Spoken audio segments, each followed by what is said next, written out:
怎么回事？这还是浩劫里，但是这里不是新手村吧？眼前的景象让沈树有些发懵。浩劫于5年前问世到蓝星，玩家可以通过在游戏中获得的奖励道具，在现实世界中换取现金，而且利润非常的大。因此，浩劫一经问世，游戏头盔供不应求，后期甚至一度被炒到了7位数。沈树作为一个游戏工作室的老油条，自然不会放过这个机会。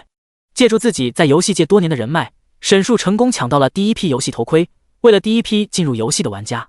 在这个光怪陆离、危机四伏的游戏世界里，沈树辛辛苦苦摸爬滚打了5年，好不容易站稳了脚跟。而就在刚才，他意外死在了一次 BOSS 团战中。和其他游戏不同，浩劫最大的难度就在于，在玩家离开新手村进入诸神大陆之后，如果死亡，没有特殊手段和技能，游戏账号的等级和装备就全部清零，从新手村重新开始。不过现在沈树却没有在新手村里重生。沈树并不是第一次死亡，但是这次并没有村民的引导，取而代之的是黑压压的一片。那是一群头上戴着角、面目狰狞、皮肤泛红的怪物。这里，恶魔！沈树抬头，赫然发现眼前全都是恶魔。我也变成低级恶魔了。沈树不可置信地看着自己同样发红的皮肤。在浩劫中，所有玩家的种族都是人族，恶魔是浩劫中 NPC 的特殊种族，所以说我变成 NPC 了。沈树发现自己似乎真的不能从游戏里出去了。不仅如此，原本的玩家模板也变了。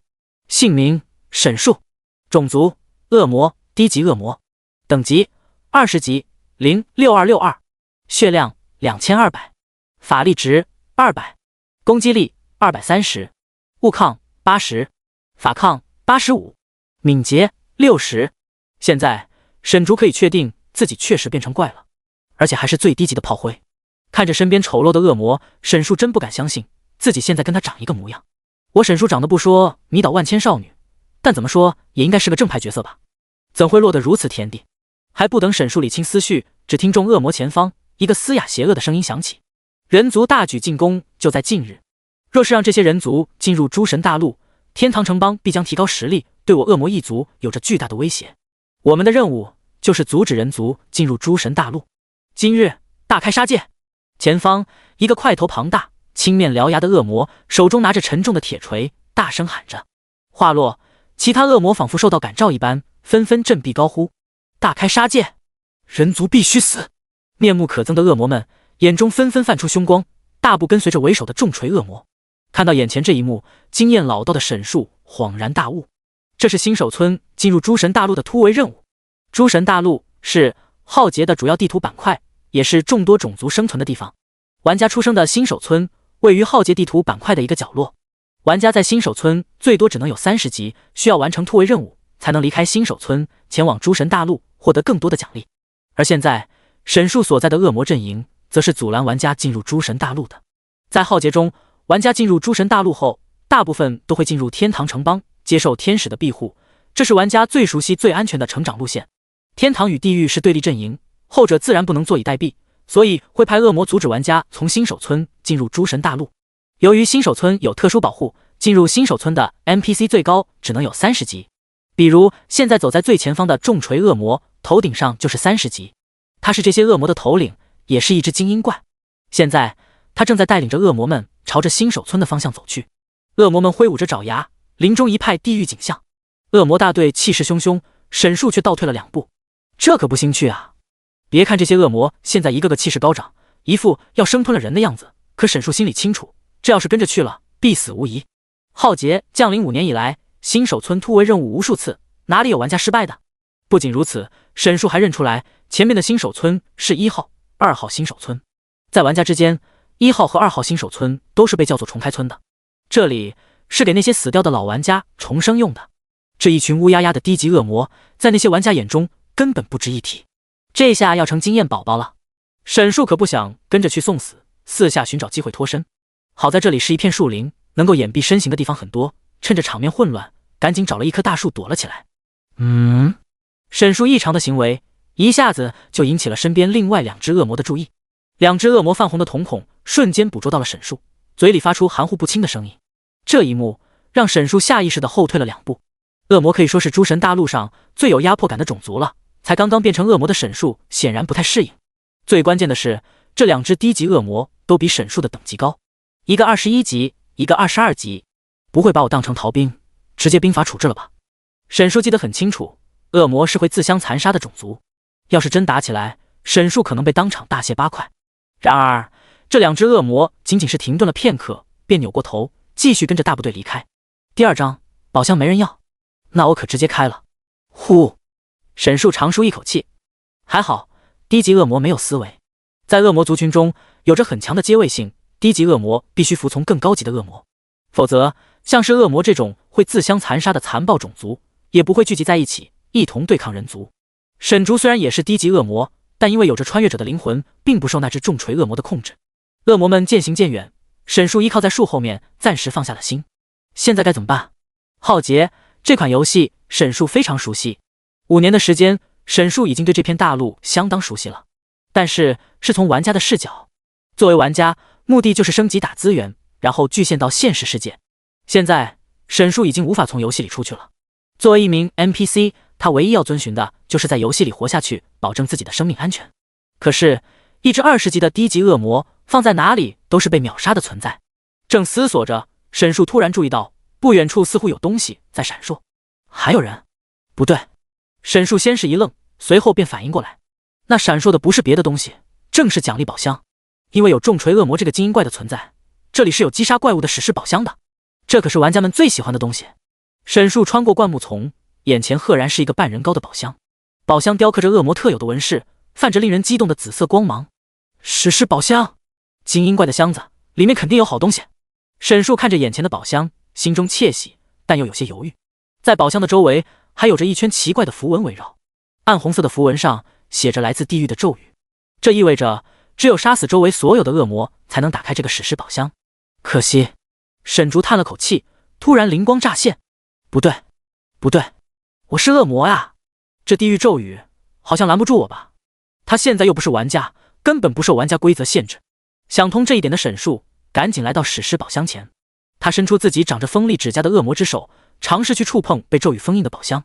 就在沈树的手接触到咒语的一刻，他感受到一种奇怪的共鸣，随后没有任何阻拦与障碍，沈树轻松的就碰到了宝箱。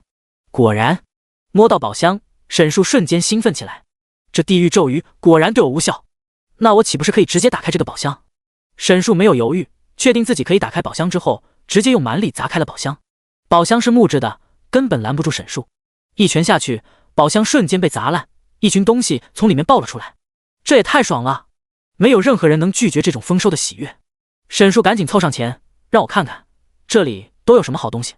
5枚金币，金币可是浩劫中的硬通货，1枚金币可以换100枚硬币，在现实世界更能换上1万元子。不过对于现在的沈树来说，这东西没那么有用了。30级橙色铠甲，熔岩之甲，熔岩之甲，地狱熔岩铸成，生命值加900，特殊效果，攻击有 5% 造成灼烧，每秒造成攻击力 10% 伤害，持续10秒，可叠加。熔岩套装1/4，这可是个好东西。橙色装备可是仅次于红色装备的存在，哪怕是对于老玩家也是可遇不可求的，特别是对于这些新手村的玩家而言，从新手村里出来的玩家现在最多也就是有1-2件子装，这些宝箱里的橙装本来是用来奖励这些新手村玩家进入诸神大陆过渡用的，现在却让沈树这么一个低级恶魔给拿走了。肥水不流外人田，地狱里的东西就该给恶魔装备上。沈树二话不说，直接将熔岩之甲穿戴在身上。在浩劫中，装备等级和玩家等级相差不可超过10级，这个熔岩之甲刚刚好多出了沈树10级，装备瞬间，或许是因为与沈树的种族契合，熔岩之甲竟然直接与沈树的身体融为一体，散发着沸腾和不安的熔岩之甲与沈树来自地狱的红色皮肤融合的恰到好处。沈树能清楚感受到熔岩之甲给他带来的力量。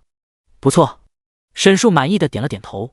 除了这个熔岩之甲，他身上自带的只有一件白装破烂裤子，除了能挡住身体的关键部位以外，基本上没有什么属性。等下再去附近找找有没有别的宝箱了。如果能凑齐一套橙装的话，他就算是个低级恶魔，也能与新手村的玩家们抗衡一下了。不多想，沈树离开此处，朝着其他方向走去。他已经很久没有来到这片区域了，并不清楚哪里还有宝箱开。不过他记得很清楚，新手村的突围任务会有很多精英怪，并且还有一只 BOSS 怪。也就是说，这片森林里还有很多的宝箱开，甚至还有一个传说宝箱。独自走在森林里，沈树没有看到任何其他种族的生物。恶魔在此处的恐怖气息，让其他生存在这片森林里的生物们全都躲了起来。安静的森林里，沈树也能更好的听到恶魔们的声音。为了防止意外发生，还是要避开。轰！还不等找到下一个宝箱，沈树听到远处传来一阵非常震撼的爆炸声，紧接着一阵滚滚浓烟在空中升起，那是学习火属性法师释放出的技能。恶魔和人族已经打起来了呀，看样子要加快动作了，可不能让玩家把我的箱子给抢走了。沈树不想放过这个机会，不过那边既然打起来了的话，是不是说明有箱子开啊？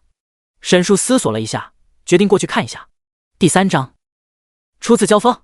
顺着声音，沈树悄悄摸到了附近，果不其然，这里正有一群恶魔和人族在交锋。我们快点清理掉这些家伙，趁着这边没人来，我们多吃2个箱子。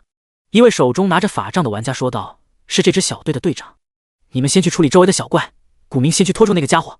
最前方，一个手持盾牌的男人点头，按照法师所言，朝着体型最庞大的一个家伙冲了过去。在他后方，其他3个人族玩家也有所行动，迅速清理周围的低级恶魔。低级恶魔像是发了疯一样，朝着玩家们进攻，完全不在意自己的死活。真激烈！虽然眼前这些玩家面临着众多恶魔包围，但却丝毫没有慌张，一看就是经历过大场面的老玩家。尽管在配合上有些瑕疵，不过每个人的游戏素质都在线，解决这些虾兵蟹将也不是什么难事。在4人的配合下，一众低级恶魔和那只精英恶魔被完美拿捏，灭掉这一堆恶魔只是时间问题。溜了！沈树可没有时间去管这些，现在他还只是一只低级恶魔，想办法提升实力才是最要紧的。战场中的众人全神贯注，丝毫没有注意到沈树的出现。绕过众人，沈树开始在周围寻找宝箱。在哪呢？找到了！和沈树所想如出一辙，他很快就在附近找到了宝箱，和之前一样，同样是一个史诗宝箱。开！沈树没有犹豫，直接打开了宝箱。5枚金币，30级橙色装备，熔岩护腿。熔岩护腿，地狱熔岩铸成，物抗加50%，法抗加50%。特殊效果，攻击有 5% 造成灼烧，每秒造成攻击力 10% 伤害，持续10秒，可叠加。熔岩套装2/4，套装激活特效，灼烧持续时间延长至15秒。和熔岩之甲一样，熔岩护腿也是融合到了沈树的身体上。这样下去，说不定能凑出一整套的橙装。橙装套装就算是离开了新手村，也是很能打的，可以用上很久。这边沈树刚收拾完，突然听到后面一声惨叫，糟了，是那个精英恶魔已经被灭掉了。精英恶魔死了，其他的杂碎低级恶魔也撑不了多久了，要快点跑才行。沈树扭头要走，身后却传来一阵急促的声音，那边还有一个，别放了他，怪都清掉了才能开箱子。开口的人正是之前那伙玩家。沈树回头发现刚才那群恶魔都已经倒在地上了。你们先去找下一个精英怪，别让其他人抢占了先机。这只恶魔我来解决。顷刻间，一名人族玩家已经朝着沈树走了过来。来人正是刚才那位手持盾牌的玩家古明。你尽快，没有替的话，我们清理恶魔的速度会变慢。3人没有多想，交代了一句之后就离开了。新手村突围对于这些重新复活的老玩家来说是一次资源争夺战，在他们眼中，这些 NPC 根本没有难度，倒是其他的玩家可能抢占了突围中的奖励。僧多肉少，每个玩家都想多抢一些奖励。其他玩家走后，古明也不废话，提着盾牌就朝着沈树走了过来，一边走着，嘴里还一边冷笑道：呵呵，这3个家伙还真是太年轻了，留下这一只怪，等下宝箱就只能我自己开喽。4人是在新手村临时组的小队，古明留了个心眼，想要私吞一点奖励，能变现的东西谁也不愿意跟别人分，等下说不定能开出来金币，等出去换了钱，今晚就去会所里潇洒一晚。古明一脸贱笑，已经开始规划今晚的精彩生活了，只不过他忽略了沈树的存在。就在刚才，沈树本想脚底抹油跑了的，可是看到只有一名玩家走过来的时候，他的心思活络了起来，他有点手痒了。怎么说，自己的身上也有2件橙装了，沈树想试试现在自己的战力如何。正好对方是个迟钝的坦克，移动速度没有我快，就算打不过的话也能脱身。在没有专职之前，人族玩家装备盾牌等类的双手武器会降低敏捷，直接影响移动速度。古明完全没有把沈树放在眼里，提着盾牌就冲了上来，赶紧受死！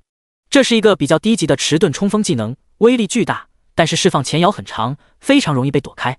在古明眼中，这种低级恶魔只会进攻，根本不会考虑躲避。若是换了其他低级恶魔，这一招下去可能要掉一半的血量。只可惜沈树是一直有智慧的低级恶魔。古明双手迟钝抵在胸前，侧身发起冲锋，一身灵力朝着沈树冲了过去。这么慢也想打中我？沈树嘴角微微上扬，早就准备好了躲避。古明没有顾忌的直接冲了过来，却感觉身前一轻。这浩劫中的玩家可以感受到游戏内体感的 80%。古明是一个老练的肉盾玩家，他很清楚刚才的感觉没有命中。古明微微一怔，不可思议的看向躲到一旁的低级恶魔。这怎么可能？古明可从来没见过这种情况，怀疑自己是不是太累了，导致刚才施法方向失误了。是我的问题？这只恶魔怎么不攻击我？古明一脸错愕的看向沈树，沈树则是一脸认真，伺机而动。抓住古明没有回过神的空档，沈树用最快的速度一个箭步冲了上去。他贴近古明身前，朝着对方的身前就是一爪子。80！操，怎么伤害这么低？沈树万万没有想到，低级恶魔竟然如此垃圾。第4章成功击杀。进阶任务80滴血，对于28级的坦克古明来说，完全就是挠痒痒。算上装备，古明一共有近4000的生命，也就是说，沈树要打50下才能杀死古明。这不是在刮痧。沈树一阵无语，普通小怪可真是活得太可怜了。虽然伤害低，沈树并不打算逃跑。刚才古明已经用过一次迟钝冲锋了，蓝条消耗了一半，再加上刚刚与一群恶魔交战完，没来得及吃回复品，现在只有一半的血量，蓝条也是见底的状态。也就是说，沈树完全可以把古明拖死。古明也才反应过来，下意识用盾护在身前。不过还是沈树更快一步，趁着机会又抓了一下。80，触发灼烧。这一下，古明的身上开始燃起火焰。灼烧并不影响行动，但古明能真切地感受到，并且自己的血量也在开始下降。21，怎么还会有灼烧效果？这一下，古明整个人都傻了。他不可置信地抬头看向前方这个低级恶魔的头顶，是低级恶魔没错啊。这场面古明在浩劫里这么久了，还从来没有见过。在玩家眼中，低级恶魔就是和傻子炮灰化等号的，而眼前这个低级恶魔不仅仅攻击附带灼烧效果，反应又非常机敏，就像是个玩家一样。这次分神让沈树又抓到了机会，毫不留情的又抓了2下。-80，红色的字符在古明头顶亮起来，再加上灼烧效果，血条掉了不少。区区一只低级恶魔，我还解决不掉了。古明实在不信邪，迟钝冲锋的 CD 刚刚好，他用最后一点蓝量朝着沈树再次释放迟钝冲锋，结果和刚才一样，古明依旧没有击中沈树。这怎么可能？这下古明完全傻了，再抬头看向沈树，正是一脸戏谑的看着自己。是错觉吗？自己竟然看到一只低级恶魔在嘲讽自己。古明瞪大了眼睛，而沈树早已冲了过来，抓住空档对他疯狂输出。-80，触发灼烧效果。等到灼烧效果结束，古明的血量已经见底了，甚至蓝量也所剩无几。不行，要吃点恢复品才行。古明不能坐以待毙，杀死沈树还有宝箱等着他呢。见古明开始从口袋里掏出补给品，沈树自然不会给他这个机会。不等古明拿出补给品，沈树直接杀到前面发起进攻。靠，被打断了。绝大多数恢复品在使用过程中受到伤害就会被打断，沈树这一击让古明无法继续服用。这家伙怎么这么难缠？这下古明开始着急了，眼前这个低级恶魔甚至比刚才的精英恶魔还难解决。接下来就是沈树的单方面输出了，古明只能被动迟钝苦苦支撑，在沈树这个有智商的低级恶魔面前，完全就是玩具。不，随着沈树最后一击，古明血量清空，重重的倒在了地上。等到古明再次睁眼的时候，已经进入到了浩劫的登录界面了。等待重生中，前方还有32名玩家排队，请耐心等待。预计重生时间1个小时。操，竟然被一个低级恶魔单杀了！古明呆呆的看着眼前的登录画面，半天没有回过神来。还好周围没有人，否则传出去了，他明天就要上浩劫论坛的热搜榜首了。那家伙绝对不是普通的低级恶魔，可算是解决了。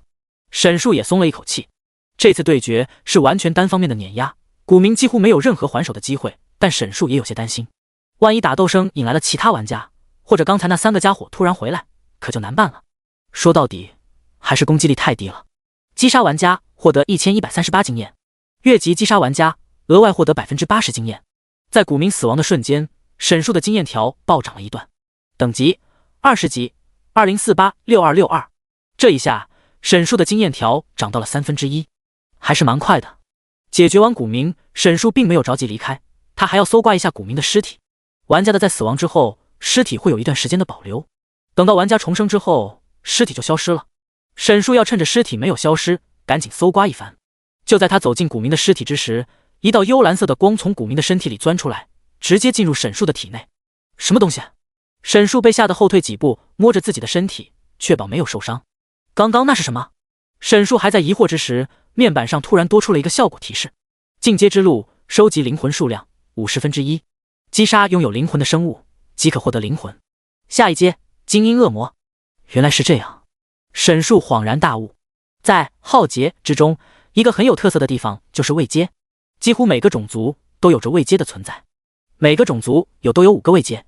比如恶魔，第1位阶就是沈树这种低级恶魔，第2位阶是精英恶魔，第3位阶是领主恶魔，第4位阶是恶魔统领，第5位阶是恶魔霸主。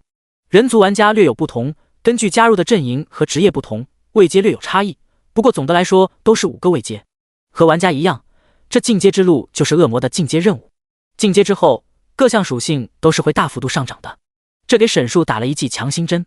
如此一来，我就不可能永远是低级恶魔了。低级恶魔哪怕升到100级，也照样是个挨打的炮灰。了解了自己的进阶机制之后，沈树便继续搜刮古明的尸体。真穷啊！古明才刚刚从新手村里出来，身上一点好东西也没有，身上的装备也没有沈煮好。把这个储物袋拿走吧。人族玩家在村民们的引导下，可以通过新手任务获得一个10格容纳量的储物袋。储物道具非常重要，如果没有的话，身上除了装备以外就不能再带别的东西了。但是作为恶魔的沈树并没有。拿上储物袋之后，沈树才离开，该去找下一个宝箱了。说罢，便继续朝着森林其他方向走去。有了之前的经验，沈树主动去找那些有战斗声音的地方，这样效率更快一点。这边有人，宝箱离得还蛮近的，开了。这边也还有，又是熔岩套装，快集齐了呀！古明怎么还不过来？难道是自己想要自己吞下箱子的全部奖励？没有我们，他自己怎么处理这些怪？别的宝箱不想要了。刚刚离开的3人已经找到了下一群恶魔，可是古明却迟迟不出现。缺少前排坦克，3人不敢轻举妄动，真是墨迹。有这时间，我们都能找到下一个精英怪了。一名战士非常不耐烦，直接提着剑冲了上去。算了，我们也跟上吧。其他2人只好跟着冲上去。没有古明，3人的实力完全可以料理这些杂七杂八的恶魔，只不过效率会低一点。费了好半天的劲，3人终于击杀了精英恶魔和其他的低级恶魔。那家伙怎么还不来？不会是出事了吧？一直到3人解决完这些恶魔，古明也没有现身。不管了，先去开箱子吧。这个箱子我们3个人分，不管那个家伙。那战士一肚子怨气，其余2人也都赞同他的观点。3人走到不远处宝箱所在的地方，让我看看里面有什么。3人迫不及待走上前去，走近之后却彻底傻眼了。这箱子怎么被开过了？第5章，熔岩套装集齐，开始偷袭玩家。忙了一上午，沈树前后开了近10个箱子，终于凑齐了熔岩套装。熔岩头盔、熔岩之甲、熔岩护腿、熔岩之靴。熔岩套装4/4，套装激活特效，灼烧持续时间延长至15秒，灼烧效果提升到攻击力15%伤害。除了这一套熔岩套装，沈树还弄到了一把橙色匕首，卑鄙者之刺，攻击力加250，落井下石，当目标进入负面状态时，造成额外30%伤害。这可是一件非常强力的装备。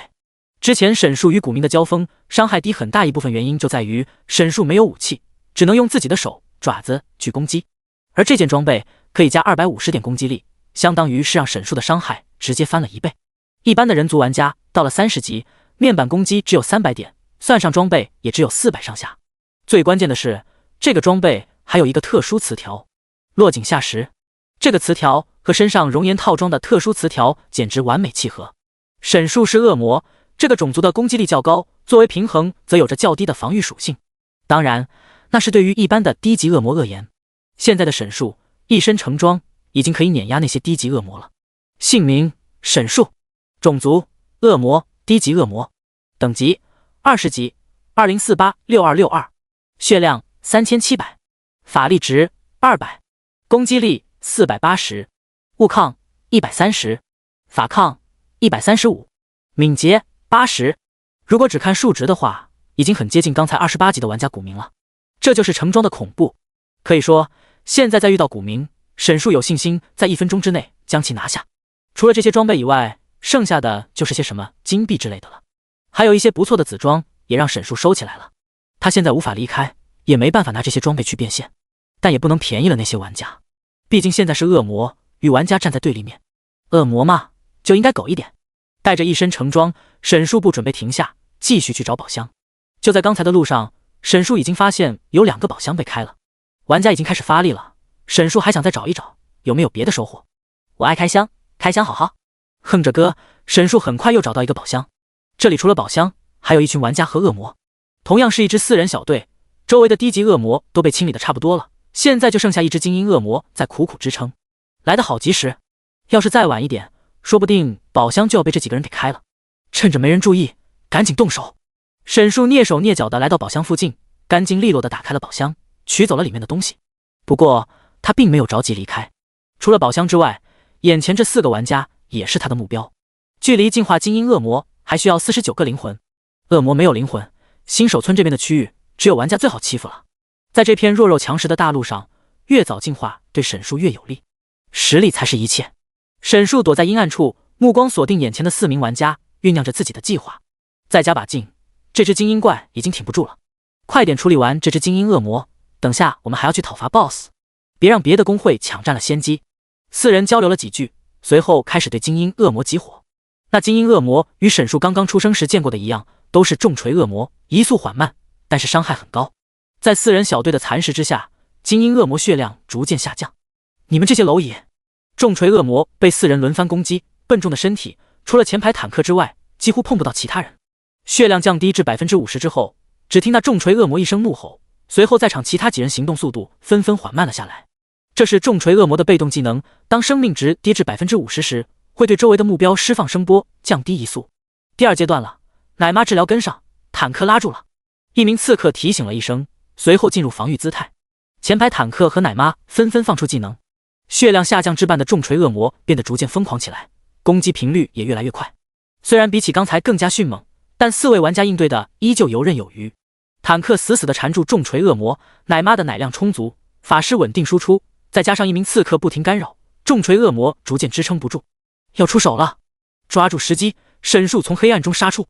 由于有一双橙色的鞋子，沈树的敏捷值增高不少，移速也更快。唰！一道红色的身影迅速来到了战场中央。那是什么？突然多出一个家伙乱入战场，玩家们的注意力全都被转移。在他们眼前的是一个只有20级的低级恶魔，没杀干净吗？4人微微皱眉，虽然疑惑，可他们并没有把沈树放在心上。一只低级恶魔随手就杀掉了，根本影响不到他们。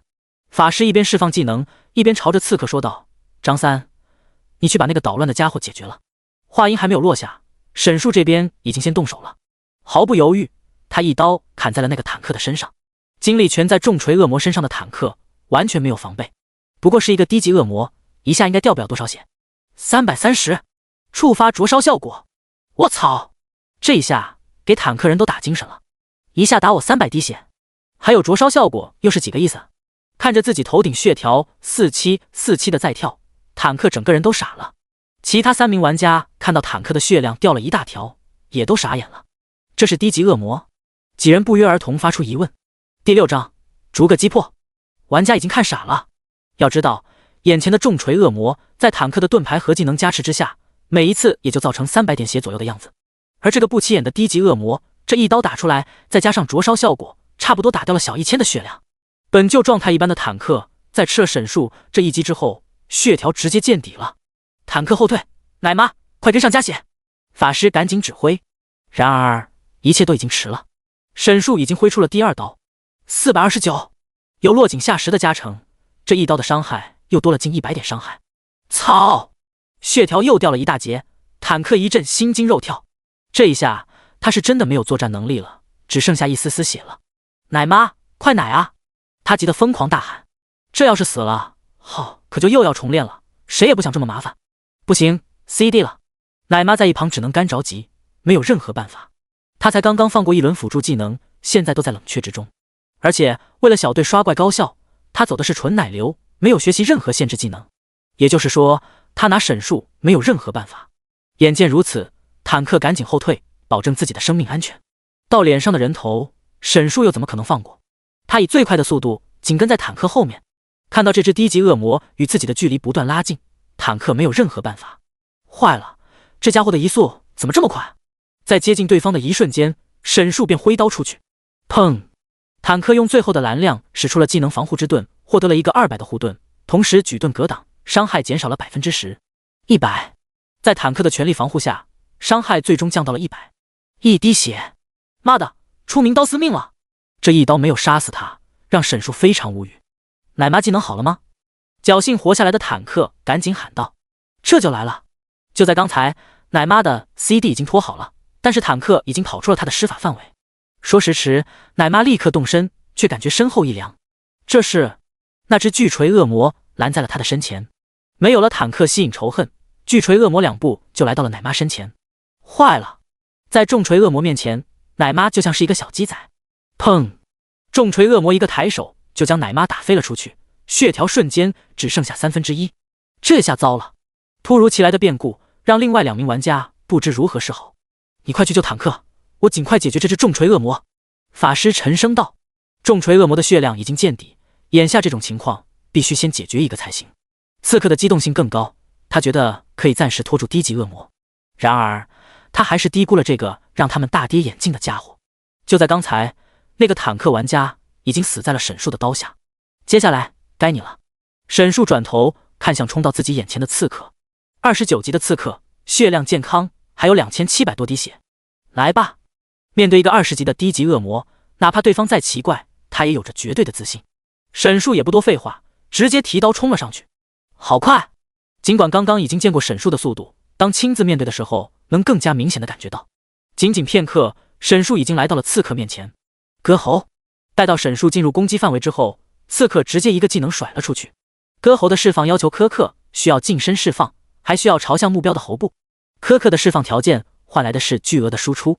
这一击可以造成攻击力 300% 的伤害，在30级以下这个阶段是伤害最高的单体技能之一。我就猜到了。沈树注意力非常集中，在接近对方的第一时间并没有出手，就等着对方先攻。眼见对方的匕首朝着自己的颈部刺来，沈树突然一个后撤，撤出了攻击范围，刺客的攻击落空了。我被预判了。刺客玩家心头一紧，不等他继续疑惑，沈树已经一击砍在了他的身上。370！刺客身上的装备可没有坦克那么抗揍，被打了一下直接掉了一段血。那刺客也不是吃素的，反手也还了一击。90！怎么这么少？看到对方头上冒出的数字，刺客再次震惊。刚才他处理掉的那些低级恶魔，他每次攻击都能打出400-500的伤害，而到了沈树这里，却连100都不到。他显然是不知道沈树一身30级成装的含金量。370！思索间，沈树又出了一刀，刺客的血量掉到了2000以下。而再看向沈树头顶，3620，几乎是满血。这是低级恶魔。这一刻，刺客才想起来，刚刚一名队友刚刚死在眼前这个家伙刀下。巨大的落差让刺客清醒了不少。跑！此时他的脑子里只剩下这一个念头：跑，只会死得更快。沈树心中默默冷笑，在他眼中，对方已经是死人了。370，触发灼烧效果。刺客的移动速度比沈树慢了不是一点半点，他在前慢跑，沈树就在后面输出，刀刀到肉。虽然知道自己这样是慢性死亡，可刺客却没有任何办法。双方实力相差太过悬殊了，1v1他没有任何胜算。奶妈，救我！这是刺客的遗言。在不解和恨意中，刺客倒在了地上。一直到死，他也不知道为什么一个20级的低级恶魔能这么变态。击杀玩家获得1208经验，越级击杀玩家额外获得 90% 经验。坏了，刺客也死了。牧师正在和法师2人解决重锤恶魔，看到刺客的尸体躺在地上，心变得更凉了。轰！随着法师召唤一块陨石落下，重锤恶魔的血量被清空，倒在了地上。场上只剩下沈树和2人了。面对残血的牧师和法师，沈树没有给他们喘息的机会，步步紧逼。第7章团灭。这下怎么办？牧师和法师2人大眼瞪小眼。这家伙的血量比一般的低级恶魔要多出1倍，而且攻击力也很高。看上去是20级的，其实有40级的属性，很难处理。法师黑着脸说道。眼下两人似乎只能逃跑了，可是能跑掉吗？沈树的移动速度比他们都要快，就连机动性最高的刺客都无法从他手上脱身，可能要栽在这里了。两人纷纷叹气，搏一搏吧。法师释放技能，企图阻拦沈树前进。落石术，沈树正在朝着二人的方向全速前进，头顶突然一沉，一阵阴影将他笼罩，一个棕色的法阵出现在他头顶上。见状，沈树却没有反应，继续朝着二人全速前进。他很清楚，落石术有3秒的施法时间，这个时间已经足够他从攻击范围里走出去了。和预想的没错，等到阵法中巨石落下的时候，他早就离开阵法了，完全攻击不到。法师眉头紧皱，没有坦克拉怪，以他现在的施法时间根本攻击不到。此时此刻，沈树已经来到了两人面前，不多废话，上前就是一刀。400！这法师的身板比刺客还脆，这一刀下去直接砍了400滴血。魔法弹，法师准备释放下一个技能。沈树不可能让他放出这个技能，这个距离沈树随便就能打断他。400！又是一刀，不仅砍掉了很多血，还打断了法师的施法。治疗术，奶妈还想挣扎一下，还在给法师回血。最基础的治疗技能释放出来，法师的身上一道圣光落下，恢复了500滴血。而紧接着这次恢复则是沈树的2次攻击。400！眼看血条不断下降，法师一阵苦笑。奶妈的回复也是徒劳，不过是多挨揍几下而已。在沈树面前，两人根本没有还手的机会。很快，在沈树的猛烈进攻下，法师倒下了。击杀玩家获得1138经验，越级击杀玩家额外获得80%经验。剩下的牧师也是难逃魔爪，被沈树轻松拿下。击杀玩家获得1208经验，越级击杀玩家额外获得90%经验。至此，4人小队成功被沈树团灭了。连续越级击杀4人，让沈树升级到21级。姓名：沈树，种族：恶魔，低级恶魔，等级21级，20486262，血量3800，法力值200，攻击力490，物抗135，法抗140，敏捷83。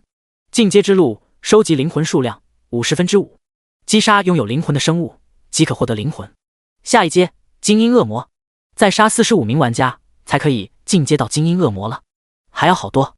这恶魔的进阶任务可太不人性化了，低级恶魔本来就垃圾，还要收集50个灵魂，这是要让低级恶魔一辈子不能翻身啊！还好我跟一般的低级恶魔不一样。经此一战，沈树也对自己目前的战力有了客观的了解。像是现在来做新手村突围任务的玩家，都是4人组队的，直接去找他们麻烦，不是很明智的选择。灭掉这个小队是借着现场的战况逐个击杀的，如果真的碰到状态良好的队伍，说不定会翻车。所以最保险的方法还是找机会搞偷袭。简单搜刮了一下4人的尸体，都是一些破烂。沈树随便拿走一些补给品之后，就继续出发了。确定了最适合的战术，沈树的效率也快了很多。操，怎么有低级恶魔搞偷袭？属性怎么这么高？出 bug 了！妈的，要被低级恶魔打死了呀！这低级恶魔怎么跟玩家一样啊？比高等级的怪还要难缠。有了第一个受害者，就有无数个受害者。沈树如法炮制，前后将遇到的所有玩家都袭击了。只要被沈树撞到的，就没有能逃离魔抓的，有一个算一个，全都被沈树重新送回了新手村。而与此同时，1号、2号新手村玩家除了遇到这个老六恶魔，还遇到了另一个怪事。为什么打完怪没有箱子呢？宝箱好像是被开过了。一些玩家发现自己辛辛苦苦打完怪，箱子竟然已经被开过了。操，是不是你们有人趁机打开的？想把奖励私吞是不是？你看我干什么？又不是我干的。从进队开始，我就感觉你没安好心，肯定是你干的。我干的？我看是你自己吧，还想赖到我的头上。甚至一些小队内部因此产生了矛盾，而这一切的罪魁祸首此刻还游荡在森林之中。好久没有遇到玩家了，是都下线了吗？已是暮色将至，不少玩家都下线了。在浩劫中有一个玩家特有的设定，精力值。为了保证玩家的大脑不会因为过度的紧张和疲惫导致危害，浩劫中的玩家们有精力值。一旦精力值耗尽，玩家会被强制下线。为了保证游戏过程中不出现意外，玩家通常会在精力值还剩几点的时候找个安全的地方下线。每次精力值清空之后，8个小时后可以完全恢复。充满的精力值最高可以保证玩家48小时的游戏。现在森林里基本上没有玩家了，沈树猜测可能是进入休息的时间了。而且玩家也不喜欢在夜间行动，不仅视线会受到影响，降低效率，而且容易遇到亡灵类生物。进阶之路，收集灵魂数量50%49%，击杀拥有灵魂的生物即可获得灵魂。下一阶，精英恶魔。哎，不多不少，刚刚好差一个。经过这一天的努力，沈树已经来到了27级，并且还差一名玩家就可以进阶为精英恶魔了。真是要逼死强迫症！转了半天，实在是找不到玩家，就连遇到的恶魔都休息了。沈树只能一个人孤独开宝箱了。他不知道的是，就在游戏外，浩劫的论坛上已经炸开了锅。第8章，新手村的老六恶魔。浩劫论坛是浩劫玩家游戏交流的最大平台，在论坛上有着各种各样的帖子，副本攻略、交流经验、拍卖装备、组团打 BOSS、公会之间互撕、新人求带。每天论坛里都会多出上万条帖子。古明像是往常一样，从游戏里出来之后，先是煮了点泡面，随后一边吃饭一边逛论坛。他今天的心情相当不好了，好好做着新手村任务，跟着小队一起杀怪，本来还能偷偷多赚一笔，结果却被一只低级恶魔给杀死了。不仅奖励没了，自己没白天没黑夜打了1个多月的号，就这么清零了。要不是那个恶心人的低级恶魔，今天也不用吃泡面。古明叹了口气，随手翻看着论坛。抱怨归抱怨，像他这种全职靠着浩劫吃饭的人，还是要每天了解。有没有大佬帮忙看一下，这是什么种类的恶魔？为什么数据这么恐怖？因为游戏里的变故，古明看论坛也是心不在焉。就在这时，古明随手刷新了一下论坛，一条帖子的标题映入眼帘：有没有懂恶魔的大佬？请问一下，这只低级恶魔是什么类型的恶魔？为什么属性这么恐怖？只有20级，属性却接近40级了。附图：低级恶魔。看到这4个字眼，古明下意识地抽动了一下眼角，感觉心被扎了一下。在好奇心的驱使下，古明点开了这篇帖子，映入眼帘的是一张截图，图像有些模糊，但是能看出来是在森林里。正中央是一只红色皮肤的低级恶魔。看到这只低级恶魔，古明眼睛差点瞪了出来。就是他！换做别人，对一只低级恶魔肯定没有印象，但是古明记得非常清楚，杀死自己的就是这只低级恶魔。低级恶魔长得虽然都差不多，但不是完全一样。特别是杀死他的这一只，古明不知道什么原因，感觉他有些特殊。而且看背景，这里就是1号、2号新手村前面的那片森林。除了我，还有别的人也被这只低级恶魔杀死了。古明赶紧往下翻，发帖子的人名叫皇族阿杰，是皇族公会的一员。皇族公会不算特别有名，实力也一般，在浩劫中算是一个 T3 级别的小公会。这个帖子刚刚发出来5分钟，可已经有60多楼了。低级恶魔不都是一样的吗？这你就不懂了，恶魔这个种族很复杂，有不同的阵营，细分有很多区别。有些玩家很喜欢研究游戏内的设定，特别是在浩劫中，完全就是第2个世界一般，光怪陆离，对那些憧憬冒险的人有着非常强的吸引力。开始的时候，大多数人都是奔着赚钱去的，根本不在意这些东西。后来大家发现游戏难度实在太高了，而且浩劫公司根本没有给出任何关于游戏内部的数据，大家这才逐渐意识到，想要在浩劫中生存，必须了解这片大陆。老哥解释解释。见到有人懂，楼主皇族阿杰继续追问。从恶魔身上的印记来看，这应该是一只来自别卜系阵营的恶魔。后面是这个老哥的长篇大论。古明耐着性子看完，发现对方最后得出结论，是一只比较常见的低级恶魔。也就是说，这只低级恶魔没有任何特殊的地方。假的吧？这只低级恶魔的属性非常离谱，不可能是普通的低级恶魔。不要不懂装懂。老哥细心的回复，却换来了玩家们的口诛笔伐。不可能啊，这就是一只再普通不过的低级恶魔了。甚至连这位老哥自己都开始怀疑了。眼见没有答案，古明继续往下翻，下面是皇族公会其他玩家的回复。阿杰，你不是在新手村吗？现在该做突围任务了吧？别提了，我被这只低级恶魔给搞死了。郁闷啊，让一只低级恶魔给打死了。不只是我，还有老狗，我们2个跟玄武的人组队，结果被团灭了。真的假的？老狗昨天还跟我炫耀，他30级的紫装，这都没打过这只低级恶魔。说多了都是泪。也就是这一段对话，炸出了一群玩家。操，哥们你也被这只低级恶魔杀了？原来不只是我遭中了呀！妈的，我们小队也是，神罚的人都没打过。神罚可是浩劫中大名鼎鼎的公会，公会实力可以排在 T1 的位置，玩家个个都是精英。见到如此高玩都被拿下了，那些被低级恶魔杀死的玩家心里瞬间平衡了不少。那个低级恶魔非常不简单，不仅会躲避技能，出手时机也非常狠毒，完全不像是一只低级恶魔。那位来自神罚的玩家回道：没错，像是有智慧一样。对，就是这个感觉，给人的压力不亚于 BOSS。 这么恐怖的。几十号玩家在这个帖子下讨论，基本上都是遭遇审术黑手的玩家。看到这一幕，古明有一种找到组织的感觉，跟着其他玩家一起声讨这个不讲武德的低级恶魔。其他进入帖子吃瓜的玩家虽然没有现场经历，但听其他人的描述都是啧啧称奇。虽然帖子里很热闹，但是对于整个浩劫上千万的玩家来说，这几十个人的遭遇并没有引起太大的波澜。毕竟诸神大陆上无奇不有，一只属性高一点的低级恶魔并不能引起很多关注。在帖子发布不久之后，很快就没了热度，消失在玩家们的视线之中。那些被审术杀死的玩家也只能自认倒霉，在吐槽过后散去。而在新发布的帖子中，另一条帖子引起了不少玩家的注意。不懂就问，游戏里的 NPC 也能开宝箱吗？宝箱可是玩家们最关注的话题之一，不少玩家看到之后都点了进去。刚才那些玩家发现这条热度比较高的帖子之后，抱着吃瓜的心态点了进去。而等他们点进去之后，所有人都看傻了，这不是那只低级恶魔吗？第9章美杜莎之眼。这个帖子挂的还是那只奇怪的低级恶魔。如图，今天在新手村做突围任务，看到这个低级恶魔在开宝箱。下面是一张图，上面是一只低级恶魔正在拿宝箱里的装备和金币。今天和队友一起做新手村突围任务，碰到这个低级恶魔，趁着我们还在处理精英恶魔的时候，把宝箱给打开了，后面还把我们都给杀了，太天恶心了。原来这个帖子的楼主也是一个受害者，哈哈，真是杀人诛心啊！低级恶魔给你们整个队都灭了，真菜，怪不得回新手村去了。不是，低级恶魔怎么能开宝箱呢？编也编得真实一点啊！是哥布林小偷吧？楼主是不是看错了？开局一张图，故事全靠编，看图像是 P 的。散了吧，估计又是蹭热度的。这个帖子可比刚才的热度高多了，不少吃瓜群众对于这件事持怀疑态度。我证明这是真的，我也被这个低级恶魔给杀了。刚刚从那个帖子出来的玩家们赶紧帮忙解释。楼主是在1号、2号新手村吧？我们小队今天也碰到怪事了，档案怪箱子是被打开的。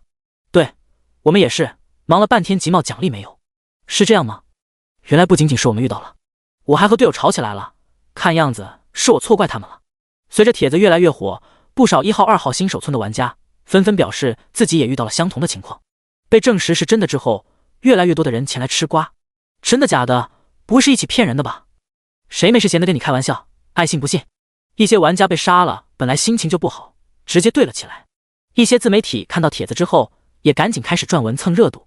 浩劫可是当今全球最受瞩目的游戏，有流量就有钱赚。很快，这个帖子就冲上了热搜榜。不过只持续了不久，就被一条叫做盘点天堂城邦10大顶级美女天使标题的帖子给顶掉了。浩劫世界光怪陆离，每天都会发生一些奇怪的事情，大家也就是惊讶一下，毕竟不是大范围发生的事情。而且低级恶魔哪里比得上美女天使吸引人眼球？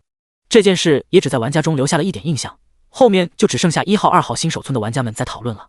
霸业俱乐部内，几名青年正围坐在一起，一边吃着夜宵，一边看着手机。霸业俱乐部和神罚一样，都是 T1级别的工会。你们看没看那个帖子？那个会开宝箱的低级恶魔是真的。一个青年好奇抬头看向身边的黄发男子。陌生，你不是在新手村那边，你见到过吗？黄发男子摇了摇头，表示否定。另一位身材有致的长发美女扶了扶眼镜道：找神罚那边的人问过了，那个低级恶魔的属性很高，杀了不少玩家，开宝箱的事情估计也是真的。会开宝箱还是个低级恶魔，真没见过。哥布林小偷倒是能偷开宝箱，不过哥布林那种生物不是只在永恒森林里才有吗？说不定是特殊事件。名叫陌生的黄发男子两眼放光，正好我就在这边，我跟刘哥他们一起把这个家伙杀了，肯定有特殊奖励。你们觉得怎么样？美女微微皱眉，扶了扶眼镜，我觉得还是保险一点，别节外生枝。真是特殊事件就交给刘乐去处理。现在当务之急是你快点回到伦家城，下一次圣战还有2个月开始，你是很稀有的附魔师，对于这次圣战很关键。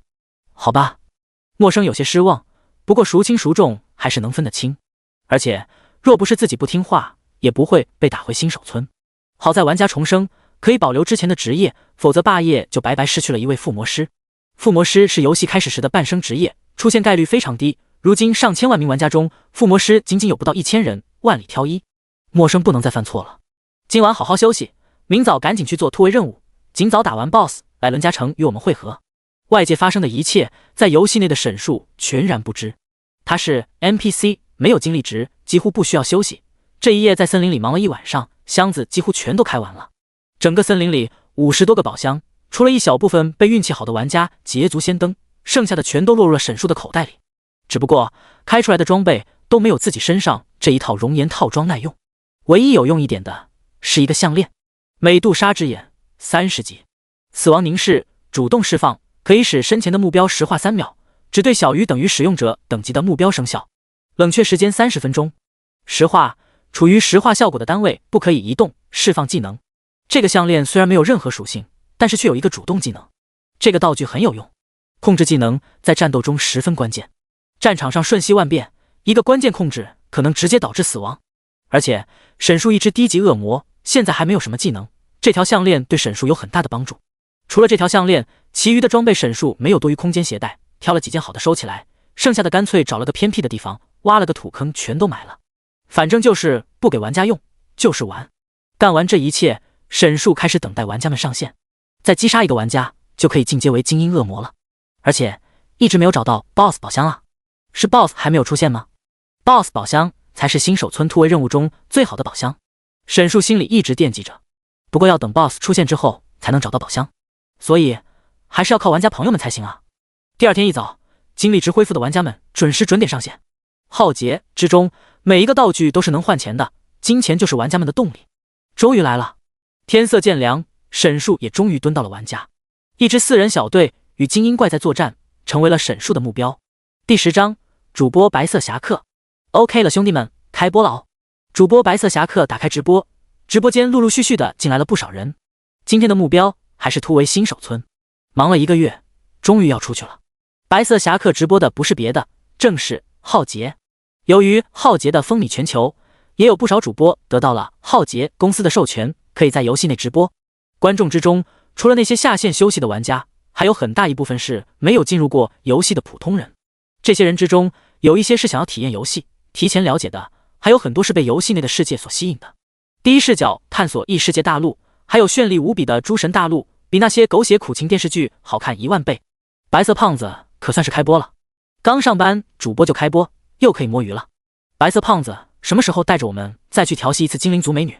白色侠客一开播，就有一大堆人涌进他的直播间。白色侠客是一名小有名气的主播，因为体型比较肥胖，被观众们戏称为白色胖子。他也算是个不折不扣的技术型玩家，因为之前是职业选手，本身就有些流量，直播自带一些热度。而就在不久之前，他因为做任务的时候，在观众的怂恿之下，调戏了一位精灵族的美女，结果人家是一个部族的公主，导致白色侠客被这个部族追杀致死。如此抽象的死法，将白色侠客带回了新手村，同时也给他带来了不少的流量，人气来到了小高峰。哈哈，精灵美女的事，等我出了新手村再说。白色侠客苦笑一声，随后和弹幕互动起来。胖子，看昨晚的论坛了吗？听说有一只低级恶魔专门搞偷袭，连神罚的玩家都惨遭毒手了。白色胖子自然知道昨晚比较火的事情。哈哈，我也听说这件事了。一个会开箱还会搞偷袭的低级恶魔，这不就是特殊事件吗？神罚那些家伙真水，连一只低级恶魔都搞定不了。正好我白色侠客在这里，要是让我碰到这个老六恶魔，我一定将他绳之以法。我侠客2字可不是白取的。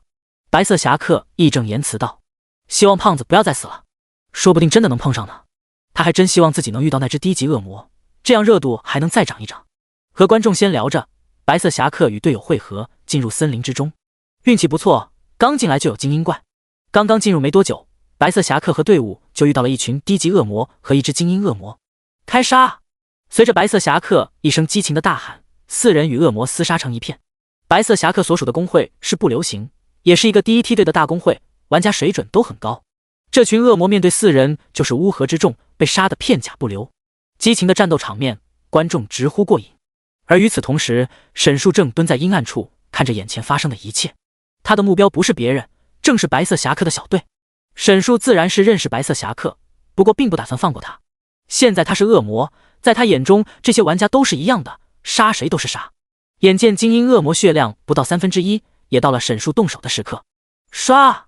沈树瞬间杀出，专注于战斗中的几人瞬间察觉到，白色侠客见到一只低级恶魔出现在视线之中，他先是一愣，随后大喜，还真让我碰到了，真是老天爷助我，这不是上天送来的节目效果吗？就在白色侠客还在暗喜的时候，沈树已经冲了上来，他的目标是距离他最近的一名游侠。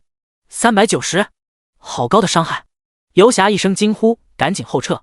哼，想逃？沈树怎么可能让这个家伙逃出手心？追上去又是一刀，连续2次攻击让游侠掉了1/4的血量。沈树与游侠厮杀在一起，白色侠客的直播间看得一清二楚。我操！说曹操到啊，真有低级恶魔搞偷袭啊！白色胖子，快去灭了他！妈的，昨天就是这个家伙给我杀了，你替我报仇，我给你刷嘉年华！直播间的热度上涨，白色侠客笑得合不拢嘴。不过他没有忘记现场的情况，赶紧对其他2个队友喊道：“我们快点解决这只精英恶魔，然后再去把那个家伙拿下。”游侠的血量在以肉眼可见的速度下降，近距离下每次进攻都会被沈树打断，为数不多的打到沈树的伤害也是低得可怜。不过好在另一边战斗非常迅速，白色侠客带着其他2人3下5除2就把血量不多的精英恶魔给解决了。随后3人迅速将沈树包围。就是你搞偷袭，还偷开宝箱是吧？今天我白色侠客就要替天行道。白色侠客说起垃圾话，节目效果拉满。面对白色侠客的废话，沈树充耳不闻，全部注意力都在眼前这个游侠的身上。那游侠的血量已经不到一半，沈树又是一刀下去，游侠躲闪不及，被狠狠地砍了一刀。390，触发灼烧效果。灼烧效果之下，游侠的血量疯狂下降。奶妈快给我加血！好！刚刚赶来的奶妈见状，赶紧抬手要释放治疗术。复苏技能开始引导，圣光已经笼罩在游侠头顶。沈树当然不会给他这个机会，如果不能立即杀死其中一个玩家，接下来就不太好处理了。死亡凝视！沈树二话不说，直接使用死亡凝视对准身前的几人。他的目标不是别人，正是那个牧师。牧师由于角色职业比较特殊，前期练级比较慢，是小队中等级最低的，刚好与沈树等级相同。一个死亡凝视放出去，牧师的技能立即被打断，整个人石化在原地，一下也动不了。刚刚还在游侠头顶的圣光也消失不见，只剩下身上的烈火。还有控制技能，低级恶魔会使用控制类技能，这让所有人都十分意外。沈树趁机对游侠再次发难。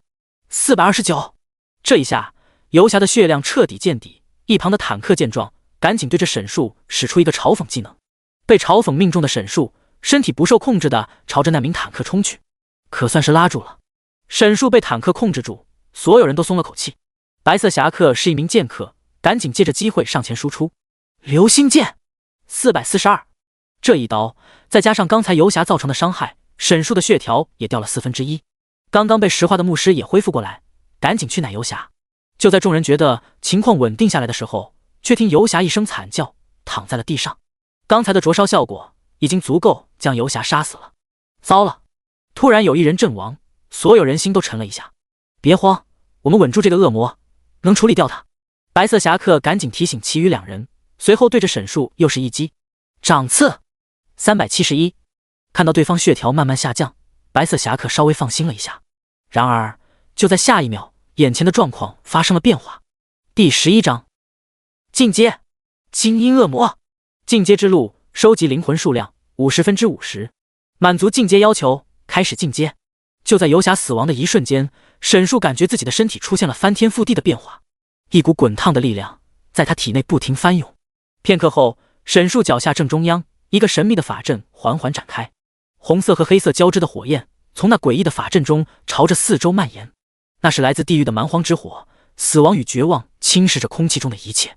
快散开！这一幕让在场的其他3位玩家纷纷后退，他们不知道这是发生了什么，担心是不了解的特殊技能，纷纷后撤保命。这是怎么回事？我操，看着好吓人啊！这真是低级恶魔吗？释放出来的技能好有冲击力。直播间的观众们也被这一幕给震惊到了。很快，一些了解的观众也看出了端倪，这好像不是技能，这是恶魔进阶仪式。进阶！白色侠客看到这条弹幕，下意识地咽了咽口水。眼前骇人的景象让他身体不自主地往后撤，火焰还在持续，逐渐蔓延上了沈树的身体。然而沈树却感觉不到任何的灼烧之感，他只感觉自己像是在经历脱胎换骨一般，身体不断变得轻盈且充满力量。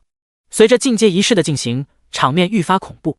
一道道灵魂从沈树的身上翻涌而出，触碰到那令人生畏的蛮荒之火，瞬间发出痛苦的悲鸣。不甘与绝望撕裂了每一个人的耳膜，直接刺中内心。这场景简直来自地狱！刷刷刷！随着一道道灵魂从沈树身体中剥离，被蛮荒之火炼化之后，又重新回到了沈树的体内。50个灵魂悉数完成这一步骤，阵法随着悲鸣一起逐渐消失在空气之中。地面上焦灼碳化的土地证明了刚才发生的一切。3位玩家呆呆地看着眼前的一切，这还是他们第一次如此近距离见到恶魔进阶，好恐怖！白色侠客喃喃道。前方，恶魔的身影随着火焰的消散逐渐显现。精英恶魔，沈树头顶的颜色已经从原来的白色进化成了紫色。进阶成功，姓名沈树，种族恶魔，精英恶魔，等级27级，2311109690，血量22000，法力值1000，攻击力1650，物抗330，法抗340，敏捷200。进阶之路，收集灵魂数量0500，击杀拥有灵魂的生物即可获得灵魂。下一阶，领主恶魔。成功进阶的沈树，所有数据都大幅度增长，基础攻击力翻了3倍，物抗、法抗、敏捷翻了2倍，生命值和法力值更是直接翻了5倍。这下沈树可就不怕眼前这3个小须须了。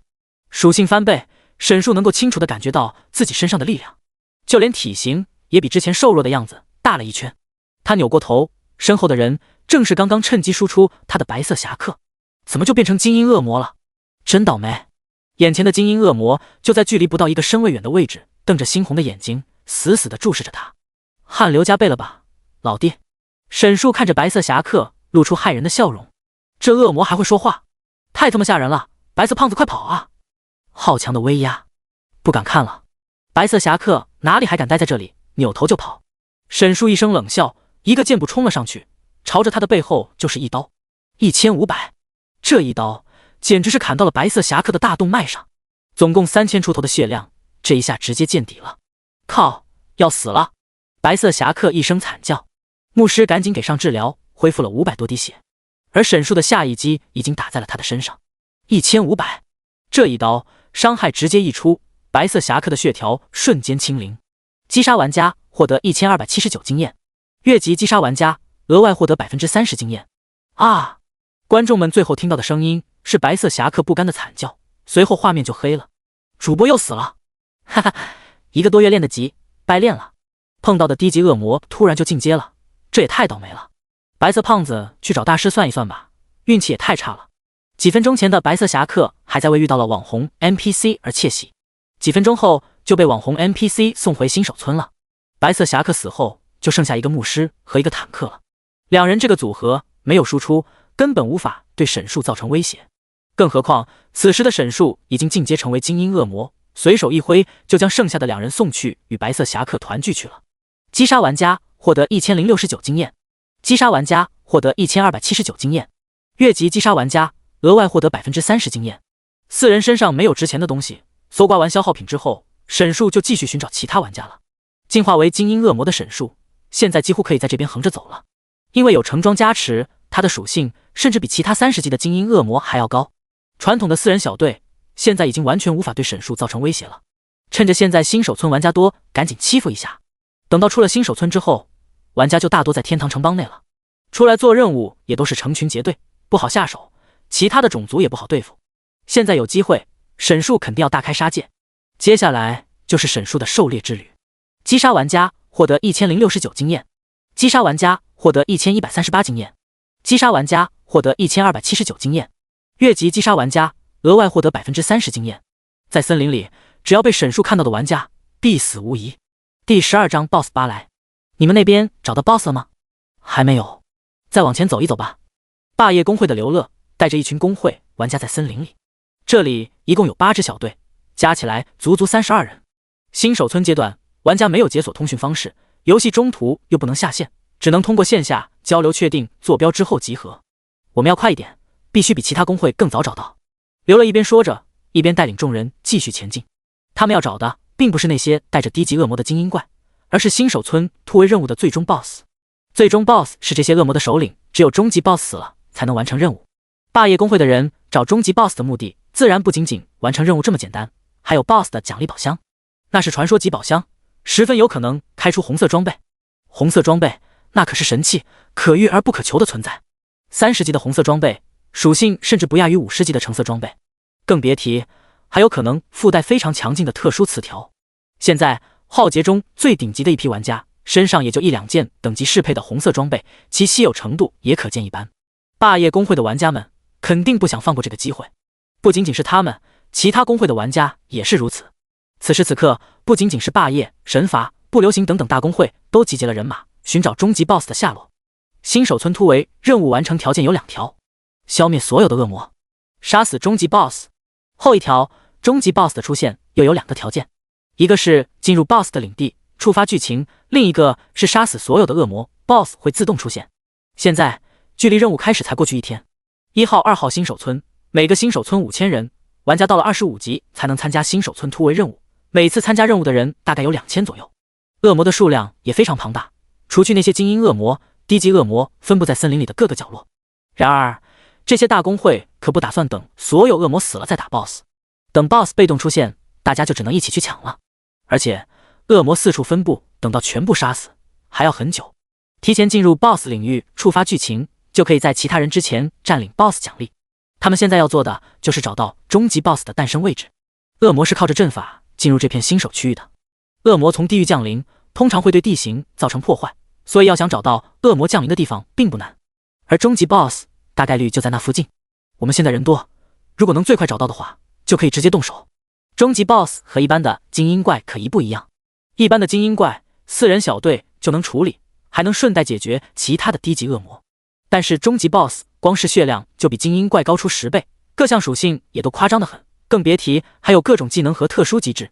别说是4人小队，他们现在组成的32人的队伍打终极 BOSS 也有些勉强。不过霸业公会的玩家都是高玩，大家对自己的实力还是有信心的。刘乐带着众人在森林里找，其他公会也不落下。而沈树则在森林的另一端找落单的队伍击杀。杀着杀着，沈树也遇到了刘乐等人。这边人有点多，还是霸业的人。沈树躲在暗处，注意到前方这一大批人都是来自顶尖大公会霸业的，人数太多，沈树不敢轻举妄动。就在这时，参与新手村突围活动的玩家同时收到了一条提示：有玩家进入终极 BOSS 领地，终极 BOSS 已被触发。已经有人找到了。霸业的人大惊失色，随后便听到在不远处一声恐怖的嘶吼响彻云霄。是那边，我们快赶过去！众人朝着声音发出的方向全速前进。躲在不远处的沈树也注意到了异样，是终极 BOSS， 他可是一直惦记着终极 BOSS 背后的传说宝箱。见到 BOSS 出现，沈树也跟着赶了过去。他的移动速度要比玩家快得多得多，不等霸业的人到场，沈树已经找到了具体的位置。眼前一片空地，四处弥漫着焦灼的气息，烧毁的树木，皴裂的土地，眼前的一切毫无生机。这里就像是地狱在人间的映射。而就在空旷的平地中间，一个长着翅膀的恶魔半悬在空中，头上的恶魔角证明了他来自地狱，手中的斧子挂满了凝固的血迹，那是无数的亡魂，令人不寒而栗。尽管相隔甚远，沈树依旧能感受到他身上那股邪恶。终极 BOSS 领主恶魔巴莱。就在空地另一端，一群玩家正站在那里。神罚，那些玩家每个人 ID 前都带着神罚前缀。陈少，要直接动手吗？一位战士对身边的牧师问道。名叫陈少的男子毫不犹豫挥手道：当然，我们最先找到，一定要抢占先机，拿下传说宝箱。宝箱就在巴莱身后，一个巨大的树桩之上，明晃晃地摆在那里，周围有地狱咒语环绕，散发着诱人的红色光芒。和精英怪不一样，杀死 BOSS 不仅仅有掉落奖励，更是有传说宝箱。可是我们人不够啊，战士担忧道。神罚公会在场的玩家一共只有20人，5支小队与1支 BOSS 对抗，有很大的风险。没关系，我们可以先开，等公会其他人过来。陈少回道。就怕等来其他公会的家伙。战士小声补充。怕什么？谁来了打就完了。陈少有恃无恐，一点也不慌张。他如此自信，依仗就是自己手中的武器。我有30级的乘武在手上，乃量是一般牧师的2倍，你们怕什么？听我的，直接开。陈少发话，其他人只能按照他所说的，对着领主恶魔巴莱进入战斗状态。当然，就算他们不主动出击，巴莱也会杀过来。他们已经进入了巴莱的领地，吸引到了仇恨。凡人，你们的末日到了！巴莱声音愤怒，抬起手中的战斧，朝着众人的方向用力一挥，一道赤红色的烈焰仿佛要撕裂天地一般，朝着众人砍了过来。几名坦克见状，赶紧上前使用技能格挡。轰！烈焰被2名坦克扛住，血量纷纷下降一半。圣光治疗，陈少丝毫不怠慢，一个技能释放出去，几人的血量瞬间都被抬了上来，几乎回满了。其他输出位置也迅速进入战斗之中，摆好阵型之后，对着巴莱一顿输出。第13章，传说级宝箱。好好，你们慢慢打。沈树见到神罚的人和巴莱打到一起，偷偷的离开了。他要去找 BOSS 之后的传说级宝箱。宝箱就在空旷的场地之后，一棵粗大的树桩之上。沈树绕着空地之外，小心的躲开其他人的视线。他要躲避的不是玩家，而是领主恶魔巴莱。自己要是在巴莱面前打开宝箱，必然会被他当场碎尸万段。恶魔可不是什么有礼貌的种族，现在去开宝箱可能不太行。场上神罚的人正在与巴莱缠斗，虽然神罚这边人数有优势，但巴莱作为新手村突围任务的最终 BOSS 也不是吃素的，随便一个攻击下去就够他们喝上一壶的了，技能更是危险系数拉满。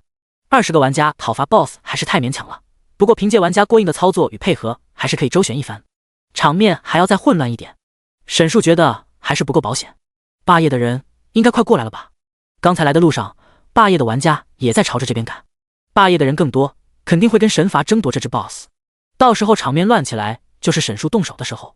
正想着，远处果然来了一批人，不是霸业的人，来的并不是霸业的人，而是白色侠客所属的工会不流行。不流行的人甚至比神罚更少，仅仅来了4个小队，竟然让神罚的人捷足先登了。神罚的人见到有其他玩家来了，先是有些紧张，但是见到对方人数单薄之后，放心了不少。陈少在后排给队友加着血，扭过头看向不流行的众人，一脸不屑道：“你们就这2个人，想跟我们抢 BOSS？ 这些大公会之间大多数时间属于竞争关系，彼此不太对付，你们这些人也搞不定吧？”不流行公会中，一个名叫季墨雨的女玩家不甘示弱道：“能不能搞定？你等下看看不就知道。”陈少话音刚落，巴莱迎面朝着他的方向就是一招。陈少一声惊呼，狼狈躲闪。哈哈，你们现在看起来有点吃力啊！季墨雨毫不掩饰地嘲笑道。在其他公会面前狼狈，还被一名女玩家嘲讽，这让陈少感觉颜面尽失，不由得恼羞成怒。等我解决了这个 BOSS， 你们这些人都要留在这里。陈少冷哼一声，结果又进入了巴莱的攻击范围，只能夹着尾巴逃跑。有眼睛还是看看你自己的处境吧。季墨雨一阵轻笑，随后对着身后不流行诸位玩家说道：“看起来神罚的朋友们好像需要点帮助啊，谁要你们帮助？”陈少指挥队友应付巴莱的攻击，下意识嘴炮回击。不对，你们要。刚刚说完，陈少思索了一下，才反应过来季墨雨的意思。转过头，不流行的人正在不怀好意地看着这边，很明显，不流行的人要对他们下手。你们可想好了？你们只有16个人，就算让你们把 BOSS 抢过去，也解决不了。陈少紧张道：“这不是有你们吗？”季墨雨理所应当道：“他的如意算盘打得很不错，现在神罚的人与 BOSS 缠斗，分身乏术，既无法脱身，也不能抽出人马阻止不流行的人，有些骑虎难下。不流行的人完全可以等 BOSS 的血量见底，坐收渔翁之利。”正在陈少左右两难的时候，又有一批人来到了此处。该死，霸业的人怎么也来了？看到霸业浩浩荡荡的一众人马赶到，陈少更慌了。不仅是陈少，季墨雨见状也皱起了秀眉。原来是你们！刘乐见到在场众人，开口道：“3个公会都是老熟人了，带队的人都是各个公会的活跃分子，就算没有打过交道，也都听说过彼此的名号。原来大名鼎鼎的季墨雨大美女也回到了新手村啊！”陌生跟着刘乐到场之后，第一时间就看到了不流行的季墨雨，真是晦气。季墨雨见到人群里的黄毛陌生，假装没听见，不予理睬。很显然，两人之间有些私人恩怨。怎么样，要不要合作？陈少这时对着季墨雨抛出橄榄枝，他不敢跟霸业合作，对方人多，他怕事后对方翻脸。正有此意，眼下的情况，季墨雨清楚和神罚合作是最好的选择。不过，奖励我们要分一半。季墨雨趁火打劫，你们只有16个人，还要分一半。陈少刚刚升起怒火，就被巴莱一斧子干哑火了。你们先负责拦住他们，我们来处理 BOSS。情况紧急，他没时间跟季墨雨讨价还价，大不了结束之后再黑吃黑。好，季墨雨爽快答应，随后拦在霸业众人面前。大美女，没必要的。陌生嬉皮笑脸道：“好不容易从新手村里走出来，再把你送回去，我可舍不得。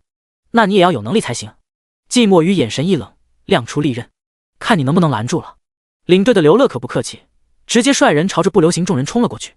霸业人数比不流行多出1倍，有着绝对的优势。不流行人数虽少，但并不需要与霸业正面交锋，只需要拦住他们，不要将巴莱的仇恨拉走就行。霸业也不会与不流行正面交锋，等到他们把不流行解决了，神罚也把 BOSS 解决了。这一下，场上几十名玩家僵持在一起。场上掌握主动权的只有 BOSS 巴莱，还有躲在阴暗处的沈树。对，这么打就对了。现在的场面，玩家和 BOSS 全都被限制住了，就没有人管他了。没有浪费时间，沈树赶紧去开宝箱。传说宝箱从外貌上就能看出来，比史诗宝箱好了不止1点半点。周围泛着的红光已经让沈树迫不及待了。打！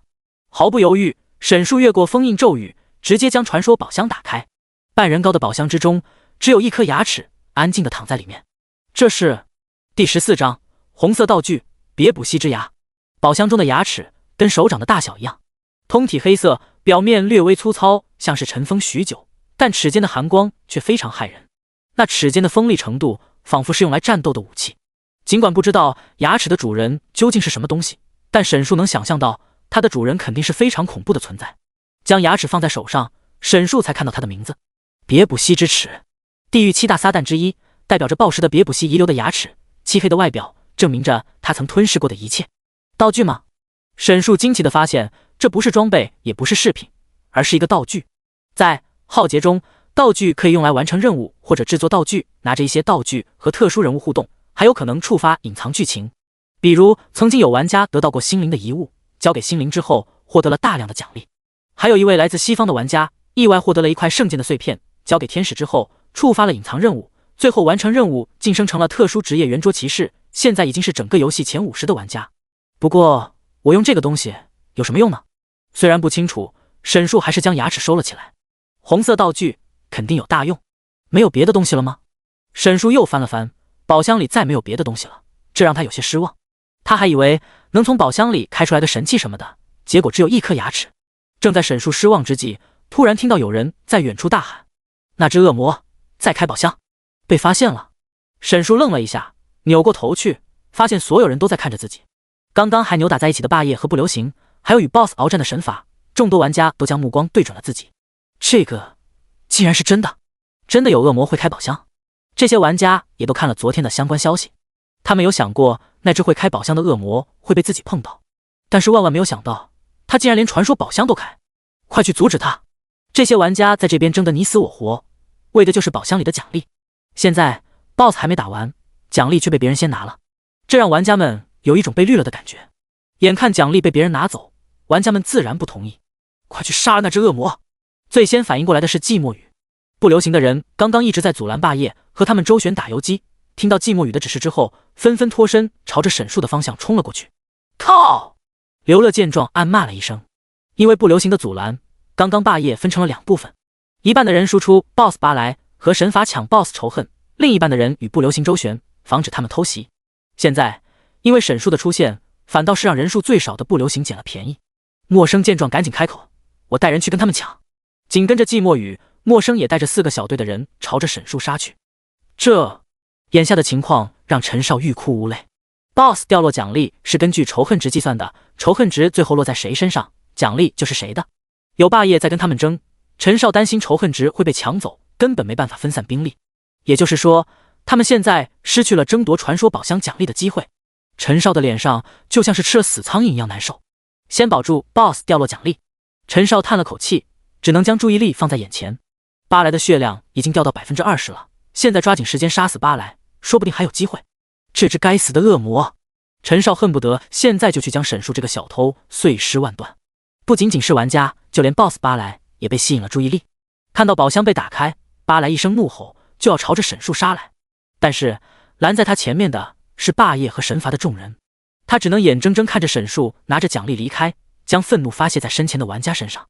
另一边，沈树看到玩家都朝着自己这边冲过来了，自知双拳难敌4手，干脆先撤退，躲到了树林里。跟紧了。身后季墨鱼可不想放过这条大鱼，沈树的出现可真是上天给他的机会。原本3家公会中不流行的人数最少，是最弱势的一方，而沈树的偷走了宝箱奖励，给了他天大的机会，一下子让不流行变成最有机会得到奖励的一方。现在默生带领的霸业已经被落下了一段距离，进入森林之后更是不见踪影，而不流行的众人还在死死地跟着偷走奖励的沈树。真是走运啊！季墨宇露出了胜利者的笑容，而前方的沈树见到不流行众人死死跟着自己，嘴角不由得上扬起来。凭借他的移动速度，想要摆脱掉这些玩家易如反掌。不流行的玩家之所以一直能跟上他，那是因为沈树故意控制了自己的速度，这个速度不流行的玩家刚刚好能跟上。不流行和霸业加起来30多人，沈树不敢保证自己能一次性处理这么多玩家，只要不流行和霸业分开之后，先解决掉一部分之后，剩下的就好说了。此时此刻，不流行浩浩荡荡一行人还不知道自己正在一步步落入圈套里。渐渐的，沈树见霸业的人已经不见踪影了，知道时机差不多到了，霸业的人已经跟丢了。一名玩家开口道：“就是现在！”听到这一句话，沈树突然毫无征兆地停下脚步，随后朝着跟在他身后最近的季墨宇突然发难。糟了！沈树这一击太快，而且出手的毫无征兆，季墨宇躲闪不及，被沈树结结实实的来了一刀。1510啊！季墨宇受伤吃痛，赶紧后撤，与沈树拉开距离。这一击不仅让他感到疼痛，更是被高额的伤害吓了一大跳。再多打一下，他的命就没了。第15章，你们被我一个人包围了。他停下来了，留几个人在附近，注意一下霸业的人有没有跟上来。剩下的人跟我一起把这个偷东西的家伙解决了。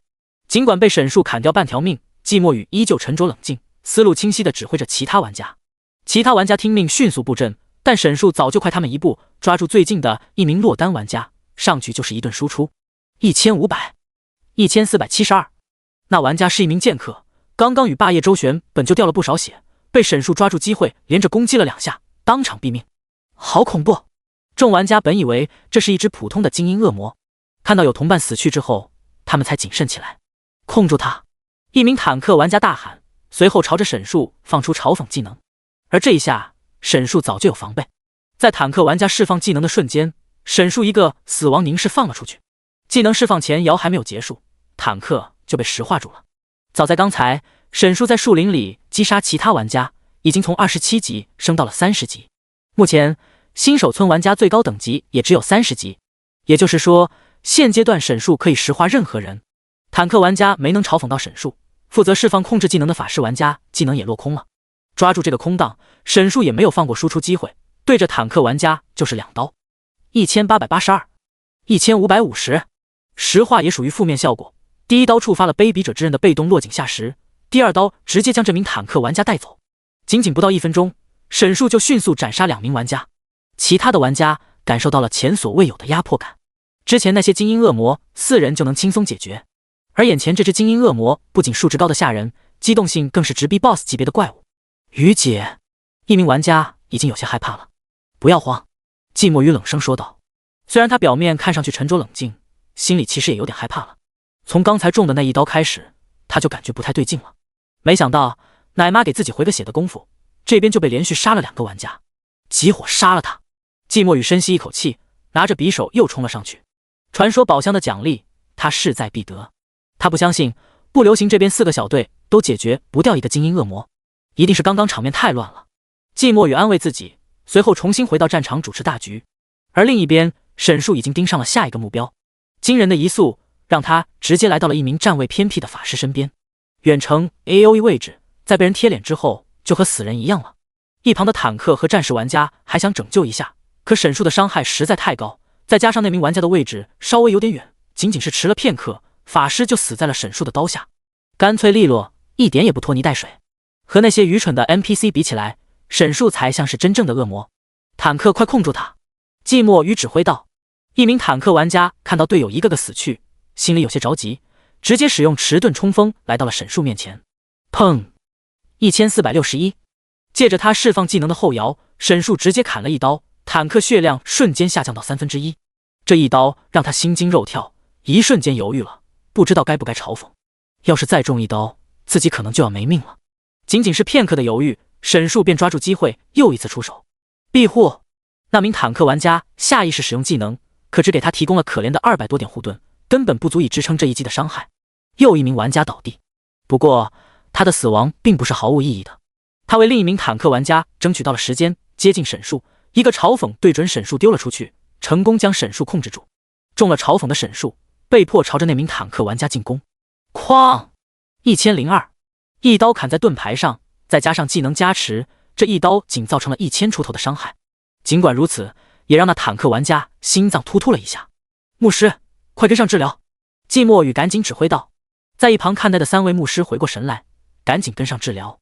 一人一个回复技能下去，坦克的血量几乎快回满了。除了牧师，其他玩家也都进入状态，开始配合，全力朝着沈树输出。火球术、长风刺、精准打击，一个接一个技能招呼上来，打到沈树身上。410、277、326。然而这些技能就像是挠痒痒一样，沈树2万多的血量只掉了一层皮，好厚的血。季墨宇也倒吸了一口凉气。他刚刚接着沈树被控制的时机，找准角度释放出来的割喉，也才打了800多的伤害。不过还好，他已经被控制住了。虽然防御力惊人，但目前的状况，沈树已经被控制住。接下来只要他们好好配合，在霸业的人找到这里之前，他有信心将其拿下，获得传说宝箱的奖励。输出位置注意，小心仇恨值。前排坦克提醒道。一般的战斗中，怪物的仇恨值由造成上伤害决定，谁造成的伤害高，怪物就会找谁攻击。而前排的任务就是限制住怪物的攻击，像是嘲讽技能等等，可以强制改变怪物的仇恨值，将对方的仇恨目标拉到自己身上。当输出位的输出太高，拉走了仇恨的时候，前排就可以使用强制拉仇恨的技能，吸引目标仇恨。等到技能结束，仇恨值又会重新计算。这就是一般打 BOSS 的流程。他们现在只需要稳稳控制好仇恨值，沈树就会被慢慢拖死。怎么仇恨目标还不变？坦克一边挨揍，牧师一边给他回血，血条再来回跳高。而过了半天，沈树的血量已经下降了1/5，仇恨目标却还没有变化。沈树一直在抓着他输出。1022，触发灼烧效果，又是一击，这一次触发了灼烧效果，又是灼烧。灼烧效果已经连续触发了2次，而队里的3位牧师只有1名学习了进化术，这一下他只能硬抗着灼烧感了。他不知道的是，沈树的卑鄙者之刃会对他造成额外的伤害。1933，啊！伤害突然多出几百，让坦克刚刚还健康的血条瞬间见底了。150，再加上一次灼烧伤害，坦克原地去世。第16章连斩霸业不流行。怎么死了？就连那名坦克玩家自己都不清楚，就这么莫名其妙的被打死了。为什么仇恨一直没有转移？难道是这只怪的仇恨机制不一样？季墨宇看出了其中的问题。如果按照正常的节奏，应该是仇恨被后排的输出位拉走，趁着怪仇恨值转移的间隙，这位坦克进入空档期，奶妈将其血量回满，然后由另一名坦克玩家嘲讽接手仇恨。然而这只怪的仇恨值完全没有转移，沈树的仇恨值当然不会转移。他的那些傻子 NPC 可不一样，他是有自己的思维的。除了强制拉仇恨的技能，他想打谁就打谁。抓住那名坦克，沈树直接将他打到死。现在场上就剩1名坦克玩家了，他只能硬着头皮上承担起自己的职责，就剩下1个了。玩家的这种战斗体系，坦克是不可或缺的一环，也是目前对于沈树而言最难解决的。现在只需要用输出灌死这最后1个坦克，剩下的就轻松了。而杀死这名坦克玩家也不是什么难事。虽然沈树已经掉了不少血量，但是不流行这边的玩家也好不到哪里去。因为时间缘故，他们根本没有机会吃补给品恢复，奶妈的奶量已经跟不上了。不到1分钟，在场唯一的1位坦克也被斩于马下。糟了，最后1名坦克玩家也死了，其他人根本拦不住这个杀戮恶魔。而沈树的血量才下降了不到1/4，距离最近的1名战士被沈树直接2刀带走。于姐，现在怎么办？众人看向季墨宇，看着眼前无法阻拦的精英恶魔，季墨宇一时间有些发愣。原本按照他的计划，传说宝箱里的奖励现在早就应该落入他的口袋里，而现在不仅奖励没有得到，不流行的玩家还死了一堆。眼看着又1名玩家死在眼前，16人的队伍就剩下了8人，这前后的落差实在太大，就像是坐过山车一样。撤还是搏一搏？季墨宇一时间犹豫了。沈树可不给他思考的时间，他不打算放过在场的任何1个玩家。凭借远高玩家的移速，沈树在森林中仿佛鬼魅，一个又一个玩家惨死在他的刀下。我们先撤，去找工会的其他玩家。队友接连死亡，季墨宇知道再不走就晚了。仅剩的几名玩家跟着季墨宇转身逃跑。想跑？沈树想要追上他们易如反掌，被追上的玩家毫无还手的机会，只能被沈树击杀。很快就剩下了季墨宇一人，这下可完了。眼看对方距离自己越来越近，季墨宇的心沉了下去。这下他必死无疑了。他千算万算，怎么也没有想到，这个偷开宝箱的精英恶魔竟然这么难解决。在那边，就在季墨宇准备好迎接死亡之时，突然听到前方一阵吵杂声。霸业，原来是霸业的人已经跟了上来，还有救！季墨宇直接朝着霸业众人的方向冲了过去。那只恶魔去哪了？是不是已经被你们给杀了？宝箱里的东西在哪？默生接连发问，季墨宇却没有搭理他，朝着霸业的方向冲过去，没有任何放慢速度的意思。你这是？默生还没有搞清楚状况，季墨宇便从他们身边跑了过去。恶魔就在后面，你们要打自己打吧。季墨宇冰冷的留下一句话之后，便仓促逃离了。东西是不是在他身上？默生自然不肯相信季墨宇的话，可还不等他反应过来，就听到身后一阵剧烈的脚步声。是那只恶魔，竟然是真的！默生看到沈树之后，双眼放光。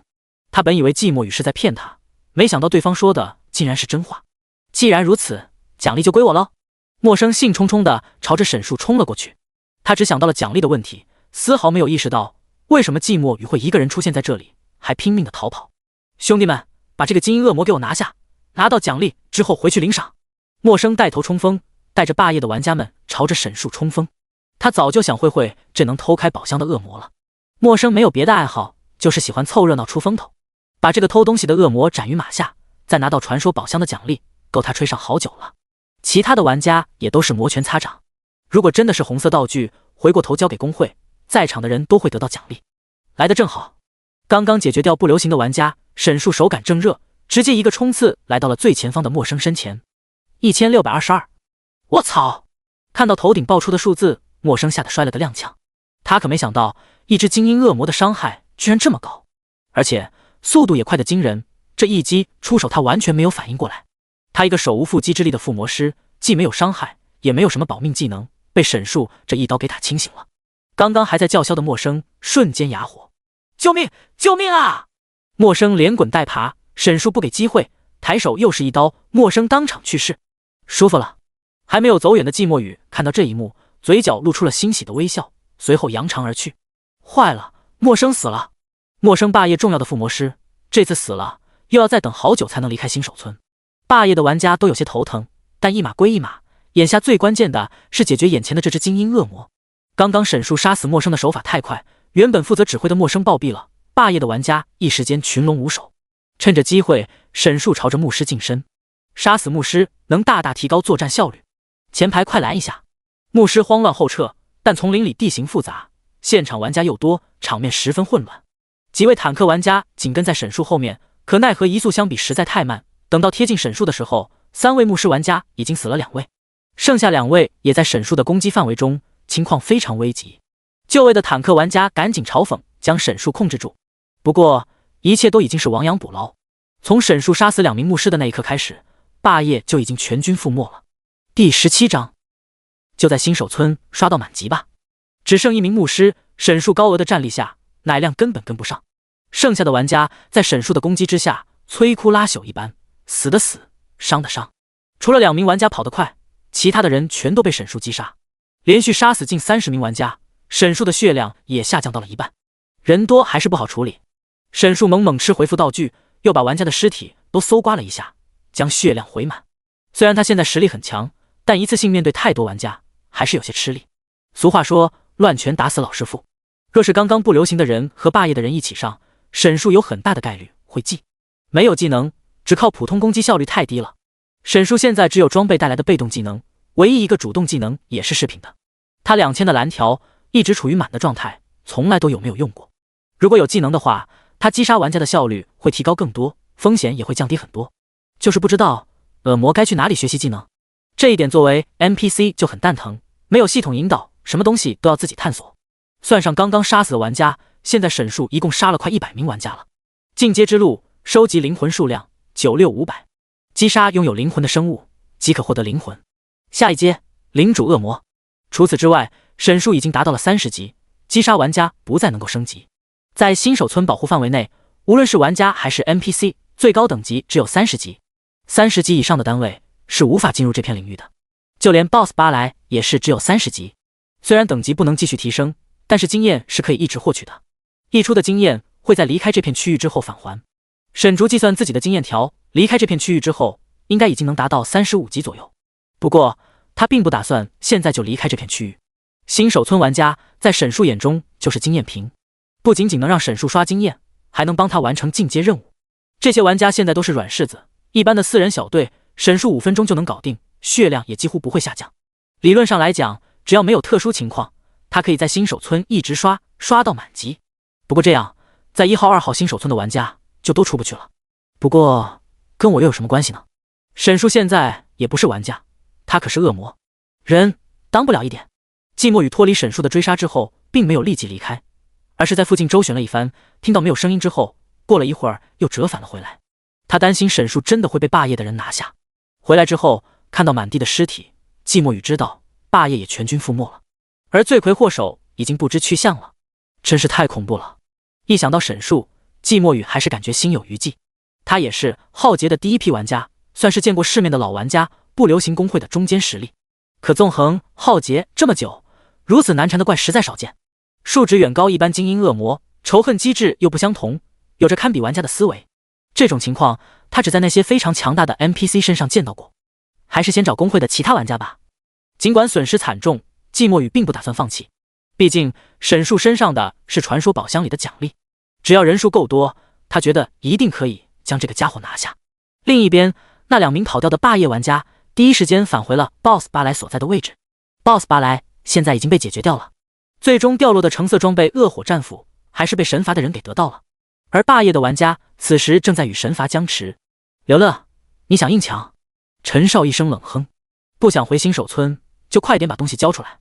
刘乐也不多废话，双方摩拳擦掌，这就要打起来。就在这时，从沈树手里生还的2名霸业玩家跑了回来。刘哥，不好了，陌生死了，陌生死了。刘乐被这个消息吓了一跳。陌生可是公会的重要人物，为了保证其安全离开新手村，特意让他跟着陌生一起。这个消息可是让刘乐满头大汗了。刘乐出神，霸业的其他玩家注意力也全都转移。陈少见状，赶紧指挥撤退。趁现在，我们快走！陈少早就计划着逃跑了。刚刚和 BOSS 巴莱打起来，神罚这边承受了绝大部分伤害，现在完全不是霸业的对手。现在趁着霸业那边出了乱子，陈少脚底抹油，直接逃跑。哼，这件事没完，等后面再碰到你，没你好果子吃。逃跑就算了，陈少还要放出狠话。该死！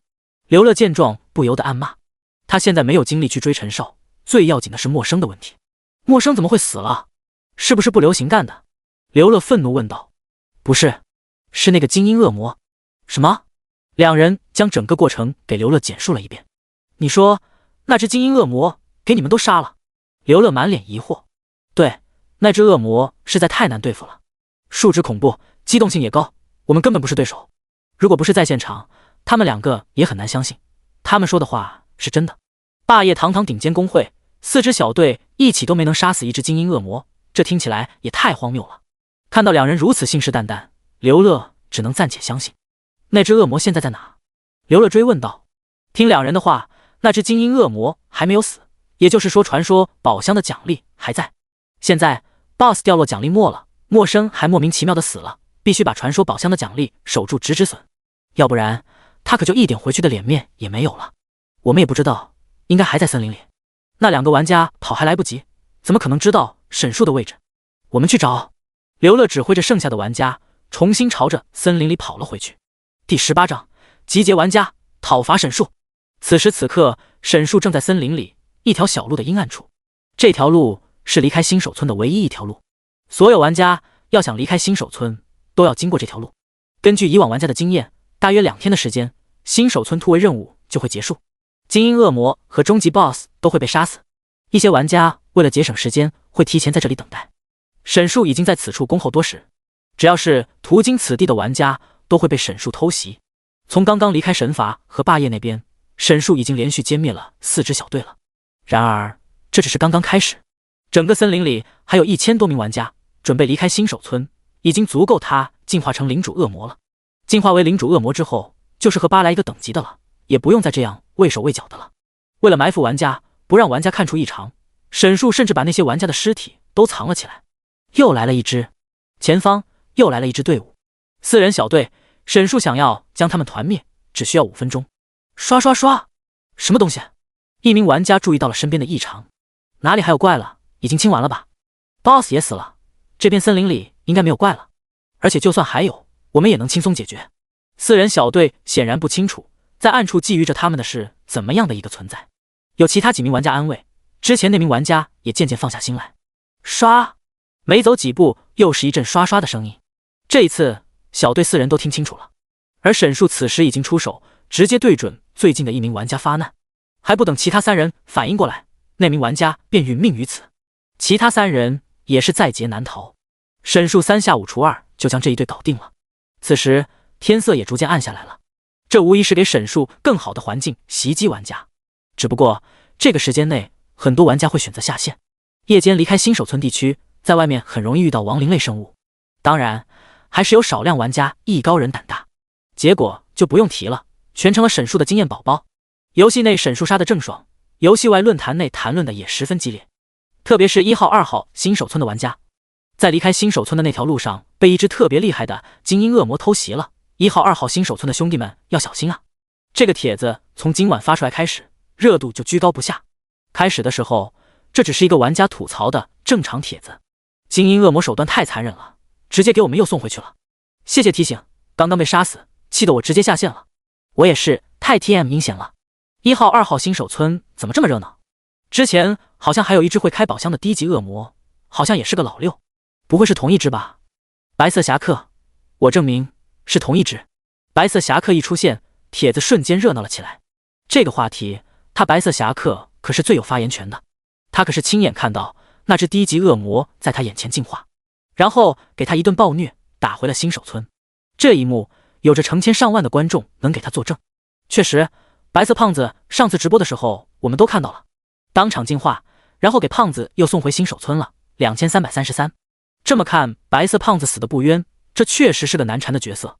这么精彩，我这就回去看录播。因为有白色侠客作证，帖子也变得热闹了起来。不少玩家都想亲眼看看这个老六恶魔究竟有多强。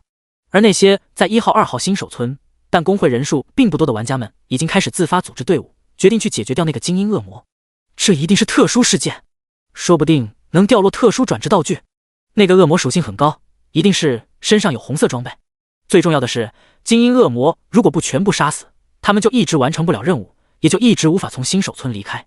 你们看到了吧？真不是我在说谎，就连白色胖子都中招了。那只恶魔太奇怪了，比 BOSS 还难打。霸业公会交流群内，默生申诉着自己的冤屈，刘乐更是不敢说话，只能尴尬地发表情包表示同意。还有2个月圣战就要打起来了，默生还能回来吗？一位名叫文书的人发问道，是群里的管理员，在霸业公会内有着不低的地位。我在这边待一段时间，陪着默生快点练级。刘乐主动请缨，想要将功补过。你还是先带人把那只恶魔解决了吧。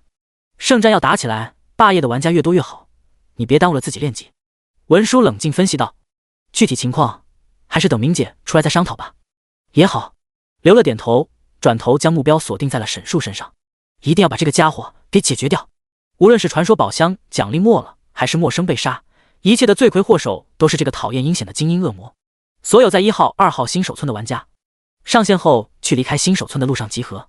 刘乐发出了一个坐标，正是沈树最后出现的位置附近。传说宝箱的奖励就在这只怪身上，大家跟我一起去讨伐他。用得着这么大张旗鼓吗？那家伙真比 BOSS 还难打。文书有些不解，他不在1号、2号新手村，也没有亲自见过沈树，听那些玩家讲的更是云里雾里的。刘乐这么一号召，直接召集了霸业的100多名玩家。哼，这次我还解决不掉你。他只有这么一个将功补过的机会，必须在明姐出来之前解决。而另一边，不流行公会内也非常的精彩。目标现在没有被击杀，传说宝箱的奖励还在他身上。季墨宇也在和公会的高层讨论。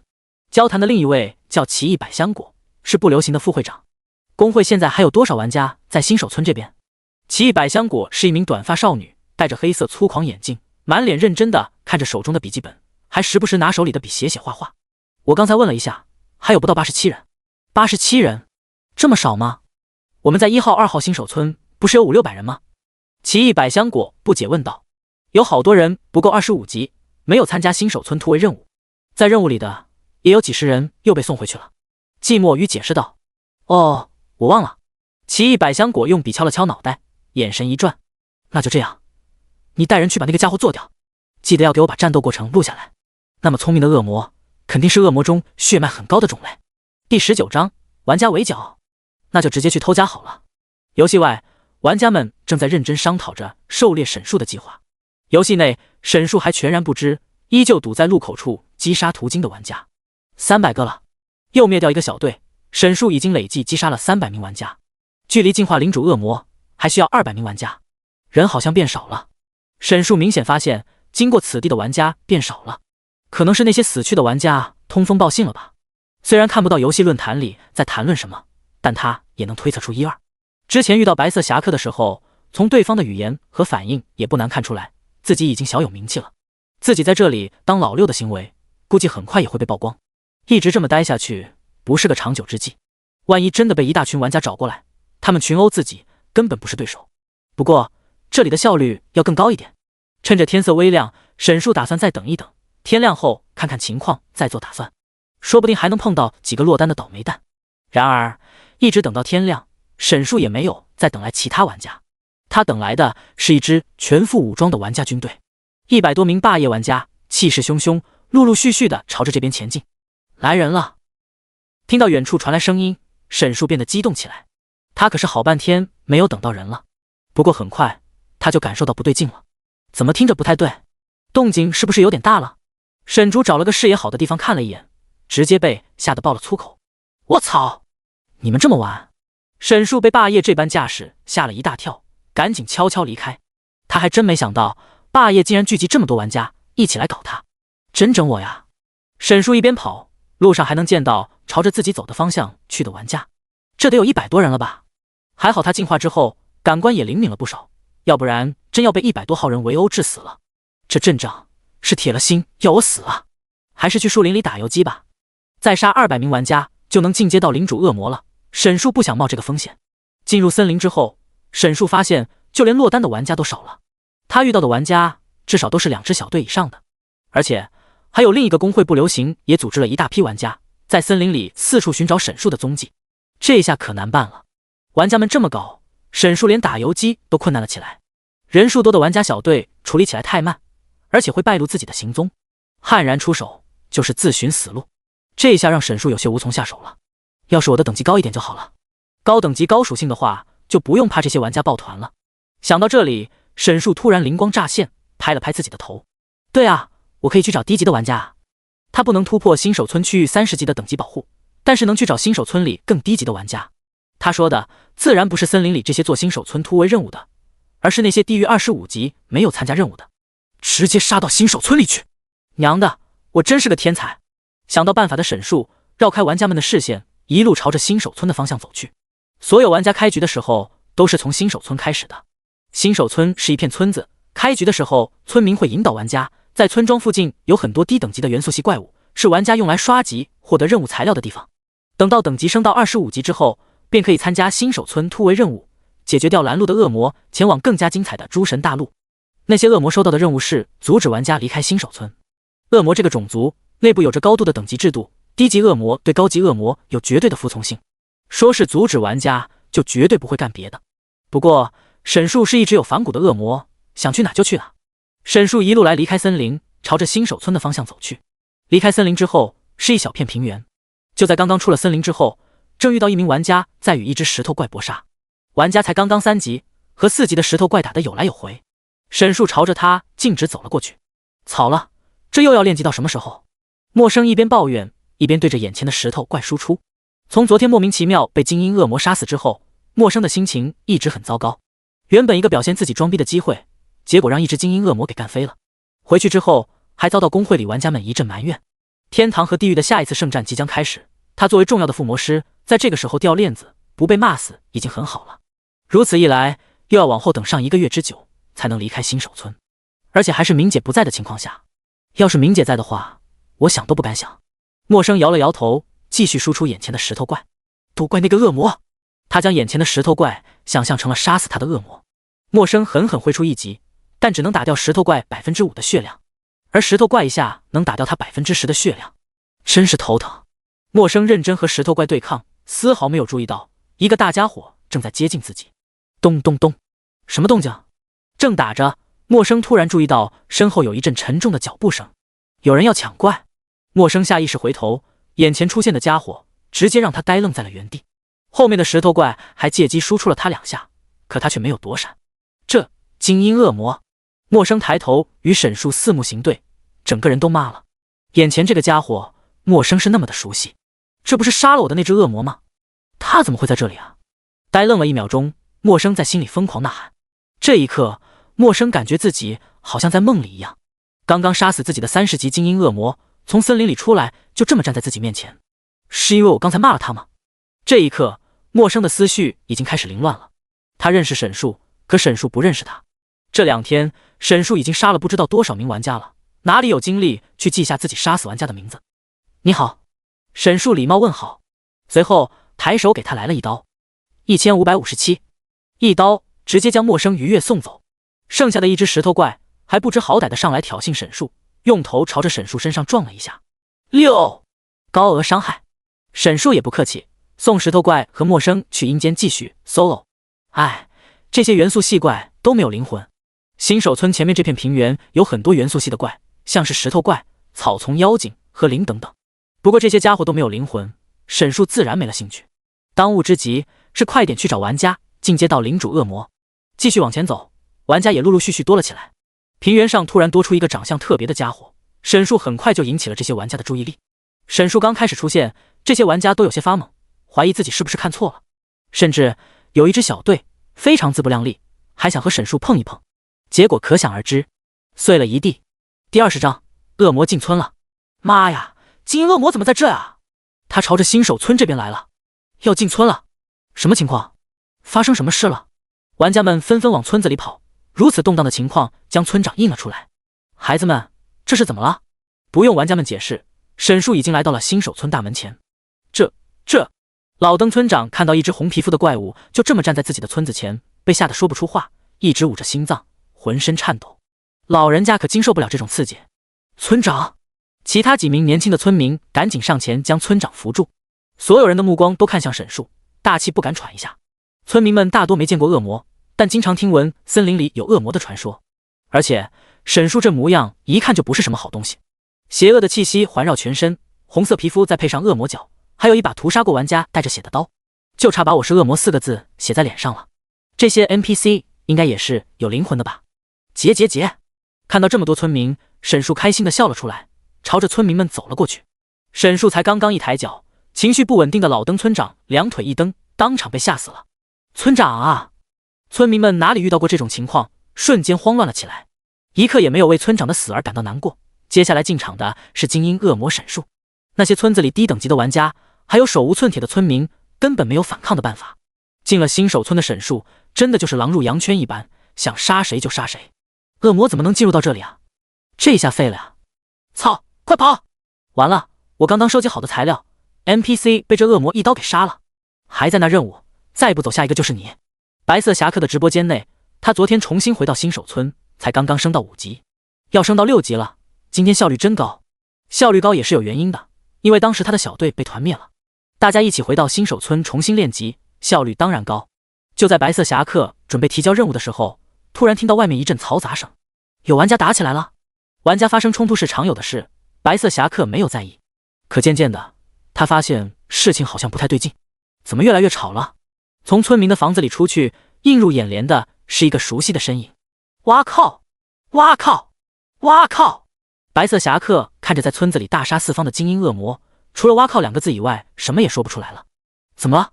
其他3名队友还不清楚状况，出来之后心情瞬间和白色侠客一样了。我没看错吧？这是精英恶魔？这不是杀死白色胖子那只吗？怎么到新手村里来了？恶魔能进新手村，我完全没有听说过啊！我玩了5年也没听说过呀！来找主播索命来了吧？杀疯了！杀疯了！眼前的景象也看傻了白色侠客直播间的观众们。这一下，白色侠客的直播间可火了起来。30级精英恶魔进入新手村，疯狂屠杀 NPC 和玩家。消息一经流出，白色侠客的直播间人数暴涨10几倍。然而，白色侠客此时却没有心情照顾自己的直播间了，他不想再被杀死一次了。身后一声声惨叫和厮杀的声音吓得他不敢回头。副村长也闻讯赶了过来，见到沈树也被吓了一跳。坏了坏了，这只恶魔是怎么进入村子的？那些强大的战士们都进入森林里了，这下可糟了。副村长，现在怎么办啊？此时此刻，村庄前面已经是一片残破景象，玩家和 NPC 们都在四处逃命，根本没有人敢还手。剩下的村民们躲在一起，等待副村长给出解决办法。这只恶魔的实力太强了，我们根本不是对手。副村长叹了一口气，村里的村民们几乎没有任何的攻击能力，只有一些守护村子的 NPC， 他们也只是负责防止元素怪袭击村子的，根本对付不了如此强大的恶魔。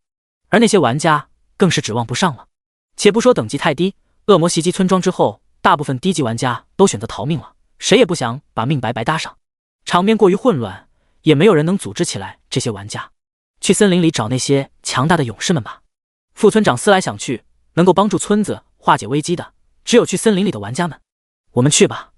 2名年轻的村民自告奋勇。好，注意安全，尽早回来。副村长郑重点头，随后看向其他村们。先放弃我们的村子，躲到地窖里去。相对于地面，地窖里更加安全一些。村民们全部躲进了地窖里，村庄里就只剩下玩家了。外面，沈树在肆无忌惮地攻击那些玩家，等级稍微高一点的2刀解决，低一些的1刀就能送走。尽管整个新手村里有上千名玩家，可他们大多数都不敢还手。一些有远程攻击的玩家还试着朝沈树输出，看到可怜的数字之后，也都选择逃跑保命。仅仅不到1个小时，沈树就杀了100名玩家和 NPC。沈树现在有些后悔自己没有早点来新手村里，还差100个就能进阶成领主恶魔了。前方还有一大群玩家在争先恐后逃跑，这还仅仅是1号新手村，在不远处还有2号新手村也在附近。新手村附近的平原上还有一群打怪做任务的玩家，这些玩家都足够沈树升级成更高级的恶魔统领了。剩下的时间就是沈树的杀戮时间了。一个又一个玩家惨死，动静也闹越大。2号新手村也都发现了有恶魔闯入新手村，如此状况，玩家们不敢乱招惹这个大家伙，纷纷绕路走。他们不来找沈树，沈树可不放过他们。1号、2号新手村被沈树搅和得鸡犬不宁。沈树进阶之路的下一层很快就要满了。第21章，再次进阶，领主恶魔。沈树在新手村为非作歹，而参加新手村任务的玩家还全然不知情，一个劲的在森林里找，一点线索也没有吗？到哪里去了？难不成这恶魔还会隐身？就在众人疑惑之际，2个村民带着惊人的消息来了。各位勇士，不好了，有恶魔进入村庄里了，大家快来帮忙！2个村民一路狂奔来到森林里，很快就遇到了一群玩家。这些玩家正是刘乐带领的霸业。什么？恶魔进入到村庄了？听到这个消息，所有人都愣住了。恶魔进村庄，这还是头一回听说。不对，会不会是那只精英恶魔？刘乐瞬间反应过来，村民口中的恶魔就是他们一直在找的那只偷了奖励的精英恶魔。大家快跟我回村子里！刘乐二话不说，带着霸业100多号人朝着新手村方向杀了回去。这恶魔可真是狡猾，竟然趁机偷家。霸业的动作很快也引起了其他玩家的注意。霸业这是要干嘛？季墨雨带着不留行的人注意到了霸业的奇怪举动，思索片刻，季墨雨还是决定带人跟了上去。刘乐带着霸业的众多玩家以最快的速度回到新手村。此时的新手村早已经是一片狼藉，整个新手村内非常的冷清，那些曾经生活在村庄里的村民已是不知所踪，做任务的玩家也是一个也没有了。如此冷清的新手村是所有玩家都没见过的。玩家和村民都去哪里了？正在刘乐疑惑之时，突然听到村里传来一阵阵嘈杂声，是恶魔！刘乐高呼一声，霸业玩家集体朝着新手村方向冲锋。随着玩家们进入新手村，也终于见到了那只精英恶魔，就是他。刘乐曾在 BOSS 巴莱所在之处见到过沈树，不过这只恶魔此时的样子好像有点不同，相距有些远，刘乐并没有太在意。他现在急切的想要将对方拿下，抢回传说宝箱里的奖励，顺便发泄一下自己心中的怒火。刘乐带领众多玩家冲锋，也不去管什么战术，100多个玩家，一人打一下都死了。其他玩家见状，也跟着刘乐冲了上去。另一边，沈树面对如此多玩家的征讨，却没有丝毫反应，只是站在原地。不过，如果有其他玩家在附近，便能注意到他脸上细微的变化。面对眼前这般汹涌的人潮，沈树没有任何的慌乱，相反，他的脸上还露出了一丝冷笑。来得正好，正好试一试我的新技能焚葬。沈树开口瞬间，就在他的前方出现了微妙的变化，地面逐渐开始变得晃动，仿佛在地底深处有什么东西在涌动一般。微弱的震动却散发着恐惧和不安的气息。等一下，感受到地面震动的刘乐突然停住，身后的玩家也注意到地面细微的震动感。这是怎么回事？刘乐低下头注视着地面，突然他感觉到周围的空气的温度正在逐渐升高。不对，快撤！刘乐突然意识到问题，可一切都已经晚了。下一刻，地面突然开裂，一道道恐怖的火焰浪潮从地面翻涌而出，岩浪拔地而起，像是一个巨大的火柱一般，范围之大，瞬间将霸业大部分玩家吞噬。啊！火焰之中看不清究竟发生了什么，只听到一声声玩家的惨叫。几秒钟过后，火焰逐渐消失，地面上也只剩下了玩家们的残骸。仅剩的一些玩家也是血量见底，表情痛苦。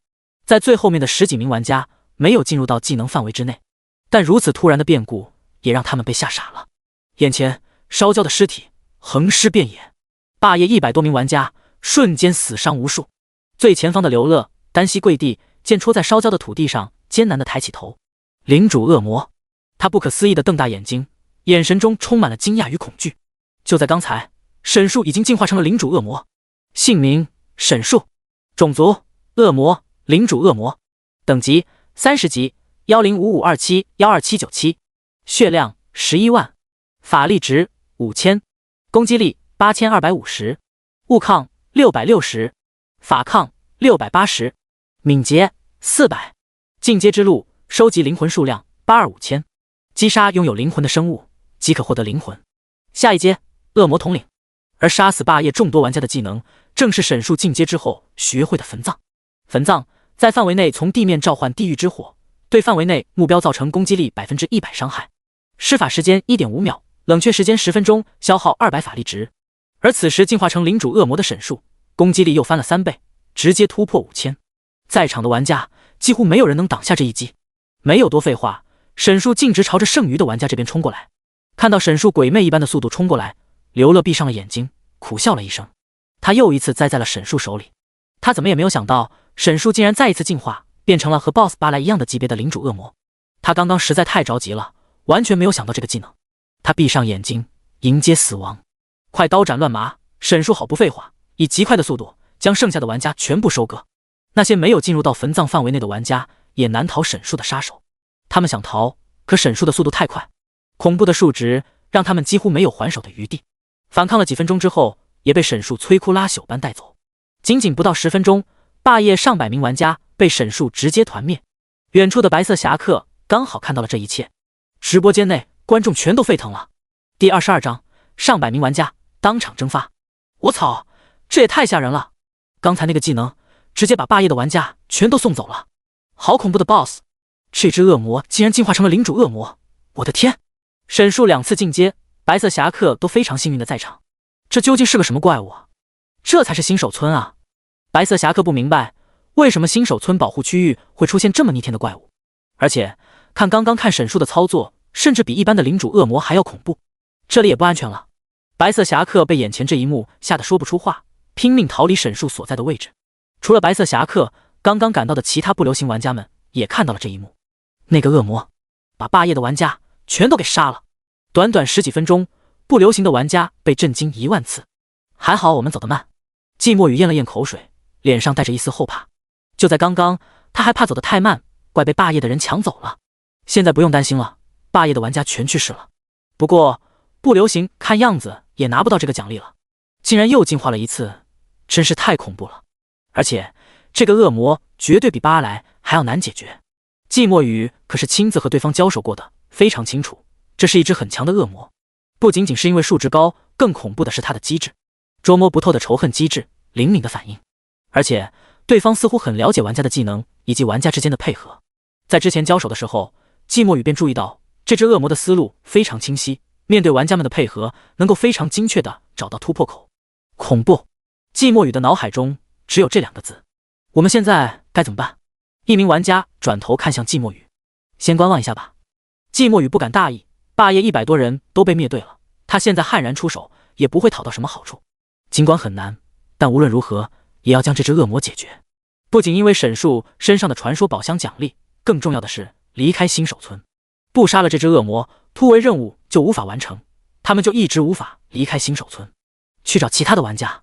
现在看来，只有不流行的玩家是解决不了这个问题了。他还需要更多的帮手。季墨宇重新回到森林里，第一时间找到了另一个大公会——飞仙阁。和不流行一样，飞仙阁同样也是一个有实力的大公会。飞仙阁在这边的头领名叫安乐仙，是飞仙阁的一名骨干。飞仙阁为了传说宝箱的奖励，也在找沈树的踪迹。听到季墨宇说对方已经去了新手村，进化成了领主恶魔，让安乐仙一阵震惊。你说他把霸业100多号人全都给杀了？安乐仙听了感觉有点不可思议。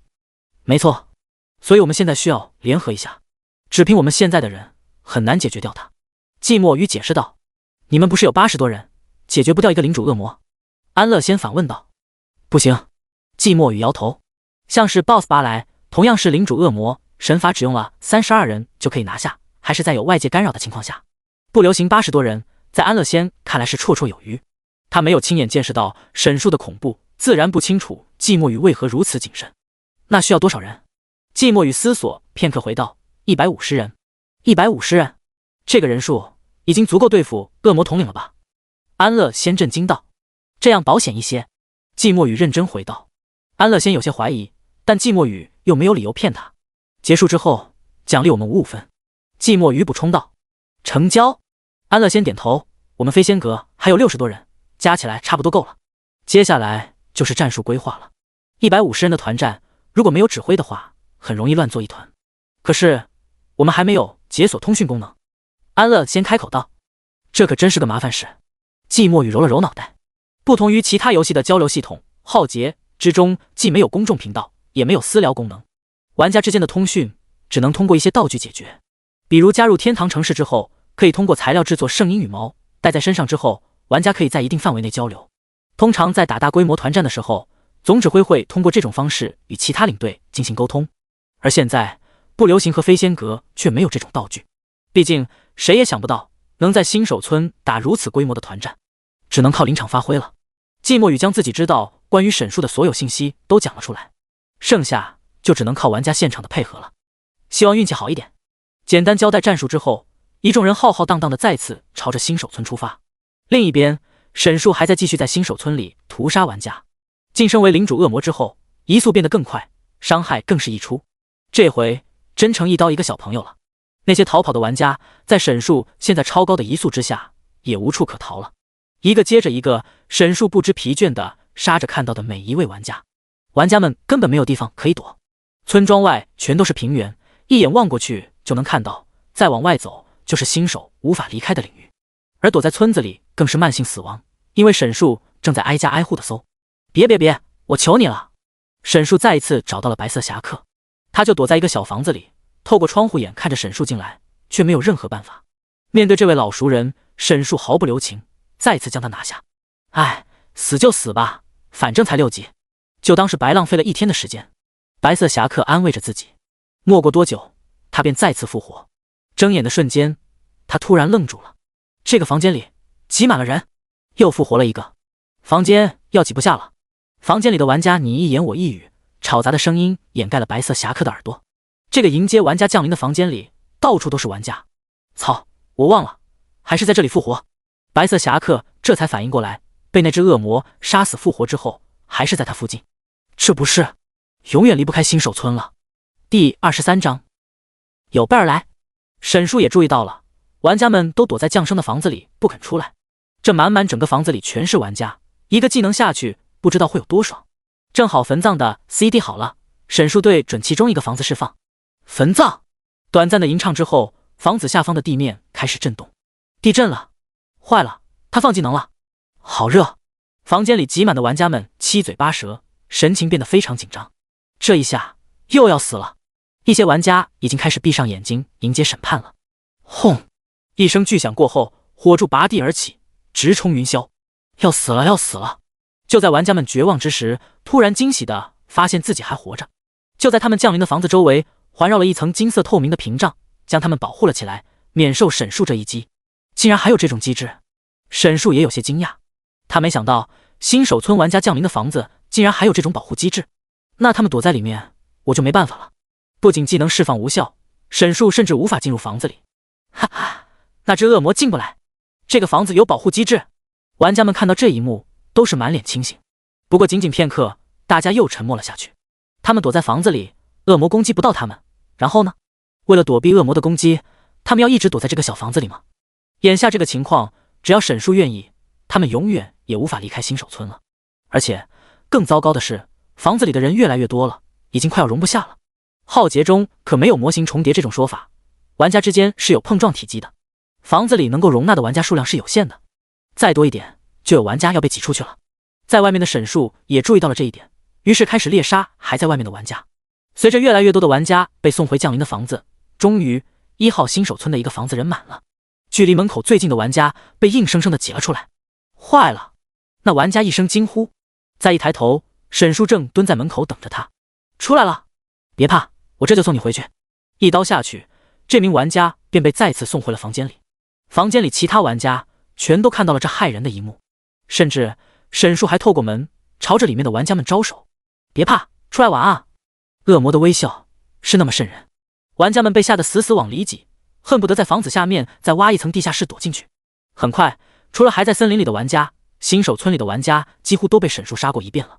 仅剩的一些没有被杀过的玩家也都活得担惊受怕，就像是在玩恐怖游戏一样，生怕沈树下一秒从哪里出来就给他杀了。1号新手村里，玩家全都挤在降临房子里面不出来，偶尔有1、2个被挤出来的玩家都被沈树送了回去。这边没什么人了啊！玩家们死死躲着不出来，沈树也不着急，他有的是时间。1号、2号新手村2个村庄连着，每个新手村有5个给玩家降临的房子，沈树就在门口守着这些玩家。玩家总有受不了的时候，他们一出来，沈树就动手。一些玩家已经受不了，提前下线了，剩下的一些玩家抱有一丝侥幸心理，希望能够有奇迹出现。他们唯一的希望就是那些参加新手村突围的玩家回来，将这只没有人性的恶魔绳之以法。他们的等待不是没有回应，天色逐渐变暗，不流行和飞仙阁也布置好了战术。新手村前，一大批玩家缓缓靠近。哦，沈树现在的感官非常敏感，再加新手村周围都是平原，有一点风吹草动都会被沈树捕捉到。这么多人，这是做了准备的呀。沈树看着远处缓缓前进的玩家们，眼神变得逐渐认真起来。沈树直接来到了村庄中一个2层楼的瞭望塔上，那些玩家们的行踪瞬间被看得一清二楚。玩家数量不少，而且看样子是有备而来。和霸业的无脑冲锋不一样，这些玩家大致上分成了左右2队，行动十分小心谨慎。不流行和飞仙阁的人还不知道，他们的举动在沈树的眼中一览无余。不过这也不能怪他们，毕竟一般的怪只有进入范围之后才会注意到玩家们的举动。而沈树不仅仅提前找位置观察到了玩家们的一举一动，甚至开始根据思索对策。这些玩家哪里面对过这么聪明的恶魔，主动来送人头，很好。沈树也不客气，既然他们真想干掉自己，他也不可能留手。正好那些玩家都躲在房子里不肯出来，把你们也都送进去，房子应该就装不下了。看着玩家们逐渐靠近，沈树心中也有了对策。他假装没有看到那些玩家，大摇大摆地朝着新手村外走去。快看，他走了，那只恶魔走了，我们可以出去了。看到沈树离开新手村，玩家们一阵欢呼。会不会是这只恶魔在骗我们出去？大家正在激动的时候，一名玩家突然开口道：一只恶魔还能跟我们玩心理战不成？一旁的白色侠客下意识回道。这句话说完，玩家们都沉默了。白色侠客也意识到了问题，他们确实不能用看待正常恶魔的眼光看待外面这个残暴的家伙，不然的话他们也不会被堵在这里杀。操，怕什么？反正我们都是一级，出去看一看也损失不了什么，大不了就再死一次，反正也是要回来的。白色侠客开口道。这一句话让玩家们重振旗鼓。这些玩家都是在浩劫中玩了有一段时间的老玩家，在游戏里他们还从来没有遇到过这种委屈。白色侠客的一番话让他们重新恢复血性。这些玩家被沈树杀的，就连出门都需要勇气了。白色侠客一马当先，直接推门冲了出去。其他玩家观望了一会儿，发现恶魔并没有回来。看吧，我就说没事。白色侠客转了2圈，证明自己没有受到任何危险。见状，其他玩家也都兴奋地跟着冲了出去。第24章，大家都在啊。沈树离开新手村并不是什么阴谋诡计，而是为了送更多玩家回来。快看，那边有玩家！是做新手村突围任务的玩家来救我们了！白色侠客指着前方大喊道。玩家们壮着胆子走出来，发现远方有很多玩家。杀了这个家伙！快杀了他！玩家们一个个咬牙切齿，恨不得亲自上场。兄弟们加油啊！白色侠客握紧拳头，满眼恨意地看着沈树。在他们看来，这一场战斗，玩家们势在必得。眼前上百名玩家，不可能解决不掉一只领主恶魔。他们只恨自己不能亲自参与这场讨伐行动。他们只是一级的废物，只能加油助威，还不敢太大声，怕把恶魔惹急了回来给他们都杀了。那家伙出来了，大家做好准备。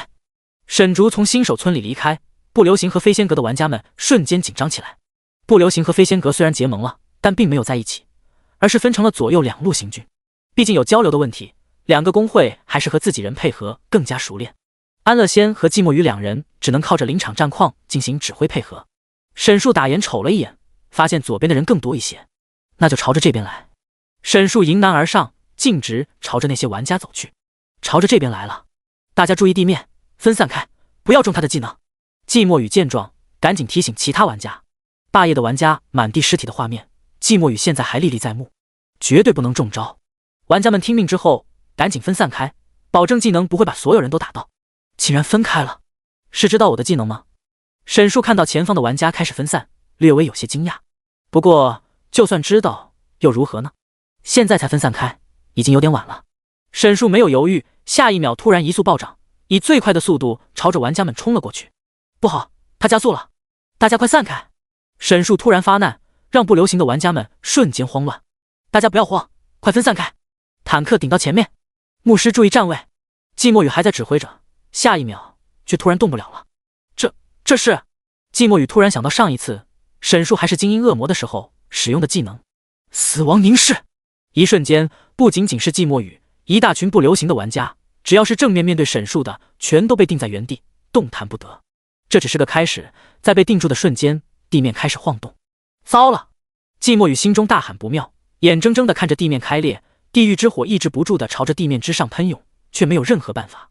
火焰翻涌出的瞬间，季墨雨身上的石化效果解除了，可时间已经不够了。熊烈的火焰将范围内的玩家们全部吞噬。刚刚那些加油助威的玩家们，像是也中了死亡凝视一样，瞬间被石化了。他们本来还在期待这些玩家能拯救他们于水火之中，现在倒好，都来陪他们了。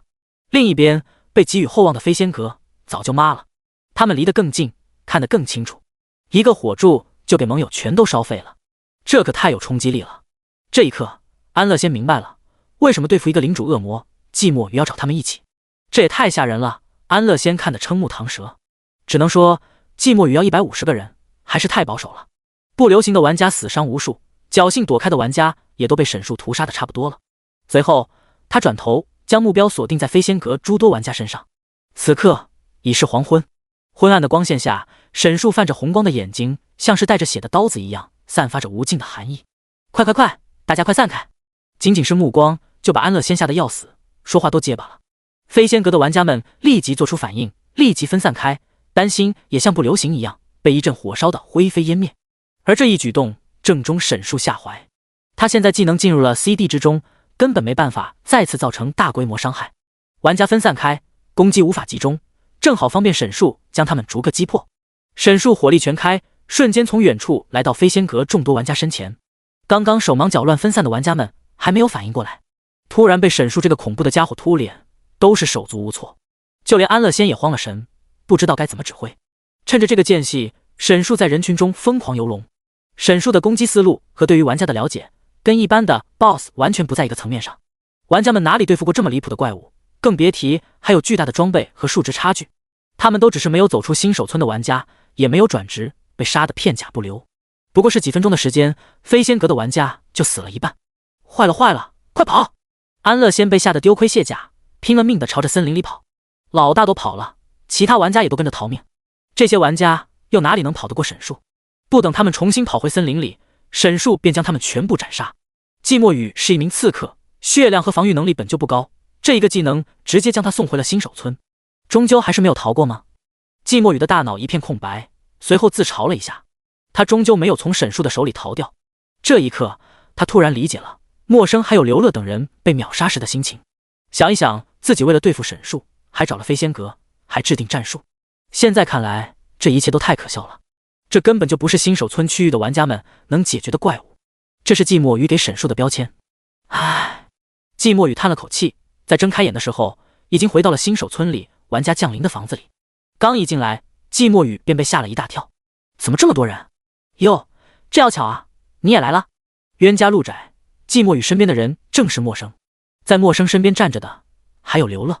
晦气，季墨宇叹了口气，哈哈，刚才我都看到了，被一个技能就秒了，哈哈哈哈，真菜啊！陌生毫不留情的嘲讽。你呢？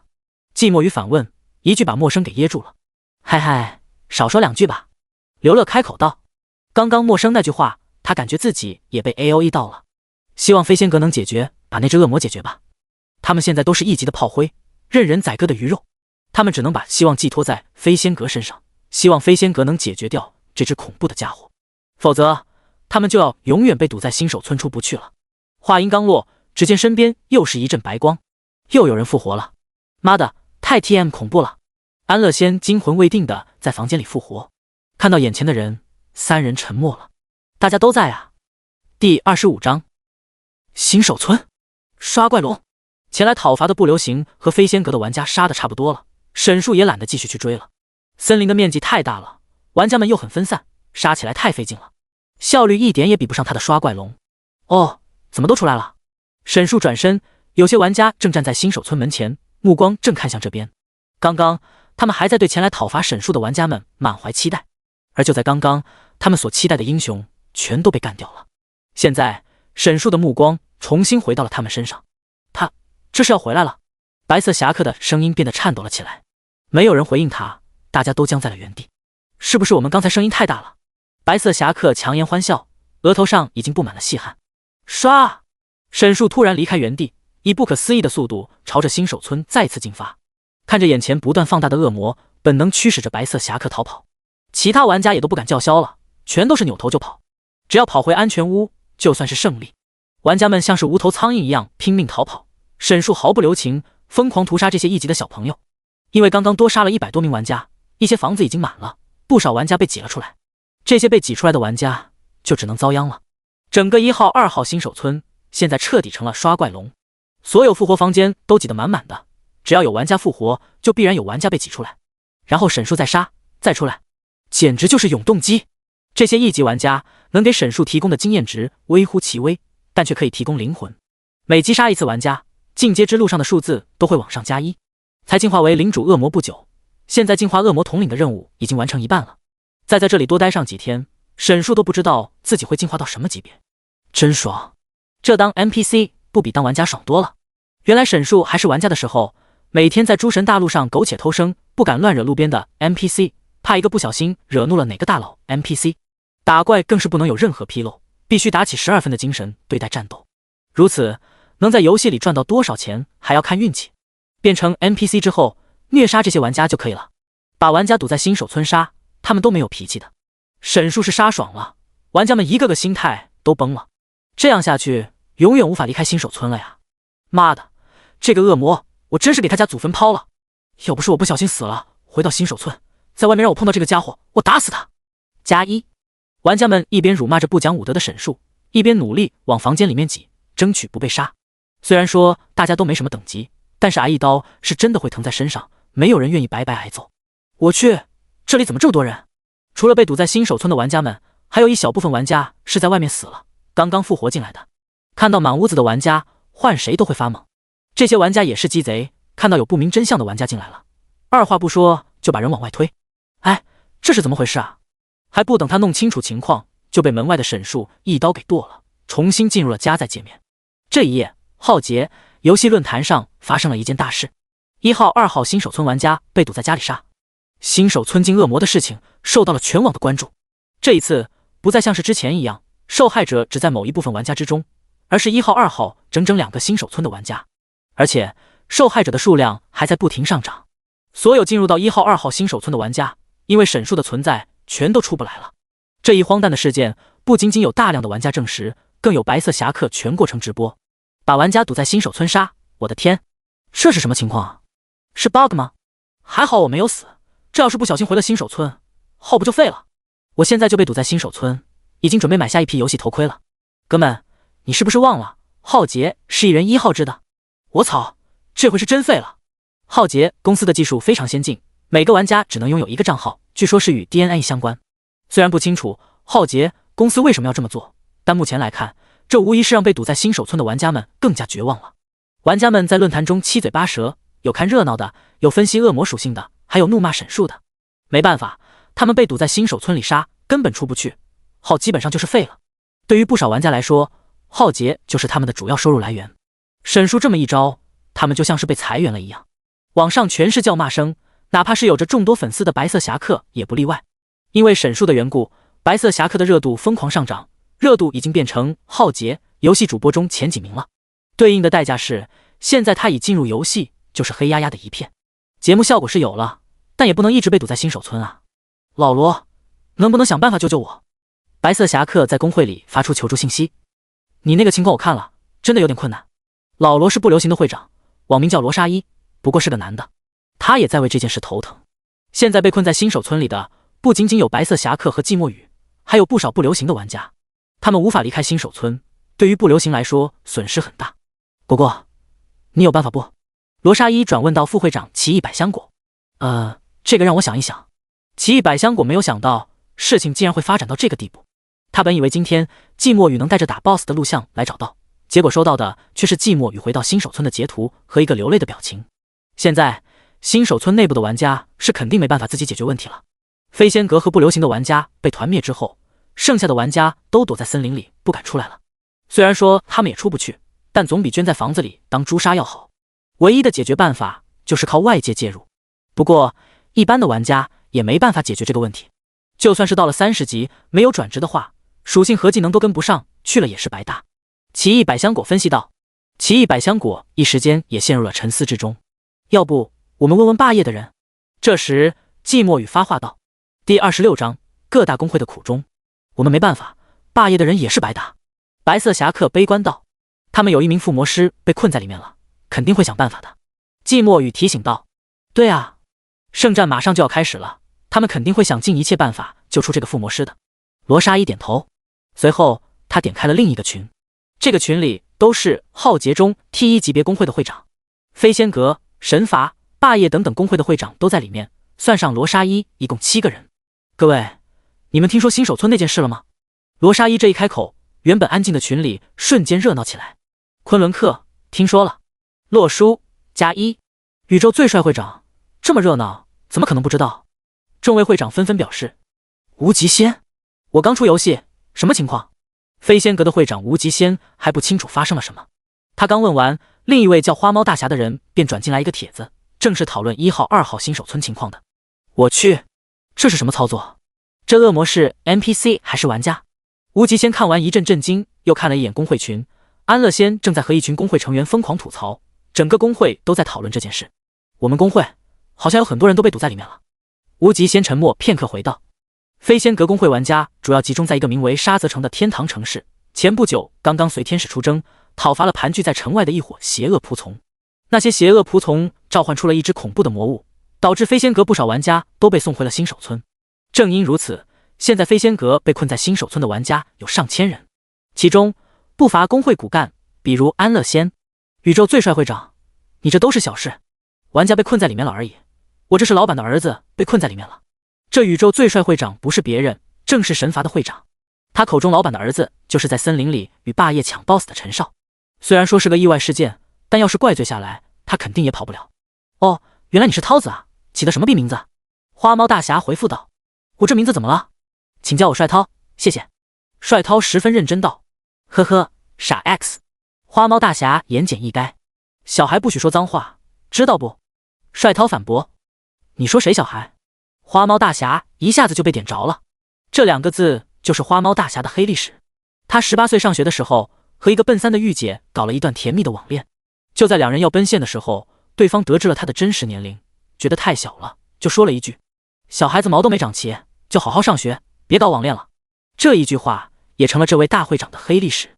再加上花猫大侠的公会叫快乐星球，听起来特别幼稚，所以大家叫他小孩取笑他。神罚和快乐星球更是不对付，在浩劫，游戏刚刚开始的时候，神罚和快乐星球看上了同一座天堂城市，都想作为工会的基地，因此发生了冲突。最终结果以神罚失败而告终，两个工会也因此结下了梁子。这一下，两人直接在群里骂了起来。群主昆仑客见状，直接将两人禁言。嗨嗨，你们去私聊。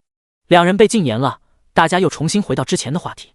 另一个工会凤凰城的会长洛叔苦笑道：“我老婆现在也在新手村，正跟我撒娇呢。”群主昆仑客发了个惊讶的表情：“你老婆也玩浩劫的？随便陪我玩玩，前2天才刚刚从新手村走出去，还没找到我就被送回去了。现在就是……哎，你们先聊，我去哄哄她。”说完，洛叔就没动静了。看样子大家都挺惨啊。昆仑客感慨道：“我们昆仑山虽然没有这么惨重，但也有很多玩家被困在里面了。”明烟，霸业情况怎么样？霸业的附魔师被困在里面了。不等明烟回答，罗莎依已经先一步回道：“一直没有说话的明烟也开口了。这么看来，这恶魔好像得罪了不少人啊。”罗莎依没想到自己随口问一句，竟然问出这么多，又是老板儿子，又是对象的，看样子大家都需要解决掉这个恶魔。怎么说？老罗，你有办法吗？哈哈，我也不知道，所以才来问大家的。罗莎依说明原因。这个事确实棘手，昆仑大哥，能不能请职业哥出手呢？无极先问道。这个应该不太行。昆仑客解释道，新手村有等级限制，一般的职业高手也进不去，就算有等级符合要求的，人数肯定也不够。浩劫之中也是存在职业一说的，昆仑客曾经就是这样一名玩家，准确点来说，应该叫专业玩家。这些玩家不是为了赚钱，而是被培养出来有特殊用途的高手。比如在场的7个工会，每个工会都有这种专业玩家的存在，目的是为了帮助玩家们探图，提高玩家们的效率，也是为了冲榜，为工会宣传。当然，这些专业玩家并不在会长们的管辖之内，都是由公司直接管理的。甚至还有一些神秘玩家，被称为是国家队，传闻是各个国家专门培养出来的专业队伍。不过这些玩家的信息比较神秘，神秘到大家都怀疑他们是不是真实存在的。说的也是。无极仙表示赞同。一时间群里陷入了沉默，大家一时间都没有什么好的方法。群里的各位群主都是浩劫的第一批玩家，大风大浪见过不少，但这种情况还是第一次见。最让他们头疼的是，这个问题就是一个闭环，里面的玩家被堵着杀，等级太高的进不去，等级低的又处理不掉。没有离开新手村的玩家们都处于人族的第1位阶段，根本没有反抗的资格。玩家进不去，那 NPC 呢？沉默良久，明烟打破僵局。第27章再次进化。恶魔统领 NPC 怎么说？大家的注意力都被吸引了过来。我们可以找天使试一试。明烟继续说道。有道理。哄好老婆的洛叔又重新回来。那个堵住新手村的不也是恶魔？如果能说服天使的话，应该就很好解决了。没错。明烟继续补充。天堂和地狱的圣战中，人族玩家是很重要的主力。让 NPC 去解决 NPC。妙啊，明烟。罗莎依给明烟竖了个大拇指。我会去找伦家城的守城天使沟通，这件事情我来解决就可以了。明烟继续说道。那可真是太好了。罗莎依继续点赞。既然明烟主动提出，其他人也没什么好说的，那就麻烦你了，麻烦明大美女了。感谢加一。虽然说明烟这事帮了所有的工会，但大家也没有表示太多。他们现在已经默认沈树的出现就是特殊事件。且不说 BOSS 击杀掉落和沈树偷走的传说宝箱奖励，解决特殊事件是会掉落特殊奖励的。这个棘手的问题，谁能解决，谁就有资格获得这个奖励。而且伦家城距离新手村最近，能最快解决问题。哈哈，刚才我也想到了，不过我被禁言了，没机会说。刚刚解除禁言的帅涛第一时间犯病。你快滚吧。花猫大侠紧随其后。随后两人又骂起来了。昆仑客也只能再送一人一个禁言套餐，让他们冷静一点，玩不了一点。这恶魔是真 TM 出手。陌生在霸业俱乐部里一阵大骂，一边骂还要在论坛上输出。他刚才上线，发现那只恶魔还在蹲守着，逼得他不得不下线。就在另一边，一位戴着眼镜的高挑美女丝毫没有受到影响，坐在桌子前冷静开口道：事情我会尽快解决的，在这期间你暂时就不用上线了。眼镜美女正是霸业的美女会长明烟。我去，真的？会长发话，陌生没有不相信的道理。我就知道，还得是会长大人，太牛了。陌生一阵拍马屁，明烟没有搭理他，只是平静说道：公司那边我已经交代过了，他们让你尽快回去，下次再因为自己犯蠢耽误了工会进程，我也没办法了。默生乖巧点头。他一个负责后勤的附魔师，之所以会被送回到新手村，完全是因为自己犯贱调戏寂寞雨，导致寂寞雨疯狂追杀他。结果就是寂寞雨把他杀了，然后又被霸业其他玩家杀了。寂寞雨虽说是不流行的核心玩家之一，但死了并没有太过影响不流行的大局。倒是默生，他作为附魔师，有一项很重要的任务，就是给工会的职业队装备附魔。没有他，职业队的实力会下降不少，在圣战中的表现也会大大降低。因为这件事，他已经被罚了半个月的工资，也让他长了点记性。在游戏里，还是低调一点好。明烟交代了一句，随后便上了2楼，回到自己的房间里。他现在要尽快解决新手村的问题，把默生解救出来，越快越好。游戏内，沈树还在不知疲惫地刷着怪，突然他停下了手中的动作，静止在了原地。被杀得麻木的玩家被这一幕吸引了注意力，他怎么不动了？不知道，反正肯定憋不出来什么好屁，还是安静在里面躲着吧。玩家们可不敢乱猜，他们都被沈树给杀怕了。没过多久，沈树脚下开始逐渐出现奇怪的阵法，黑色的阵法以沈树为中心，向四周逐渐蔓延，仿佛有生命力一般扩散着。来自地狱的邪恶仪式再次开始了，阵法逐渐蔓延扩散，在边缘处开始喷涌出地狱之火，火焰灼烧着地面上一切和谐的气息，将阵法之中的一切都带入到死亡与厄运之中。这是又要进化了。白色侠客躲在房子里，透过窗户看到外面的景象。这个过程他曾经亲眼目睹过一次，就在上一次被杀死的时候。那时是沈树从低级恶魔进化为精英恶魔，而现在已经是领主恶魔进化为恶魔统领。这一次进化的仪式比之前还要更加壮观。在众人的注目之下，成百上千的灵魂从沈树的身体中剥离出来，这些灵魂就是从眼前这些玩家身上收割下来的。一接触到周围的地狱之火，便发出充满痛苦的刺耳的声音，那是来自灵魂深渊的痛苦之声。他们经过地狱之火的洗礼，清除了姓名与定义，变成了最纯粹的灵魂之体，重新回到沈树的身体之中，变成他躯体和实力的一部分。眼前宛如地狱降临一般的景象，吓得玩家们不敢出声。这就是浩劫最有魅力，同样也是最令人生畏的地方。这片大陆上一切都是那么的真实，只要戴上了游戏头盔，进入游戏之后，玩家可以感受到真实的感受，疼痛、气息、触感。他们在加入神圣的天堂城邦之时，会接受圣光洗礼，过程所能体验的圣洁之感，是真实世界无法体验到的。那些恐怖与绝望，也是真实世界无法体会到的。就好如眼前这令人绝望的仪式，令人心生绝望的不仅仅是地狱般的图景与氛围，他们更清楚的是，在这个进阶仪式之后，沈树会变得更加强大，他们离开新手村的机会会变得更加渺茫。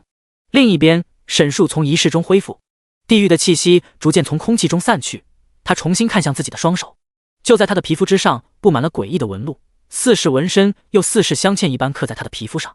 头上的恶魔角也变得更加恐怖，体型再次扩大1倍，从原来低级恶魔不到1.6米的个头，现在变成了一个3米多高的大怪。最让他惊讶的是，他的身后长出了一双恶魔之翼。我能飞了！沈树扭过头，看到自己身后矫健强壮的翅膀，试着驱动了一下。下一刻，翅膀张开，巨大的雨面遮住了月光，在挥舞之下，卷起周围的杂物和沙石，带着沈树升到半空之中。太棒了！沈树感觉一阵不可思议，瞬间激动了起来。每个男人都有一个翱翔天空的梦想。沈树挥动翅膀，在周围的天空中飞了几圈，很快就熟悉了自己这一全新的飞行器官。其实，从上一次进阶开始，沈树就以为自己能有翅膀了。毕竟 BOSS 巴莱也是领主恶魔就拥有了翅膀，是血统太低了。沈树记得那些拥有地狱7大撒旦血统的恶魔有着更强的实力，这东西就跟潜力一样，血统越纯粹，潜力越高。沈树是一只炮灰恶魔，根本没有任何血统在身上，他的数值高，一部分原因在于身上的盛装。若不是他有脑子，一般像他一样没有血统的恶魔，一辈子也不可能进阶成恶魔统领级别。第28章灵魂契约。不过都变成恶魔统领了，只有2个技能，属实有点可怜。说回来，这还是血统问题。此时的沈树面板和之前有了翻天覆地的变化。姓名沈树，种族恶魔，恶魔统领，等级30级，13667612797，血量55万，法力值25000，攻击力24750，物抗1320，法抗1360，敏捷600。进阶之路，收集灵魂数量0500000，击杀拥有灵魂的生物，即可获得灵魂。下一阶，恶魔霸主。这个数值别说是放在新手村，就是出去之后也是很恐怖的存在。55万的血量足够让新手村的玩家们彻底死心了，攻击力更是直接破万，直翻3倍，变成了2万多。恶魔统领，这个级别的恶魔在恶魔种群之中也是很有分量的存在。恶魔种族进阶之路的第4阶段，已经和目前玩家第一梯队的阶段一样了。人族玩家中目前最高的也是第4阶段，还是玩家时候的沈树，在浩劫中摸爬滚打5年，因为没有足够的资源，到死也才是第3阶段圣战士。而变成恶魔之后，沈树仅仅用了几天的时间，就直接达到了第4阶段恶魔统领。除了数值提高之外，沈树意外地发现，在面板最下方又多出来了一部分灵魂契约，与目标签订灵魂契约，将永远成为你的仆从，不可背叛，只可对等级小于等于使用者的目标使用。数量01。灵魂契约。沈树知道恶魔是可以通过收集灵魂来提高实力的，没想到竟然还有这种东西。无法背叛的仆从，有意思，这岂不是可以找一个永远无法背叛自己的小弟？现在只有一次机会，沈树决定暂时不要用它，至少在新手村里用不到。要成为他的仆从也是有一定的门槛的，这些玩家都没有资格。一次性有了这么多收获，沈树心情大好。当然，这一切多亏了新手村可爱的玩家们。进阶这么喜庆的事情，沈树当然不能忘了这些大功臣们，杀2个庆祝一下，顺便试一试实力如何。沈树飞了2圈，又落回了玩家面前。几个玩家非常幸运的被挤了出来，然后又非常幸运的成了沈树进阶之后第一批击杀的玩家。这下可能真的出不去了。沈树再次进阶，模样变得更加恐怖，让玩家们距离离开新手村又远了一步。不少玩家今晚做梦可能都是沈树的模样了。就在诸神大陆的另一端，与海洋相连的一处陆地上，在这里临海之处有一座枯死的火山，火山附近一片死寂，没有任何的生机。这一小块大陆就像是地狱的一块土地寄生在陆地上一般，处处透露着死亡和地狱的气息。这里是连接着诸神大陆和地狱之前的入口，地狱与诸神大陆相通的大门正是那座枯死的火山。在地狱之门后面存在着无数的恶魔，他们永世生存在地狱之中，游荡着没有任何目的，唯一的行为就是不断残杀彼此。火焰、熔浆、没有规则的岩石、嗜杀成性的恶魔组成了这里的一切。就在这片黑暗的荒芜土地之上，一个佝偻身子、披着黑色斗篷的人正站在一处祭坛中间。祭坛周围没有任何恶魔，这片领地似乎没有恶魔敢靠近。祭坛之上，那人低头看着黑色的祭坛，沉默不语，仿佛是一尊石像一般，一动不动。祭坛中间摆放着无数的石头，这些石头散落在祭坛中央，大小各不相同，排列的也没有任何规律可言。石头和地面都是黑色的，隐隐散发着光泽，证明它们与地面上的杂石不一样。就在此时，那些黑色的石头表面突然散发出奇怪的紫光，紫光的散发也没有任何规律，但那个黑衣人见状却有了动作，他的身体微微移动，藏在黑袍中的眼睛瞳孔微缩，又进化了，真是不可思议。他的声音嘶哑悠长，像是干枯的树干在地面上滑动的声音一般。他的话语回荡在空气之中，却无人回应。伦家城内，伦家城是诸多天堂城邦中的其中一个城市。天堂城邦是信仰上帝的城市，这些城市受到上帝的庇护，人类和天使在城市之中共存。圣殿位于伦家城的中心，高大神圣的教堂般的建筑顶端伫立着神圣的十字架。庄严肃穆的圣殿内，两端站着数名守卫天使，他们的模样和体型都和人类差不多，唯一的不同是身后有着羽毛覆盖的洁白翅膀。守卫天使身穿重甲，那是用来自天堂的神圣之铁铸造而成的，坚硬无比。双手持剑放在胸口，双目注视着前方。梅龙村庄正在遭受着恶魔非人的折磨。圣徒明烟恳请拉法大人能派天使前往，解救人民于水火之中。明烟一身轻甲，单膝跪地。梅龙村庄就是1号、2号新手村，玩家无法解决的问题，明烟只好来拜托天使们帮忙。在他身前是一位身穿银色盔甲的天使，和那些护卫天使不同，他拥有3对翅膀，并且翅膀是白紫相间的。这位天使正是伦家城的守城天使拉法，他是一名100级的炽天使。炽天使在天使位阶中属于第5位阶。拉法站在圣殿正中央，在听到明烟的请求之后，沉默片刻之后缓缓开口：你说有恶魔在东部的梅龙村庄？没错，那只恶魔是领主恶魔，实力非比寻常。明烟回道：此时的明烟还不知道，沈树已经从领主恶魔进化为了恶魔统领。此事我已经知晓。恶魔在诸神大陆上为非作歹，作为上帝虔诚的仆从，我将代替上帝消灭一切罪恶。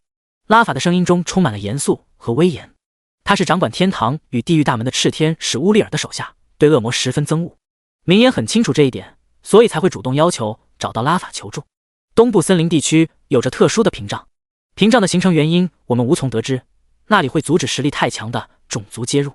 拉法沉思片刻，随后点头道：我会派叶丽莎带着其他天使前往，一定要将邪恶的恶魔碎尸万段。拉法认真道。听到这，明烟也放下心来。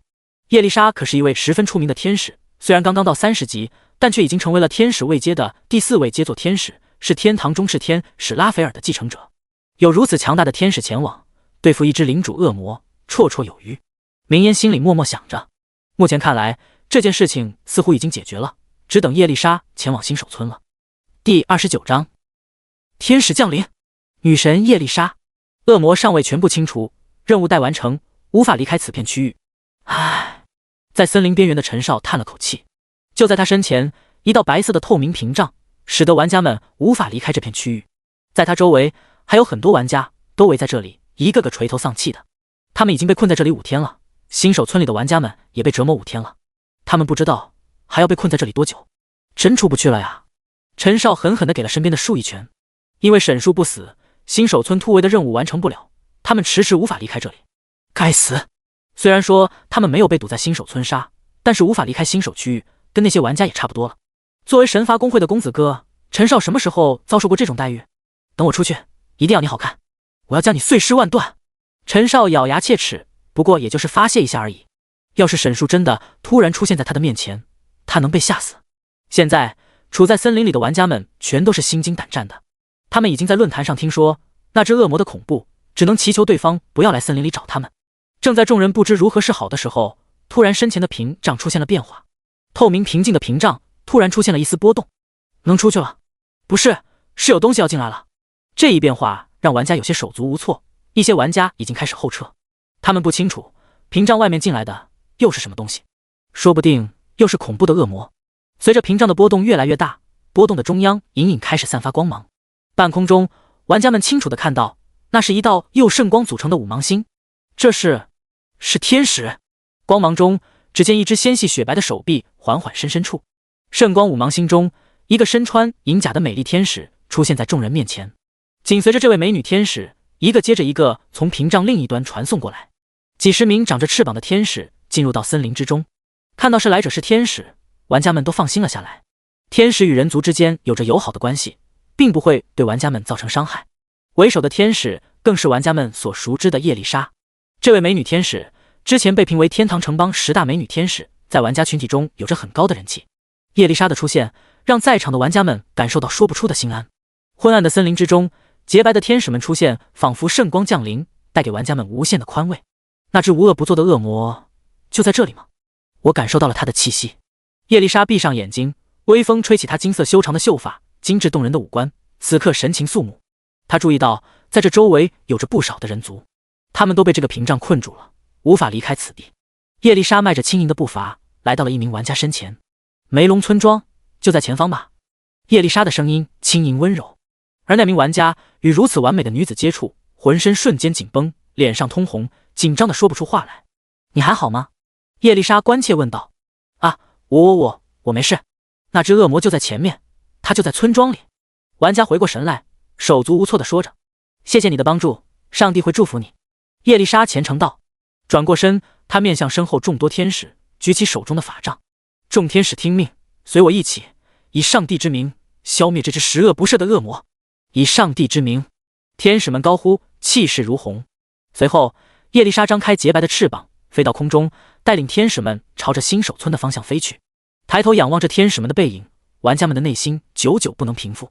终于有人来救我们了！我宣布，从今天开始，叶丽莎就是我的女神，给我狠狠地杀死那只恶魔！天使们的降临给了玩家们莫大的勇气。这一次，恶魔肯定要死了。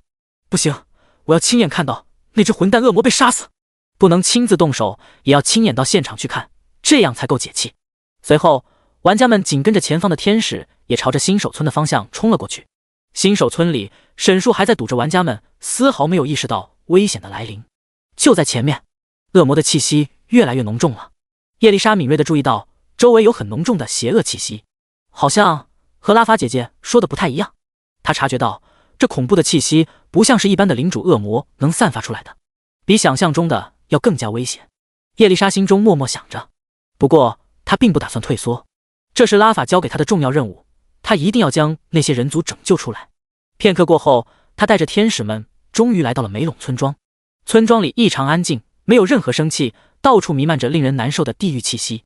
还不等叶丽莎从空中落下，她便远远看到了沈树，那只长着恶魔翅膀和恶魔角的怪物。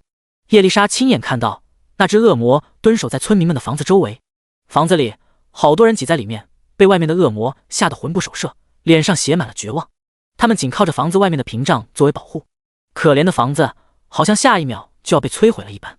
而那些不小心从房子里出来的玩家，直接被恶魔毫不留情的残忍杀害。这触目惊心的一幕让叶丽莎瞪大了美眸，气得紧握住粉拳。真是太可恶了，竟然能做出如此罪恶之事！我要以圣光之名将你永远毁灭！叶丽莎一声娇喝，这一下也让沈树注意到了这些不速之客。天使！看到眼前飞在空中的天使们，沈树愣了一下，这里怎么会有天使出没？沈树不记得新手村附近会有天使，不过前面这个美女好像有点眼熟啊。还不等沈树弄清楚状况，叶丽莎已经对着沈树发动进攻。第30章，来自天使的围剿。圣光洗礼！仅仅是片刻的吟唱，一道圣光毫无征兆的从沈树的正前方射了过来。我去，真粗鲁！这一击来得太快，让沈树没有时间躲开。他也不清楚技能伤害如何，在反应过来之后，以最快的速度使用恶火报应。恶火报应！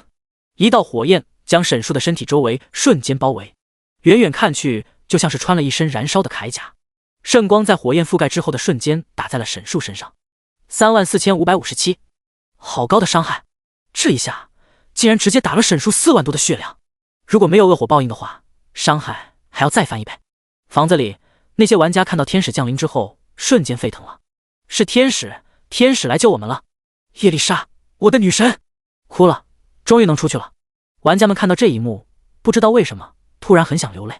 在沈树的阴影之下，他们每个人都死了几个来回，终于有人能将他们从这人间地狱中救出去了。我就知道明大会长肯定有办法。默生清楚，这些天使一定是明烟找来的。玩家们在房子里给天使们加油助威，沈树充耳不闻。这天使什么来头？对方和他一样都是30级，沈树已经到了恶魔种族的第4位阶，对方既然能造成如此高额的伤害，说明也是位阶很好的存在。不过现在并不是揣测对方身份的时候，眼下天使们已经在叶丽莎的指挥下将沈树围住了。大天使！沈树一眼便认出周围这些30级的天使都是天使中第2位阶的大天使，就跟恶魔中的精英恶魔一样。这些大天使比那些玩家要难解决不少，他们身上的装备精良，而且训练有素，在叶丽莎的指挥之下开始布阵完毕之后，就对着沈树发起了进攻。这些大天使大多是近战，手持重剑将沈树团团围住。1100、875，这些伤害落在沈树身上不疼不痒，但架不住数量多，而且攻击频率很高。不仅如此，在众多大天使中还有2个第3位阶的能天使，这2位能天使都拿着盾牌，都能对沈树使出嘲讽技能，让他动弹不得。沈树现在身上还有恶火报应，那些大天使也受到了不少的伤害。趁着状态没有消失，沈树立即发动反击。死亡凝视！沈树依旧是控制技能起手，瞬间将身前的天使们石化住。他决定像是之前对付不流行一样，接上一个坟葬，先打一波 AOE 输出，好方便他脱身。就在沈树准备释放技能的时候，远处的叶丽莎有了动作，他手中的法杖一挥，一道像是绳索一样的圣光朝着沈树飞了过来。被天使们围住的沈树来不及躲闪，被这道圣光捆住。这一下打断了他释放坟葬。紧接着被石化的大天使们恢复了正常，继续朝着沈树发起进攻。叶丽莎也没有犹豫，朝着沈树全力进攻。你这只该死的恶魔，迎接审判吧！这一次叶丽莎没有直接朝着沈树释放技能，而是使用了一个增益技能欢愉祝福。一道泛蓝的光芒洒在了那些大天使身上，他们的属性瞬间提高一大截，就连刚刚被恶火报应反弹的血量也全都恢复了上来。原来是叶丽莎。这个技能释放出来之后，沈树才认出来，眼前这位负责指挥讨伐的美女天使正是叶丽莎。作为仁慈与治疗天使拉斐尔的继承人，叶丽莎和拉斐尔一样，都是辅助型的天使。叶丽莎没有太多的进攻手段，但却有很强的辅助能力，真是麻烦。沈叔记得，叶丽莎是第4位阶的做天使，如果从实力上来讲的话，应该和她一样。如果真的是1v1的话，沈叔有100%的把握能够打赢她。只可惜，对方人太多了，仅仅有身前这些大天使和能天使也拦不住沈叔，但加上这么强力的辅助，就不太一样了。有叶丽莎加持的天使们，就像是打了鸡血一样，输出和防御力都变得特别高，格外难处理。打了半天，沈叔才成功杀死一只大天使，而周围一共有几十只大天使。此时，沈叔差不多掉了10万滴血左右，是他1/5的血量。这些伤害有将近一半是叶丽莎造成的。沈叔发现之后，开始尽力躲避叶丽莎的攻击。叶丽莎见到自己的攻击连连被躲，心中有些气愤，不由得皱起秀眉。哼，我看你还能硬撑到什么时候？沈叔能躲开他的攻击，却躲不开其他大天使的攻击。这样下去，沈叔早晚会被磨死。这样下去可不行。沈叔眯起眼睛，这些天使可比玩家们难搞多了，他必须认真才行。当务之急是想办法脱身。沈叔现在被这2个能天使牵制着，行动很大程度上受限，要找个角度。美杜莎之眼的技能 CD 已经快要转好了，沈叔故意卖了个破绽，假意被叶丽莎打到13541，仅仅是普通攻击就打了沈叔1万多的血量。这一击命中，叶丽莎尝到了甜头，紧接调整位置，这对沈叔追击。然而他不知道这是沈叔设计好的，他要让叶丽莎与那2位能天使站在一条直线上，这样死亡凝视的范围就能将他们全都控制住。上当了！见到叶丽莎中计，沈叔毫不犹豫，在死亡凝视冷却恢复的瞬间，直接朝着叶丽莎的方向用了出去。死亡凝视！沈叔再一次使出了死亡凝视，这一次他将目标直接对准了叶丽莎。因为是装备技能，死亡凝视的释放是不需要吟唱的，几乎是瞬发。不好！叶丽莎一声惊呼，等她反应过来的时候，身体已经动不了了。而沈叔的目标不仅仅是叶丽莎自己，还有一只在他身前的那2个能天使。沈叔一直周旋，为的就是找到这个完美的角度。这一下，能够牵制沈叔的天使都被控住了，沈叔有了自由移动的机会。时间很短暂，但已经够沈叔破解僵局。没有任何犹豫，他在控住叶丽莎的一瞬间便立即出手，以最快的速度杀死身边的2个大天使，同时开启恶火报应，杀出一条血路。第31章，等级飙升，2级反转。冲出重围的沈叔没有犹豫，张开翅膀，径直朝着森林的方向飞去。这些家伙太过难缠，如果一直和他们纠缠的话，真的容易被拖死。最让沈叔头疼的就是叶丽莎，这种厉害的辅助位置才是最要命的。快追上去！叶丽莎哪里肯放过沈叔，率领众多天使乘胜追击。好在沈叔的移动速度够快，那些天使除了叶丽莎之外，其他人都跟不上沈叔的速度。叶丽莎也不敢大意，她清楚自己的实力，不敢追得太近，担心会与其他天使分开，只能在后面放技能干扰沈叔。麻烦！沈叔暗骂一声。叶丽莎的干扰让正在思考对策的沈叔一阵头疼。快看，那家伙过来了！就在森林方向，这边正站着一群玩家，他们都是来亲眼见证沈叔去世的。战斗打了一半，玩家们突然看到恶魔朝着这边冲了过来，天使好像要追不上了。兄弟们，我们出点力帮帮忙！陈少激动大喊道：“杀死沈叔，可不仅仅能让他们离开新手村，更能让他们感受到复仇的快感。沈叔可是把他们折磨得好惨。”陈少一呼百应，不少玩家都聚了过来，准备挡住沈叔的去路。然而，他们这一举动无非是浮游撼大树。本就在思考的沈叔看到这群蝼蚁不自量力地挡在前面，变得更加烦躁。给老子爬！沈叔也不多废话，直接一个坟葬放了过去。轰！一阵巨大的声响，火柱拔地而起，挡在前方的玩家瞬间死伤一大片。带头拦路的陈少等人全都躺在了地上，没了声音。这一下，玩家们都老实了，自觉地在中间开了个路。给大哥让路！沈叔迅速从玩家上空掠过，玩家们大气都不敢喘一下。击杀玩家获得经验1280，击杀玩家获得经验1280，击杀玩家获得经验1203。一连串的提示让沈叔微微一愣，随后脸上露出笑容。他已经有了对策。看到死伤无数的玩家们，叶丽莎一时间动了仁慈之心，想要留下来为他们治疗伤痛。可若不是继续追击，沈叔就要从他的手中溜了。一番挣扎之后，叶丽莎还是觉得沈叔更重要一点，放了一道回复圣光之后，便继续朝着沈叔追击。如果现在放弃，以后还有会更多的人遭受到苦难。叶丽莎心中默默想着，紧盯着前方的沈树，一定要消灭这只罪恶的恶魔。前方，沈树穿行在森林之中，他回过头看了一眼，天使们还在紧追不舍，叶丽莎就紧紧跟在他身后不到100米处，剩下的天使们紧随其后。好，跟得这么紧，等下不要被吓跑就行。已经想好对策的沈树继续朝着森林深处进发，没有一点回头的意思。叶丽莎对沈树穷追不舍，双方如此僵持，一直到森林边缘处，一道透明的屏障就挡在前方。这道屏障是新手村区域玩家们的保护伞，同时也限制了新手玩家的行动范围和等级。当然，这只是对于玩家而言。沈树作为恶魔，没有任何的任务限制，可以随意穿越，没有任何停下的意思。沈树直接穿过这道屏障，离开新手村区域的瞬间，沈树的等级疯狂上涨，31、32、33，数字定格在了41。离开新手村之后，溢出的经验全部返还，使得沈树瞬间提升了11级。而在他身后，那些天使还丝毫没有察觉到沈树的异常，依旧在紧追沈树。呵呵，沈树的脸上露出了阴险的笑容，继续朝着前方飞行。这一片区域是山地，周围山连着山，再往前去便开始有其他种族生活的建筑。那就在这里解决吧。山地附近没有什么生物，沈树找了个飞向了一处偏僻的山顶。身后的天使们也跟着沈树来到了这一处山顶。在此处，沈树缓缓从天空落下，天使们紧随其后。接受审判吧。叶丽莎看向沈树，神情严肃。她还不知道沈树为什么会突然在这里停下来。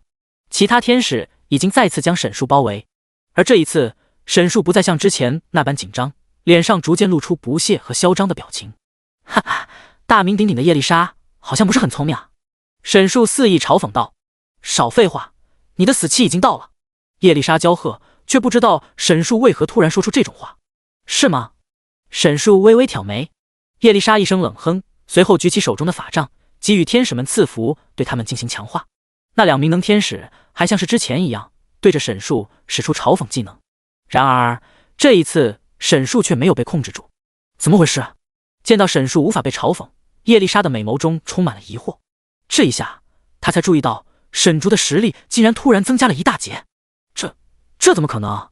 突如其来的变故让叶丽莎慌了神。嘲讽技能只可以对同等级或等级以下的目标生效。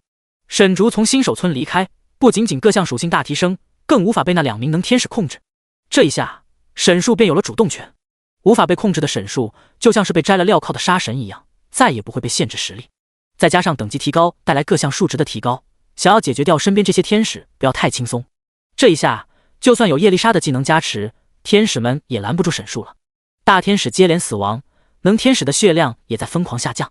看着眼前的状况，自己的族人一个接着一个倒下，叶丽莎心痛不已，又无能为力。她已经再尽力了，可不被控制的沈树实力太过强大，灵活的身法让叶丽莎的技能根本无法命中她。很快，周围的天使们死的死，伤的伤，全都没有了作战能力。沈树没有搭理他们，转头将目标对准了叶丽莎。解决掉叶丽莎才是沈树最重要的目标。第32章签订灵魂契约。此时的沈树只剩下了1半出头的血量，面对满血的叶丽莎却没有任何的压力。反观叶丽莎，呼吸逐渐变得急促，双手紧紧握着法杖，俏丽的脸上写满了紧张。怎么不说话了？沈树步步紧逼，叶丽莎双眼盯着沈树，沉默不语。那些天使全都躺在地上，根本没有办法阻拦沈树靠近叶丽莎。尽管叶丽莎的血量健康，但她清楚自己根本不是沈树的对手。沈树屠杀那些天使，让叶丽莎的心中产生了恐惧。你一定会受到审判的。沈树逐步逼近，叶丽莎抬手使用法杖放出技能，然而却被沈树轻松躲开。如此明显的攻击意图对沈树而言没有任何威胁。尽管身陷绝境，叶丽莎并没有放弃，她还在努力尝试击败沈树。不过这一切都是徒劳，她每一次反击在沈树面前都是那么苍白无力。2人之间本就有着等级差距，叶丽莎又是一位偏向辅助的天使，更不要说沈竹还是一位有着丰富作战经验的老玩家，而叶丽莎只是一位涉世未深的少女。沈树很快便近身叶丽莎，展开了猛烈的攻势。本就处于劣势的叶丽莎被沈树近身之后，彻底失去了反抗的能力。叶丽莎的血条在以非常夸张的速度下降。哼，就算我死了，圣光也不会宽恕你的。叶丽莎现在只能在嘴上反抗。行，沈树不屑地笑着。随着沈树进攻愈加猛烈，叶丽莎呼吸变得越来越急促，已经到了死亡的边缘。叶丽莎感受到身体越来越虚弱，她凭借着不屈的意志，强忍着疼痛不倒下。此时的她，法力值消耗殆尽，再也放不出任何技能，血量也见底，变成了任人宰割的鱼肉。金色的秀发早已凌乱不堪，疼痛让她的眼角逐渐泛出泪光，她的眼前逐渐变得模糊。终于，她再也坚持不住，身体径直朝前倒了下去，跪在了地上。要死了吗？叶丽莎看着泪水打湿的地面，嘴角带着无奈和不甘。她从没想过自己竟然会死在这种地方。作为天使之中万人敬仰的天之骄子，叶丽莎有着远超其他天使的天赋，被给予众望。她本应该和七大美德天使一样优秀，成为一名伟大的炽天使，又或者是在天堂与地狱之间的圣战之中，为了正义战死在战场之上。而今，她却在这荒郊野岭栽在了一个恶魔统领手中。她不甘心，不甘心自己就这样死了。泪水浸湿了她精致的脸蛋，发出悲切的哽咽声。呜！另一边，沈树就站在叶丽莎身前，听到她的哭声，微微扬起眉毛。呵呵，被吓哭了。明明刚刚还是一副咄咄逼人的模样，现在知道怕了。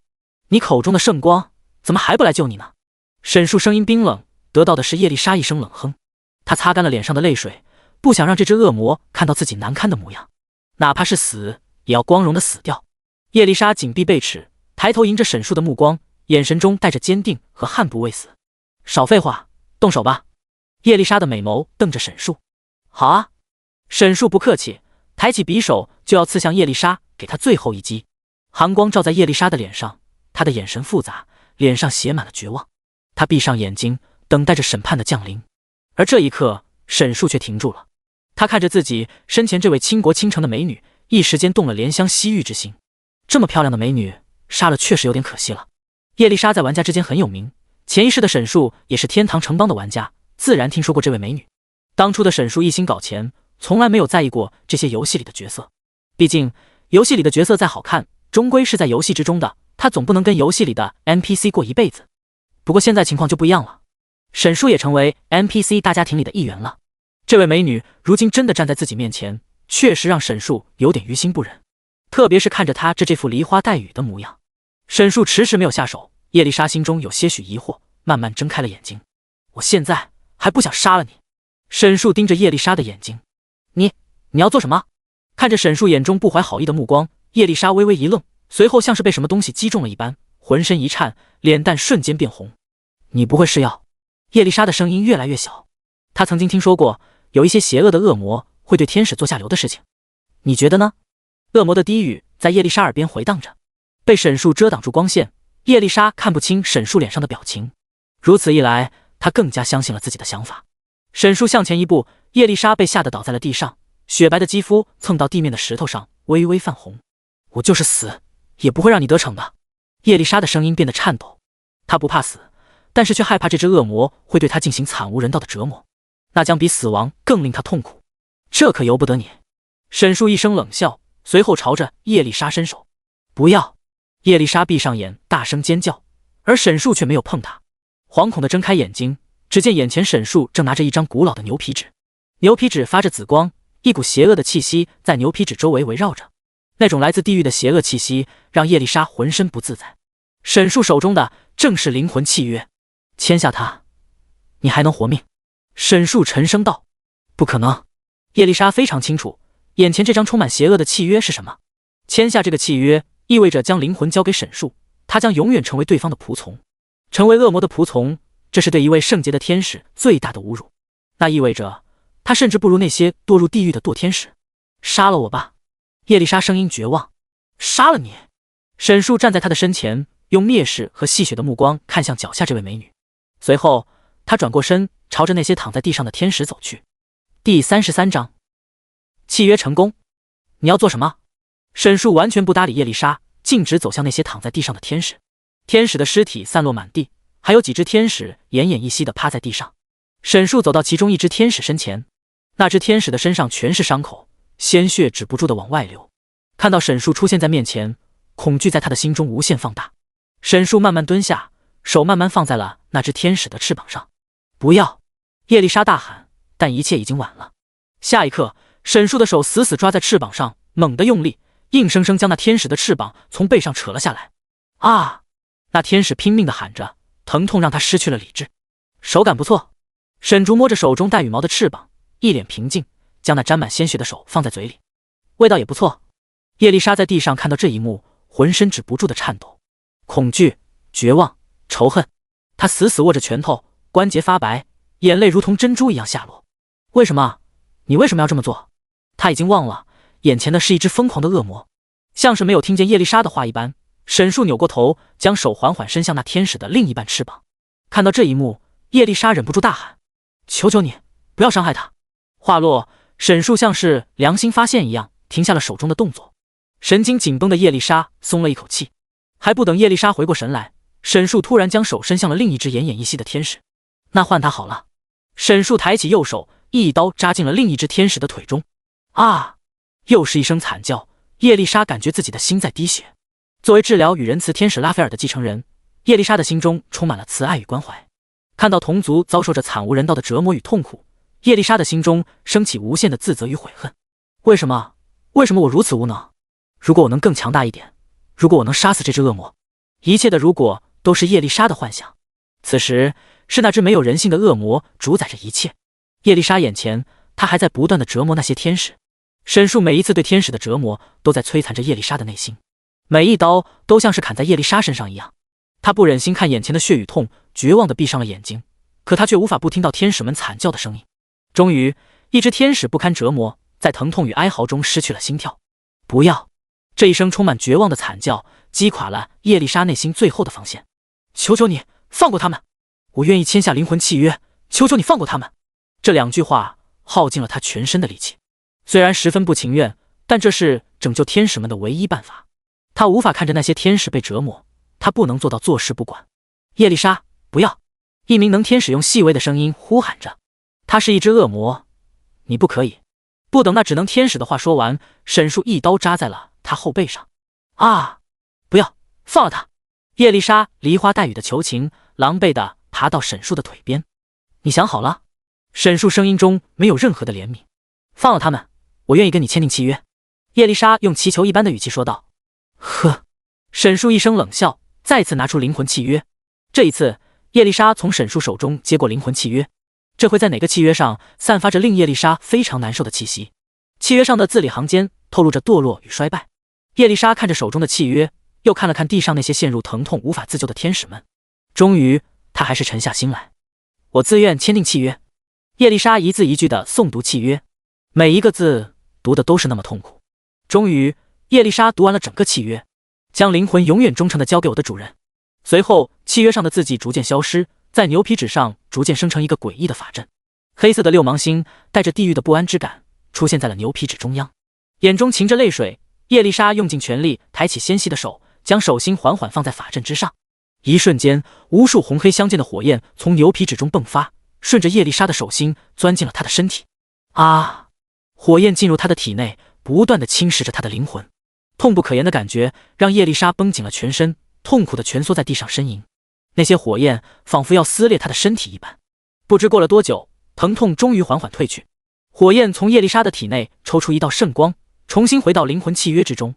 那被抽离的圣光是叶丽莎纯洁的灵魂。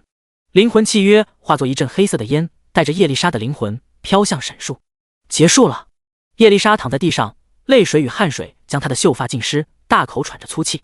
她艰难地抬起头，用尽全身仅剩的力气看向身前的沈树。放了他们，这是叶丽莎最后的祈求。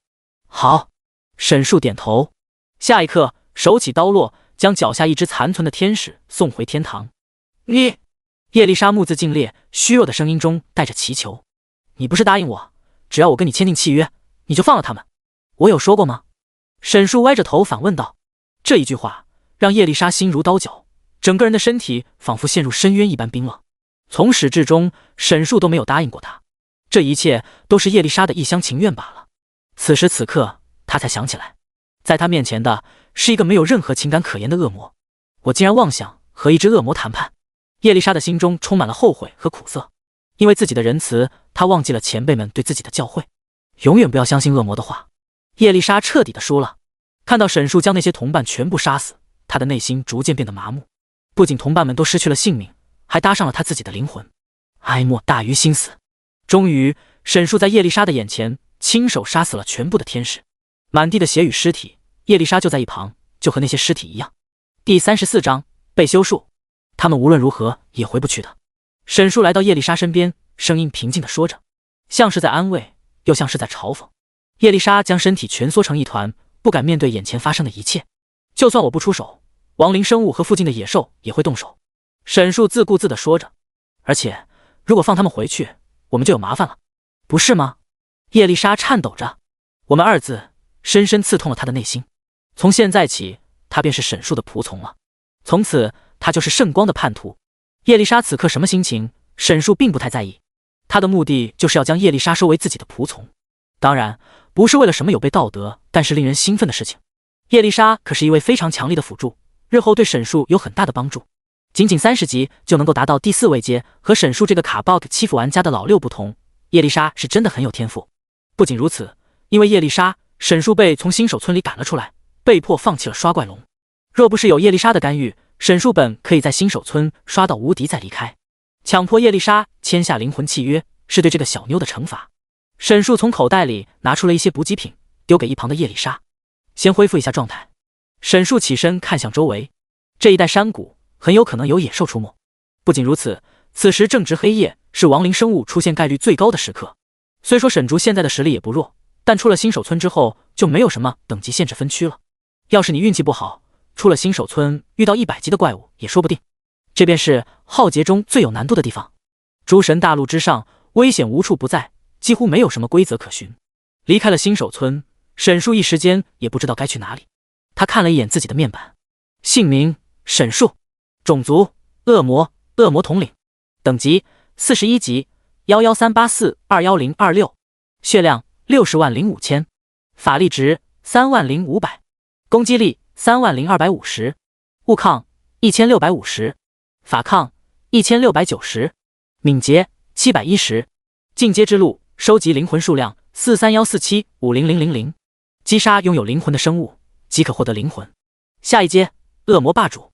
除了沈树的面板之外，他发现自己还可以看到叶丽莎的面板。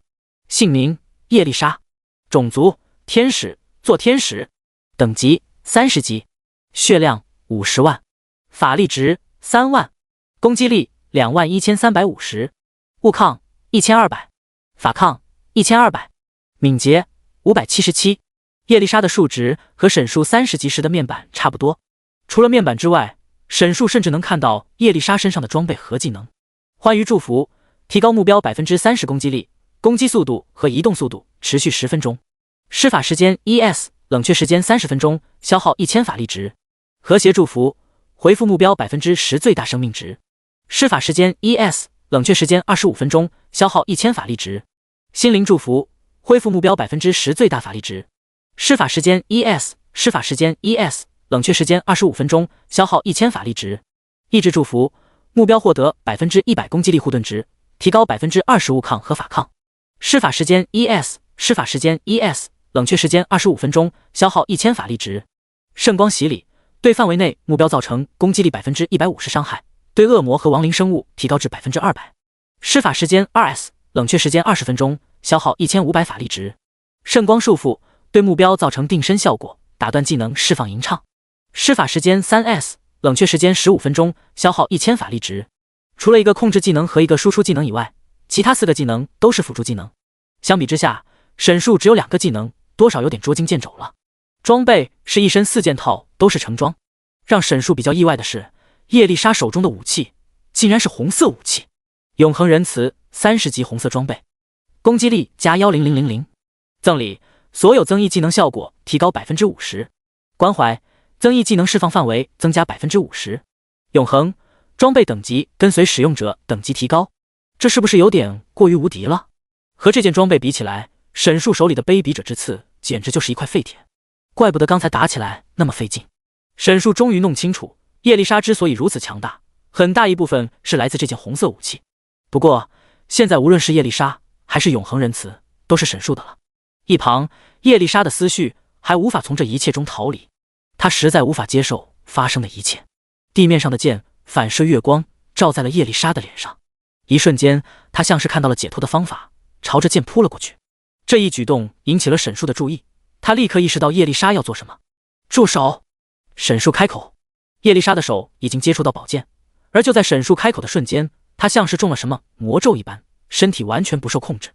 她拼尽全力想要挣脱这种束缚，换来的却是痛苦，火焰灼烧一般的痛苦瞬间蔓延到她的全身。啊！叶丽莎一声惨叫，身体再次蜷缩在了一起。这就是仆从违背主人命令所要遭受的无尽痛苦。现在的沈树想要杀死叶丽莎，只是一个念头的事，把回复品都吃了。沈树再次命令。叶丽莎透过凌乱的头发看向沈树，眼神中带着慌张和害怕。吃痛的叶丽莎在沈树的命令之下，开始使用补给品恢复生命值和法力值。那些补给品都是从新手村里玩家手里抢来的，恢复效果很差，但聊胜于无。叶丽莎将补给品全都用光，血量和法力值都恢复了一些。另一边，沈树站在原地，注意到远处平静的山谷里传来一阵阵响声，像是某种鸟类的嘶鸣。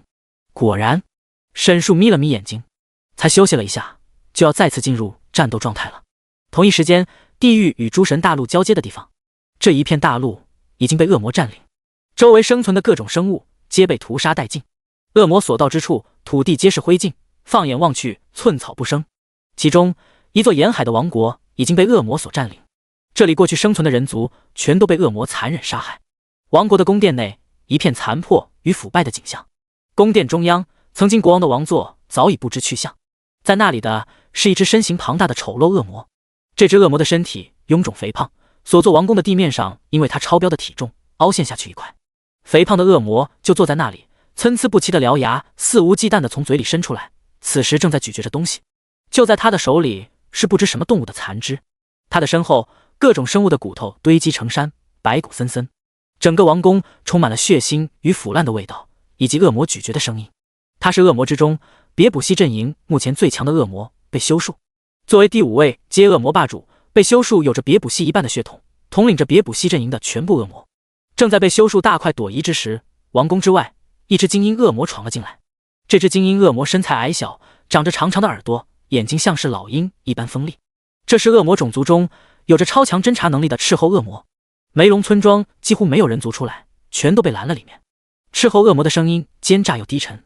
哦，东部别的村庄里都出来了好多人族，那些废物派去的手下根本没有作用。巴莱这么厉害？哈哈哈哈！被修树一阵狂笑，笑声将宫殿上方的吊饰震断许多。不是巴莱，那家伙已经死了。斥候恶魔摇头，是另一只叫沈树的恶魔，他在梅龙村庄变成了恶魔统领。恶魔统领？被修树止住了笑声，眼神中带着些许疑惑，反复想着这个名字，却怎么也记不起来自己手下还有这么1号人物，挥了挥手道：无所谓了。交代完消息后，斥候恶魔正欲转身离开，却被修树叫住。等下，我还有事要交代。在被修树的指挥下，斥候恶魔回到他的身边。和被修树小山一样的体型相比，斥候恶魔就像是一只瘦弱的猴子。被修树缓缓俯下身子，看着斥候恶魔，嘴角突然上扬，嘴唇直接咧到了耳根。我没吃饱。话落，被修树直接张开血盆大口，一口将斥候恶魔半个身子都吞了下去。第35章，第一次并肩作战。山谷之中，沈树迎来了一群不速之客。就在叶丽莎和沈树的头顶上，一群长着翅膀的怪物正盘绕在上空。嗷！那些怪物长得像鸟一样，发出非常刺耳的嚎叫声。食尸异兽，沈树一眼便认出了这种生物。食尸异兽像是秃鹫一样，以腐尸为食。很显然，是那些天使的尸体将这群怪物招惹来的。不过，他们的目标显然不只是地下那些天使的尸体。在没有尸体的时候，他们也会想办法制造尸体。他们一直盘旋在上方，正是在观察沈树和叶丽莎二人。60级，沈树远远地看到那些食尸异兽的等级都在60级上下浮动，黑压压的一片，让沈树数不清到底有多少只。食尸异兽的等级很高，比沈树高出了近20级，更是整整高出了叶丽莎1倍。这些怪物属于兽族的分支，沈树初步猜测可能是兽灵。兽族的5个位阶分别为兽人、兽灵、兽王、兽皇、兽帝。从外观上看起来，这些家伙并不是很好惹。不过沈树也不是吃素的，就算等级再低，沈树作为恶魔统领，数值也能完全碾压这些家伙。正好可以试一试和叶丽莎的配合，磨合一下。面对这些不怀好意的食尸异兽，沈树没有慌张，开口道：要来了。啊！沈树突然开口，叶丽莎脑中突然一阵空白。躲好了，找个安全的位置辅助我。沈树继续开口，就在这一瞬间，石狮异兽突然将头对准了下方，朝着二人的方向冲了过来。一只只石狮异兽像是冰雹一样，迅速而有力地冲刺着。焚葬！沈树开始吟唱，但施法地点却不是自己的身前。轰！就在叶丽莎面前，地面猛烈震动，火焰拔地而起，将朝着叶丽莎冲锋的石狮异兽们燃烧殆尽。后面的石狮异兽们也被火焰阻拦住了，火焰也吓得叶丽莎连连后撤。在发现是沈树在帮自己之后，他愣在了原地。想死！沈树回头冷眼向叶丽莎看去，这一下叶丽莎才回过神来。现在他正在战争之中，眼前是一群想要生吞了他的石狮异兽。另一边，沈树已经拿起匕首和石狮异兽们缠斗在了一起。3240、3312，石狮异兽每次攻击能打掉沈树3000左右的血量，而沈树的每一刀都能打出上万的伤害。16887、17324，这些家伙攻击非常迅速，进攻的频率很高，但防御力和生命值却很低。沈树2刀就能解决掉一只，解决掉一只，便又有一只顶了上来。恶火报应！被一大群石狮异兽围攻，沈树直接开启恶火报应，减少伤害的同时，还能对这些讨厌的家伙造成伤害。叶丽莎那边，因为沈树刚刚使用了焚葬，她的位置比较安全。不过这只是暂时的。那些围攻沈树的石狮异兽很快就注意到了，这边还有一个目标，逐渐朝着叶丽莎靠近。叶丽莎现在的血量还处在危险的状态，如果被这些家伙围住，随时有可能丧命。哪怕是血量健康，叶丽莎自己也应付不了这么多的石狮异兽。给我回血！就在这时，叶丽莎听到沈树的声音在脑海中响起。收到命令的叶丽莎下意识地抬起手中的法杖，和谐祝福！一道圣光笼罩在沈树身上后，他瞬间恢复了6万多血量，血量瞬间涨了一大截，没有了生命危险。沈树承受着伤害，放心大胆输出。另一边，叶丽莎被几只石狮异兽盯上，她的眼神也认真起来。几只石狮异兽企图一同进攻，叶丽莎反应迅速，瞬间释放圣光洗礼。黑夜中突然出现强烈的光芒，石狮异兽被笼罩其中，血量疯狂下降，同时被强光刺激的睁不开眼睛，在空中胡乱飞行着。叶丽莎没有放过这个机会，趁着这几只石狮异兽被圣光致盲，对准他们全力输出。很快，几只石狮异兽便被叶丽莎击杀。仆从击杀石狮异兽，获得3449经验；越级击杀，额外获得经验300%。主人获得50%击杀经验值。仆从击杀石狮异兽，获得3449经验；越级击杀，额外获得经验300%。主人获得50%击杀经验值。一连串的提醒让沈树非常惊喜。沈树的仆从叶丽莎击杀怪物之后，他作为主人竟然还能额外分到1半的经验值，再加上沈树杀死的这些石狮异兽，沈树接连升级，42级、43级、44级，沈树等级不停提高，属性也跟着上涨，越战越勇。那些石狮异兽发现沈树是很茶，便想要找一旁的软柿子叶丽莎。沈树当然不会让辅助成为目标，直接挡在了叶丽莎身前。同时，沈树指挥叶丽莎释放技能，强化自己，提高战力。和谐祝福、欢愉祝福、心灵祝福、意志祝福。在沈树的指挥下，叶丽莎接连释放辅助技能。本就强悍的沈树，在叶丽莎的技能加持下，变得更加勇猛。很快，石狮异兽便被杀得丢盔卸甲，惨叫着四散逃离。石狮异兽们逃跑，沈树嫌麻烦，不再追击。这一战，沈树杀得非常痛快，等级一跃来到了50级。叶丽莎也杀了几只石狮异兽，升级到了31级，表现得不错。不过，作为天使中的天骄，作战能力还是太差了。沈树看向叶丽莎道：“这场战斗中，沈树非常明显地感受到叶丽莎给他带来的巨大增幅。不仅仅是在战斗上，叶丽莎甚至还能给他分享经验。叶丽莎却没有感受到丝毫的激动，她看着自己手中的法杖，只觉得有些荒诞。她刚刚竟然在辅助一只恶魔和他并肩作战，尽管她清楚自己是被沈树控制才会这么做，她的内心依旧是抗拒的。以后作战，自己记得给我放技能。”沈树看向叶丽莎，继续道：“一边作战，一边还要控制着你，是很费心费神的。”叶丽莎低下头，死死咬着嘴唇，这副模样像极了一个做了错事，十分委屈却又赌气的小孩子。算了，以后注意。才刚刚与这个小妞签订契约，沈树也清楚她内心的感受，他也不着急，反正叶丽莎已经成为了他的仆从，以后慢慢教育。沈树转过头，朝着前面走去。我没记错，前面应该有天堂城邦吧？你去恢复好了，再回来找我。叶丽莎现在状态非常差，沈树身上又没有回复道具。天使回到天堂城邦会慢慢回复生命值和法力值，然而叶丽莎却犹豫了。第36章灰烬城蟒蛇帮。不行的，我现在不能回去。叶丽莎的脑袋摇得像是个拨浪鼓一样。怎么不行？你想死在这里？再有食尸异兽或者其他东西出现，我可没有办法保证你的生命安全。沈树皱起眉头。我签订了契约，如果回去的话，一定会被发现。叶丽莎低下头看着自己的右手，右手腕内侧雪白的肌肤上，一个黑色的印记清晰地印在那里。印记的形状跟契约上的法阵一模一样。尽管他能让这个印记隐去，但他的灵魂已经被沈树控制。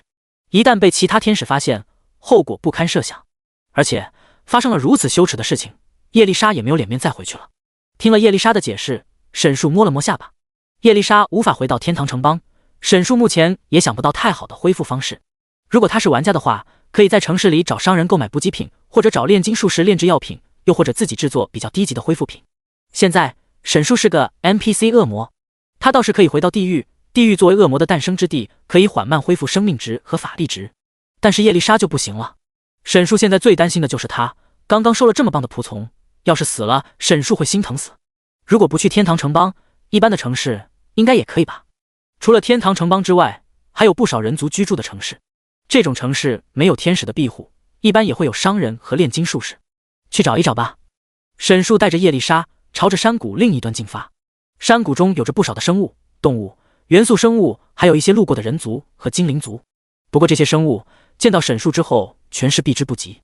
恶魔在诸神大陆是臭名昭著的种族，那些低等级的动物和精灵们都害怕惹上麻烦。只是他们疑惑的是，一只恶魔身后为什么会有一只美丽的天使乖巧地跟着。临近天亮，两人走出了峡谷。走出山谷之后，平地上有一大片建筑，这里像是一个王国一样，有城墙和城门，但却没有任何的士兵在这里。游荡者城市。在诸神大陆上有着很多游荡者，游荡者不仅仅有人族，还有兽族、精灵族等等。他们游荡是因为家园被毁灭，或被自己的族群和城邦驱逐，还有一些单纯喜欢自由流浪的感觉。游荡者们在废弃的国家或者城市中居住，就形成了游荡者城市。游荡者生存的地方有着很多的帮派，这是他们的生存法则。除了游荡者之外，流浪者城市中一些旅行商人和途经此地的种族。沈树带着叶丽莎从城门直接进入。嘿，快看，又有家伙进来了，我们去他们身上榨点油水出来。听到城门口传来动静，附近两个游手好闲的瓦布人兴奋了起来。瓦布人是人族的一个亚种，外貌几乎和人族无异，只是皮肤比较奇怪，表面有着一道道细微的痕迹，像是瓦罐的裂缝一样。这是他们与人族最大的区别，他们可以靠着吃土维持生命。由于天色蒙蒙亮，他们没有看清走在前方沈树，倒是看到了后面的叶丽莎。天使长着洁白的羽翼，气质出尘，在这种地方一眼就会被认出。嘻嘻，还有一只天使，也不知道是男的还是女的。要是女的，男的也无所谓，天使的皮肤够润。两名瓦布人脸上露出淫邪的笑容。刚刚进城的沈树和叶丽莎还不知道自己已经被盯上了，因为才刚刚天亮，整个城市里非常冷清，路上几乎没有人，偶尔有一两个人出来，看到外面有恶魔之后又赶紧躲了回去。哪里有卖恢复品的？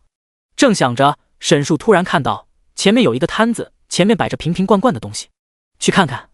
沈树大步朝着那里走去，身后的叶丽莎刚要跟上，却听到后面传来一个嚣张的声音：喂，前面那个天使小妞，你们是新来的还是路过的？不懂规矩吗？被叫到的叶丽莎停下了脚步，扭头看向身后，两个瓦布人大摇大摆地向着叶丽莎走来，一边走着，嘴里一边吹着流氓哨，看向叶丽莎，双眼放光。叶丽莎倾国倾城的容貌让这两个流氓嘴咧到耳根了，这简直就是仙女！你们有事吗？叶丽莎一脸警惕。两人上下打量了叶丽莎一番，丝毫不掩饰自己的贪婪。哼，你不知道进了灰烬城要给我们蟒蛇帮交过路费吗？一人狂妄说道。过路费？叶丽莎皱起眉头。过去她一直生活在天堂城邦之中，几乎没有去过其他地方，她就像是一张白纸一样，丝毫不了解这些。对不起，我不知道这里有这样的规矩，可是我的身上没有金币了。天真的叶丽莎还不知道对方的目的，她下意识地想到沈树，可回过头却发现沈树并不在自己身后。再回过神来，那两个瓦布人已经凑到了他的身前。你们要干什么？叶丽莎吓得连连后退，拿出法杖警示两人。进城不交过路费，就是不把我们蟒蛇帮看在眼里。一人凶神恶煞地呵斥。哼，惹了我们蟒蛇帮，你就别想活着从灰烬城离开。两人摩拳擦掌，叶丽莎逐渐变得紧张。她现在状态很差，不知道是不是这两人的对手，而且她不清楚蟒蛇帮究竟是什么来头。如果打起来的话，对方人多势众，肯定会陷入劣势之中。看到叶丽莎紧张的模样，两人嘴角勾出轻浮，一脸淫笑道：“看在你是第一次来灰烬城，我们也不为难你。这样，等下你陪我们去酒馆喝杯酒，给我们陪舒服了，钱的事就……不可能。”叶丽莎感觉自己被调戏，满脸通红。哈哈哈哈，别害羞啊！两人伸手就要过来，丝毫不掩饰对叶丽莎美色的垂涎。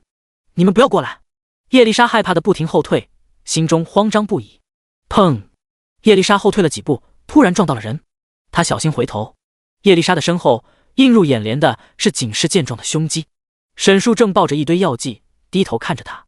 第37章，你真捡啊！就在刚才，沈树来到了一个小摊前。这东西怎么卖？哎，来了来了！老板是一个中年人，从他茂密的棕色毛发可以看出他有着一定兽人的血统。上一秒老板还在欣喜，今天竟然一大早就有生意。下一秒看到自己的小摊子前站着一只身高2米多的恶魔，瞬间被吓傻。你是？老板张着嘴，半天说不出一句完整的话。我要回复生命值和法力值的药水。沈树开门见山，不管老板是什么反应。沈树开口，老板被吓得浑身一哆嗦，颤抖着抬起胳膊，指向摊子中间的一个位置。摆在那里的是几瓶红色和蓝色的药水。都是吗？沈树开口问道。对。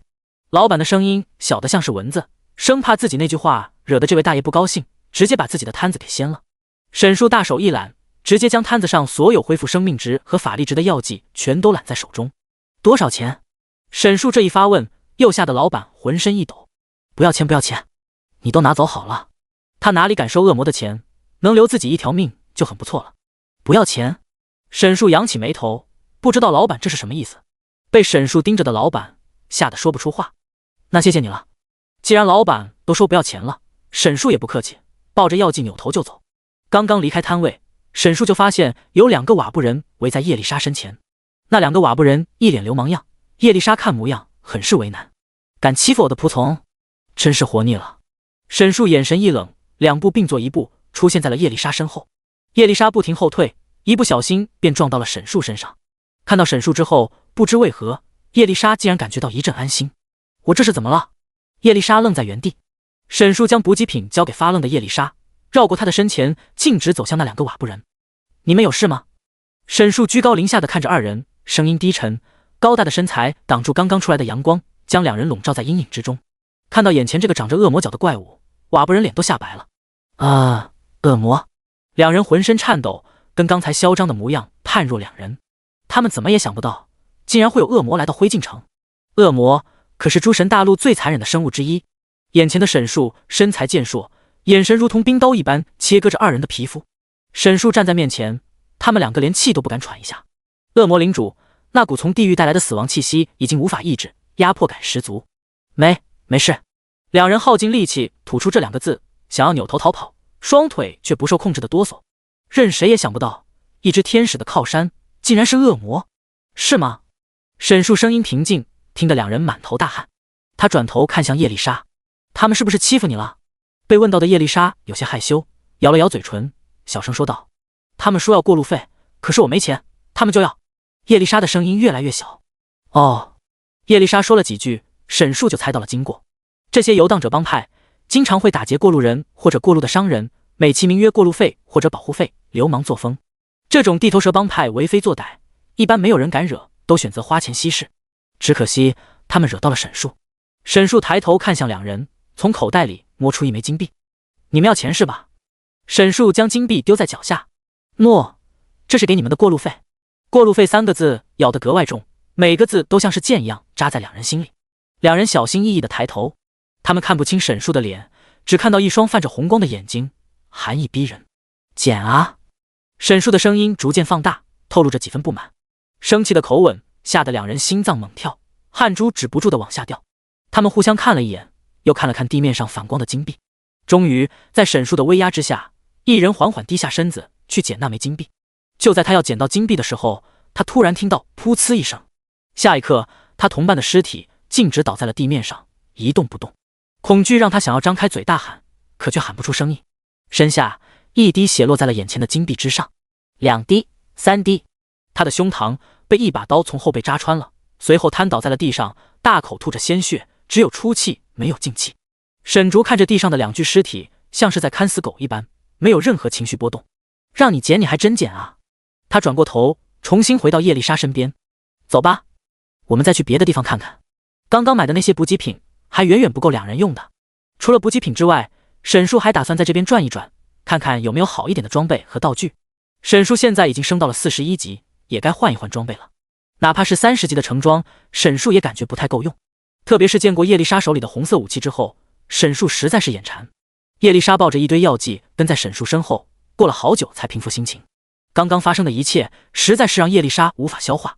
从带领天使出征讨伐，到全军覆没，被迫与恶魔签订灵魂契约，再到刚才恶魔竟然为自己出头，杀死了2个瓦布人。这几天经历的一切，比叶丽莎之前人生所经历的一切加起来还要多。叶丽莎回过头，看着身后躺在地上的那2具尸体，尸体倒在血泊之中，就在进入灰烬城的大路上。周围的商贩和流浪者们目光全都聚在沈树和叶丽莎身上，站得远远的。喂，跟紧一点，这里有很多坏人的。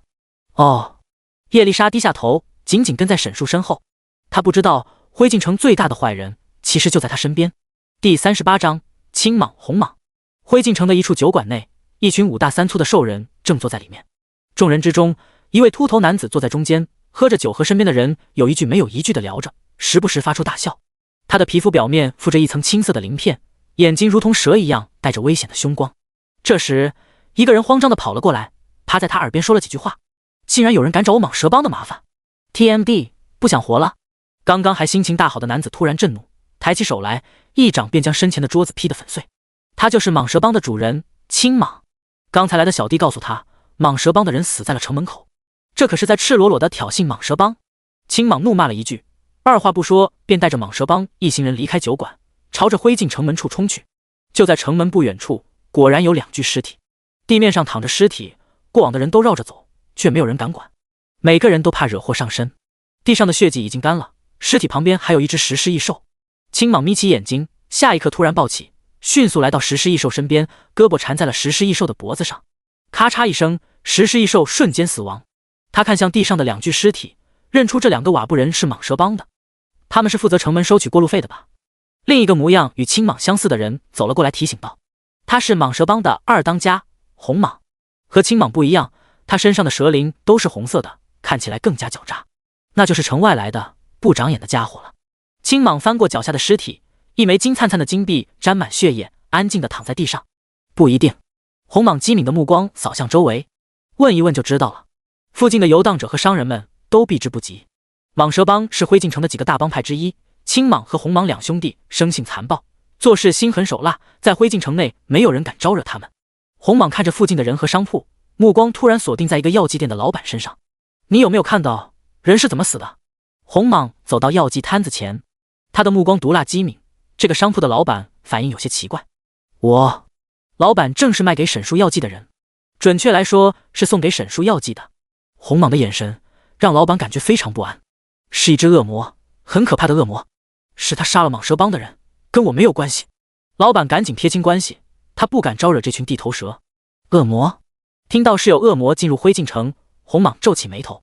对，就是恶魔，他还带着一个天使，还抢走了我好多恢复药剂，最后朝着那边走了。老板继续补充，证明自己不是恶魔的同伙，同时指向沈树和叶丽莎最后离开的方向。青蟒这时也走了过来。红蟒，弄清楚了吗？是一只恶魔。红蟒回道。恶魔？怎么会出现在灰烬城里？青蟒有些疑惑。在灰烬城附近一般不会出现恶魔，恶魔都是从地狱里出来的，大多分布在地狱与诸神大陆交接处附近的区域，那里是诸神大陆最南部与海洋相连的地方，而这里则是诸神大陆靠近东部的地方。青蟒在灰烬城里待了这么久，从来没有见过恶魔进来。哼，管他是什么东西，敢惹了我蟒蛇帮，他就别想活着离开灰烬城。青蟒声音很毒，能出现在这里，恐怕那只恶魔的实力不简单，不要太冲动。红蟒提醒道。那该怎么办？青蟒皱眉问道。那家伙肯定还在灰烬城内，我先去打探一下情况。青蟒点头，也好。红蟒是蟒蛇帮的智囊，正是因为他的谨慎，蟒蛇帮才能站在灰烬城的顶端。红蟒发话，青蟒自然是相信，折了我蟒蛇帮的面子，一定要让他生不如死。我知道。红蟒看着摊子上的药剂，突出又细又长的信子，眼神中闪过一丝诡谲。恢复药水是吗？沈树离开新手村，对于玩家们来说是喜忧半掺。沈树离开之后，他们终于可以离开新手村了。但是也因为沈树，他们接下来的升级变得更加困难。新手村里的村民们绝大部分都被沈树给杀死了。这些村民 NPC 可不像是玩家一样可以重生，他们死了就彻底在游戏里消失了。这就导致好多曾经能做的任务都做不了了。整个新手村的生态被沈树彻底破坏，就连平原上的元素生物也被沈树吓跑了好多，数量急剧下降。再加上玩家又都堆在了一起，本就不富裕的资源现在是雪上加霜。曾经这些老玩家们用1个月多的时间就能离开新手村，现在恐怕要2个月以上才行。好在有一些村民躲在了地窖里躲过一劫，要是这些村民也没了，他们就彻底出不去了。最头疼的莫过于霸业了，才刚刚赶走恶魔，就发现这么个问题。大家倾尽全力，让默生以最快的速度出来。明烟下达命令，因为新手村的情况有变，就连新手村内的默生也无法确定自己多久之后能离开新手村。霸业不得不同时执行其他计划，寻找其他的附魔师。可是要找一名附魔师谈何容易？目前整个蓝星上千万名玩家，附魔师只有区几百人。这几百名附魔师还有很多不是龙国的玩家，剩下的附魔师里面大多数已经归属别的公会。就算真的有附魔师愿意和霸业合作，赶往霸业所在的伦家城也需要一定时间，否则霸业也不可能一直吊在默生身上不放。默生和刘乐等人只能尽力在新手村练级，尽可能快的速度离开新手村。明烟也很是无奈，能让默生走出新手村，已经是他能尽最大的努力了。出了新手村之后，外面霸业的高等级玩家们可以带着默生快速升级，他之前死亡掉落的装备和附魔需要的道具也都在公会的仓库里。原本最轻松的新手部分反倒成了最难的一步，他只希望圣战的进程不要受到影响。第39章，药剂里有毒。沈树在灰烬城内物色着这里的装备，叶丽莎像是个小媳妇一样乖巧地跟在他的身后，也不知道在想着什么。没什么好东西啊。沈树在灰烬城逛了很久，也看了一些商铺，并没有看到太好的东西，甚至连回血回蓝的补给品也没看到多少。当然，这很大一部分原因归咎于沈树害人的模样。看到一只外貌凶狠的恶魔朝着自己的商铺走来，哪个摊主不是吓得关门谢客？刚刚那些补给品你都用了吧？叶丽莎小声回道。此时叶丽莎已经恢复了2/3的血量，蓝量也恢复了一半。再去别的地方看一看，把状态恢复好再出发。沈树已经规划好了路线，他要先带着叶丽莎回一趟地狱。杀了那么多天使，还拐了一只美女天使当仆从，天堂城邦肯定会继续追杀他。要是真来一只100级第5位阶的炽天使，沈树可招架不住。现在回到地狱去是最稳健的，而且要想在诸神大陆扎根，总不能像灰烬城里的人一样当一个游荡者，他要建立自己的领地才行。地狱和诸神大陆的交界处在南部沿海的地区，距离东部新手村这边相隔甚远，沿途要走近1个月的时间，并且还会遇到很多危险。如果沈树没有记错，一直朝着东南方向走，会有一座港口，在那里可以乘船，用不上半个月就能到达地狱。还好我之前也是个浩劫设定迷。沈树玩了浩劫5年之久，作为一名老游戏虫，他对诸神大陆有着很深的了解。沈树继续在灰烬城里走着，灰烬城里的人都知道这里进来了一只恶魔，还在城门处杀了人。因为他的出现，大街上不少摊位都收了起来，好像没什么东西了。就在沈树准备离开的时候，却注意到前面有个摊子没有收起来，卖各种补给品和恢复药水。看到有自己需要的东西，沈树走上前去。要买药水吗？各种恢复品都有，还有能增加状态的。摊主看向身后的叶丽莎，对着沈树露出心领神会的笑容。不，只要能回血和法力值的就好。沈树声音平静。好的，那就是这些。摊主把一些药剂推到了沈树面前。我全都要了。多少钱？沈树财大气粗道。这些都是低级补给品，能够回复的状态较少，也用不了多少钱。一共12枚银币，您给我1枚金币就好。摊主面带微笑的客气道。银币和金币的汇率是1点10分。交易马上就要完成，沈树突然不动了。他移动目光看向商铺摊主。摊主是一个兽人，红色的蛇鳞覆盖全身，眼睛中透露着精明。见沈竹迟迟不掏钱，摊主眯起眼睛笑道：您是嫌太贵了吗？我这的药剂可都是效果非常好的。说罢，他打开一瓶红色的药剂递给沈竹。您要是不放心，可以现场试一试药剂的效果。沈树看着眼前的药剂，总觉得哪里不对劲。这个小摊的摊主好像不是很怕他，正常人可不敢跟恶魔做交易。沈树冷眼看向摊主，摊主微微愣了一下，随后苦笑道：“没办法，生活所迫，再不开张，我就要饿死了。”摊主的语气中充满无奈，让沈树有些拿捏不准。是我想多了。沈树摇了摇头，准备接过药水，看看摊主口中的神药究竟是什么效果。眼看着沈树放下戒备之心，摊主的嘴角止不住上扬，眼神中闪过一丝寒光。他根本不是什么摊主，而是蟒蛇帮的二当家红蟒。和他猜想的一样，沈树的实力太过强大。尽管不清楚恶魔的位阶，但蛇类敏锐的第六感让他感受到沈树的实力远远在他之上。好在他早早的就在这些药剂中加了特制的毒药，除了从他身上分泌出来的蛇毒之外，担心效果不够强，红蟒还特意将蛇毒进行加工炼制。只要中了这种毒，中毒者的状态会急剧下降，并且会进入中毒状态，到时候就是蟒蛇帮杀他示威的时候。沈树正准备接过摊主手中的药剂，突然感受到身后有人戳了他一下。叶丽莎。沈树转过头，果然是他。该死！眼看自己的计谋被打断，红蟒在心里暗骂了一声。叶丽莎看着沈树，神情有些紧张和为难，看样子是有话要说。怎么了？沈树开口问道。你过来一下。叶丽莎像是忌惮什么一样，神秘兮兮的。沈树微微皱眉，不知道这个小妞在搞什么花样，但还是把头凑了过去。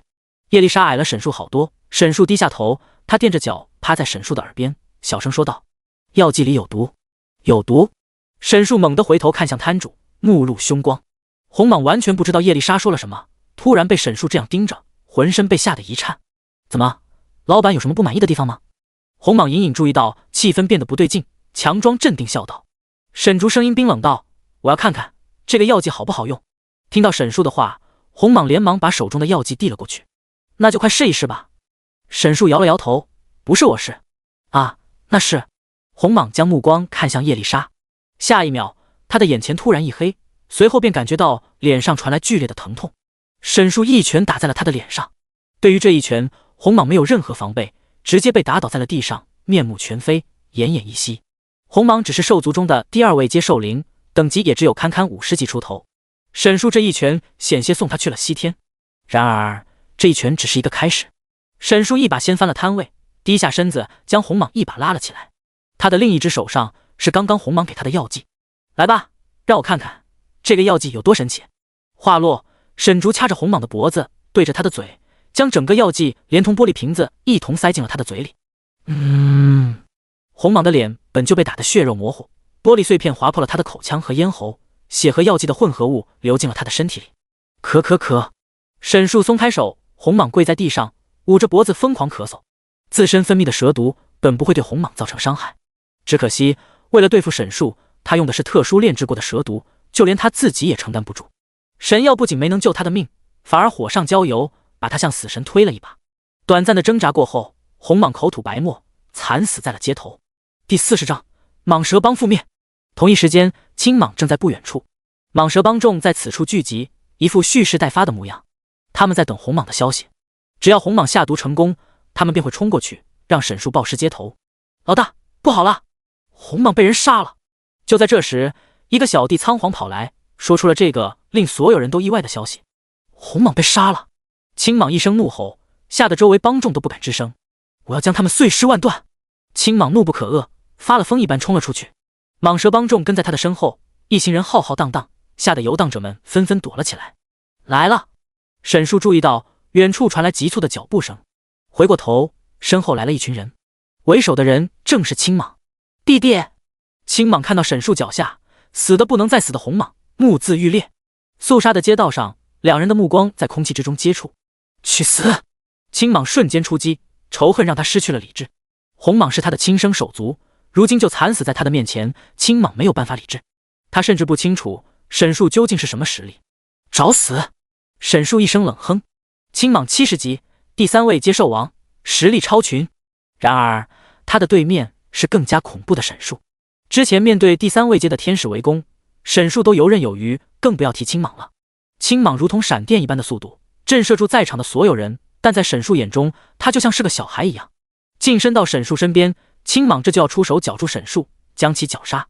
沈树怎么可能给他这个机会？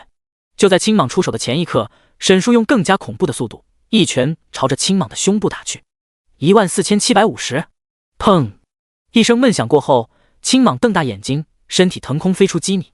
青蟒踉跄站稳，随后一口鲜血从他口中吐了出来。这怎么可能？这一拳让青蟒冷静了不少，他清楚感受到自己的实力跟对方完全不在一个量级上，悍然出手，只能和红蟒落得一个下场。复仇心切的青蟒这一刻犹豫了，战场之上犹豫就会败北。沈树不给青蟒思考的时间，抽出匕首迅速冲了上去。对方敢对自己动手，那就是死路一条。青蟒大惊，连连后撤，可速度完全不比沈树，又连中2刀。16335， 16847，青蟒顿时感觉元气大伤，他的血量总共只有10万出头，这2刀之后直接掉到半血以下。大家快上！青蟒自知不敌，招呼着蟒蛇帮的兄弟们帮忙。见对方气势汹汹，这群虾兵蟹将都被吓破了胆，可是老大有难，他们也只能硬着头皮顶上去。面对这群乌合之众，沈树没有任何慌乱，仅仅是一个眼神，沈树便将他们全都震慑住。他们都是只会欺软怕硬的流氓，哪里敢跟一只恶魔统领叫板？与此同时，一直在后面的叶丽莎突然上前一步：“你干嘛？”沈树迅速扭头看向叶丽莎。我……被问到的叶丽莎身体突然僵住，她并不是要趁机偷袭沈树，恰恰相反，她看到对方人数众多，竟然有想帮一下沈树的冲动。拜托，他可是恶魔呀！他杀了自己的族人，在村庄里祸害人族，如此罪不可恕的恶魔，死了才好啊！叶丽莎在心里反复提醒自己。青蟒借机脱身，随后指挥着众人围住他，然而却没人敢动。你们！青蟒一声怒喝，刚要大骂，却发现一些等级较低的手下被控住了。沈树用了死亡凝视，随后地面开始震动，地狱之火喷涌而出。死亡凝视接焚葬，这一套连招沈树屡试不爽。总共只有3个技能，他也没有别的出招方式了。啊！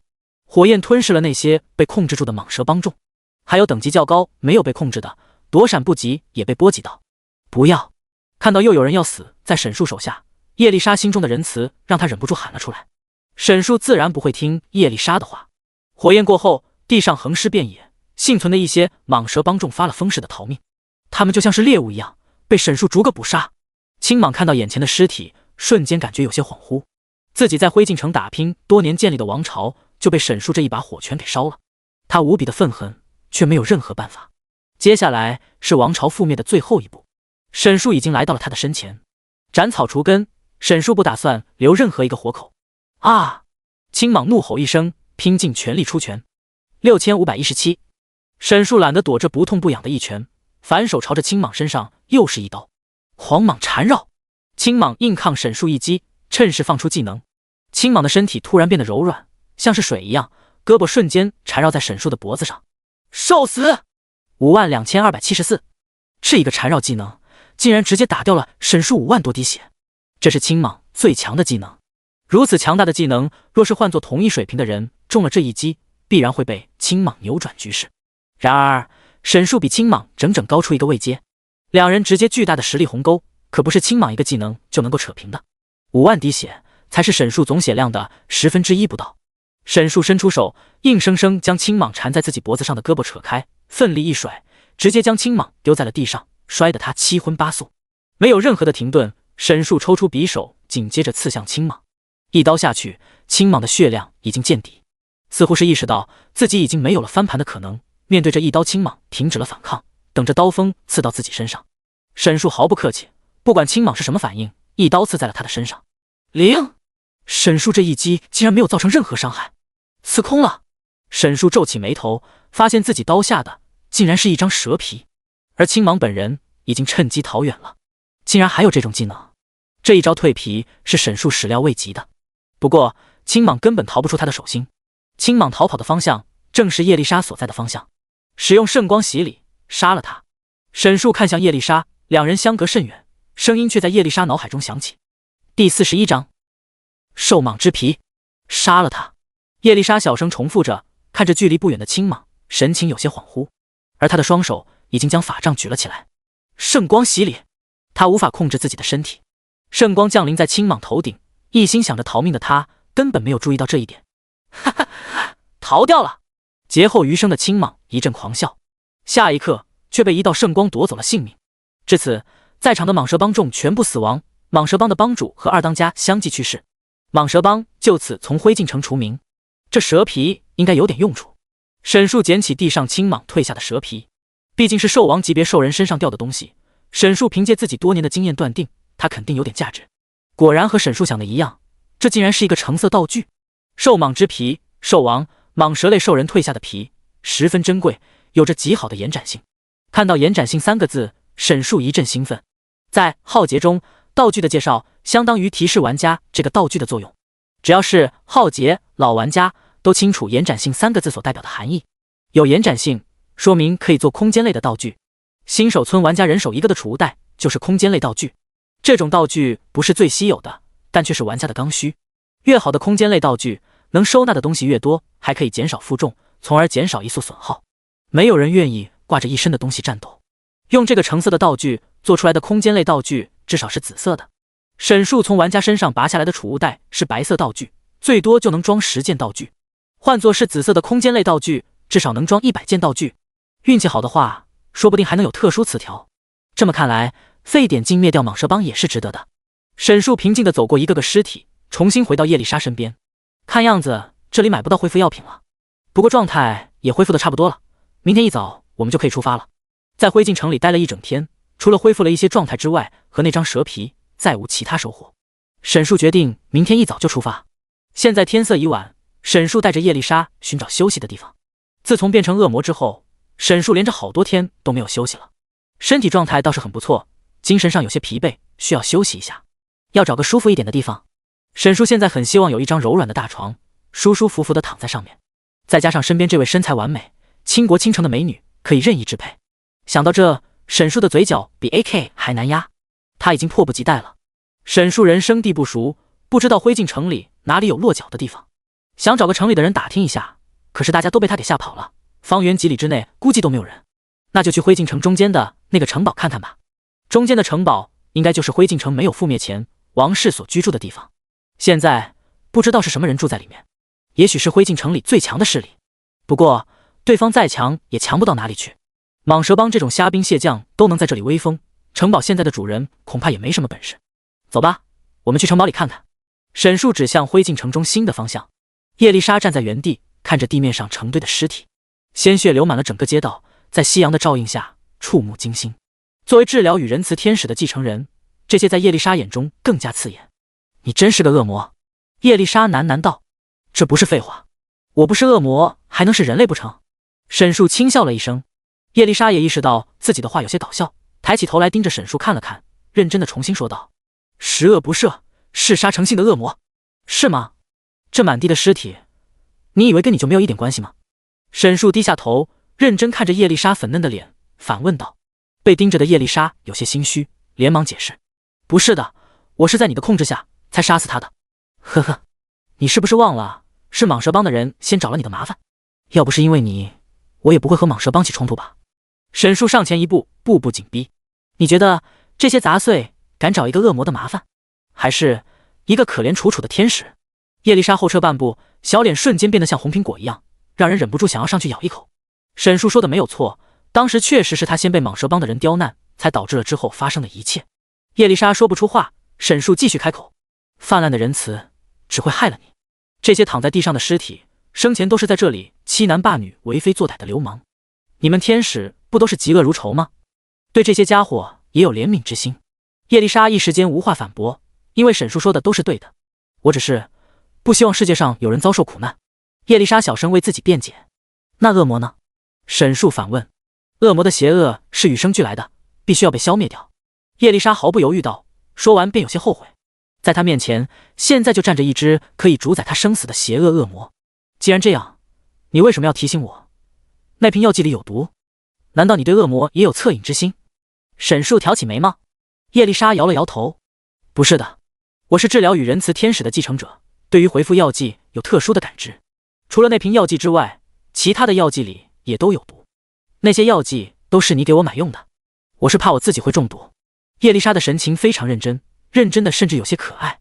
听了这个解释，沈树竟无言以对。他还以为叶丽莎已经想明白了，会主动为自己考虑。如此看来，还是自己想多了。走吧。沈树转过身，看样子还要好好教育教育这个小妞才行。第42章，卑微的吸血鬼家族。两人一路前往城堡，同时蟒蛇帮被屠杀的消息也传遍了整个灰烬城。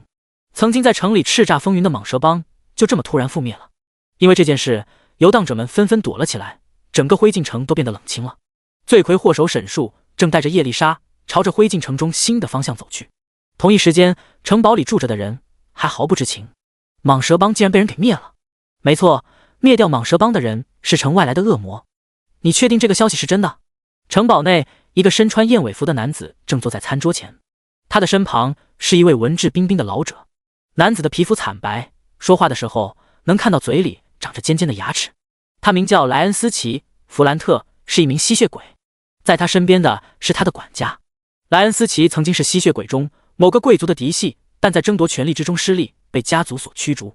他带着自己的亲眷和下属来到了灰烬城扎根。离开家族之后，莱恩斯奇下决心要重新夺回属于自己的一切。30年河东，30年河西。凭借着自身强大的实力和手下众多吸血鬼，莱恩斯奇成为灰烬城的最强势力。不过和灰烬城其他势力不同，莱恩斯奇并不喜欢参与灰烬城内各个势力之间事。因为吸血鬼的特性，他们不能见到阳光，所以才占领了城堡。他们平时生活的区域也只是城堡附近而已。莱恩斯奇最终的目的是稳健发育，然后带着众多吸血鬼杀回家族，重夺自己的位置。如今，莱恩斯奇已经在灰烬城扎稳脚跟，正处在发育阶段。就在刚才，管家将关于蟒蛇帮的事情告诉了他。那只恶魔为什么会灭掉蟒蛇帮？灰烬城一股强大的势力突然被灭，莱恩斯奇比较在意。根据外面的游荡者们说，似乎是起了冲突。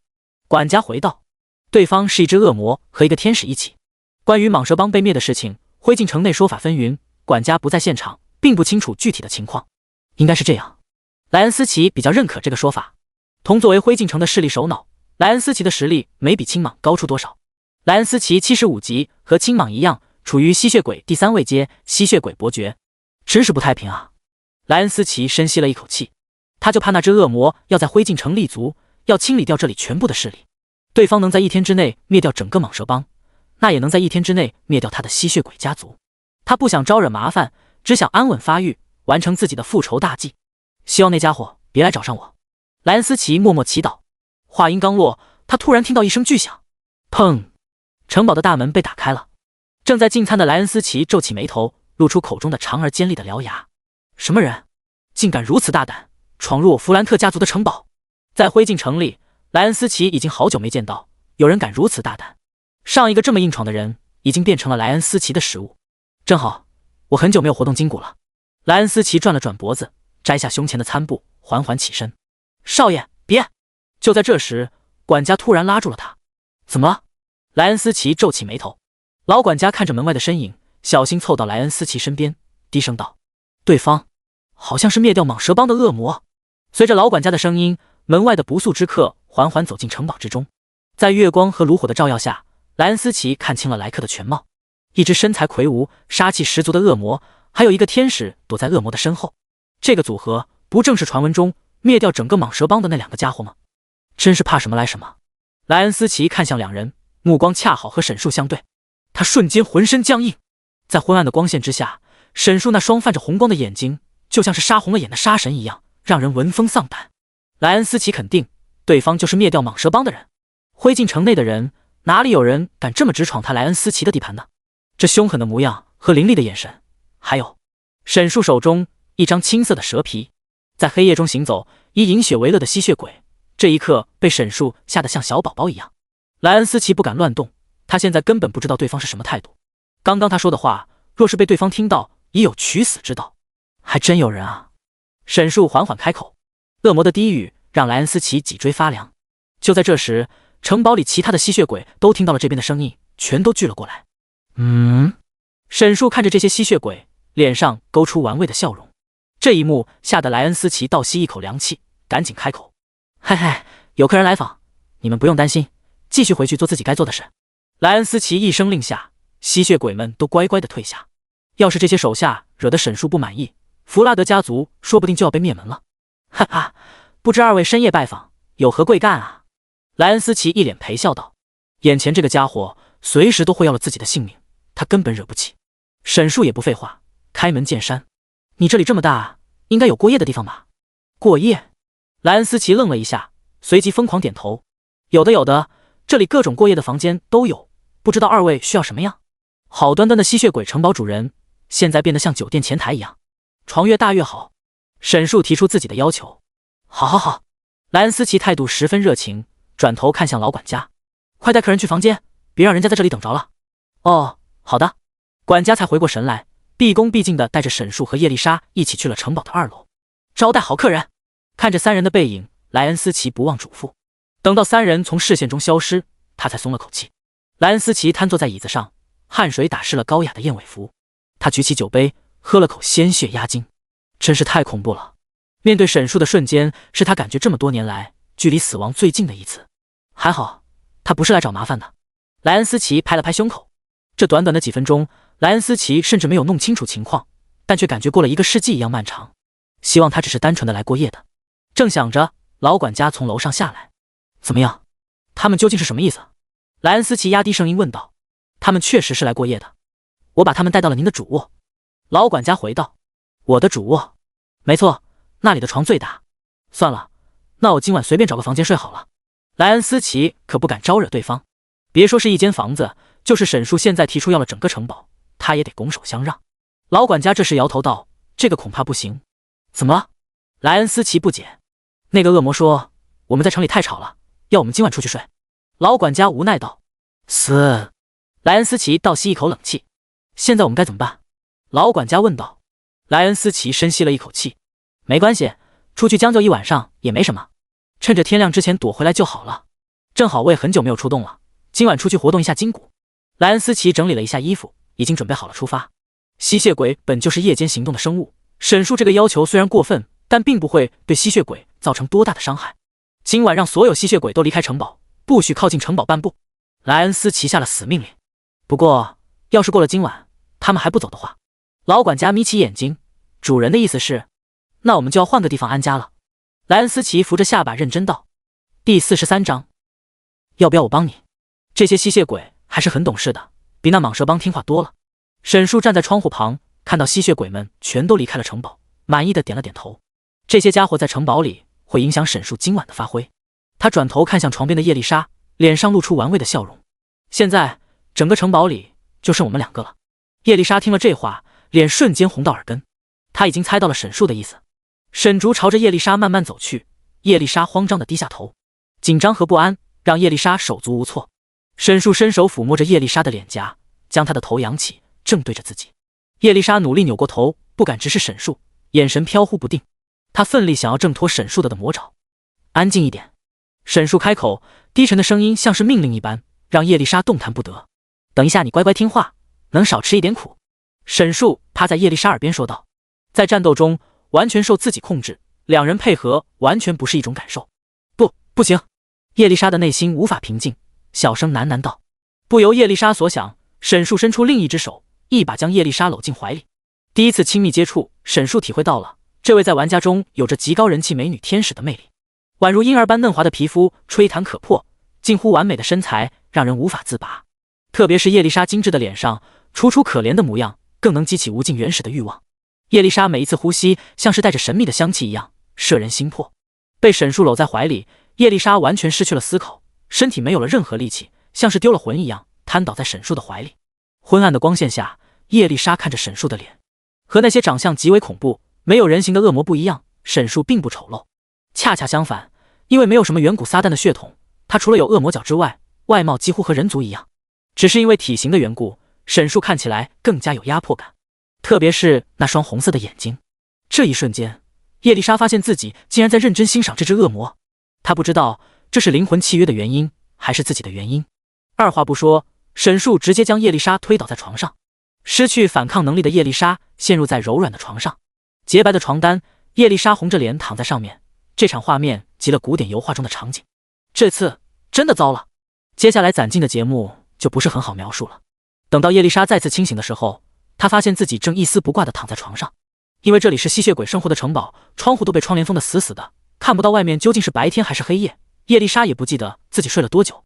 他只感觉自己现在浑身没有力气，某些部位还有些隐隐作痛，身上还没有褪去的粉红色，凌乱的床上遗留的痕迹，还有自己脸上的泪痕，这些提醒着叶丽莎昨晚发生的一切。恍惚和错愕，夹杂着羞耻和偷尝禁果的快感。叶丽莎不知道此刻自己的心情该如何去形容。房间的门这时突然开了，还没有从迷惘中回过神来的叶丽莎赶紧用手捂住自己的胸前。走进来的不是别人，正是沈树。沈树赤裸着上半身走进房间。恶魔这种生物大多数都是不穿衣服的，只是有了昨晚的经历，让叶丽莎内心有些芥蒂。天已经亮了，穿好衣服，我们准备出发。沈树开口道，他的身上没有半点昨夜的温存。叶丽莎不知道昨晚发生了那样的事，沈树是如何做到如此平静的。他这副模样让叶丽莎一度怀疑昨晚的事是不是真实的。叶丽莎半天没有动作，沈树催促道，别愣着了，快点穿好衣服，现在出发，在天黑之前应该就能到港口。昨晚确实让沈树很难忘，但是不能只沉溺在其中。沈树还是想快点回到地狱去。叶丽莎消失得太久，天堂城邦那边肯定会有动作。叶丽莎捂着胸前，脸蛋粉红，扭捏了半天，缓缓开口，那个，你能不能先出去一下？我出去干什么？沈树不解道，你在这里有点不方便。叶丽莎的声音像是蚊子一样，整个人蜷缩起来，把头埋了起来。看着叶丽莎害羞的样子，沈树忍不住发笑，都是坦诚相待过的人了，有什么不方便的？说罢，沈树2步走到床前，凑到叶丽莎身边，你自己不方便，要不要我帮忙？不麻烦了。叶丽莎像是受惊的小鹿一样往后退。随后在沈树的注视之下，叶丽莎强忍着羞耻感穿好了衣服。走吧。昨晚一晚上让沈树休息得很满意，他带着叶丽莎从房间里出来。现在外面天已经亮了，昨晚被赶出去的吸血鬼们在今天早上已经回来，他们不敢打扰沈树，全都聚集在城堡1楼的大厅里。见到沈树出来，吸血鬼们瞬间变得严肃起来，像是被罚站军姿一样，对着沈树行注目礼。您醒了。莱恩斯奇一副狗腿子的模样，跑到沈树身边献殷勤。昨晚在寒舍休息的可还好？不错。沈树点了点头，随手将叶丽莎搂进怀里。哎呀！叶丽莎一声惊呼，随后满脸通红。那就好，那就好。莱恩斯奇连连点头。我们为2位准备了早饭，不知道符不符合2位的胃口。莱恩斯奇继续说道，这一套流程都是昨晚他跟老管家学的。莱恩斯奇如此殷勤，沈树并没有觉得他狗腿子，反而高看了他一眼。鼠面豪杰，能屈能伸，将来能成大事。对于莱恩斯奇的招待，沈树很是满意，不过他并不想吃饭。吸血鬼这种如毛饮血的生物也准备不出来什么好饭菜，吃饭就不必了。你这里有没有能恢复生命的补给品？沈树不忘初心。有的。莱恩斯奇连连点头，随后命令老管家去拿。没过一会儿，老管家拿着一个精致的木箱子回来。木箱子跟装红酒的箱子差不多大小，打开之后里面是几瓶红色的药剂。装药剂的瓶子上，从表面精雕细琢的纹路中就能看出此物不凡。这是用我们弗兰特家族特殊的配方炼制而成的猩红药剂，有着极强的回复能力。沈树从中拿出一瓶，瓶子中的药剂颜色猩红，明明是恢复药剂，却让人感觉十分诡异。猩红药剂，紫色，来自吸血鬼弗兰特家族的特殊药剂，使用后每秒恢复已损失生命值 10%， 持续5秒钟，是百分比恢复道具。百分比生命恢复药剂比一般有固定值恢复的药剂更加稀有，特别是对于那些生命值较高的人，像是沈树现在的情况一样，使用一般玩家用的固定值类型生命恢复道具根本无法满足他的要求。一瓶瓶生命药剂几百几千的回复，沈树不知道要吃多少才能完全恢复状态。有这种好东西，沈树自然不会客气，直接从老管家手中将整个木箱子都拿了过来。他数了数木箱里的药剂，一共有6瓶。只有这些吗？沈树转头问道。就这些了。莱恩斯奇被问得满头大汗，这些药剂他自己都不会轻易使用。那就这样吧。沈树也不介意，把东西收好之后，在一众吸血鬼的注目下离开了城堡。第44章海龙牙国龙牙港口。沈树离开之后，莱恩斯奇等了好久，确定对方不会再回来之后，他才长舒一口气。终于离开了。沈树在城堡里待的这一晚，属实让莱恩斯奇汗流浃背了。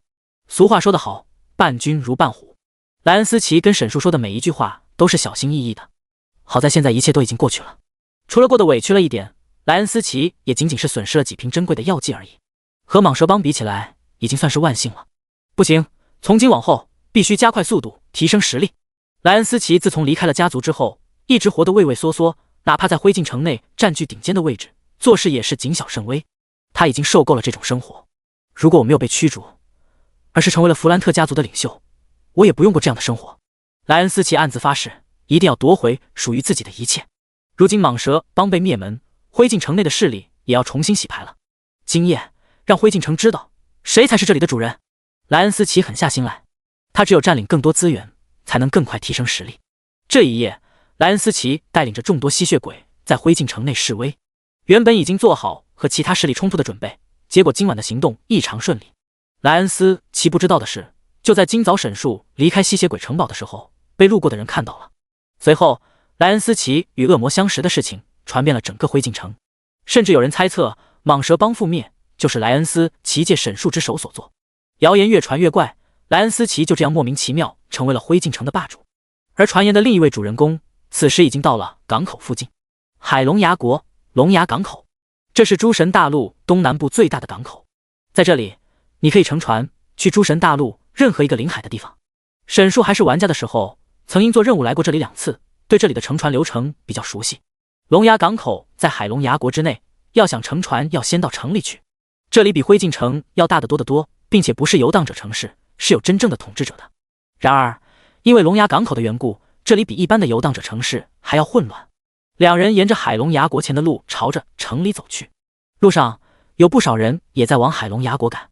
快看，那个是什么？那是什么生物？那个天使前面的是恶魔吗？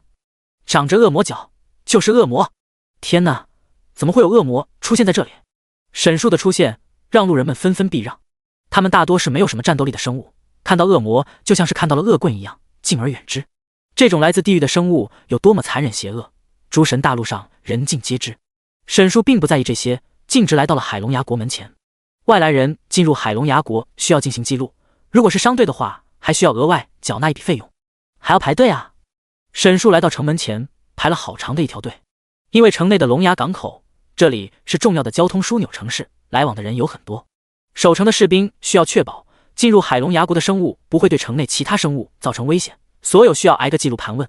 沈树只能老老实实的排队，他并不敢在这里闹事，因为海龙牙国的国王是一名第5位阶的家伙，实力非常恐怖，而且国内还有诸多第4位阶的高手坐镇，否则也无法镇住来往的人。沈树虽然强，但还没有达到能在诸神大陆横着走的地步。沈树老老实实的站在队伍中，却引起了一阵骚动。就在他的身后，后面一个矮人族被吓得站得好远，小心翼翼地看着沈树。沈树一回头，那个矮人像是丢了魂一样。恶魔可真是不招人待见啊！沈树有些感慨。在大部分人眼中，这个来自地狱的物种就是嗜杀成性的怪物。好在恶魔有着很强的威慑性，一般人不敢招惹，不至于落得人人喊打的地步。沈树带着叶丽莎来到队伍中，身前的一个兽人听到身后沉重的脚步声，好奇地扭过头来。这一眼让兽人直接被吓傻了。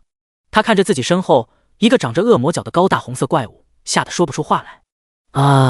恶魔。他的声音颤抖，呼吸逐渐变得急促。沈树看着他，什么话也没有说。你先吧。兽人稍微后退2步，这是要有多大的勇气，才敢让一个恶魔站在自己身后？哦，谢谢了。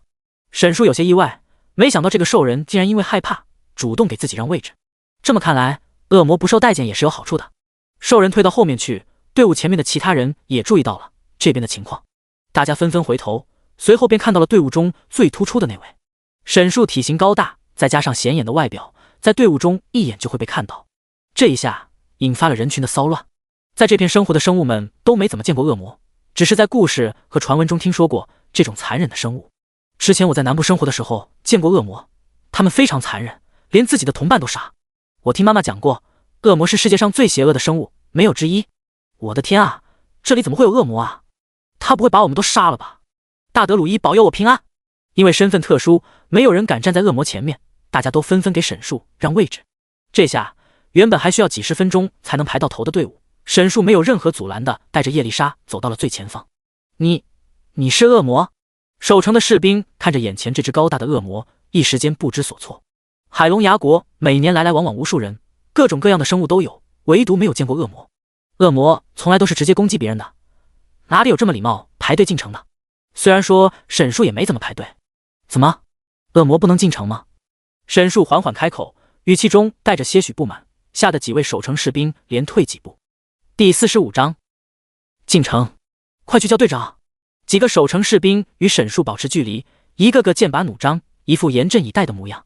他们都是5大3粗的兽人，平常守在城门口，威严十足，没人敢在这闹事。可是现在跟沈树比起来，一点气势也没有了。守城士兵的脸上满是紧张，汗水顺着额头从头盔里流出来。周围想要进城的人都纷纷后撤，担心发生战斗波及到自己。沈树见状，微微皱起眉头。这些家伙要是不要让他进城，不能乘船回去的话，就麻烦了。新手村突围任务的恶魔们是通过阵法传送过去的，他又不会阵法，走回去不知道要用多久时间，还不知道会遇到什么麻烦。没过几分钟，守城士兵的队长赶了过来。怎么回事？队长身穿金甲，手持1人高的银枪，身后还跟着一大群士兵。这些士兵和那个队长都是兽人，和海龙牙国的统治者一样。恶魔在哪里？队长听说有恶魔在这里，赶紧赶了过来。他还以为是有恶魔要大举进攻海龙牙国。到场之后，队长一眼便看到了沈树。队长，这怎么办？那几个守城士兵见到队长来了，赶紧跑了过去。他们可不敢和恶魔对峙。你是管事的？沈树扭过头看向站在最前面的队长。沈树开口，让队长心头一惊。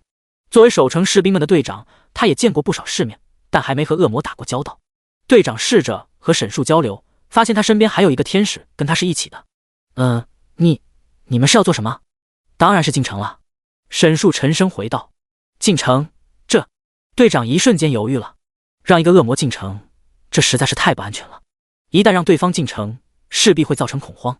见对方犹豫不决，沈树皱起眉头。怎么，不行吗？沈树话语之间带着不满，让队长的心里有些紧张。要进城的话，我们要确保其他人的安全。队长语气谨慎，旁敲侧击地说道。呵呵，原来是担心这个呀。沈树扬起嘴角，只要没人主动招惹我，我不会主动动手的。沈树也不想在海龙牙国内闹事，我只是来龙牙港口乘船的。队长听了沈树的话，陷入了沉思。他不知道一只恶魔的话能不能信。如果沈树说了谎，在城里对其他人造成了伤害，那他可就麻烦了。可要是不让他进去……队长看着沈树泛红的眼睛，咽了咽口水。这个危险的家伙看着就不好惹，说不定会在这里直接对他们动手，这是大家都不想看到的。面对这个棘手的问题，思来想去，队长深吸一口气，做出决定。这样吧，既然是要去龙牙港口，那我们跟着你一起去。这是他能想到最好的解决方法了。一路上看着沈树，这样能确保对方不在城里闹事。如果沈树真的有出格的举动，他还能第一时间疏散周围的人，保护海龙牙国人民的安全。队长，周围的士兵听到这句话吓了一大跳。他们要看着一只恶魔，那就跟押送定时炸弹没有任何区别。就这样了。队长声音严肃，作为海龙牙国忠诚的士兵，保护海龙牙国人民的安全必须放在第一位。好，对于队长的要求，沈树没有拒绝。反正他只是要去龙牙港口，这些士兵要跟着自己也无所谓。请进吧。队长谨慎地盯着沈树，伸手请沈树进城。你们继续工作，不要耽误了其他人进城。队长对着几名守城士兵交代道。好。那几名守城士兵松了一口气，还好不用我们去，押送一个恶魔实在太危险了，队长真是太拼命了。希望不要出事吧。不过那个天使为什么跟恶魔会混在一起？不知道，不是说恶魔和天使是死对头吗？谁知道呢，可惜了那个天使长得那么漂亮。几名守城士兵的话落在了叶丽莎的耳朵里，一阵羞耻感从她的心里升起，害羞地低下了头。沈树大摇大摆地走在前面，叶丽莎小鸟依人地跟在他身后，随后就是兽人士兵大队，算上队长，后面一共有50多名兽人士兵，他们全都是全副武装，眼睛时刻盯着前面的恶魔不放。这种感觉比真正在战场上面对敌人还要紧张。他们无法清楚这只恶魔下一秒会不会突然变卦。一行人进城之后，瞬间吸引了城里所有人的注意。那是恶魔吗？好大一只，我的天！孩子快回来，恶魔会吃掉你的。为什么会有恶魔进城？后面跟着的是我们海龙牙国的士兵，他们会保护我们的。一路上，海龙牙国的人民无一不被沈树吓到。大家放心，我们会保护好大家，各位不要紧张。队长出面解释，缓解人群的慌张。尽管如此，大家见到了还是纷纷让路，退避三舍，没人敢拿自己的生命开玩笑。从城门到港口一共1个多小时的路程，如果换作飞的还能更快。不过沈叔要照顾到后面跟着的这些家伙。倒是叶丽莎刚开始进城的时候，被人看着还有些害羞和紧张，走了一会儿，逐渐探出小脑袋瓜，眼神好奇地看着城里的一切。因为海龙牙国是临海国家，人们大多数从事的是海上劳动，卖的都是些海产生物，还有用海中生物制作的东西。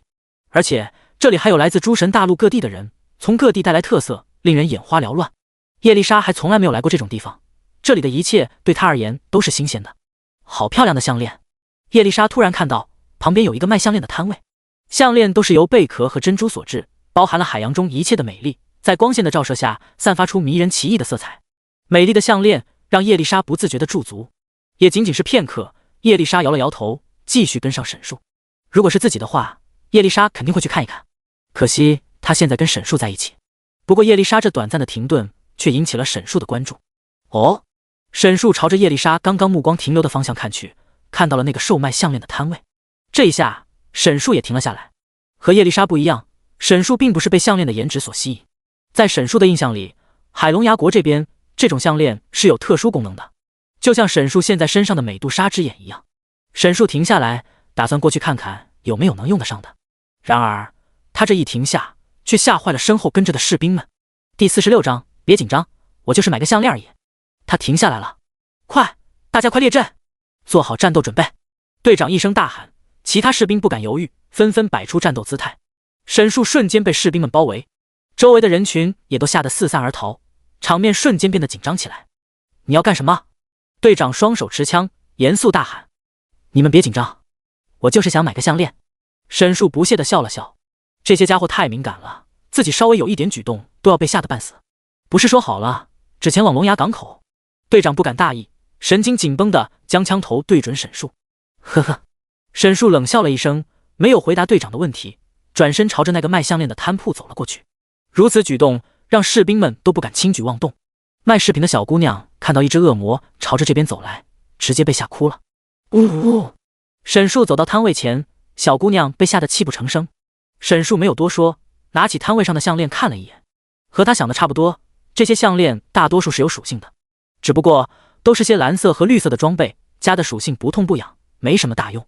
这个还不错。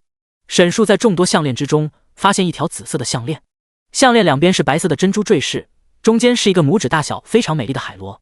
潮汐回声，回声，携带者每分钟恢复100点蓝量。有了这个项链，再加上叶丽莎的技能恢复，就不用担心血量的问题了。这个多少钱？沈树拿起项链向小女孩询问价格。我不知道，你拿走吧。小女孩哭得说不出话来，半天才说出一句完整的话。她的父母都是在海边工作的，她自己制作这些项链来卖补贴家用，怎么也没有想过会有恶魔光顾自己的生意。呜呜，这些都送给你了，求求你不要杀我！小女孩泣不成声。沈树本想直接收下，但是看了看远处的士兵们，还是拿出了一枚金币。他身上没有零钱，这些金币都是在新手村开箱子得到的。给你。沈树将金币递了过去。我不要，我不要。小女孩哪里敢收恶魔的钱？麻烦。沈树摇了摇头，将金币随手放在了摊位上。随后他转过头，将项链戴在叶丽莎的脖子上。这是给我的。叶丽莎伸手摸着脖子上的项链，感觉有些不可思议。她万万没有想到沈树买的这条项链竟然是给她的。叶丽莎的心瞬间复杂起来，是因为看到我停下脚步才这样的吗？还是因为昨晚她觉得有些粗鲁，想用这条项链补偿一下？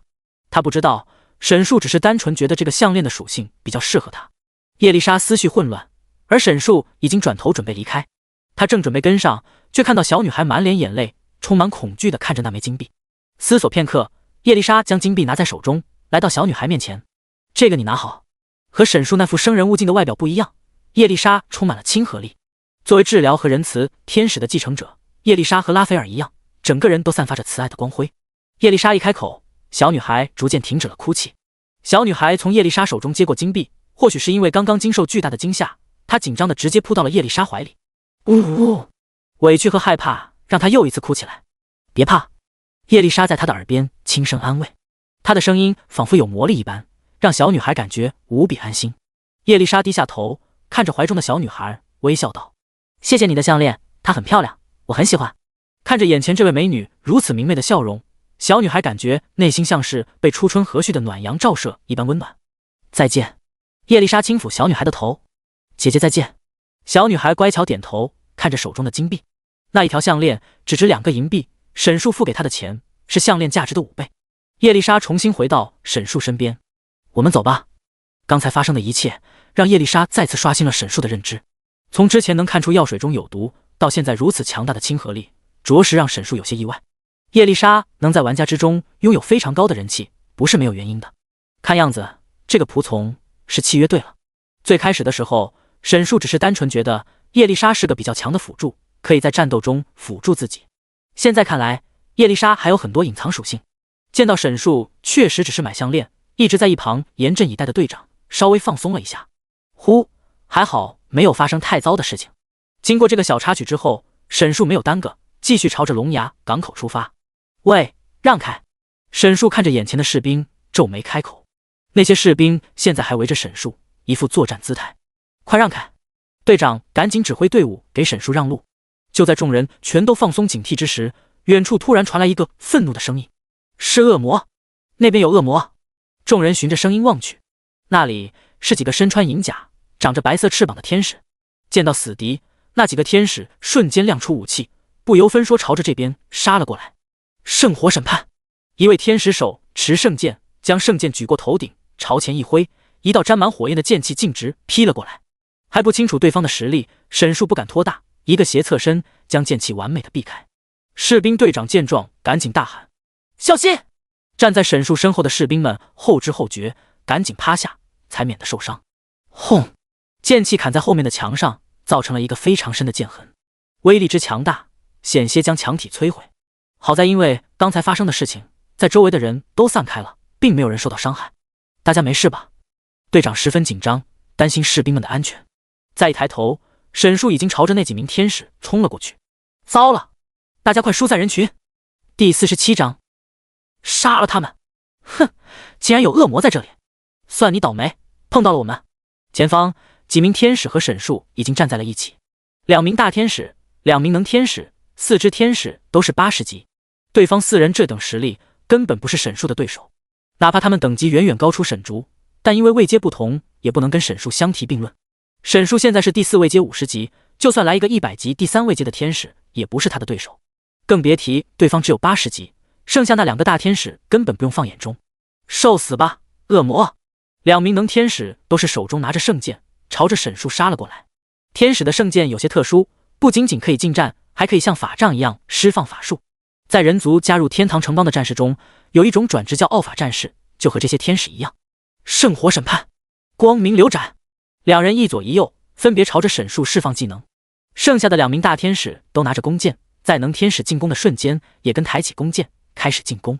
沈树没有犹豫，瞬间使用恶火报应，21174， 32441。2人的技能伤害很高，一下子打掉了沈树5万多滴血。3000， 3319。因为恶火报应的原因，2位能天使也被反弹到伤害，不过对他们10多万的血量来说根本不值一提。但对后面2个大天使而言，伤害就有点高了。他们总共才3万多滴血，这一下没对沈树造成多少伤害，倒是打掉了自己1/10的血量。对方攻击猛烈，沈树自然不会留手，抓住机会疯狂攻击身前的2位能天使。29951， 23514，触发灼烧效果。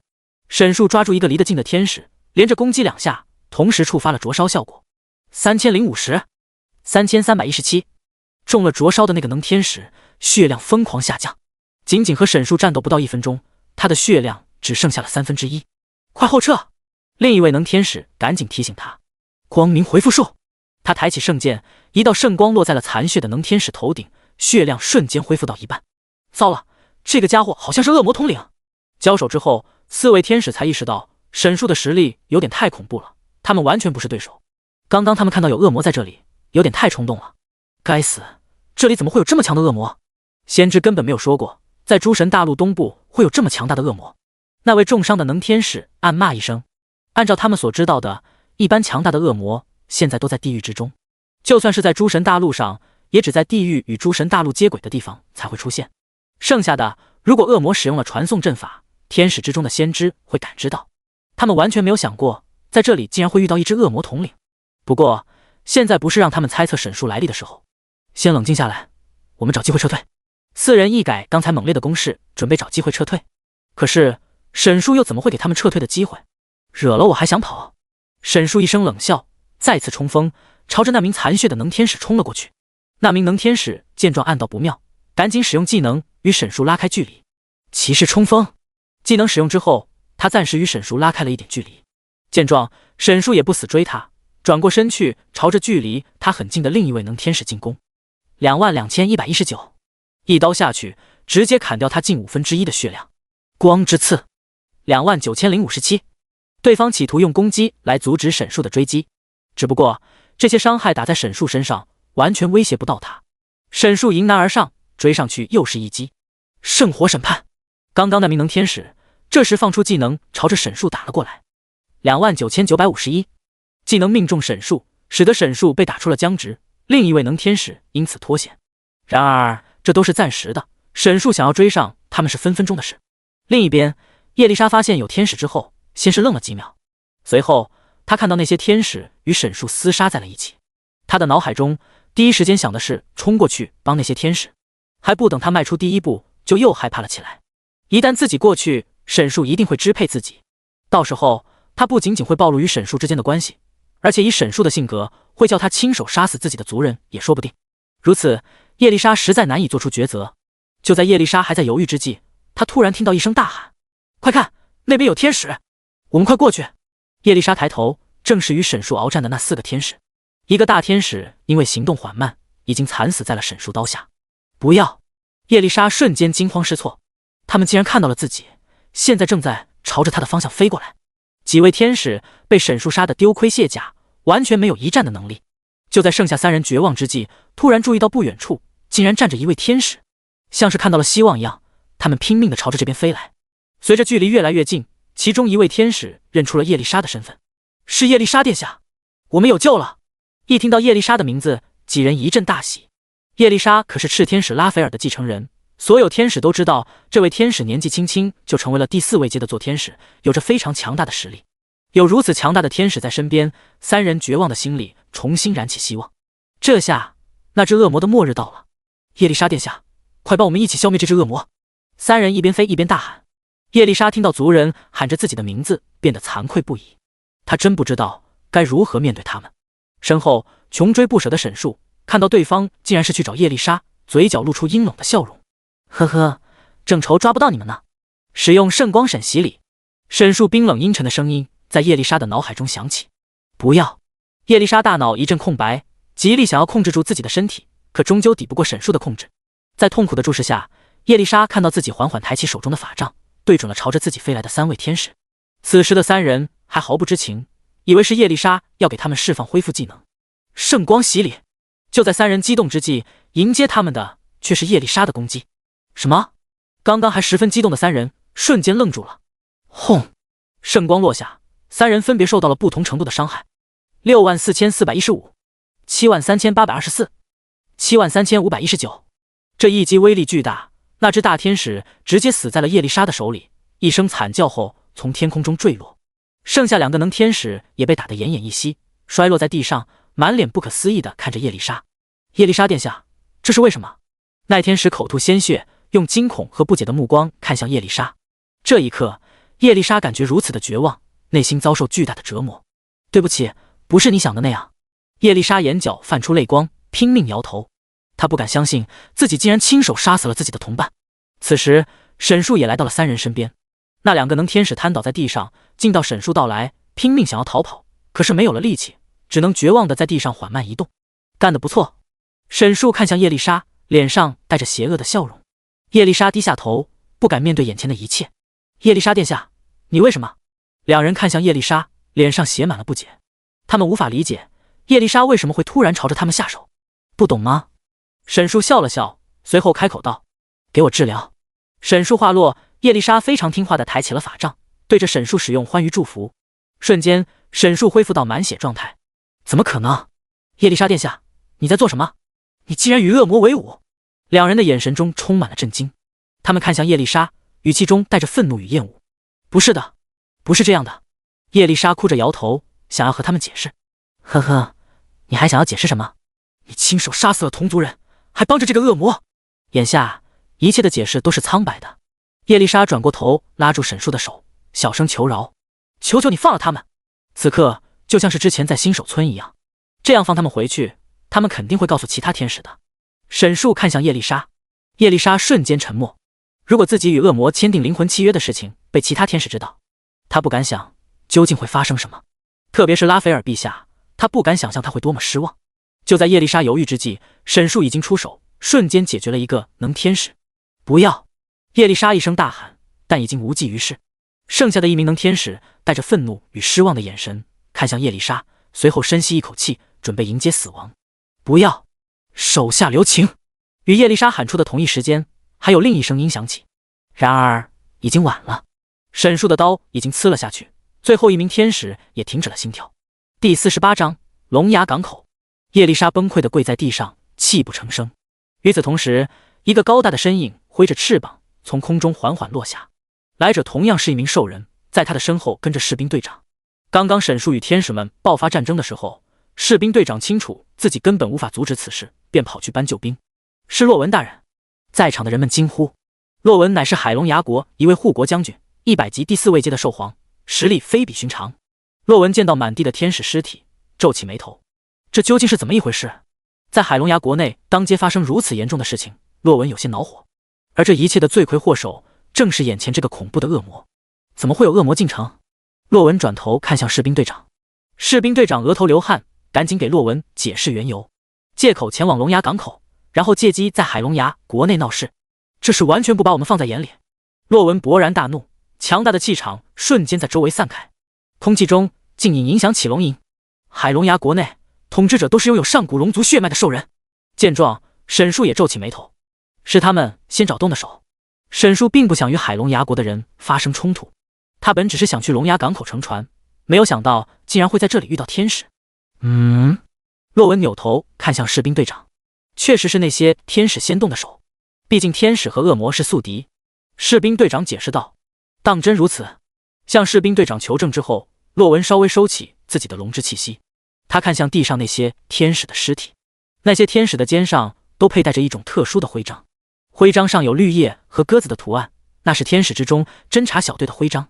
这些侦察天使不在天堂城邦之内，在诸神大陆上游荡，负责侦察其他地区的信息。洛文沉默片刻，缓缓开口：“有天使死在海龙牙国内，与天堂城邦不好交代，直接要他们来找我就好了。”沈树也不多废话，转身便要离开。虽然洛文等级远高沈树，但他并不紧张。如果洛文真要打的话，他和叶丽莎两人配合足够好的话，赢面还是很大的。见到沈树如此反应，洛文愣了一下，他没想到对方竟然如此干脆。洛文大人，现在怎么办？士兵队长小声问道。洛文沉思片刻，最终还是摇了摇头。算了，恶魔和天使之间的恩怨，我们还是不要插手了。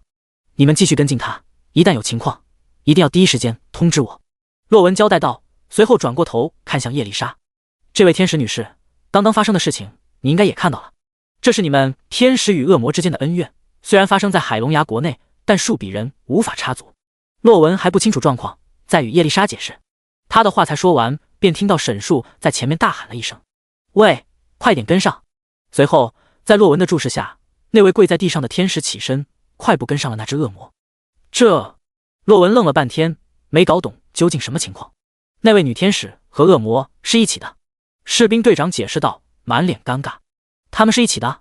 洛文难以置信地重复了一遍，看向满地的天使残骸。那这些天使，他们是先前在城里的？那个女天使也动手了？洛文追问。对，士兵队长也是满头雾水，他说的都是自己亲眼所见。洛文看着沈树和叶丽莎的背影，陷入了沉思。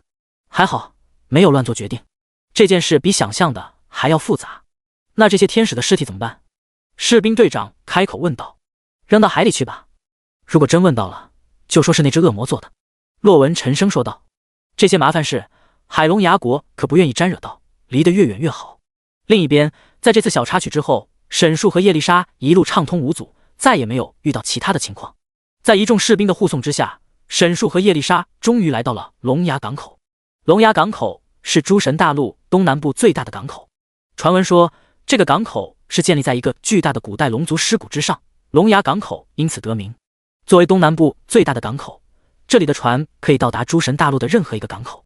尽管此时已经日落西山，但港口依旧处于忙碌的状态。商人、旅客、游荡者、工人，在这里可以见到各种身份的人乘船。繁华忙碌的码头，一艘艘巨大的船停靠在此处。拉乘旅客的船舶上，水手和船长们用力地喊着，提醒来往的人们自己的船要去往哪里。沈叔一行人来到码头之后，很快就引起了人们的注意。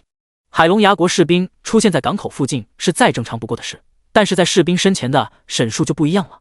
一只恶魔来到港口，引起了不小的轰动。恶魔在龙牙港口非常的少见，大家最多有见到过走私贩卖恶魔的身体器官，整只恶魔尸体都少见，更别提活着的了。哪怕是有恶魔出现在港口，也大多数是在笼子里，更别提就在恶魔身边还有一个美若天仙的天使。两人站在一起，颇有美女与野兽的画风，实在是太容易吸引人眼球了。一些胆小的家伙看到有恶魔出现，离得远远的，有一些胆子大的则是好奇凑了过来。我去，是真的恶魔，好威风的恶魔，好像很不好惹的样子。我还没见过活着的恶魔，看起来好恐怖。离远一点，小心他会动手。人群中七嘴八舌，沈树没空搭理这些家伙，朝着停靠船舶的方向走去。沈树前脚刚走，身后的士兵们继续跟进。都到港口了，你们还要继续跟着吗？沈树扭过头看向众人，士兵们也是很无奈，他们哪里想一直跟在这么个吓人的家伙身后，只是他们收到了命令，必须看着沈树上船之后才能离开。等你安全上船，我们才能离开。士兵队长苦笑一声。沈树耸了耸肩，转头看向那些停在港口的船。这里有到厄运火山的船吗？此话一出，周围瞬间安静下来。第49章海藏号。厄运火山就是地狱与诸神大陆连接大门所在的火山。过去，厄运火山只是一座普通的火山，附近还有生物生活，还有一些城市和国家。而就在10几年前，地狱大门突然打开，厄运火山中涌出了无数的恶魔，将那里变成了寸草不生的土地。附近的生物纷纷逃离，城市和国家也全部沦陷。天堂城邦出手，才抑制住了恶魔们继续在诸神大陆上蔓延。也因此，厄运火山成为了诸神大陆最危险的地界之一，几乎没有船愿意去那里。停靠港口的几十艘船中，只有一艘船还会前往厄运火山——海藏号。周围的人，特别是那些出海的船长，听到沈树开口，全都安静了下来。他们的目光不约而同地朝着其中一个人看去，却都不敢开口。怎么，没有船吗？沈树再次开口问道。有。话落，人群之中一个人走了出来。此人身材健硕，上半身穿着一件皮夹克，长相很是年轻，但眼神中却充满了沧桑和成熟之感。他就是海藏号的船长贺瑶。你们是要去厄运火山？贺瑶似乎不是很害怕沈树，直接走到他的面前发问道。没错。沈树点头。2个人。贺瑶仔细打量着眼前这2个人，一个恶魔，一个天使。可以。船票是每人10个金币。贺瑶说到这顿了一下，看向沈树。你的要翻倍。贺瑶的声音不大，但周围的人却能听得一清二楚。竟然敢跟恶魔讨价还价，真是个疯子。你是第一天认识贺瑶吗？那个家伙就这样。周围的船长和水手们小声议论着。一旁的士兵队长听到贺瑶的话，心头一紧。贺瑶这句话极其有可能惹恼沈树。士兵队长瞬间进入戒备状态。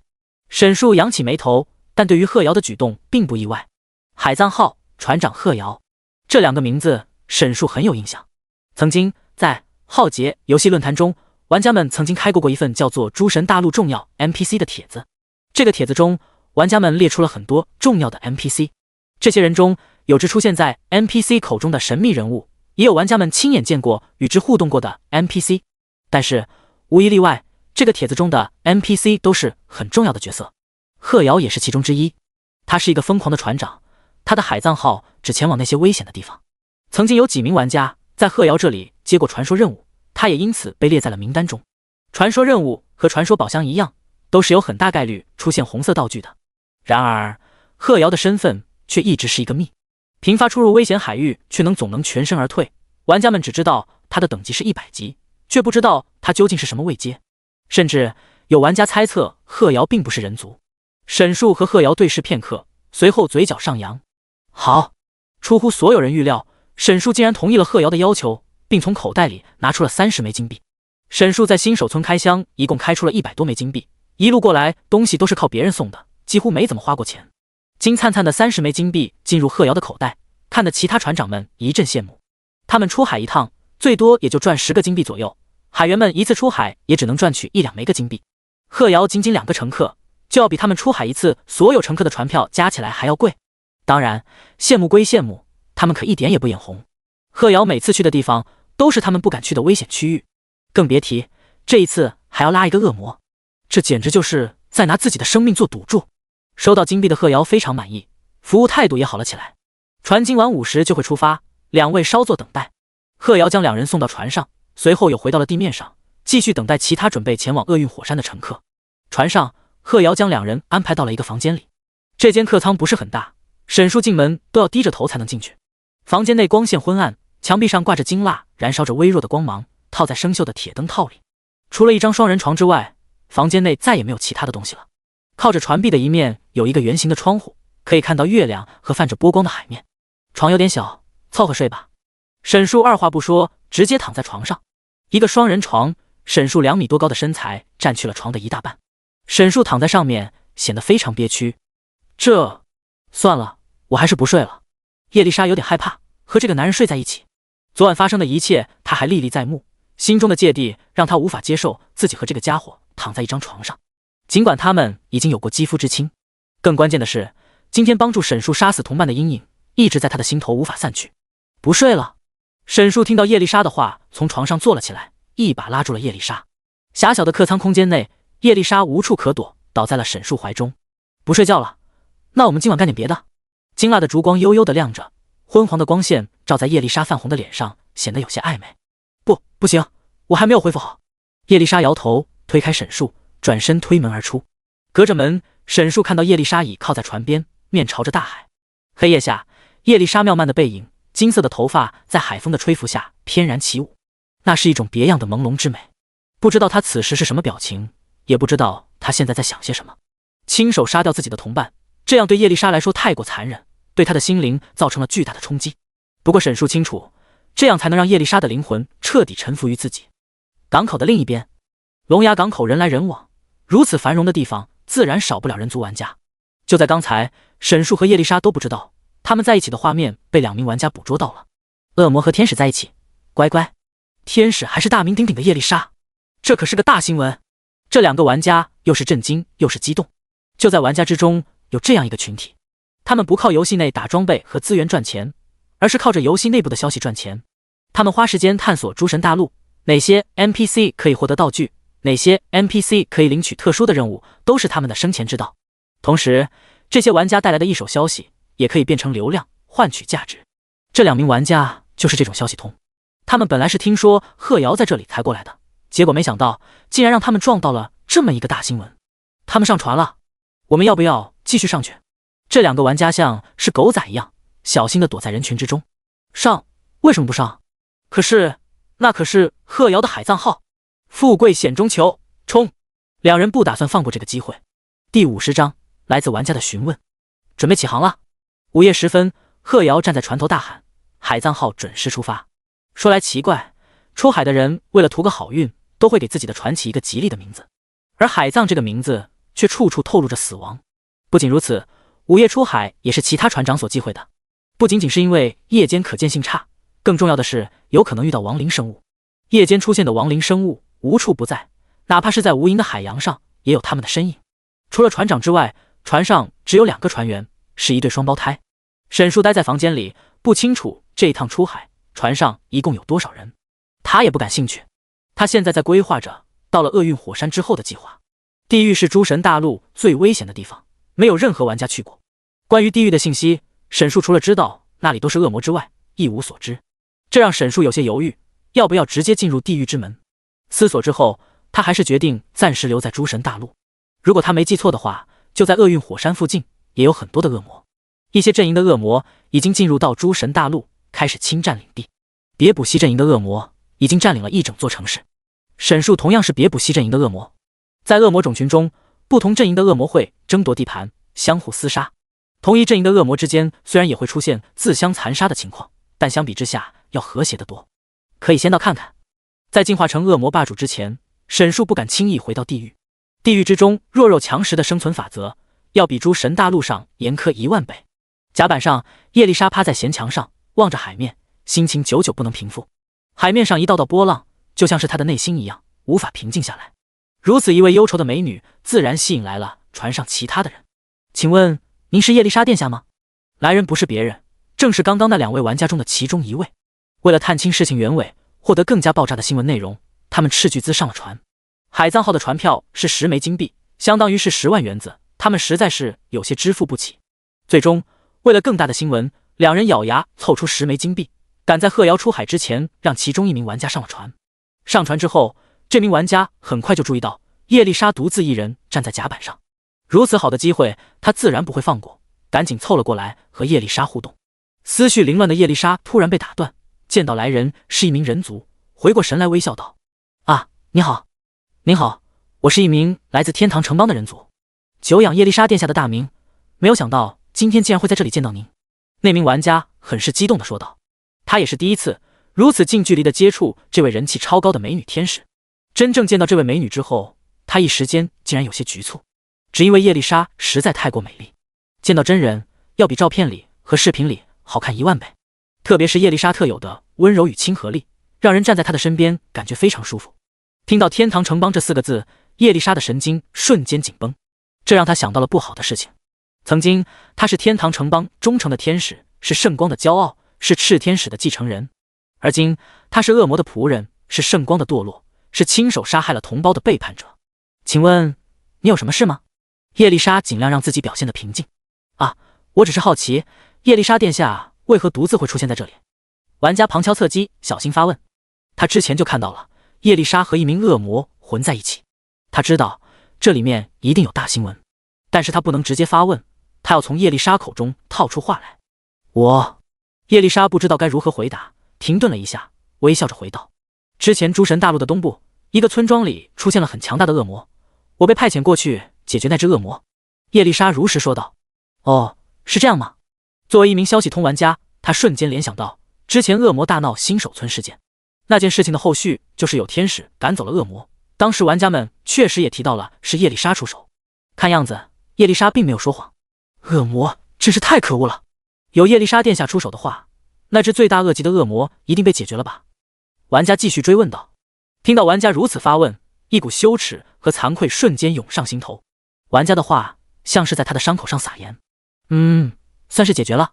叶丽莎的声音有些虚，问题确实是解决了，但是恶魔并没有解决，相反，他现在落入了恶魔手中。眼前这位人族对他如此信任，他只能说谎。真实发生的一切，叶丽莎实在难以启齿，根本无法开口。那名玩家注意到了叶丽莎情绪细微的变化，像是发现今天秘密一样兴奋，但却没有走漏声色，继续顺着叶丽莎的话说道：“那真是太好了。现在叶丽莎殿下乘坐海藏号是要去哪里呢？是去厄运火山吗？”这一下问住了叶丽莎，她并不是自己要乘坐海藏号的，而是跟着沈树一起的。我这是……正在叶丽莎不知道该说什么好的时候，安静的甲板上突然传来一阵沉重的脚步声。2人转头，来者将2人都吓了一跳。沈树不知何时来到了甲板上。第51章，你的话太多了。见到沈树的瞬间，叶丽莎的眼神躲闪，变得害怕和不安起来。那名玩家见到有恶魔过来，被吓得后退2步。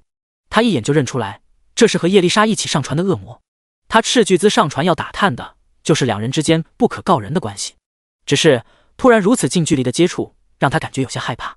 他接触过最强大的恶魔也不过是精英恶魔，恶魔统领的威压让他感觉有些喘不过来气。沈树低下头看着眼前这个惊慌的玩家：“你有什么事吗？”“没事。”玩家艰难地开口道。沈树刚刚便注意到有人靠近叶丽莎，还以为是又有人来找麻烦，走近之后才发现这是一名玩家。玩家碰到像是叶丽莎这样的重要 NPC 之后，如果可以的话，一般都会上前互动，这样有概率触发了隐藏剧情或者特殊任务。沈树没有多想，转头看向海边。客舱里对于沈树来说有些狭小，沈树待在里面感觉有点憋屈。有沈树站在一旁，叶丽莎瞬间变得局促不安起来。她想尽量保持平静，但细微的表情变化还是出卖了她的内心。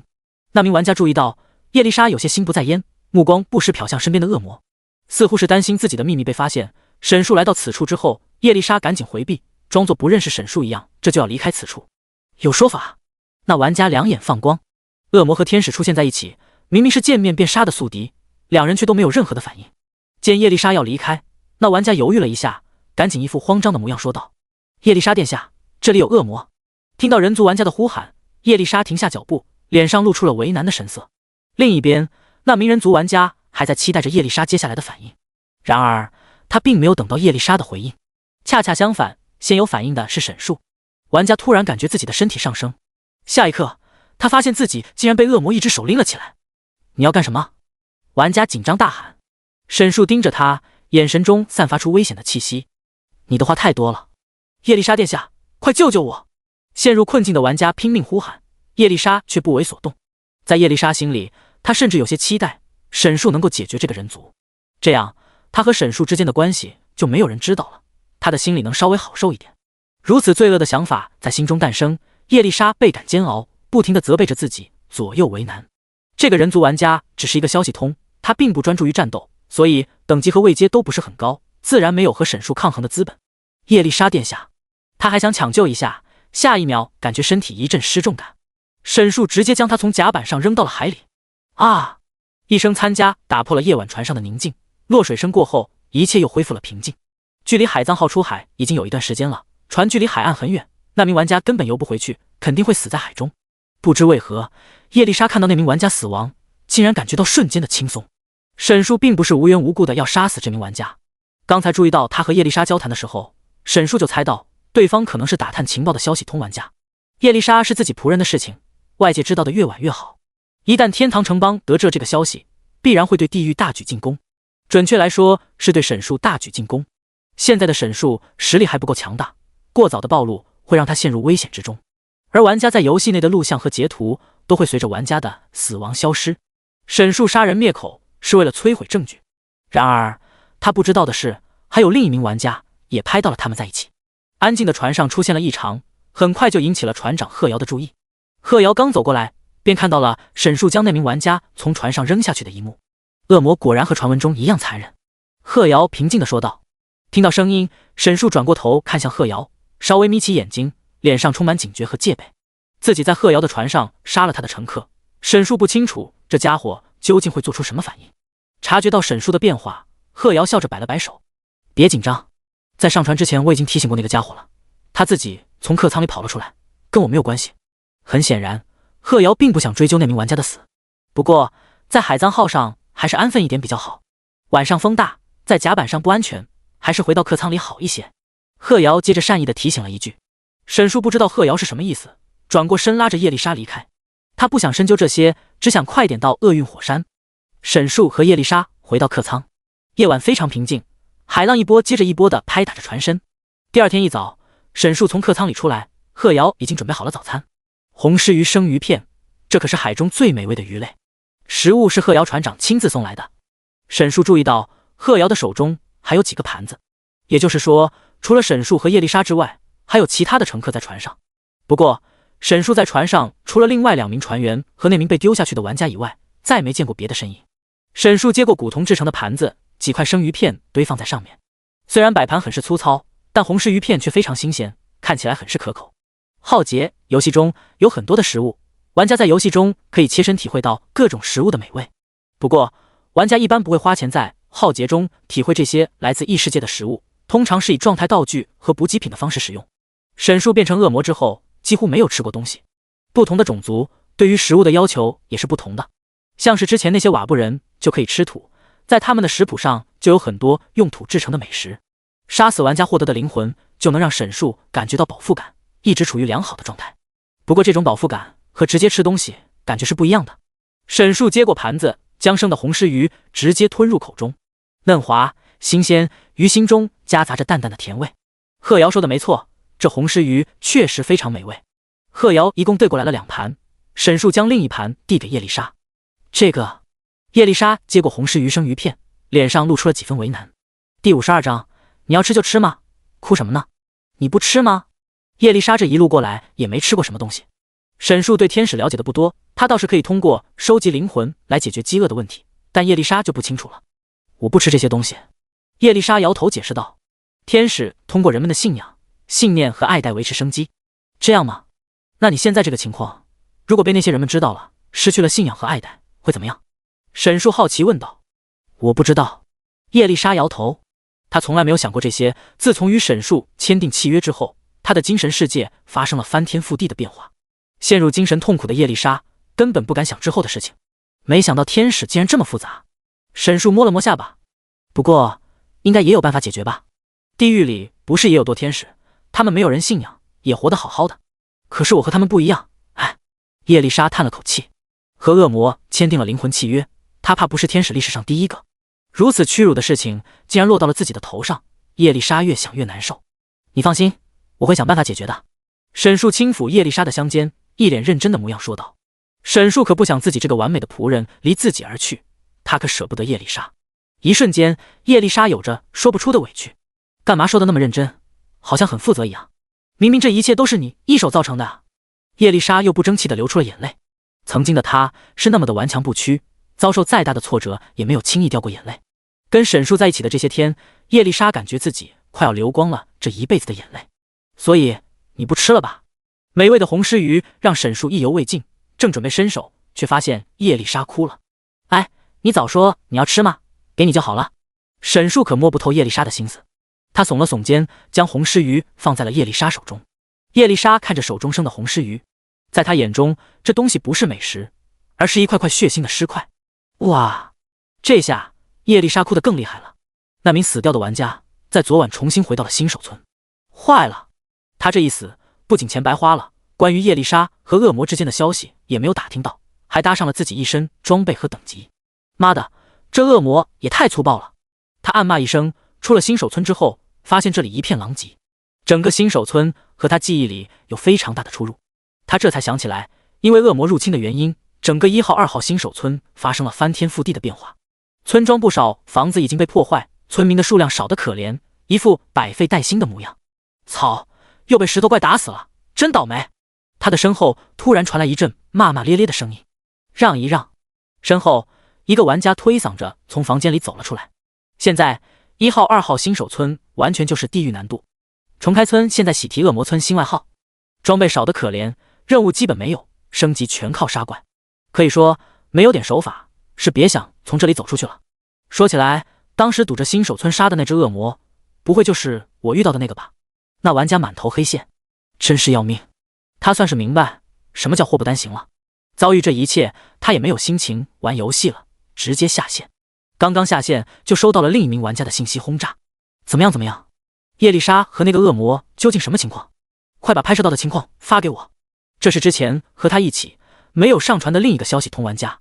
他早早的就下线了，在论坛里转了一圈，发现根本没有人提到这件事。上一个提到叶丽莎的帖子还是跟新手村相关的。别提了。那玩家虽然不想扫兴，但还是说出了实情。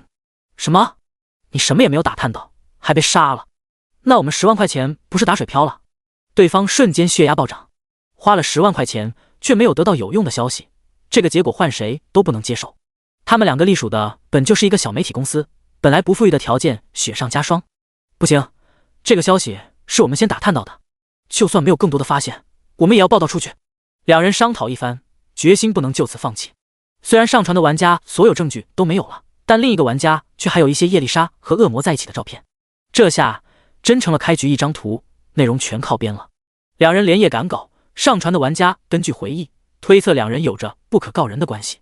随后两人使用公司账号在浩劫论坛上发出了这条惊人的新闻：震惊，某位著名女天使竟与恶魔同行，疑似存在特殊关系。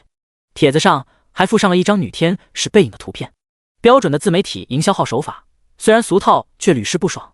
就算被这种标题党骗1万次，一些人还是忍不住会点进来一探究竟。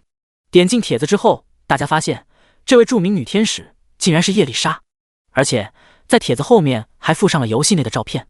照片上，一个皮肤雪白的天使跟另一个身材高大的恶魔站在一起，一天使一恶魔，两人一起登上了海葬号。我去，真的假的？恶魔怎么能跟天使在一起？这两种生物不可能和平共处的，是不是看错了？那不是有照片吗？屁的吧，看着那么模糊。因为照片是晚上照的，光线昏暗，再加上拍摄距离较远，大家看的都不是很清楚。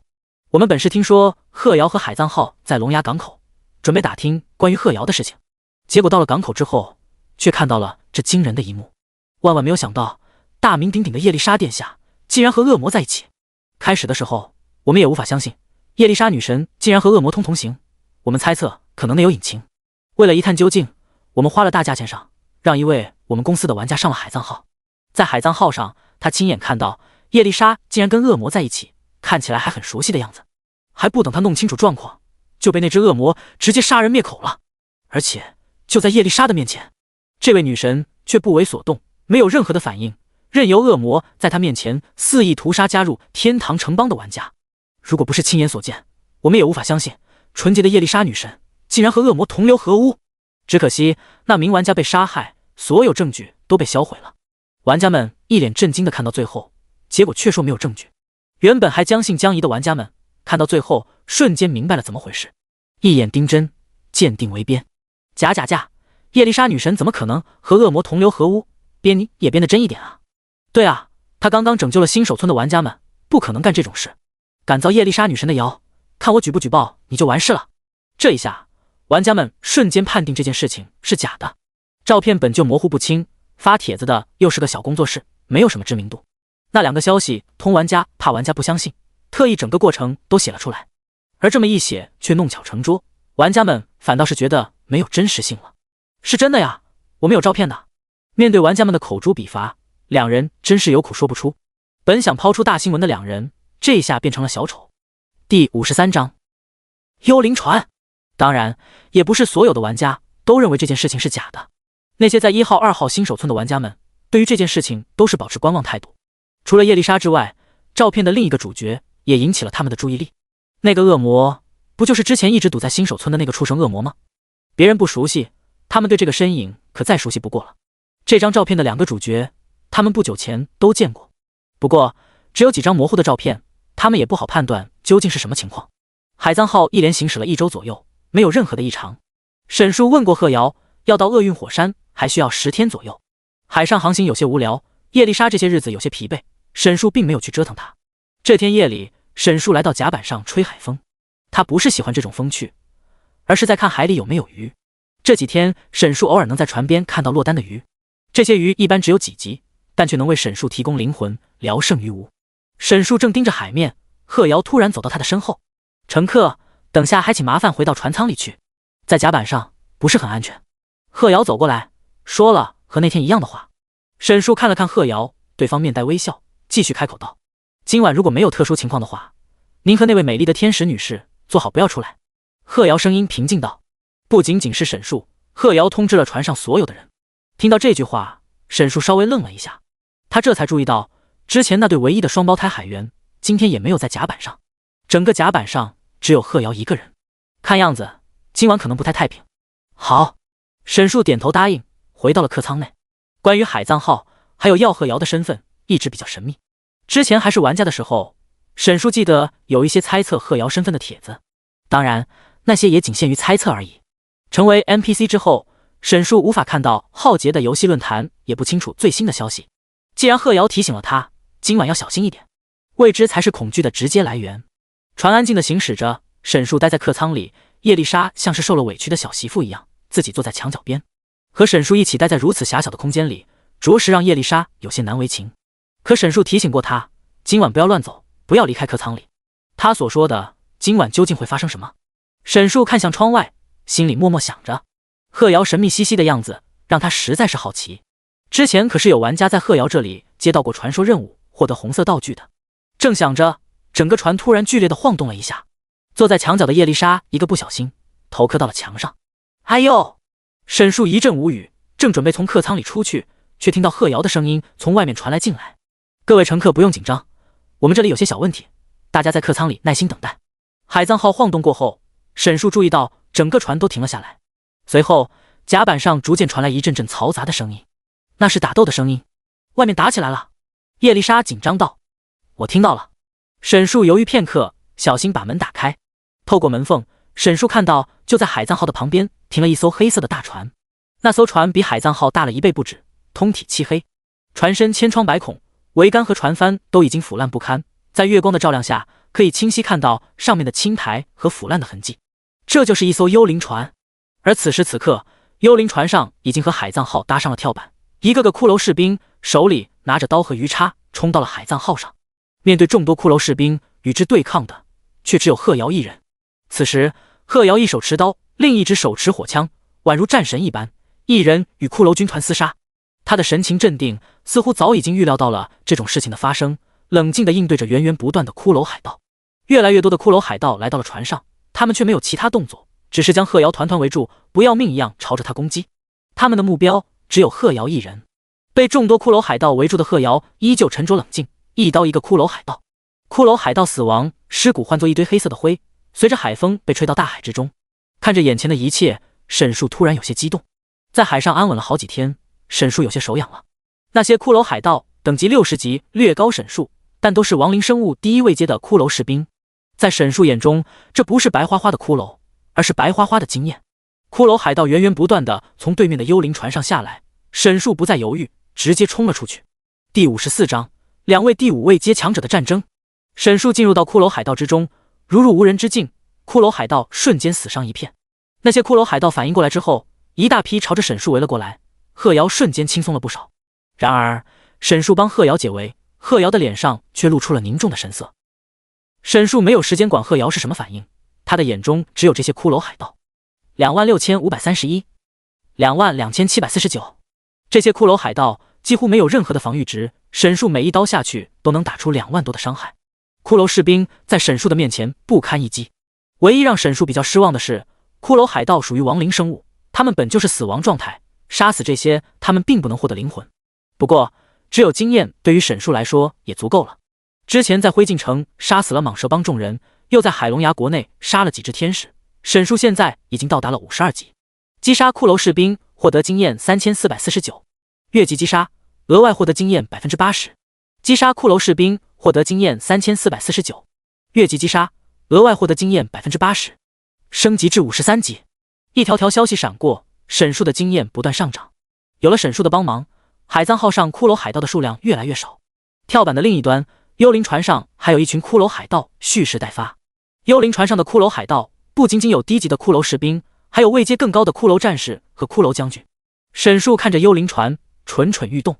不要想了，你上不去，那是亡灵生物的地盘。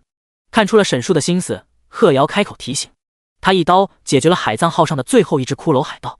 经贺瑶提醒，沈树才想起来，亡灵生物所在的地方是冥界，一般生物无法进入。和地狱不同，地狱是恶魔生存的地方，而冥界则是那些怨灵和亡魂所在的世界。眼前这艘幽灵船虽然能看到，但本体在冥界之中。沈树不太相信，张开翅膀朝着幽灵船的方向径直飞了过去。飞到幽灵船附近后，在空中朝着幽灵船上的骷髅海盗发起进攻。就在手中的卑鄙者之刺将要碰到骷髅海盗的瞬间，沈树突然感受到手中一空，卑鄙者之刺从身前的骷髅海盗身体上划过，没有留下任何痕迹。沈树的攻击竟然直接穿过了骷髅海盗。事实果真像贺瑶所说，幽灵船的船体和船上的生物都处在冥界之中，只有他们顺着跳板登上海藏号之后，才进入到了诸神大陆上。哈哈，贺瑶的笑声像是在反驳沈树不相信自己的话。沈树看向贺瑶，后者已经离开了海藏号，站在幽灵船和海藏号之间的跳板上。随后在他的注视下，贺瑶竟然直接走上了那艘幽灵船。这家伙真是亡灵生物，还是说他的身上有特殊道具？沈树亲眼看到这一幕，很是震惊。幽灵船所在的领域是冥界，贺瑶却能随意进入。进入到幽灵船上之后，贺瑶继续陷入战斗之中。贺瑶的实力远比沈树想象的要强得多，就是那些100级第3位阶的骷髅将军，贺瑶也能一击毙命。而且从始至终，沈树没见到贺瑶放出任何技能，恐怕是第5位阶的强者。沈树飞在海面上，看着贺瑶与那些骷髅厮杀。在诸神大陆上，能达到第5位阶的强者凤毛麟角，无论是哪一种生物，能够达到第5位阶，无一不是统领一方的霸主。像是海龙牙国的国王，如今地狱各个阵营的领袖，天堂城邦的守城天使，沈竹距离成为第5位阶恶魔霸主还差不到7000多个灵魂。海面上，贺瑶转眼间几乎将整个幽灵船上的骷髅屠杀殆尽。在冥界领域中，贺瑶的实力明显大增。贺瑶势不可挡，杀的那些骷髅片甲不留。就在那些骷髅即将被贺瑶全部消灭之时，海面上突然开始剧烈晃动，准确来说是幽灵船开始晃动。除了幽灵船所在的区域，其他海面依旧平静如初。而那艘幽灵船下方的海域波涛汹涌，仿佛在经历滔天巨浪。紧接着，在沈树的注视之下，那艘幽灵船逐渐开始变形。这场面堪比顶级大片，腐烂的船体开始分解，随后像是变形金刚一样，逐渐变得诡异抽象。贺瑶站在幽灵船的身上，努力让自己平稳下来。陷入如此困境，贺瑶非但没有慌张，脸上反倒是充满了兴奋。他仿佛一个战争疯子，看到了一个强劲的对手。海浪逐渐平息，幽灵船也终于变形完成。幽灵船的真正面目出现在了两人面前。那是一个巨大的海怪，浑身由黑色的骷髅组成，身上插满了生锈的刀和剑，船头变成的头部诡异狰狞，甲板变成无数的手臂，剧烈地晃动着身体，无数攻击朝着贺瑶冲去。和这个幽灵船怪比起来，贺瑶是那么的渺小，像是他身上的一个狮子一般。而贺瑶面对这个庞然大物，眼中充满狂热和兴奋。哈哈，你这混蛋够厉害！贺瑶提起刀，拼命朝着脚下的这个大家伙输出。沈树听不到冥界领域内的声音，但仅仅是看到贺瑶与船怪的厮杀，已经足够让沈树惊心动魄的了。这两个家伙都是第5位阶的怪物。沈树看着眼前的战争，满脸骇然。第55章，你有麻烦了。贺瑶和幽灵船怪都是第5位阶的恐怖存在。沈树万万没有想到，自己坐个船竟然还能看到这种级别的战斗。沈树还是玩家的时候，在浩劫里玩了5年，也没怎么见过这种阵仗。距离最近的一次是参加天堂城邦与地狱之间的圣战。那次圣战有一个第5位阶的恶魔霸主与第5位阶的炽天使大战。不过那时候沈树还不到100级，只能在外面打一打低级的恶魔。眼下沈树还是第一次亲眼看到第5位阶强者之间的战争。幽灵船怪不仅长得变态，实力更是变态，每一次攻击都能引发海啸一般的震动，恐怖的手臂挥舞，仿佛有撕碎一切的力量。贺瑶在他的背上承受着脚下剧烈的晃动，同时使出技能，疯狂轰炸脚下的庞然大物。之前在幽灵船上面对那些骷髅兵，贺瑶没有使出任何技能，而现在面对幽灵船怪，他不再留手，刀的周围被蓝色的幽光环绕，每一次挥刀手都是巨大的蓝色光波，余波掀起惊涛骇浪。尽管对方在冥界领域，沈树依旧能感受到那种恐怖的力量。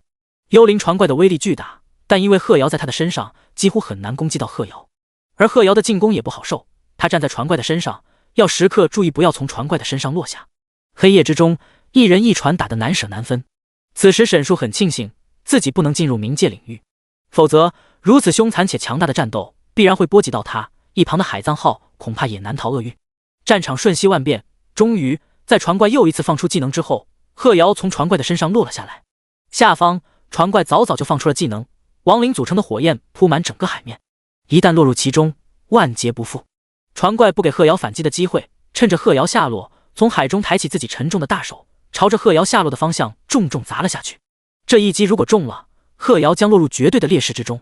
沈树看得惊心动魄，默默为贺瑶捏了把汗。如果贺瑶死了，海藏号没有了船长，不知道还能不能到达厄运火山。最关键的是，船怪杀死了贺瑶之后，会不会从冥界领域中出来，对海藏号上包括沈树在内的其他人下手。就在沈树以为贺瑶要被击中的瞬间，他却看到贺瑶嘴角勾起一个自信的笑容。下落瞬间，贺瑶抬起左手，古老精致的左轮手枪，黑洞洞的枪口朝向船怪。两人此时的距离仅仅有不到10米。一瞬间，左轮手枪的枪口处凝聚起一股旋风，手枪吸收着周围的力量，聚集出一个骇人的能量团。而此时，枪口刚好对准了那个船怪的眼睛。沈树听不到任何声响，但就在这一刹那，能量团打了出去，正中船怪的眼睛。这一击，船怪的半个头颅都被摧毁。巨大的冲击力让船怪的身体不自觉向后倒去。抓住机会，贺瑶踩在船怪下沉的身体上，顺着他的躯体一路狂奔，最后一跃而起，他的刀锋对准了船怪的脖梗处。唰！沈树只看到一道白光闪过，片刻后，船怪失手分离，头颅掉落瞬间，船怪整个身体不受控制的瓦解，身上的船体4分5裂，落入冥界海域之中。和那些骷髅士兵一样，那些尸体落入水面之后，化作了一堆黑色的尘埃，消失在空气之中。就此，一个第5位阶的恐怖怪物就这样消失在了世界之上。而贺瑶没有了能够支持的地面，落入了水中。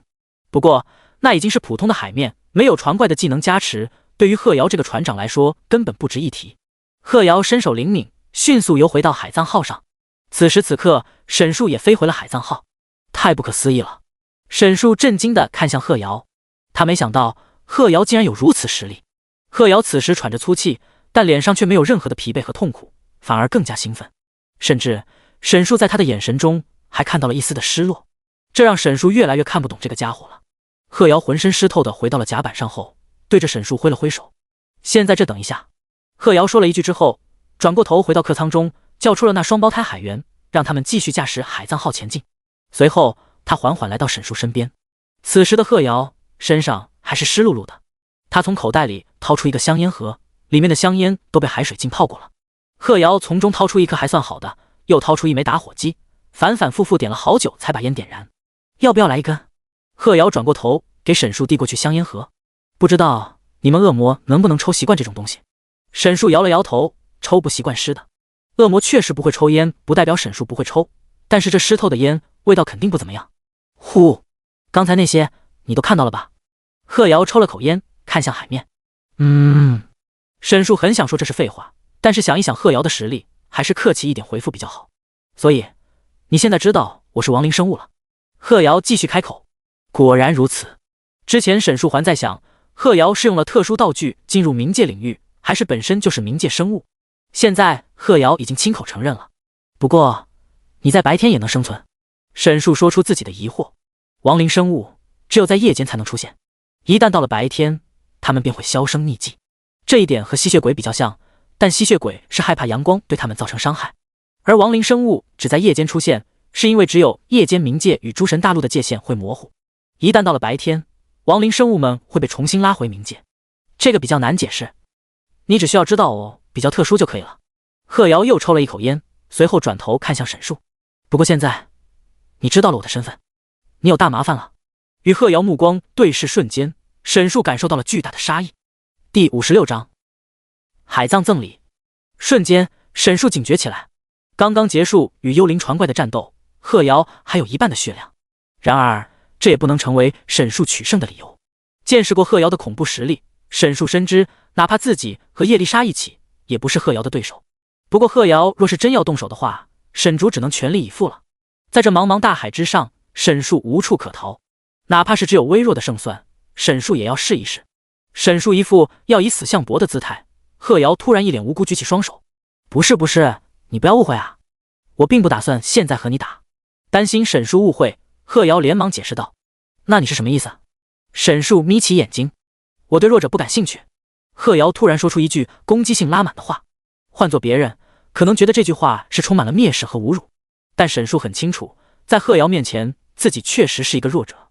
第4位阶和第5位阶差的不是一点半点，更不要提等级和装备上的差距。贺瑶从口袋里掏出一枚银币，递到沈树面前。和一般流通在市场上的银币不同，这枚银币上雕刻着奇怪的纹路和文字。沈树看了看贺瑶，接过这枚银币。这枚银币请你收好，等到时机成熟了，我会去找你一决胜负。贺瑶声音平静，一脸镇定地看向沈树。既决高下，也分生死。沈树抬头，两人目光对视。贺瑶的眼神平静，像是这深邃的大海一样，让人捉摸不透。说完，贺瑶便转身离开了。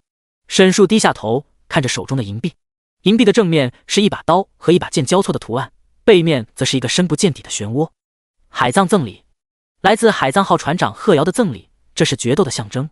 拥有银币之人，贺瑶将与之决斗，直至一方死亡。这是一件红色道具，但沈树却高兴不起来。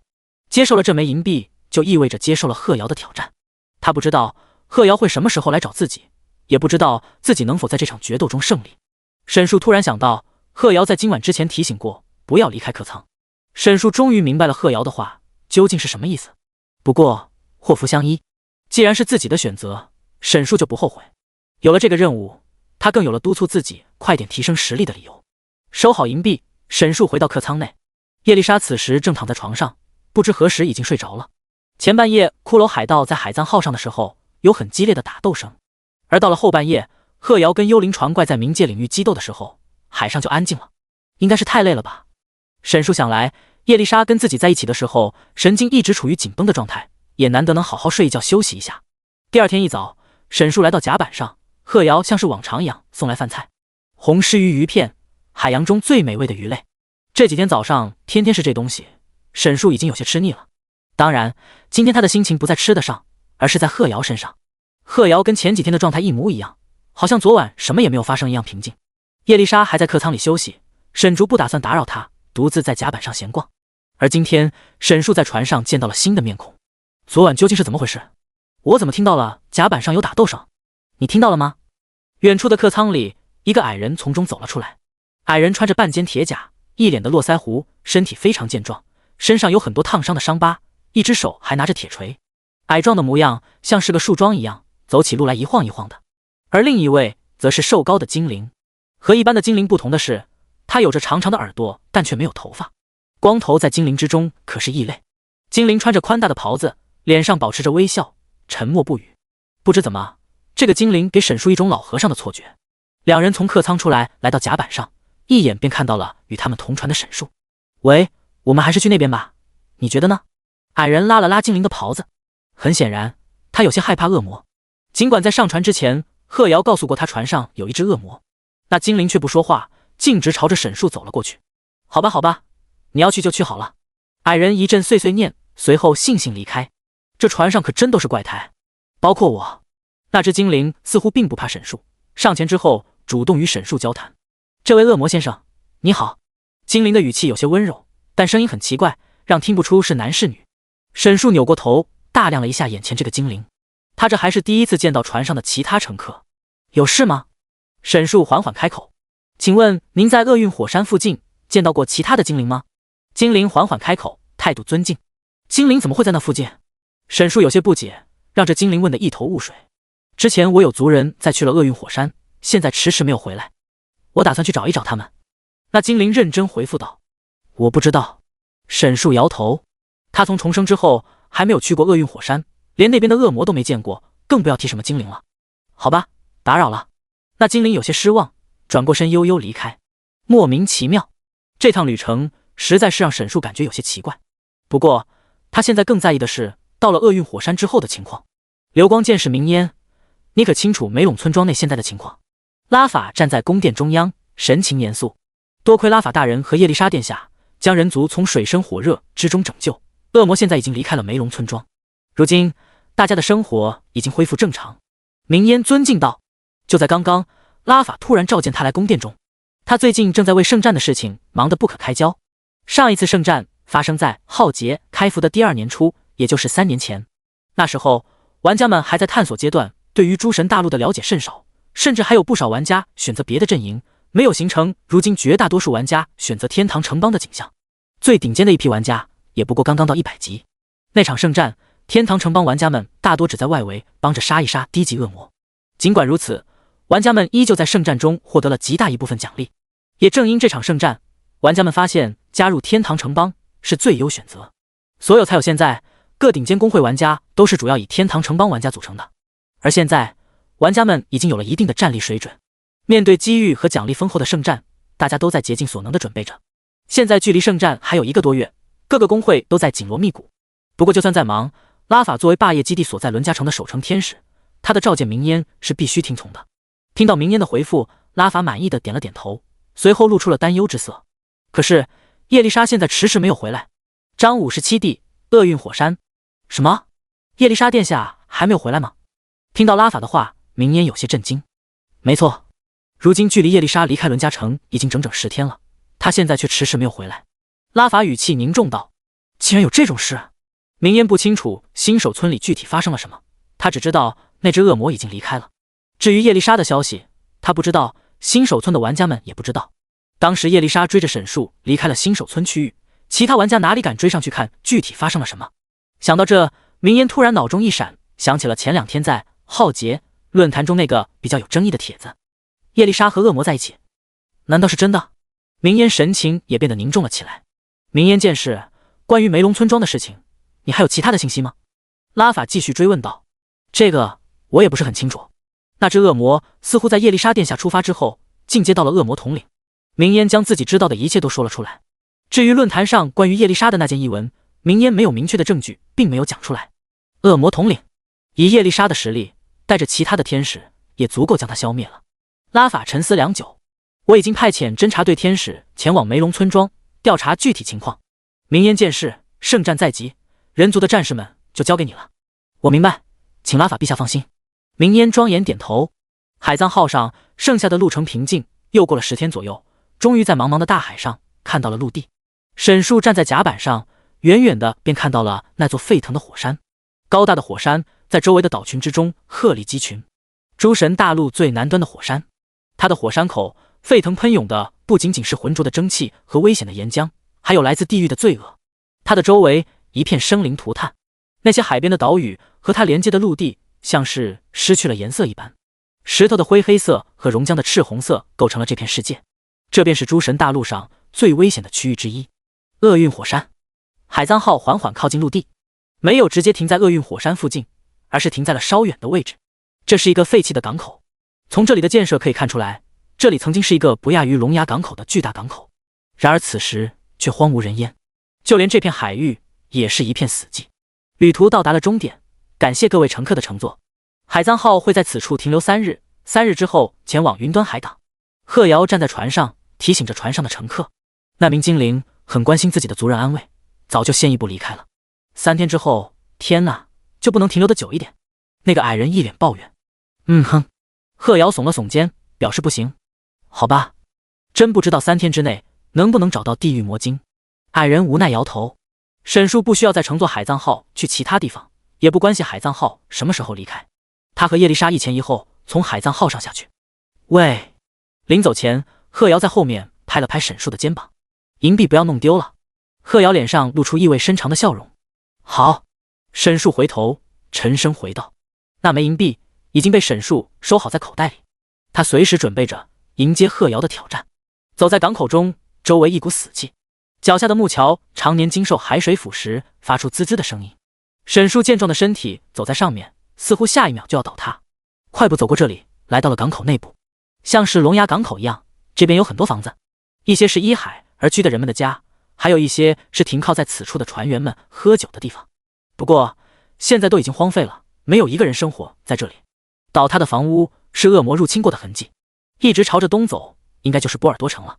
沈树回忆着玩家们整理的诸神大陆的地图，厄运火山附近的领域，涉足此处的玩家少之又少。这片恶魔占领的领域，几乎没有玩家敢拿自己的生命开玩笑。玩家们距离这里最近的一次就是上一次圣战了。对于这片版图，几乎都是从其他种族手里买来的地图所了解的。波尔多城就是被修树所占领的那座临海城市。这里好死寂。叶丽莎走在这片大陆上，浑身不自觉地泛起鸡皮疙瘩。这片被恶魔入侵占领的大陆，她和沈树一样，从来没有来过。上一次圣战，叶丽莎年纪尚小，并没有参与其中。关于这片沦陷之地，叶丽莎只在长辈的口中听说过。她从小便立志，希望能够以圣光之名收复这片陷入黑暗的大陆，将恶魔赶回地狱。她从来没有想过，自己第一次踏入这片领域是以这种身份。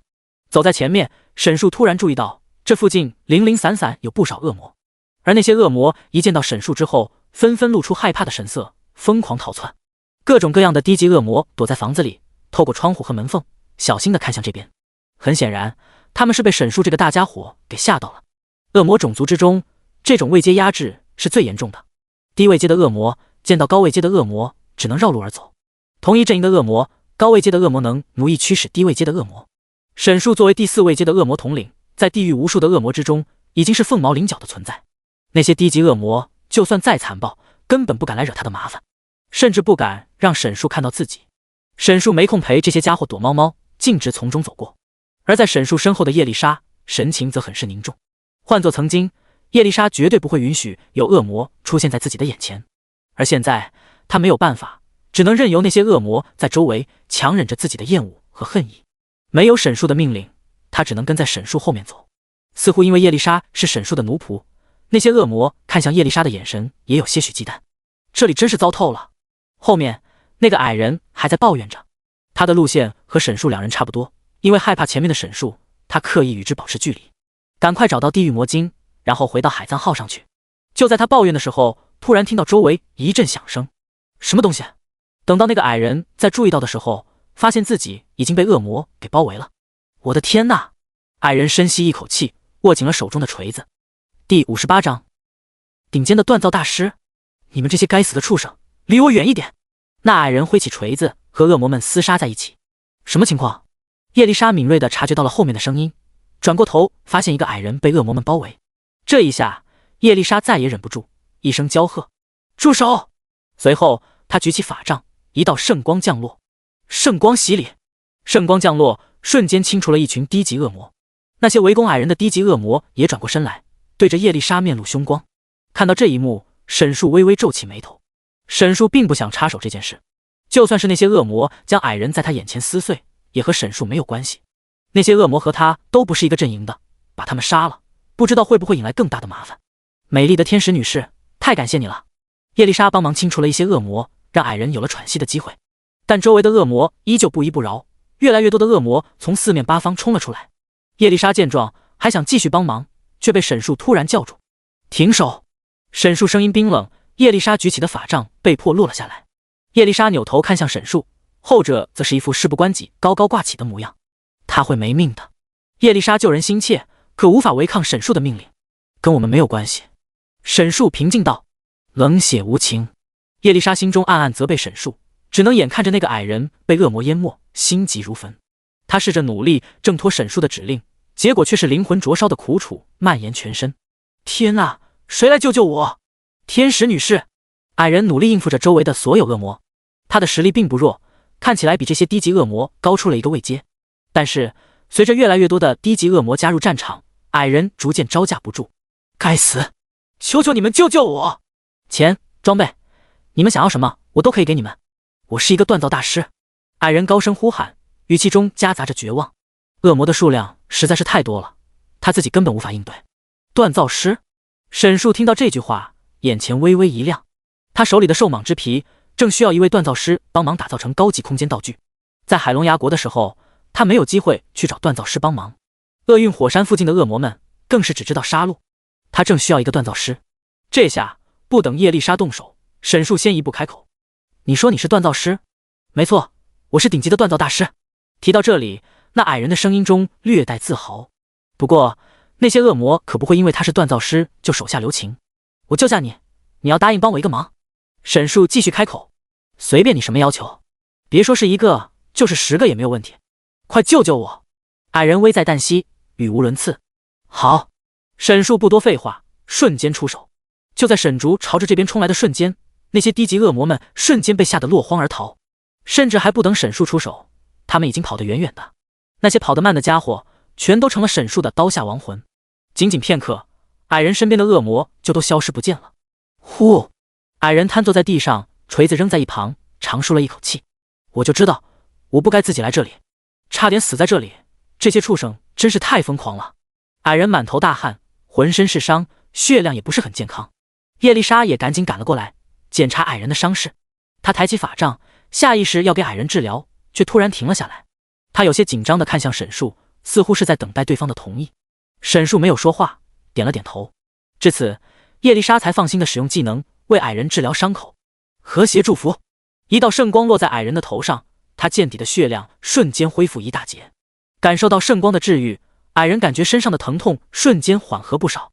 真是谢谢你们，我叫托尔迪，是一名矮人锻造师。矮人起身自我介绍道：“我叫叶丽莎。”叶丽莎微笑道：“哦，叶丽莎，我在米里斯口中听说过这个名字。要是我没有记错的话。”托尔迪惊呼道：“您认识米里斯陛下？”叶丽莎先是一阵欣喜，随后脸上逐渐变得惭愧。她如今的身份让那些曾经对她给予厚望的前辈们蒙羞。没错，米里斯的荣耀之铁躯就是我修好的。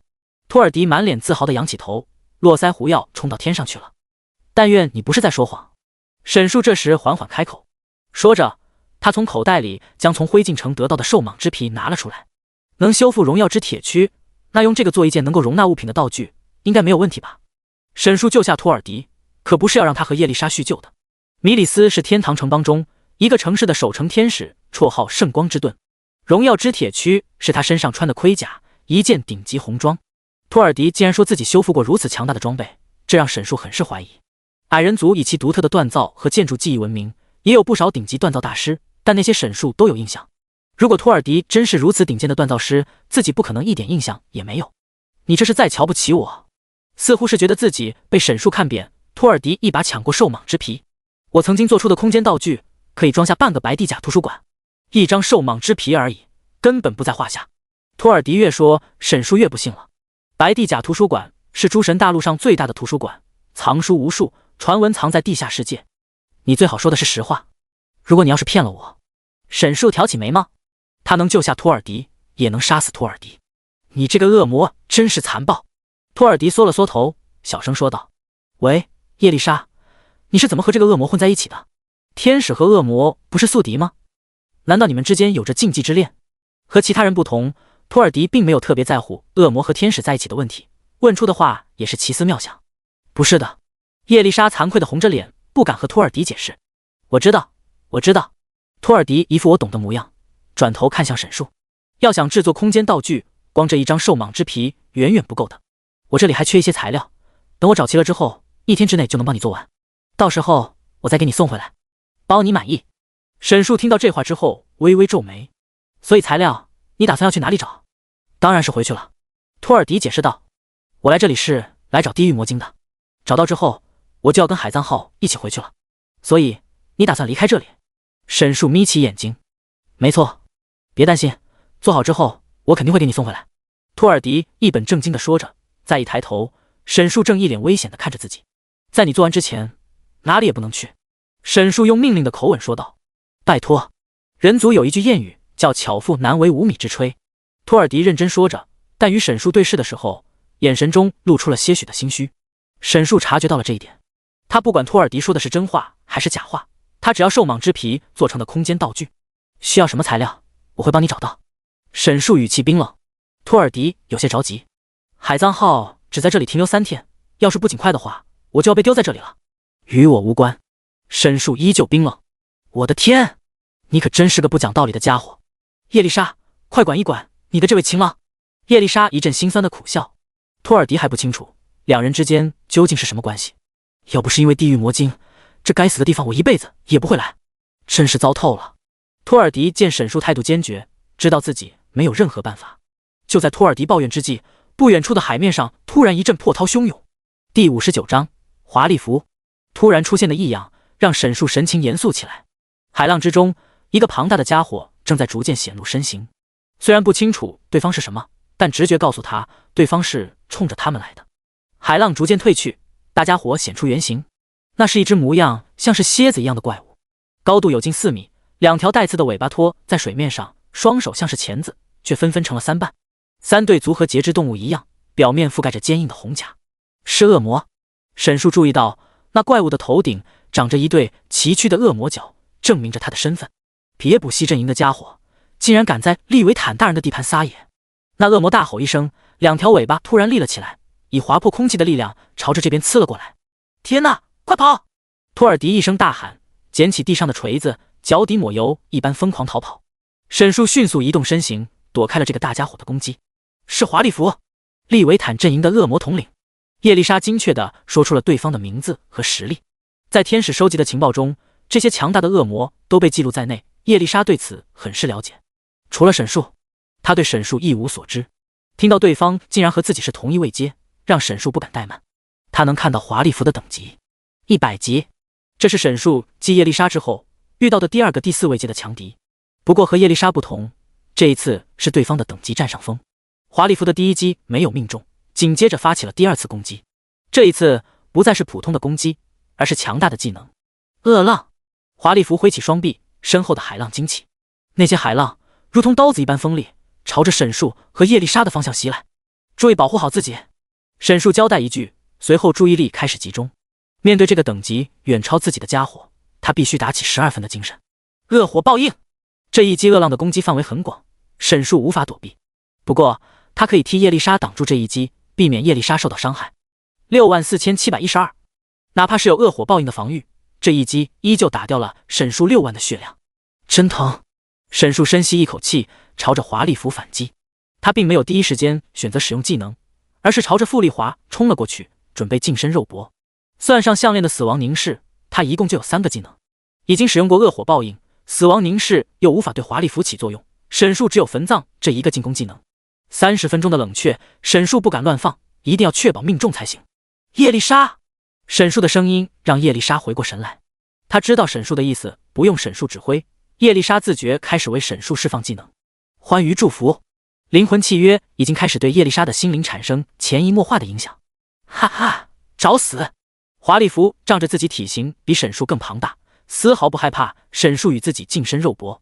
巨钳压制，沈树近身瞬间，华丽福挥起自己丑陋畸形的钳子，朝着沈树抓去。沈树的反应很快，迅速避开了这迎面一击。就在沈树准备反击的时候，突然发现自己竟然无法移动。糟了，被压制了！沈树这才意识到，华丽福这一击不是简单的进攻，而是一个小范围的技能。之前与玩家战斗的时候，沈树很清楚玩家们的技能，所以应付的游刃有余。但是面对这些完全没有接触过的家伙，沈树还是会中招。哈哈，受死吧，蠢货！华丽福狰狞地笑着，带刺的尾巴猛地刺了过来。就在沈树准备硬抗这一击的时候，突然听到了叶丽莎的声音：“圣光束缚！”一道由光组成的绳索命中华丽福，尾巴根部锋利的刺刚好停在沈树面前。第60章，老玩家的优势很好。沈树大喜，叶丽莎这个控制很是关键。我怎么？听到沈树的夸奖，叶丽莎回过神来，不可置信地看着自己手中的法杖，她竟然不自觉地帮着这个恶魔一起作战，而且还是一个让自己堕入深渊的恶魔。另一边，华丽福注意到自己的身体无法移动，一阵恼火。你们是一伙的？一个天使竟然帮着恶魔做事？华丽福语气有些震惊，脸上带着古怪的笑。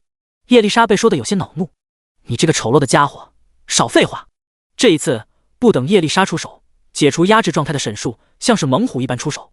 沈树对准华丽福的下巴，趁着他还没有从控制中恢复，猛地就是一击。砰！这一拳正中华丽福下巴，大家伙吃痛怒吼一声，紧接着身体失去平衡，向后倒去。沈树抓住这个机会不放，趁机朝着华丽福的身上又是两刀。14475 15926，没有技能，只有普通攻击，对华丽福造成的伤害实在有些可怜。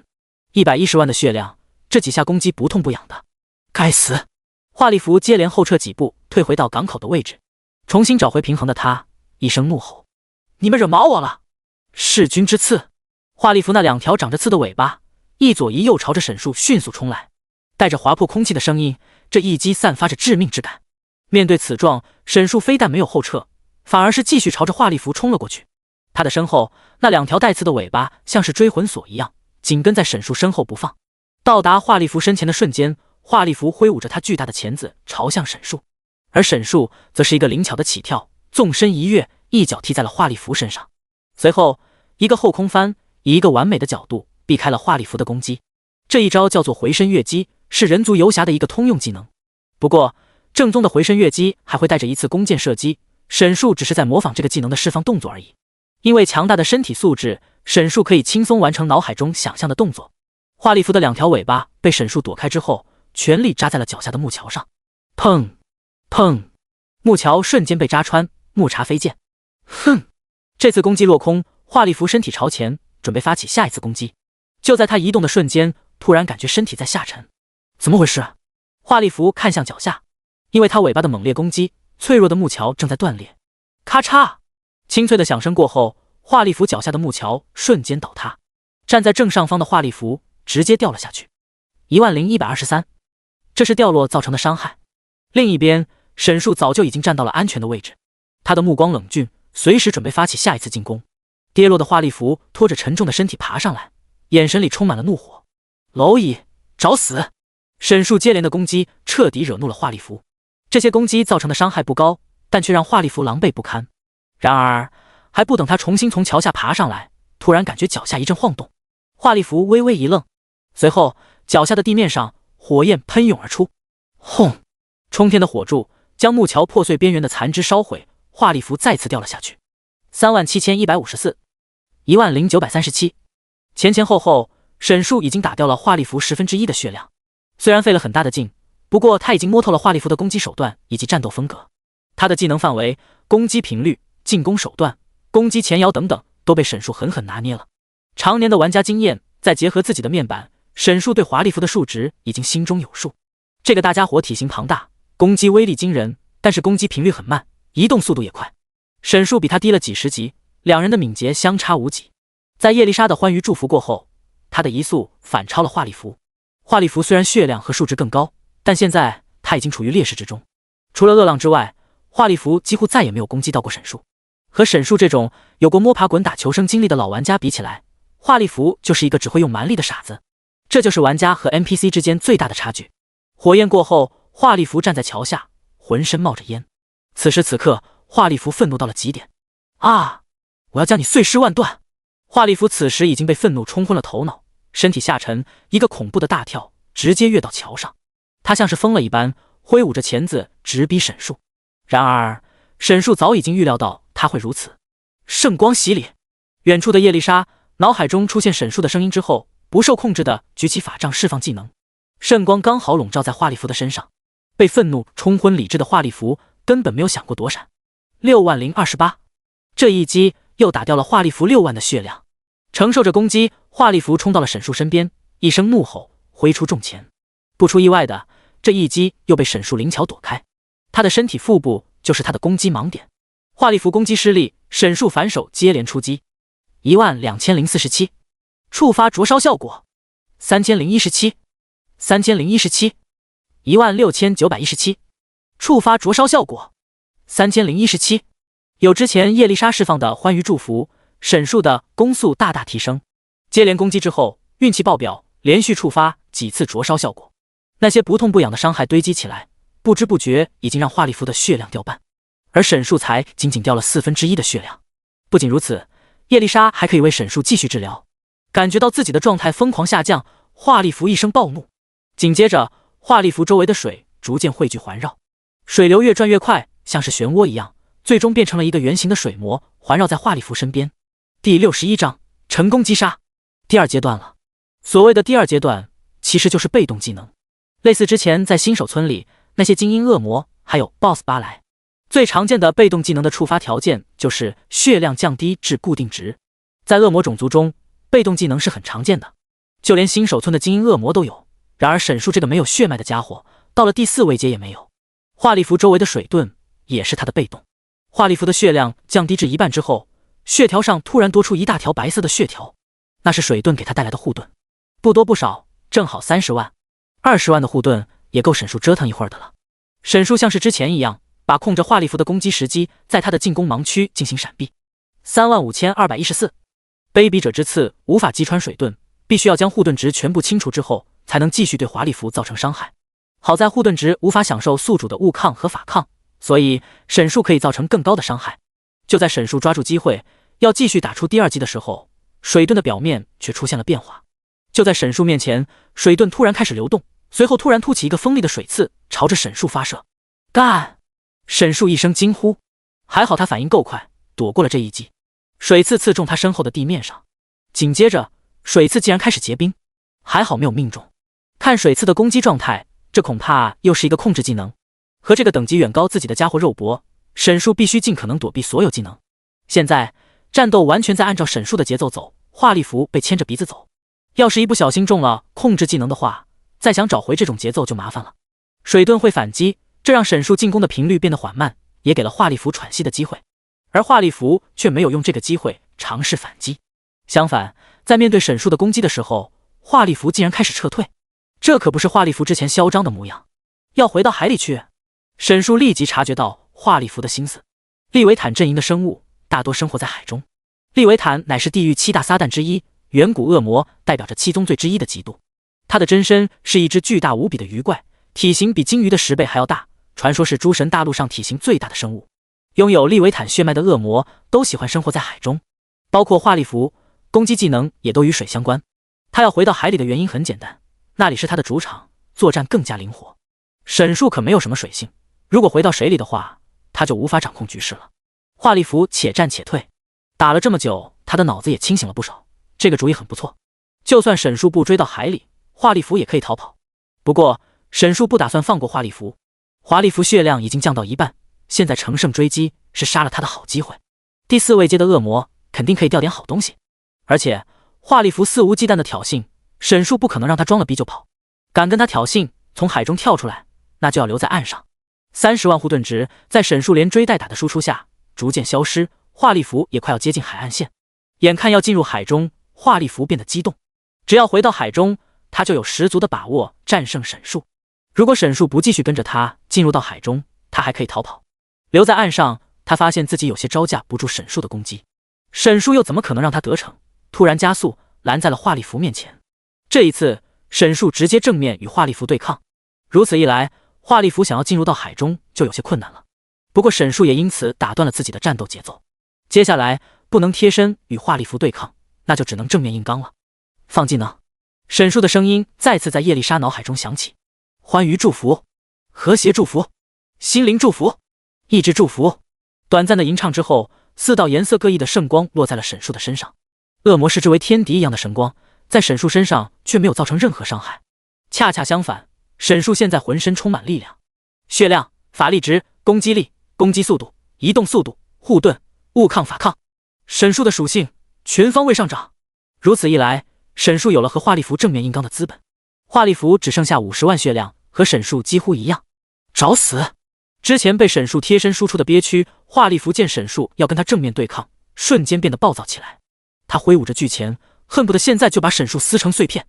砰！27157，巨钳锤在沈树的胸前，沈树开启恶火报应，挡住一部分伤害。还有叶丽莎意志祝福的护盾，沈树仅仅掉了几千滴血。这一击他不能躲避，否则华丽符会有机会逃到海里。沈树也不会白白让华丽符打中，站稳脚跟，看准机会，一刀扎进了华丽符的手臂上。这一刀直接破坏了华丽符手臂上的硬甲，硬生生刺进了华丽符的手臂中。啊！华丽符吃痛挥起手臂，沈树后撤拔出匕首，又朝着他的腹部来了一击。华丽符也不是吃素的，危险的尾巴再次出动，狠狠地抽在了沈树身上。34332，锋利的尾巴末端瞬间将沈树的皮肤划开一个巨大的口子，如同深湖底的蓝色液体从伤口中流出，那是恶魔的鲜血。沈树不甘示弱，对准华丽符的脸上就是一拳，随后又是一刀扎进他的胸部。两人你来我往，拳拳到肉。没过多久，两人之间的血量便拉开的距离。沈树的血量比起华丽符遥遥领先。如果这是沈树和华丽符的单独对决，败者肯定是沈树。只可惜华丽符面对的是沈树和叶丽莎两人。在沈树的指挥下，叶丽莎在一旁不时放技能为沈树恢复，还会干扰华丽符的攻击，这让华丽符再一次落入劣势之中。该死！该死！该死！华丽符的血量跌落至 10%， 浑身都在流着蓝色的血，声音充满了愤怒。若不是有那个贱人天使，我杀你1万次！华丽符疯狂大喊。可惜没有如果。诸神大陆上从来没有公平不公平，弱肉强食才是这里的生存法则。他没有想到自己竟然会栽在这里。随着沈树的攻击暴雨般落在华丽符身上，他的身形逐渐开始摇晃。圣光束缚，焚葬，37154。最后一击，沈树使出焚葬，和叶丽莎配合，一个技能将华丽符抹杀。第62章，憎恶之拳，击杀华丽符，获得5100经验，越级击杀，额外获得 500% 经验。华丽符比沈树整整高出了50级，这次击杀直接获得了2万多的经验，让沈树连升2级。当然，沈树最期待的并不是这些等级，而是华丽符的掉落奖励。在华丽符的尸体上正有2个泛着光的东西。沈树激动地走了过去，是军刺，红色道具，华丽符的尾巴拥有极强的破坏力，锋利无比。憎恨之拳，60级橙色武器，攻击力加700。拳风，当使用者使出攻击时，30%概率使目标进入压制状态，持续2秒。压制，无法移动，无法使用技能，打断位移。恨意，使用者使出的限制效果时长增加 50%。好装备，沈树现在正需要一套更强力的装备来将自己身上这套装备换下来。他身上的成装还是在新手村开宝箱开的，现在等级已经有点跟不上了。在面板中，攻击力的数值，武器占有很大的权重。既然有了憎恨之拳，卑鄙者之刺也没有用了。沈树将其收入口袋，随后装备上憎恨之拳。憎恨之拳拿在手中很大，它跟华丽符的钳子一样大小，外表也差不多。但是沈树装备上之后，憎恨之拳像是有生命一样，开始契合沈树的双手。在沈树的注视之下，憎恨之拳逐渐变小，完美的融合到了沈树的手上。沈树像是装上了一对铁手套一样，没有任何的异样感。是因为我是恶魔吗？沈树感觉有些不可思议。穿戴好憎恨之拳之后，沈树试着挥了挥拳，拳风在空气中呼呼作响，每一拳都仿佛有划破空气的力量。姓名：沈树，种族：恶魔，恶魔统领，等级52级，102-29144，血量616000，法力值31600，攻击力59800，物抗1760，法抗1800，敏捷743。进阶之路，收集灵魂数量43149500000。击杀拥有灵魂的生物，即可获得灵魂。下一阶，恶魔霸主。憎恨之拳面板上的700攻击力，可不是神术装备上只加700攻击力。这些装备的属性会随着使用者的位阶变化成倍增长。装备上憎恨之拳之后，神术的攻击力直逼6万大关。实力大增的沈术已经迫不及待的想要找个东西试一试自己的实力了。沈竹朝前走了几步，周围却什么也没有。刚才还在附近的恶魔全都被沈术和华丽福的战斗给吓跑了。两人的战斗实在是太过激烈，那些低级恶魔在一旁看着，稍微被波及一下，当场就会灰飞烟灭。其他的成装也换一下就好了。那身熔岩套装现在也该换新了。没有找到试手的沙包，沈术略显失望，重新回到战斗开始前的地方。叶丽莎此时正在这里看着沈术，表情有些复杂。他刚刚又帮着沈术赢下了一场战斗，虽然他清楚这一切并非自己所愿，但叶丽莎心里还是感觉怪怪的。刚刚做得不错。沈术拍了拍叶丽莎的肩膀。刚刚战斗开始的时候，沈术没有精力控制叶丽莎，但是叶丽莎却打出了很棒的辅助和关键控制。这场与华丽福的战斗，如果没有叶丽莎这位强力辅助，沈术几乎没有胜算。被夸奖的叶丽莎心里自然是高兴不起来。对了，那个矮子呢？沈术注意到托尔迪不在这附近。托尔迪可是答应过沈术要帮着他打造空间类道具的。你说托尔迪？叶丽莎转过头看向旁边的房子。我记得他刚刚好像躲到那边去了。叶丽莎指着一个空房子说道。喂，托尔迪。沈竹叫了一声，却没听到任何回应。他走到房子附近，发现这里根本没有人。跑到哪里去了？沈术皱起眉头，自己的兽蟒之皮可还在托尔迪的身上。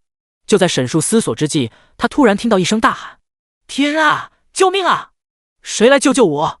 声音从更远的地方传来，不用看也知道是托尔迪发出来的。只见托尔迪一手拿着锤子，背着一个大背包，好不狼狈地从远处向着这边跑过来。而在他的身后是一群凶残的低级恶魔，看架势是要把眼前这个矮人撕成碎片。很明显，托尔迪这家伙不太老实，想趁着刚刚场面混乱偷偷逃跑。呵呵，沈术打算给这个家伙一点教训。他带着叶丽莎直接飞到空中，任由那些恶魔疯狂地追捕着托尔迪。这一幕让沈术感觉非常好笑。天啊，快下来，救救我！托尔迪用力朝着沈术大喊，声音好不狼狈。我要是死了，就没有人给你做空间道具了。锻造师又不是只有你一个。沈术声音慵懒，带着几分的不屑。他们可都没有我厉害。托尔迪拼命跑着，抽空回头用锤子敲死一只低级恶魔。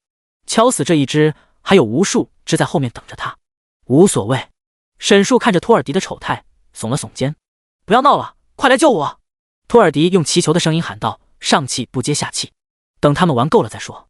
你太胖了，多跑一跑对你有好处。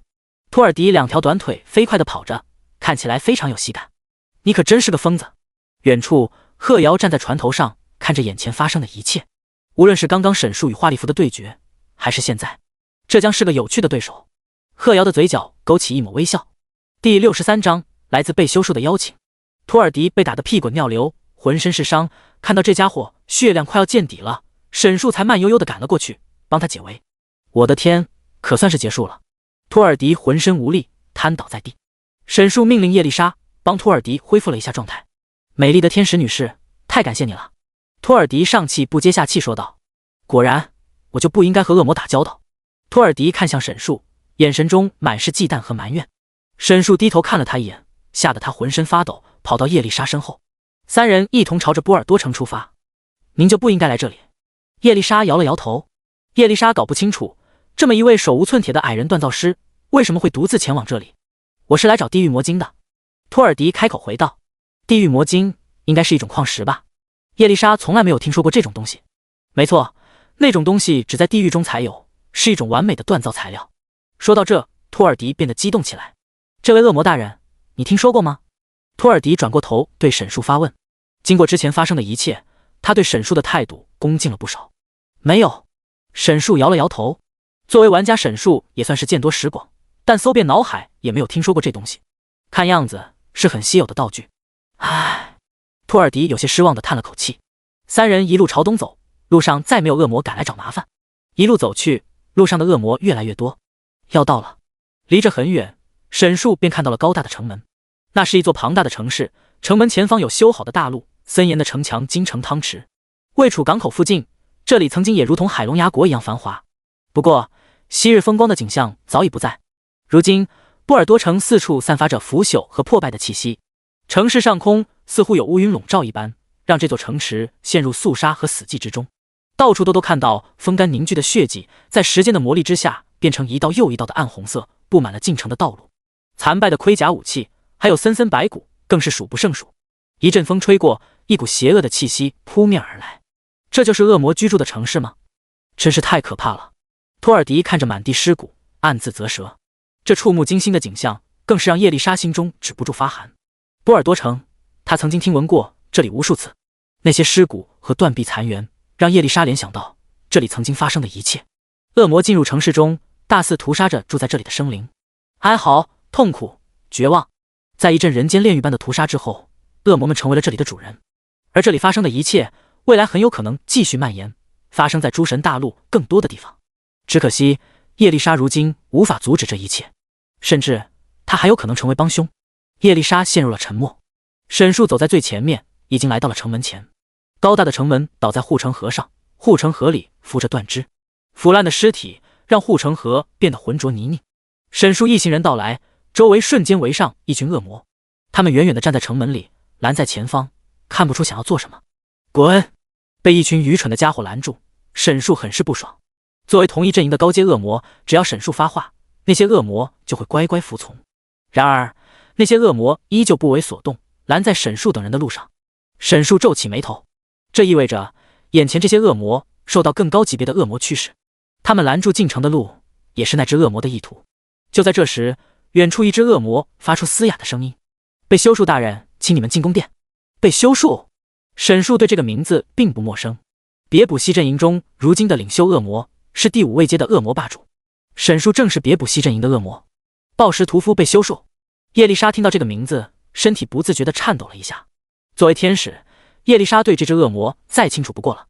那恶魔话落，拦在城门前的恶魔们纷纷后退，让开一条路，等着沈树等人通行。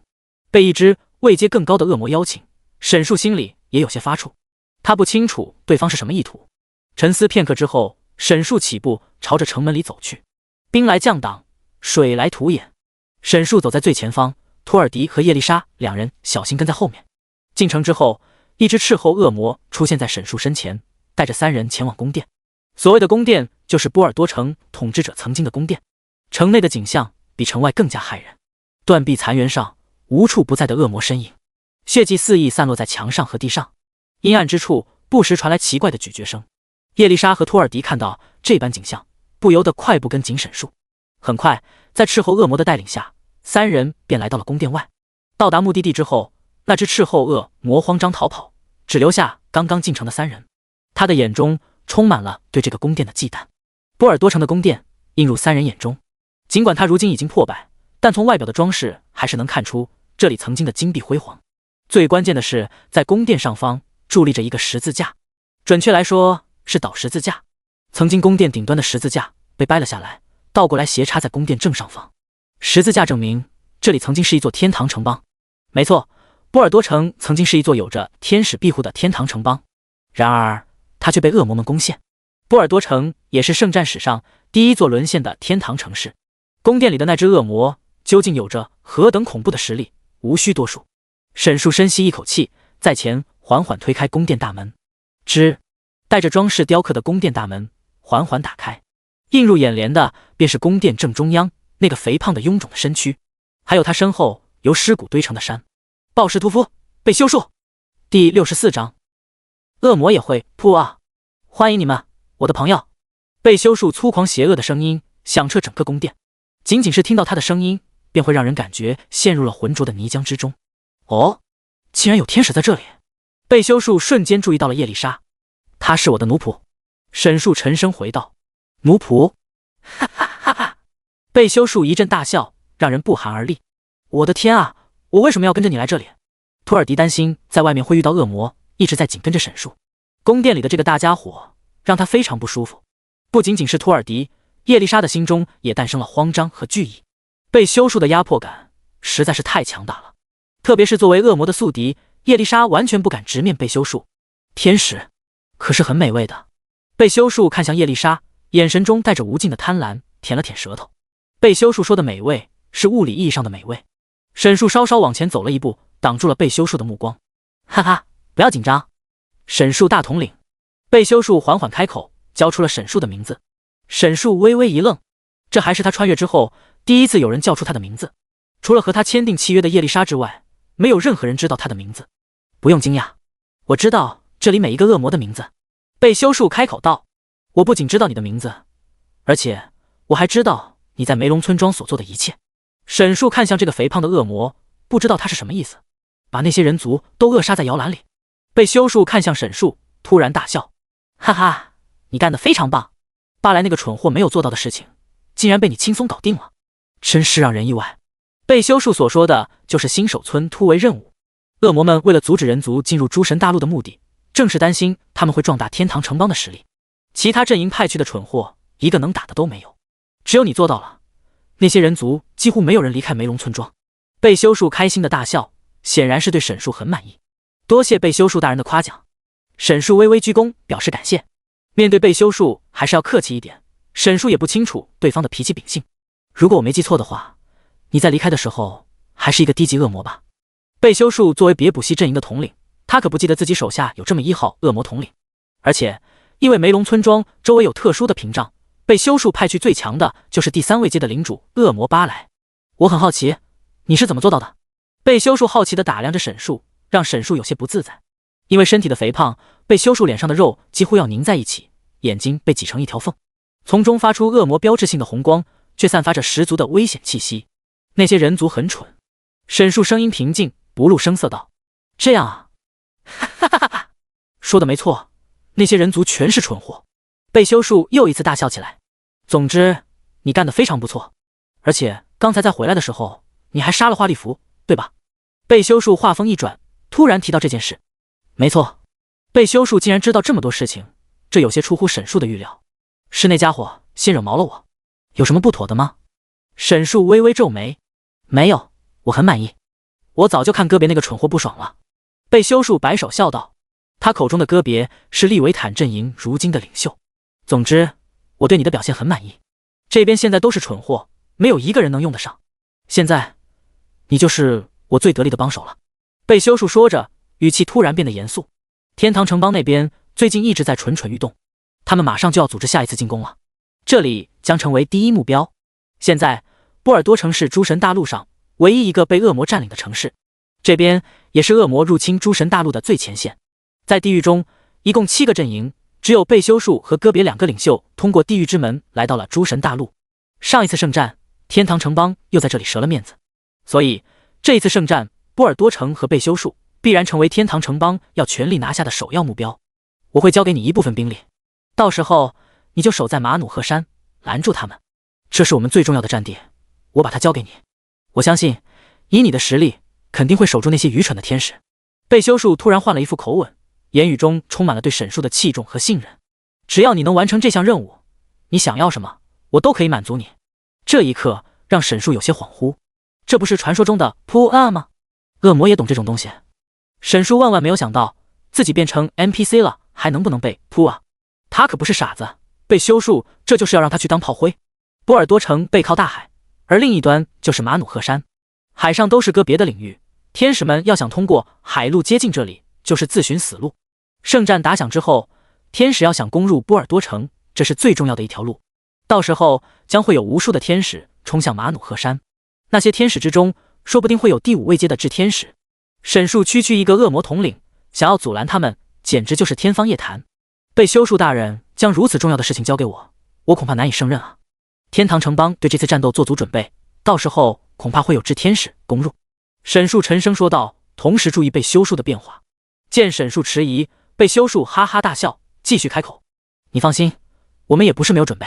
战争开始，地狱之门会开启，你只需要暂时拦住他们，保证地狱的支援和其他领袖能够降临诸神大陆就好。被修树越解释，沈树越感觉不对劲。虽然沈树才刚刚变成恶魔，但他可清楚这个种群里面有没有一个好东西。跟那些狡诈邪恶的恶魔比起来，自己已经算是仁慈的了。被修树的话让沈树捉摸不定。就在沈树犹豫之际，被修树的身体突然开始变化。第65章，纣虐之亏。被修树的腹部突然开始晃动，像是肚子里有什么东西在动一样。下一刻，他的嘴突然张大，空气中一股腐蚀的恶臭瞬间弥漫开来。看到这一幕，三人纷纷后撤。不过被修树并不是要攻击他们，他伸出手，竟然直接从嘴里朝着喉咙里掏了进去。片刻后，他的手上竟然多出来一个头盔。他将头盔撇到沈树的身前，这个东西奖励给你，就当是你在梅龙村庄表现的奖励。只要你完成我交给你的任务，好处还有很多，以后让你继承我的位置也不是不可能。被修树的声音充满了诱惑。这就是噗啊，这都开始画饼了。沈树心中冷笑，但表面上不能拒绝。如果自己忤逆了被修树的意愿，当场被抹杀也说不定。好的，多谢被修树大人的赏识。沈树微微鞠躬，正准备抬手去捡地上那个头盔，却发现上面沾满了被修树胃里的未知粘液，还有肮脏的口水和血液在上面。沈树犹豫了一下，把手收了回来，抬头看了看叶丽莎，又看了看身后瑟瑟发抖的托尔迪。你来，帮我拿一下。沈树目光锁定在矮人托尔迪身上。我……托尔迪刚要开口反驳，看了看现场的局势，最终还是把话咽了回去，强忍着厌恶捡起地上的头盔。被修树大人如果没事的话，我们就退下了。沈树恭敬开口道。下去吧。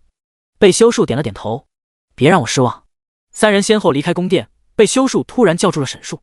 那个天使，你什么时候用够了？可以给我送过来。被修树贪婪地看向叶丽莎，他能闻到叶丽莎比其他的天使更加可口。沈树没有回头，随口应付着。三人走后，被修树独自在宫殿里看着宫殿大门的方向，满脸赘肉，让人很难看出他脸上的情绪变化。他也有别不息的血脉吗？怪不得我无法驱使他。在恶魔种群中，同一阵营下，高阶恶魔可以随意驱使低阶恶魔，这是因为恶魔的诞生是来自那些出卖自己灵魂的生物。诸神大陆上，各种生灵们因为自己的欲望，一些会将灵魂交给恶魔，以此来满足自己的贪念。这些生灵在死后便会成为低级的恶魔，任由高阶恶魔驱使。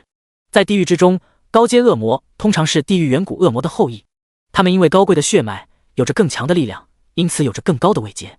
拥有的血脉越纯粹，恶魔受到驱使的能力就越弱。他错将沈树身上那颗别不息之牙的气息误认成了沈树拥有别不息的血脉。不过过去我怎么没有发现？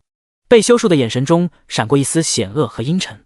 同样拥有别不息的血脉，还有着如此恐怖的进阶速度，沈树已经影响到了他的地位。直接处死一个恶魔统领有些浪费，被修树打算让他再发挥一下余热。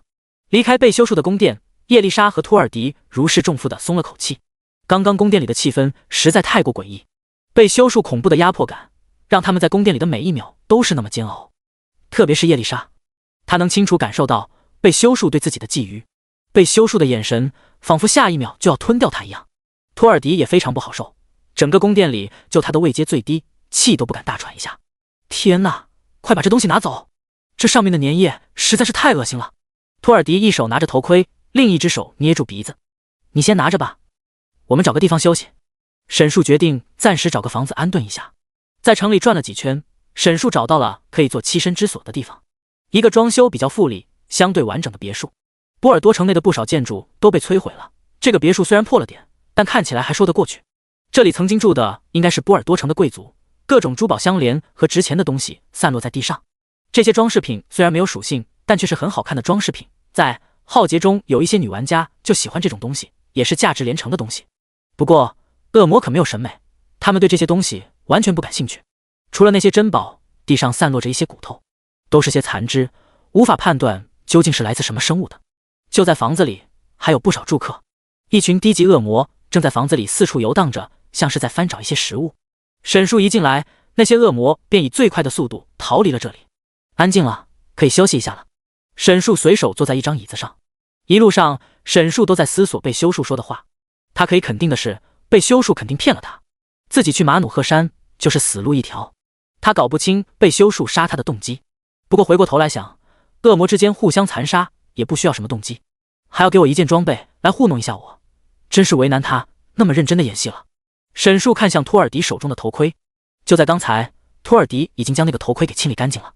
刚才上面沾着那个丑陋家伙的胃液，没看出来这竟然是件不错的宝贝。托尔迪一脸认真地看着手中的头盔，却被沈树一把抢过。喂，我还没有看完。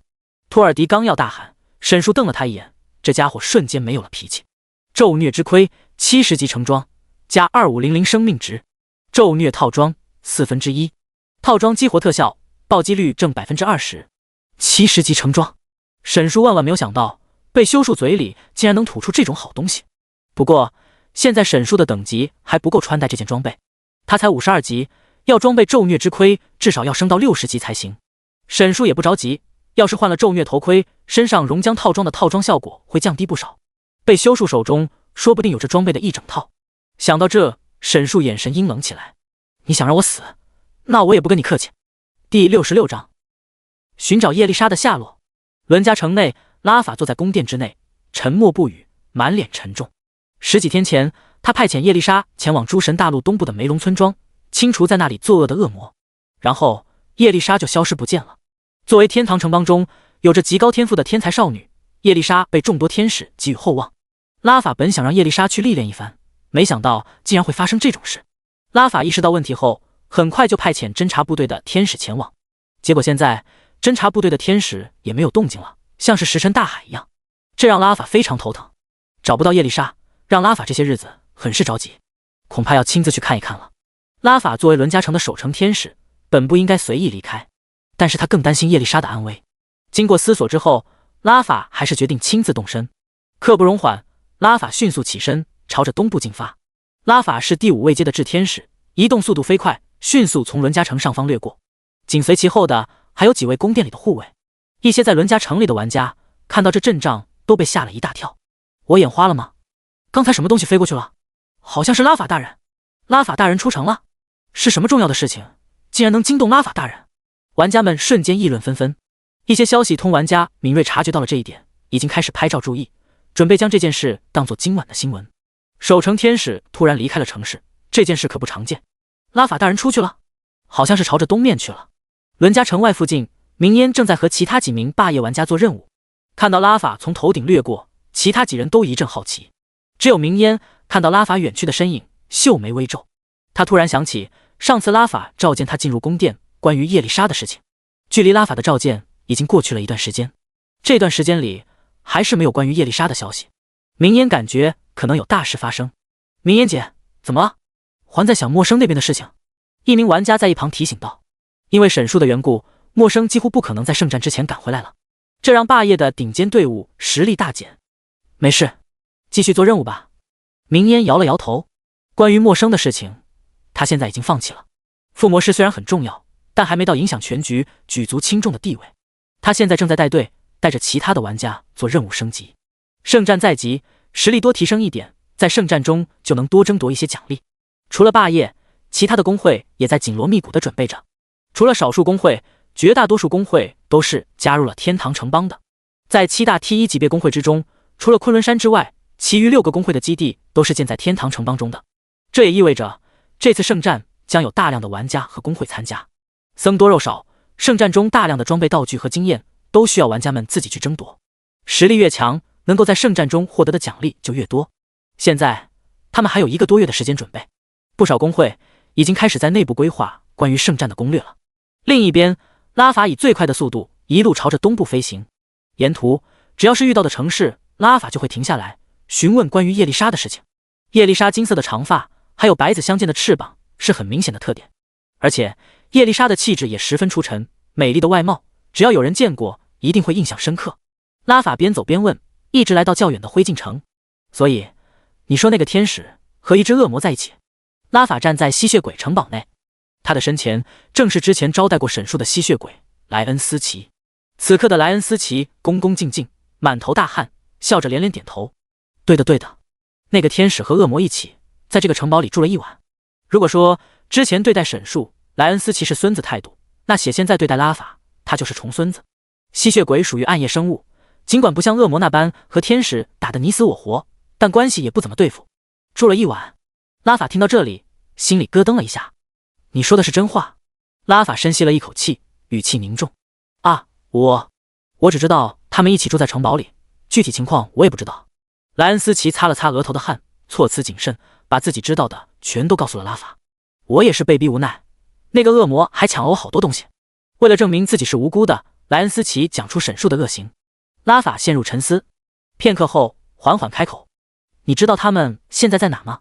他们离开灰烬城之后，朝着东北方向走了。莱恩斯奇赶紧说道：“东北方向。”好。拉法声音冰冷，转身离开城堡。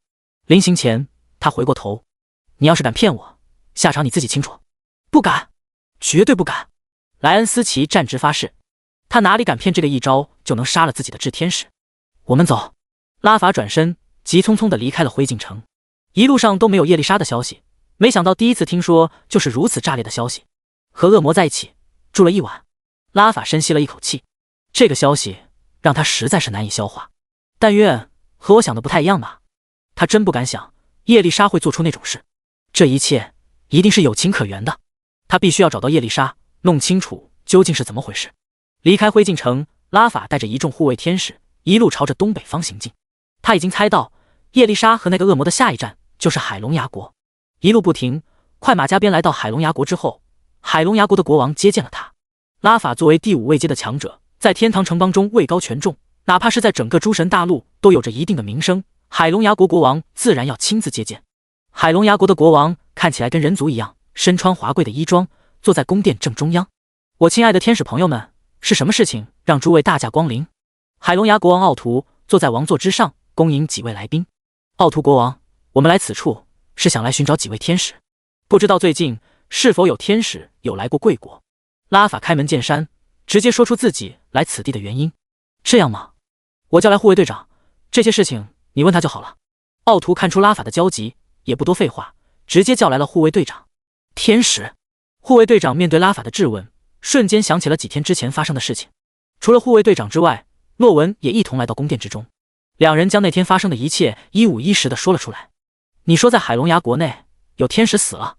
两人说完，第一个开口的却是奥图。他神情愤怒地看向二人，语气中带着责备。这件事情为什么不告诉我？洛文赶紧谢罪，事发实在突然，而且这是天使和恶魔之间的事情，我想我们干预的话可能不太好，是我考虑不周了。他最担心的事情还是发生了，天使终究是找上门来了。不过看起来对方并没有责怪的意思。那些死去的天使都是侦察部队的吧？拉法最担心的还是叶丽莎。没错，那位和恶魔同行的天使，他们一起乘船去了厄运火山。护卫队长补充道。厄运火山吗？厄运火山是什么地方？拉法再清楚不过了。拉法炽天使，你还有什么想问的吗？有天使在海龙牙国内出现了事故，是我们的失职。过后我会惩罚失职者，一定会给拉法炽天使一个满意的答复。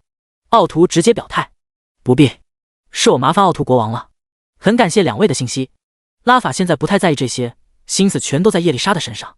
叶丽莎跟那只恶魔去了厄运火山，一只天使去了恶魔的地盘，恐怕是凶多吉少。第67章圣战打响。拉法离开之后，洛文和护卫队长一起低头谢罪。此事是属下疏忽，还请国王赐罪。奥图则是挥手道：不必，他刚才说的话都是跟拉法客气一下。这里又不是天堂城邦，奥图和拉法同样都是第5位阶的强者，他不需给拉法面子。那些事是天使和恶魔之间的私人恩怨，海龙牙国可不会插手。海龙牙国内坐拥诸神大陆东北部最大的海港，奥图掌管着这里的一切，很清楚该如何处理这些问题。总的来说，洛文的处理方式还是让奥图很满意的。不过那只天使和恶魔怎么会在一起？奥图倒是好奇，这种事情他活了几百年还从来没有听说过，属下也不清楚怎么会有这种事情。洛文摇了摇头。在听说了两人的关系之后，洛文也是吓了一跳。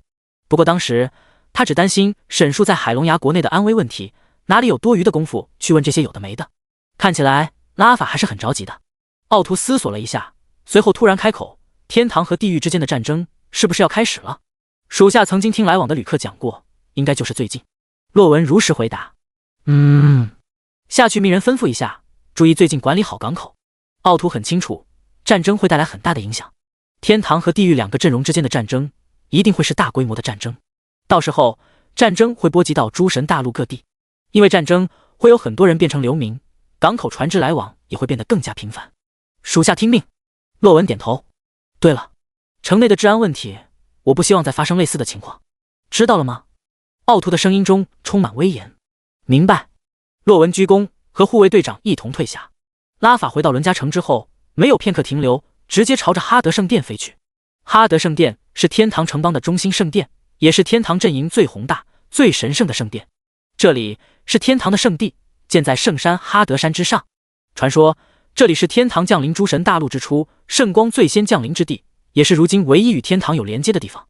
如今诸神大陆所有位高权重的天使，除了守城天使们，全都生活在这里。拉法来到此处，守门的2位天使立即上前接见。拉法致天使，你来哈德圣殿有何事？拉法请见穆尔西殿下。拉法语气有些焦急道，我有要事告知。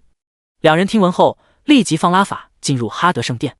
圣殿高大宏伟，庄严肃穆，充斥着圣殿的每一个角落。四周7个巨大的石柱支撑着整个圣殿，朴素高雅的建筑装饰给人无尽的圣洁安宁之感。圣光从4面8方照进圣殿，映照着圣殿中央的圣十字架，让人心中不自觉生畏。就在圣殿中央，一位天使高悬在空中，周围环绕着5光10色的圣光，安静地闭着眼睛。拉法进入圣殿之后，立即对空中的天使跪拜。空中的天使感应到了拉法的存在，缓缓从天空中下落，停在圣殿地面上。拉法拜见穆尔西殿下。这位带着5对翅膀的天使，就是天堂城邦在诸神大陆地位最高的天使穆尔西，炽天使米迦勒的继承者。拉法，你见我有何事？穆尔西的声音平静，但却带着无尽的庄严之感，回荡在空旷的圣殿之中，仿若圣音。拉法将整个事情的来龙去脉原原本本地讲了出来。叶丽莎似乎陷入了困境之中。拉法声音沉重，穆尔西听后非常震惊。叶丽莎竟然被恶魔带去了厄运火山，那些恶魔竟然如此猖狂，这是对天堂城邦的挑衅。穆尔西正颜厉色，现在我们该怎么办？叶丽莎现在大概已经在厄运火山，恐怕已经是……拉法声音沉重，有些悲痛，他很需要我们的帮助。叶丽莎作为拉斐尔的继承人，和穆尔西一样，都是天堂城邦地位很高的存在。穆尔西是叶丽莎的前辈，他很欣赏这位年纪轻轻就能达到第4位阶的晚辈。未来叶丽莎的潜力前途无量，而今却发生了这种事情，这让穆尔西非常愤怒。哪怕凶多吉少，我们也要全力营救叶丽莎。尽管穆尔西明白，以叶丽莎现在的实力，若是独自一人被带到厄运火山，几乎可以确定已经遇难，但他不能放弃一丝希望。如果叶丽莎真的被恶魔杀害，那他一定要让那些恶魔付出代价。穆尔西转过身，走到圣殿正中央。这里，一颗菱形的神石悬在空中，周围环绕着几枚颜色各异的宝石，做着无规则的运动。穆尔西抬手，神石的表面突然出现密密麻麻的圣纹，随后一道圣光从穆尔西的眼中亮起，光线直射在神石之上。现在立即嚎动全部天使，圣战明日即始。与此同时，天堂城邦各个城市纷纷收到远在哈德圣殿的穆尔西的命令。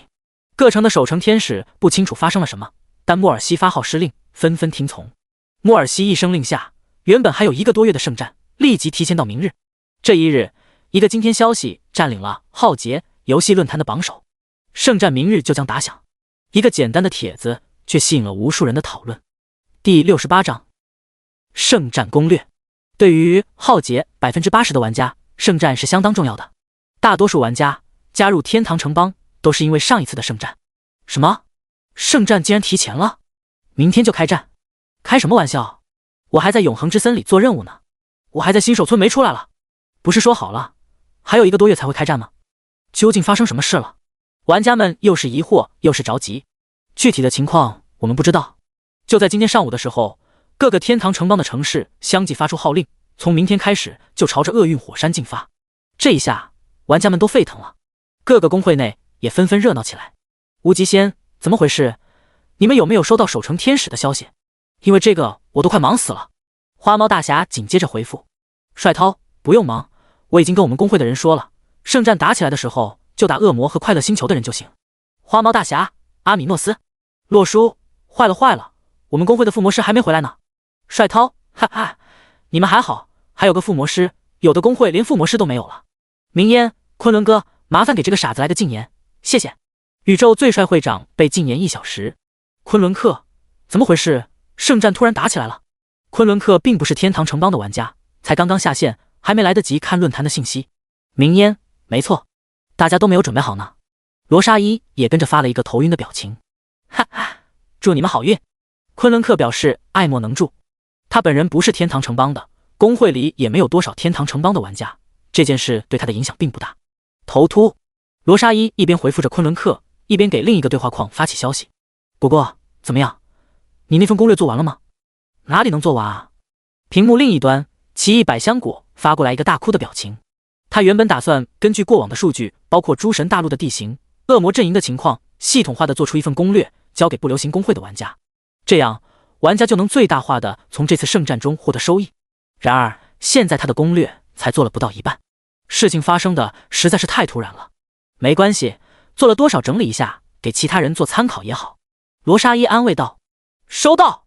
奇异百香果随后将自己的半成品攻略发给了罗莎伊，这里面有一部分关于恶魔的资料，还有关于厄运火山周围地形的分析，以及沿途的 NPC 补给点等等。他原本还想整理上一次圣战的信息，但是时间仓促，只能暂时这样了。OK。罗莎伊收到文件之后，简单看了一看，随后不由得震惊。果果，你真的天才，这种资料太重要了。这份资料虽然不是完整版，但是对于罗莎伊而言，这些已经足够了。前些天奇异百香果跟他说的时候，他没有放在心上，毕竟那个戴着厚厚的黑框眼镜的女孩总喜欢研究一些奇奇怪怪的东西。不过现在他要重新看待这个攻略了，哪怕现在还没有用，罗莎伊已经感觉到凭借这份攻略绝对可以在众多工会之中脱颖而出。我可真是捡到宝了。罗莎伊发了一个玫瑰表示感谢。嘻嘻。奇异百香果回他了一个戴墨镜的表情。同一时间，沈树在厄运火山还什么也不知道，这2天他也有别的安排。喂，没有材料的话，我怎么帮你打造？托尔迪对沈树提出了其他的要求，要想打造出一件好的空间类道具，只用兽蟒之皮肯定不行。还需要什么？沈树问道。星空陨石、宽叶草，我再想想。对，还有最重要的萤火蚕丝。托尔迪连着说出了3件道具，就这3个就够了。这3样道具沈树都听说过，宽叶草在一般的森林里就有，萤火蚕丝在很多市场也有售卖，自己在森林里捕捉萤火蚕也可以获得。唯一稀有一点的就是星空陨石了，这也是相对而言，在一般的市场里找一找，只要运气不是太差，肯定能找到。好，沈树点了点头。这些东西到时候我会给你找过来。那是什么时候？托尔迪对这个回答不是很满意。不确定。沈树打算先歇2天再出发。波尔多城附近已经没有其他的城市，因为恶魔的原因，最近的城市恐怕也要走很远才能到。圣战不知道什么时候开始，沈树还要做好这个准备。第69章，世界上最伟大的神器。我觉得这2天能弄到材料最好，我还要找地狱魔晶。我只有3天的时间。托尔迪满脸犹豫和小心。沈树转过头，一脸认真地看向托尔迪。我觉得你还没有弄清楚状况啊。不，我很清楚。托尔迪一本正经地摇头。我现在要帮你做道具，之后还要找地狱魔晶，这些加起来只有3天的时间。托尔迪说着说着突然停了下来，突然想到什么一样，愣了1秒钟。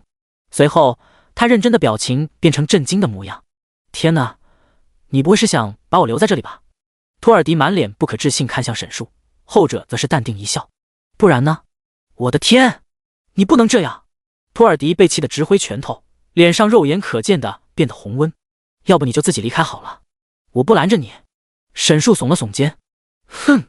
托尔迪拿着锤子愤怒地朝着地上锤了一下，把手中的兽蟒之皮扔到地上，气冲冲地扭头就走。走到门口，托尔迪却又犹豫了。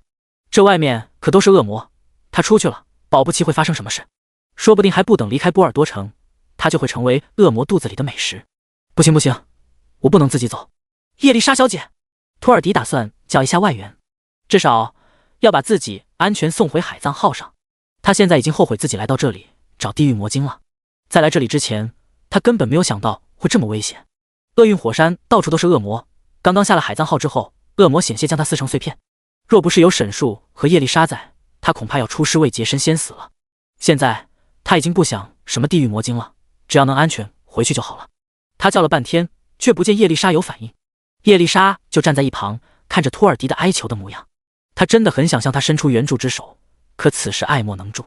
他要做什么，都要看沈树的脸色。叶丽莎女士，我自己不能离开的。托尔迪重复了一遍，叶丽莎依旧不为所动。该死，你们是一伙的。托尔迪这才反应过来，也察觉到了沈树和叶丽莎之间的从属关系。这下托尔迪彻底不知道该怎么办了，真是糟透了。托尔迪用锤子奋力敲打地面。我倒是好奇，你怎么敢一个人来这里的？沈树好奇地看向托尔迪。如果真像他所说，本身是一个顶尖锻造师的话，怎么会蠢到一个人来这里？因为没有人敢来厄运火山找地狱魔晶，没有人敢让我打造完美的神器。讲到这个，托尔迪突然换了一副面孔一样，不再是那个满嘴絮絮叨叨的矮人，眼神变得炽热。完美的神器？沈树挑起眉头，对这个很感兴趣。哈哈，没听说过吧？既然现在也离不开了，那我就好好跟你讲讲。托尔迪把锤子放到一旁，挺直了腰板，整个人都变得自信了起来。我要找地狱魔晶，是想打造一件前所未有的神器。不仅仅是地狱魔晶，还有很多稀有的材料。我要用这些材料制作出来超过虔诚圣心，超过法祖皇冠，超过永恒森林的守望，超过世界上存在的一切神器。这件神器将让我留名千古，成为诸神大陆上最伟大的锻造大师。后人将对我敬仰，向我膜拜。我的族人将会为我的伟大而建立雕像，我将永垂不朽。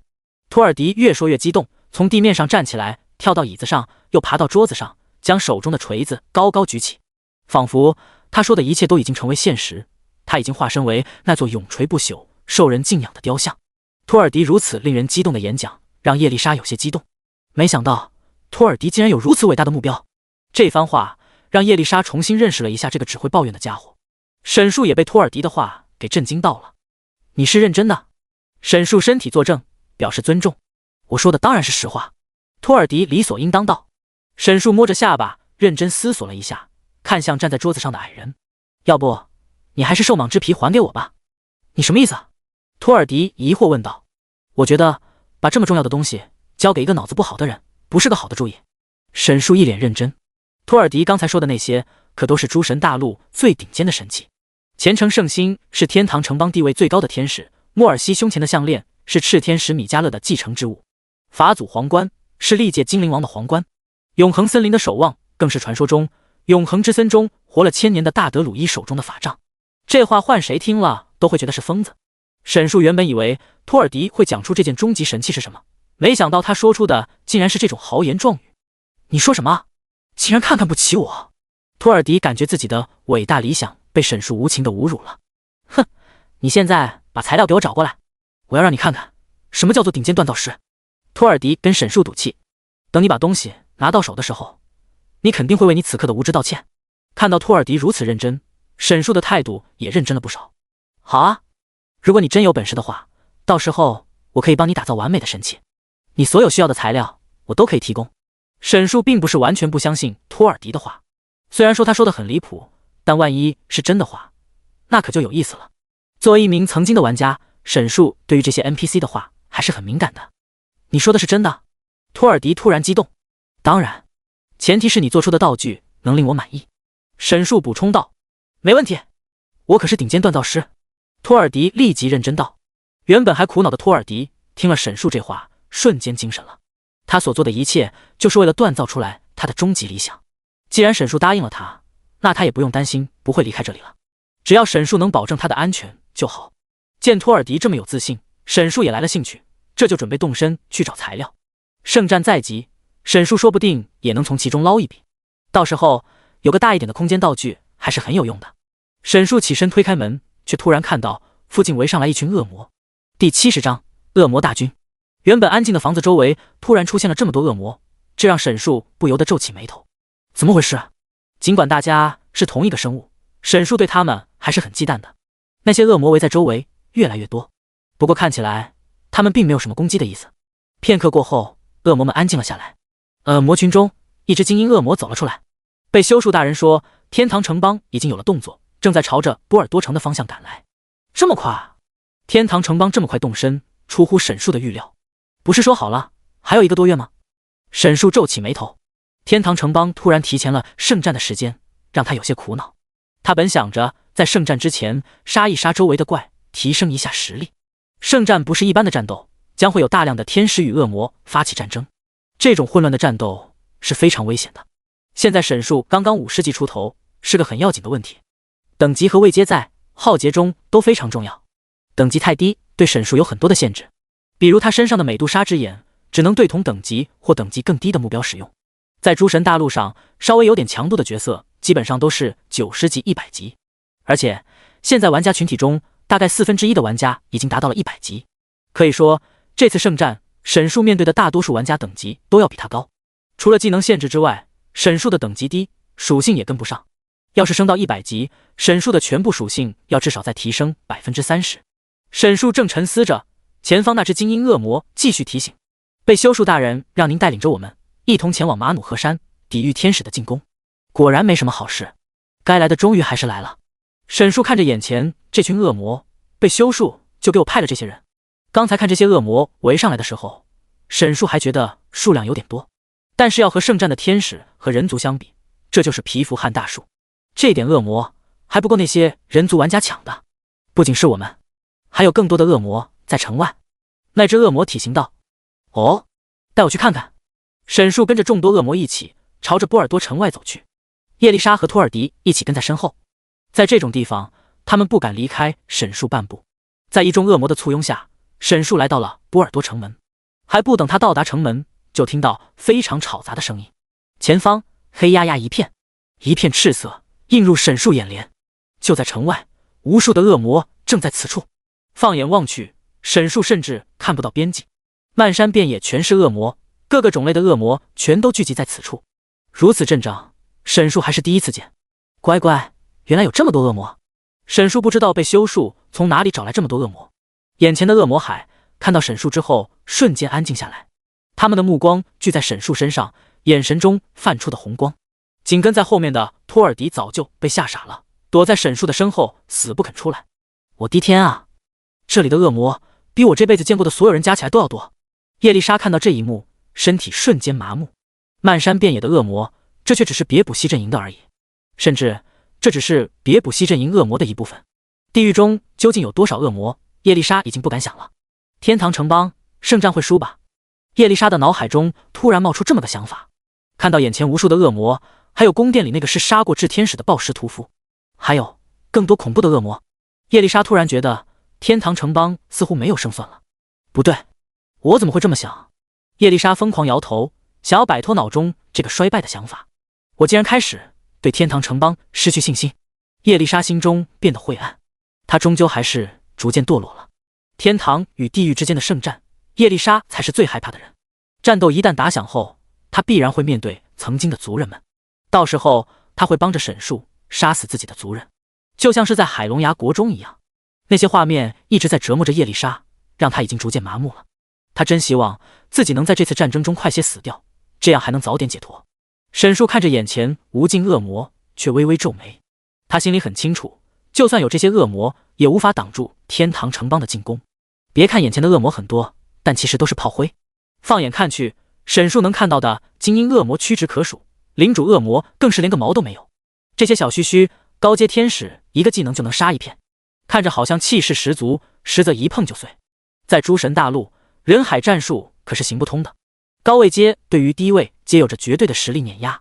不过很快沈树的脸上就换上了笑容，他想到了一个非常天才的主意。看着眼前成群的恶魔，沈树逐渐露出变态的笑容。反正这些炮灰也是要死的，便宜那些天使和天堂城邦的玩家们，还不如我自己来。这么想到，这些恶魔也不是没有用。第71章，这是什么阵型？好，恶魔大军听令，我们现在就上马努赫山，坚决阻拦天堂城邦，不能让他们踏入波尔多城半步。沈树挥臂高呼，下面的恶魔们像是收到命令一样，纷纷振臂高呼：阻拦天堂城邦！阻拦天堂城邦！邪恶嘶哑的声音响彻山林。沈树看到这些家伙都这么听话，他非常满意。随后在沈树的带领之下，恶魔大军朝着马努赫山进发。就在波尔多城的宫殿内，贝修树坐在中央，嘴里嚼着不知道什么生物的残肢。哈哈，很好。贝修树肥胖的脸上露出一个非常丑陋阴险的笑容。上了马努赫山就不用下来了。尽管他没有在城门处，贝修树却清楚发生的一切。有自己的命令，沈树一定会上马努赫山。指望沈树一个恶魔统领挡住天堂城邦的千军万马，那是痴人说梦。他只需要沈树在前面探一探虚实。如果天堂城邦的实力不是很强的话，他就可以留在这里守住。如果第5位阶的炽天使太多，贝修树也有足够的时间撤退。只要从地狱之门里回到地狱，天使就拿他没有办法了。贝修树算计得很好，然而他千算万算，怎么也算不到沈树现在的想法。此时沈树和恶魔大军已经来到了马努赫山上。山林之中到处都是眼泛红光的恐怖恶魔，因为高大繁茂的树木，阳光几乎照不到森林地面。阴暗的森林中，恶魔们像是蚂蚁一样盘踞在这里。要是有人此时误入这里，恐怕要被吓个半死。恶魔大军此时此刻都在等着沈树发号施令。这一幕让沈树想到他刚刚重生的时候，防止新手村玩家出来一样。这些恶魔此时可以任由自己支配。那个，你能不能给我找个安全一点的位置？托尔迪在沈树身边小声说道。他现在对于恶魔有些阴影，看到这么多恶魔，身体直打颤。你站在我身后就行了。沈树随口说道。不是，这里等一下是不是要打起来啊？托尔迪是矮人，对于圣战的事情不甚了解，只是通过沈树的只言片语和眼前的场景猜测，应该不会。沈树若有所思道。不会。托尔迪挠了挠头，他还想着趁乱偷偷逃跑，摆脱沈树的魔爪呢。现在沈树却说仗打不起来了，这都排兵布阵了，怎么就打不起来了？就连叶丽莎也不知道沈树到底是什么意思。他们来到马努赫山上，不就是为了阻挡天堂城邦吗？沈树没有跟这两人多解释，而是转头看向那漫山遍野的恶魔。好了，众恶魔听我指挥。沈树开口，恶魔们的注意力瞬间朝着沈树集中，等待沈树发号施令。接下来我将安排一下你们的战斗阵型。随后沈树开始指挥着这些恶魔。你们站在这边。对，你们往一起站，站成一个圈，站得紧一点。对，就是这样。一旁的托尔迪和叶丽莎看着沈树的指挥，越看越疑惑。你这是要干什么？如此令人困惑的队形让托尔迪忍不住发问。沈树并没有回答他，而是继续布阵。在沈树的指挥下，那些恶魔站成一个个圆形的阵列，准确来说是堆成了一个个圆形的堆。叶丽莎看着那些恶魔挨肩擦背的站在一起，实在让人无法理解，这样该怎么战斗？这不仅仅无法阻拦天堂城邦，反倒是会帮着人家把恶魔聚集在一起，更好处理了。想到这，叶丽莎突然愣了一下，一个想法叶丽莎的脑海中闪过，他难道是要……叶丽莎下意识地看向沈树，后者此时突然开口：接下来无论我做什么，你们都要站在原地不动。恶魔们听令，老老实实地站在原地。快给我使用欢愉祝福。沈树接着对叶丽莎说道。话落，叶丽莎抬起法杖，一道圣光落在沈树头顶。欢愉祝福，那是增加战斗力、攻击速度和敏捷的增益技能。下一刻，沈树的口中开始吟唱。焚葬。不远处，一群恶魔的脚下，地面逐渐开始晃动。一些恶魔疑惑地看着地面，不清楚要发生什么。有沈树的命令，他们就算是有疑惑，也不会离开原地半步。叶丽莎跟沈树作战过，也辅助过沈树，一路过来，他对这个技能再清楚不过了。这是沈树最常使用的范围技能，攻击力很高。可是他为什么要对恶魔使用？难道这个法术还有别的作用？在叶丽莎的疑惑之中，地狱之火从地面升起，瞬间吞噬了上方的那群恶魔。击杀低级恶魔获得1138经验，击杀低级恶魔获得1273经验，升级至53级。击杀低级恶魔获得2936经验，击杀低级恶魔获得2288经验，升级至54级，升级至55级。瞬间，沈树收获了一大波经验，等级飙升，真爽！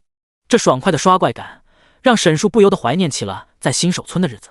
那里的玩家都很善良，不仅仅给他提供经验提升等级，担心位阶会落下，还贴心的提供灵魂。只可惜因为叶丽莎，那么好的乌托邦被摧毁了。找个机会再好好惩罚一下他。现在并不是时候，他把这些恶魔清理掉之后，还要找个安全的地方才行。看到这一幕，叶丽莎被惊得说不出话来。她万万没有想到，沈树竟然真的在杀这些恶魔。叶丽莎实在理解不了沈树这么做的动机。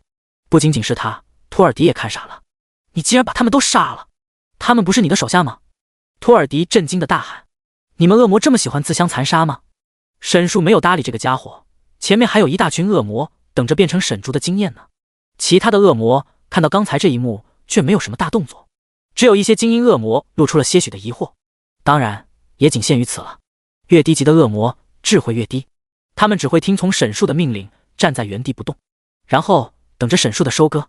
焚葬的冷却时间有些长，不能使用群攻技能，沈树也不闲着，直接下场屠杀。你也别闲着，放技能杀了这些家伙。沈树看向叶丽莎，他一个人效率太慢了，这边的低级恶魔数量有点多。我吗？叶丽莎有些发懵。叶丽莎怎么也想不到，自己有一天竟然会对杀死恶魔这件事产生疑惑和犹豫。第72章，杀死全部恶魔，等级暴涨。天哪，真是疯子！我见过最恐怖的疯子。不知过了待多久，一切都安静了下来。托尔迪看着眼前的横尸遍野，从巨大的震惊中回过神来。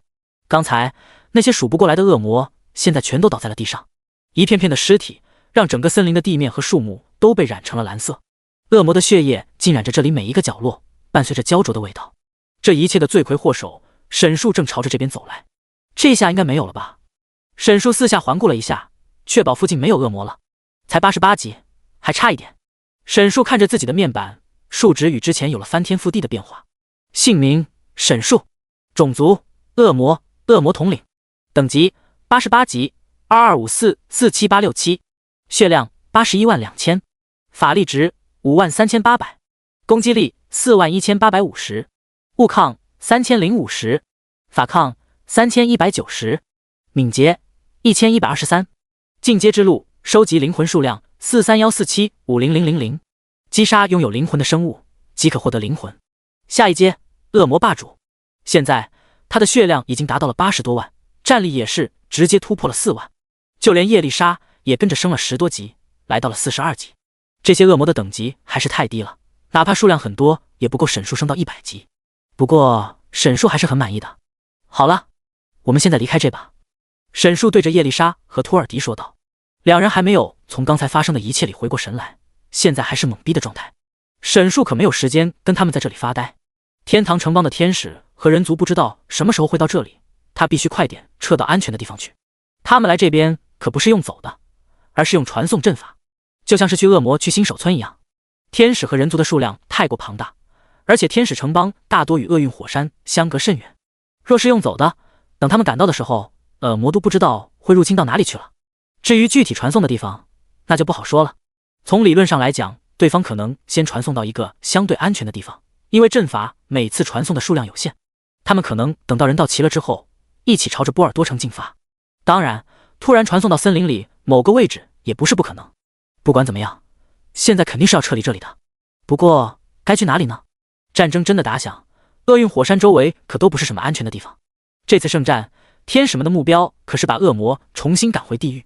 回到地狱倒是可以躲避天使的追击，但是去了那里，可能遇到更加强大的恶魔。除了被修树和戈扁，其他5个阵营的首领可都在地狱里待着呢。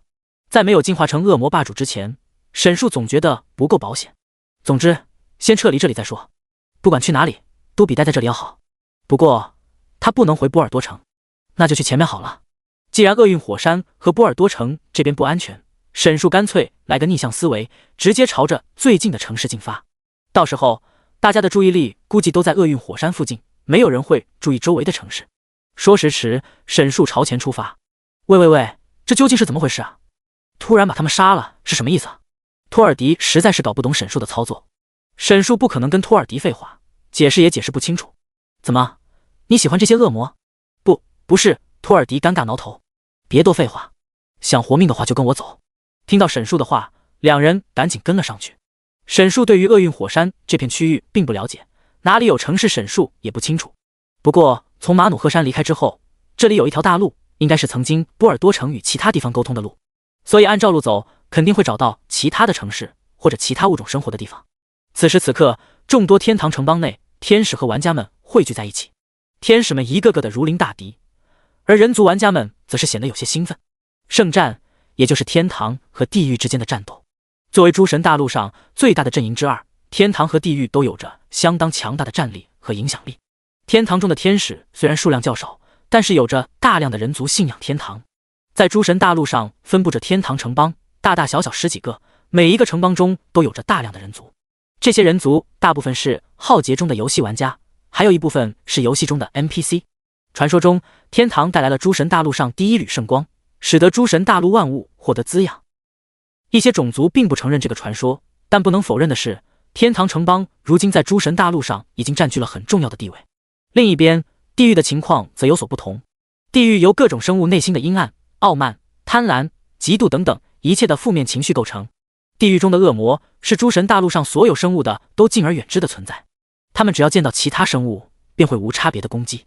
在恶魔内部，不同阵营也会互相残杀，争夺恶魔之王的地位。那些扭曲残暴的家伙曾经都被封印在地狱之中，在诸神大陆上人们只听过他们的传说。然而就在几十年前，地狱之门不知为何打开，霎时间无数的恶魔从地狱中涌出，他们瞬间吞没了厄运火山附近全部的港口、村庄和城市，哪怕是天堂城邦也不例外。恶魔像是病毒一样，从诸神大陆的最南方朝着其他方向疯狂蔓延，所到之处生灵涂炭，寸草不生。天堂城邦打响了胜战，无数天使和人族与恶魔们厮杀，这才阻止了恶魔们的继续进攻。而厄运火山附近，在那之后便没有人敢靠近，彻底成为了恶魔们的地盘。为了收复这片诸神大陆的沦陷之地，天堂城邦一直在收集附近的情报，准备给那些在诸神大陆上为非作歹的恶魔们给予最后一击。作为天堂城邦在诸神大陆上的统领，莫尔西对这次圣战策划多时，本打算在1个多月后集结所有天堂城邦一起将恶魔消灭。然而，因为拉法所说关于叶丽莎的事情，让莫尔西不得不提前圣战。尽管这打乱了他原本的计划，叶丽莎特殊的身份让莫尔西必须这么做。第73章传送阵法，大家准备进入传送阵法。前方，拉法指挥着众多天使和人族，在他们眼前是一个巨大的祭坛，祭坛中央就是传送法阵，4名祭司天使围在阵法四周，等待着启动阵法。霸业玩家准备好，进入阵法。明烟指挥着霸业的众多玩家，这些玩家将随着天使们第一批进入传送阵法，到达厄运火山附近。在场的玩家是霸业目前最高的战力，这些人不少都参与过上一次圣战，非常清楚圣战将会带来多大的好处，很是激动。和他们不同，明烟并不激动，而是有些焦急和紧张。他们怎么还不来？已经快要传送了。明烟皱着眉头，目光一直看向一个方向，他在等的是霸业的职业队。每个工会都有这种实力顶尖的队伍，队伍里的玩家不仅仅有犀利的操作，装备也是倾尽全工会的资源培养。养兵千日，用兵一时，他们不仅仅是工会用来冲榜顶牌面的，更是用来在这种重大事件中为工会争取更多利益的。而现在，霸业的职业队却迟迟没有到场，这让明烟很是担心。越早到场，就能争取到越多的机会。这一批天使和人族传送走之后，下一批过去，可能就要10几天之后了。那时候，说不定战场会变成什么样子。这种情况下，明烟自然不敢和拉法请求晚一点出发。圣战在即，一切都刻不容缓，明烟不敢乱来。眼看阵法即将启动，明烟终于在远处看到了几名玩家的身影。见到这几名玩家，明烟长舒一口气。这些玩家就是霸业的职业队玩家，一行人一共6人。看到这边聚集众多玩家，赶紧以最快的速度赶了过来。你们可算是来了，小李，给他们让一下位置。明烟指挥其中一队玩家说道。那一队玩家虽然有些不高兴，但是动作很快，立刻给职业队的玩家让位置。明烟之前跟他们说过了，作为霸业工会的玩家，他们必须服从指挥。哈哈，还是明烟大美女想得周到，多谢了。一名男子语气略带轻浮的开口，随后推推搡搡的挤进了准备进入传送阵法的队伍之中。快让开点，没长眼睛吗？这种态度自然引起了其他玩家的不满，但他们又不敢乱讲。对方在霸业的地位，远不是他们这些玩家能够比拟的。如果惹毛了这些职业队的玩家，他们可就糟了。没办法，突然就提前了，我们也是最快速度赶过来的。我们昨晚才接到通知，刚刚去换了装备。一位相对比较沉稳的男子开口解释道，他是职业队的队长，名叫邱令权。多谢了。他转过头对那几名离开队伍的玩家说道，这让他们感觉好受了不少。能够理解，还好赶上了。明烟摇了摇头，只要职业队的几名玩家赶过来就可以了。诸位请肃静，阵法准备启动。拉法站在祭坛正前方，指挥着众多玩家和天使。接下来，拉法将要带队和他们一起前往厄运火山附近。通常来讲，守城天使是不能随便离开城市的。天堂城邦内的玩家们信仰天堂，天使们要对玩家进行庇护。不过，因为伦家城的位置相对比较安全，周围并没有太强大的敌对势力，再加上圣战的紧张，拉法将会亲自带队出征。下面，邱令权开口，这次圣战实在太突然，我们的装备都没有附魔，恐怕不会有太好的表现。到时候大家千万要小心行事，没有争取到利益是小事，要是死了就糟了。而且关于厄运火山，我们也没有太多的资料，去了之后还望明夜你能够和我们多多配合。邱令权解释道，不仅仅是不流行，霸业也有专业人士帮忙圣战相关的资料，不过和奇异百香果比起来，他们就没有那么专业了。邱令权拿到的资料基本上都是大家知道的，没有什么特殊的地方。职业队要最大限度发挥，还是需要霸业其他玩家的帮助和掩护。这个邱队长放心。明烟点头，作为霸业的会长，他们和职业队不是第一次合作了。邱队长只需要带好队伍，其他有什么要求尽管吩咐就好了。明烟一副干练的模样，态度认真。多谢配合。邱令权也不是第一次和明烟接触，非常了解这位女强人的执行力，对这名工会队长很是信任。你这次表现得够好的话，我会和我叔叔讲，到时候奖金什么的都是次要的，附魔师的事情也不会再追究你，说不定他会提拔你进入职业队。刚才那名男子这时突然开口，语气中充满了高高在上，让人非常不舒服。说着，他还朝着明烟靠了过来。具体就要看你怎么表现了。他看向明烟，眼神中带着一丝的猥琐。好了，阿阳，收心，等下我们的战斗可不轻松。邱令权提醒了一句，名叫阿阳的男子轻笑一声，转头走向一边。邱令权转过头，准备跟明烟说句抱歉，可对方早已经转过头去。他刚要开口，犹豫了一下，最终摇了摇头。当初明烟来到霸业面试，本是想要进入霸业的职业队，结果最后明烟只差了一点点，最终成为了霸业的会长。这名女强人其实并不比职业队的玩家差，只是霸业当时需要一名优秀的会长，这件事也因此成为了明烟心中的一个阴影。他在公会中想要证明自己不比那些职业玩家差。从开服开始，他带着众多玩家一起在诸神大陆上杀出了一片天地，成功将霸业运营成众多公会中的 T1 公会。他本以为这样会让公司的高层更高看他一眼，结果因为自己的表现过于出彩，公司觉得他更适合当一个会长，这让明烟距离成为职业玩家的梦想越来越远。明烟把头扭到另一边，面若冰霜。他平时就是这样，一副不苟言笑的模样，没人知道他的心里是怎么想的。众人站在祭坛之上，由拉法带队，随着祭坛四周祭祀的咒语传送阵法逐渐开始发光，慢慢的光芒蔓延至四周，最后将祭坛内所有的天使和玩家们淹没。第74章不流行的计划。同一时间，各个天堂城邦中无数的传送阵法开始启用，他们的目的地都是厄运火山周围的地区。一道道光柱在厄运火山周围升起，六芒星法阵落下，一群又一群的玩家和天使们降落在此地。这些玩家中，除了霸业之外，还有很多其他公会的玩家。一些阵法降落的地点接近，玩家们也都看到了彼此。那边是霸业，不流行和霸业的降落点距离得很近，瞬间就注意到了彼此。明烟、罗莎依和明烟打了个招呼，明烟点头示意。他们彼此只是打了个招呼，再没有多余的话。在这里，他们虽然同处于天堂城邦，但彼此根本不算是盟友，相反，他们有着很大的竞争关系。圣战中可能获得大量奖励，包括装备、经验、道具等等。然而，这些东西的数量都是有限的，再多也是有数量的。这种情况下，他们必然会有竞争关系。虽然只是一个照面，但是明烟一眼就注意到了几个问题：一是不流行所在的城市守城天使没有跟着一起来；二是不流行的职业队好像没有在场。一般来说，各个公会的职业队都是比较神秘的，不会在大场合露面，大家对他们的了解最多是通过浩劫游戏的各项排行榜上。明烟并没有见过不流行的职业队，但是职业队玩家特征是很明显的。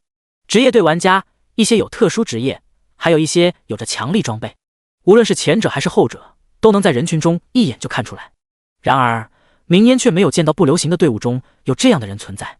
邱队长，你见过不流行的职业玩家吗？为了求证，明烟特意找邱令权问了一下。见过，不过他们并不在这边。邱令权也朝着不流行那边看了一眼，注意到了这一点，说不定是提前走了。邱令权随口说道，不流行比他们到场要早一点，说不定对方的职业队已经到场，提前出发了。那我们也要出发了。邱令权认真说道。前方，拉法已经带着天使们朝着远处的一座大山走过去，那座山正是马努赫山。就在这座山后面就是波尔多城，那座沦陷的天堂城邦。天使和玩家们在拉法的带领下浩浩荡荡进入，朝着马努赫山进发。与此同时，马努赫山的四面八方无数天使和玩家都在朝着那边出发。而就在霸业旁边，不流行的玩家们却没有着急出发。和邱令权说的不一样，不流行的职业队伍正如明烟所想，并没有来到这里。因为圣战突然打响，他们的职业队没有在天堂城邦内，无法第一时间到场。此时此刻，不流行的职业队还在往这边赶路，还需要几日之后才能赶到。好，我们按照之前所说的，兵分两路。罗莎依指挥着众多玩家，果果，你带着一部分玩家去最近的城市，剩下的玩家跟我一起朝着马努赫山进发。这是按照奇异百香果之前的攻略计划好的策略。在战争中，玩家必然会消耗大量的补给品，玩家能随身携带的补给品是有限的，哪怕是职业玩家也不例外。一旦消耗品用光了，玩家们的进攻效率就会变低。如果蓝量消耗光了，除了少部分玩家有回蓝的装备，其他人只能靠着补给品恢复。血量更不用说，奶妈放技能也是要蓝量的。为了保持高效率，不流行的玩家制定了计划，他们派遣一些移动速度快的玩家，先去最近的城市购买补给品，等到他们回来的时候，刚好可以把补给品交到第一战线的玩家手中。如此一来，就不用担心补给品消耗光，影响效率的问题。收到，收到。奇异百香果点头，随后按照之前所规划好的，带着一小部分玩家离开此处。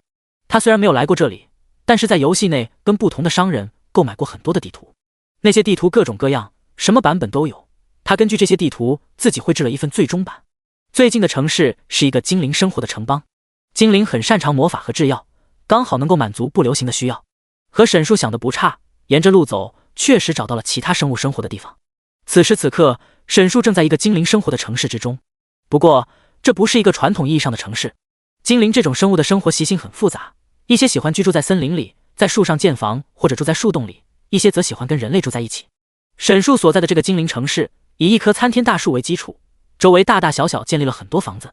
和人类居住的房子不同，精灵的房子几乎都是木头做的，而且建成圆形，外貌上来看像是树桩一样。沈树一行人的到来，让住在这里的精灵受到了巨大的震惊，因为这里距离厄运火山比较近，他们见过的恶魔并不少，甚至这里的精灵很多都与恶魔战斗过，杀死过不少恶魔。令他们震惊的不是沈树这个恶魔，而是三人的组合，一个天使，一个恶魔，还带着一个矮人。三人走在一起，实在让精灵们猜不透究竟是什么情况。第75章，精灵部落的不速之客。要不要叫族长来？族长还在照顾那些从厄运火山回来的精灵们。别急，我现在过去。已经有人过去了，大家不要紧张。天哪，怎么会有天使和恶魔在一起？直接叫人来把这只恶魔杀了就好了，恶魔中没有好东西。恶魔滚出我们的部落！精灵们围在周围，站得远远的，你一言我一语。很显然，这个村子可能之前也遭遇过恶魔的侵袭。沈树看着这些充满戒备的精灵，一脸淡然。他嘴角微扬，朝着前面微微挪了一步。死！这一下引得全场哗然，纷纷后撤。一些胆小的家伙甚至直接扭头跑掉了。精灵中一些比较强的倒是有担当，拿起武器对准沈树。然而在担当之后，则是这些精灵也就是嘴上说一说，沈树稍微动一动都能吓得他们半死。看到这些精灵这副模样，沈树不屑地笑了笑。现在沈树还不能动这些家伙，他不清楚这些精灵口中的族长究竟是什么实力。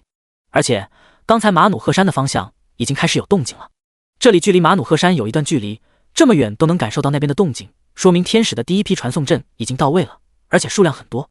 如果这边闹出太大的声音的话，肯定会引起注意。就算沈树要动手，也至少要等圣战打起来，到时候所有人都陷入战争之中，就不会有人关心这边发生什么了。想着，人群之中一位年长的精灵走了出来。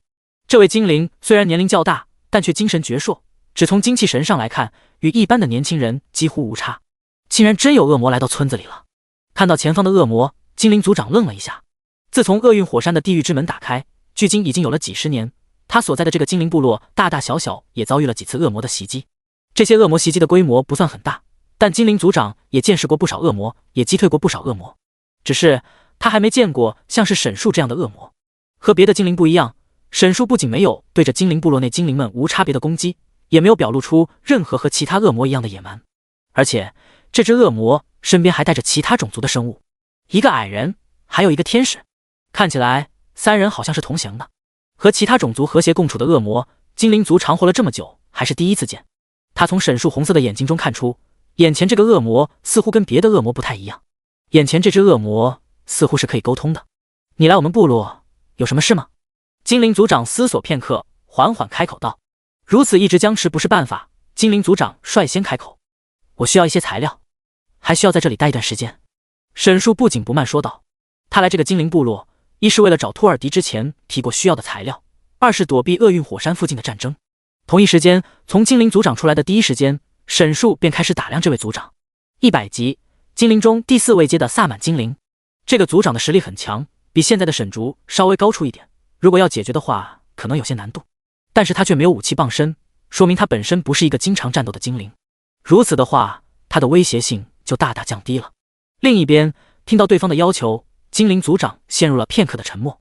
他还从来没有和恶魔这样打过交道，也不知道对方是否可信。材料倒是好说，哪怕是免费给沈树一些材料，给他打发走也好。只是沈树说要在这里待上一段时间，这个要求精灵族长实在没有办法满足沈树。放沈树进入部落，这是对部落中其他精灵的不负责。材料我可以满足你，但是你要待在这里恐怕不行。精灵族长皱起眉头，谨慎开口道：这样吗？沈树思索片刻，随后一副妥协的表情。好吧，那就先拿材料好了。沈树说着，眼神中却闪过一丝狡黠。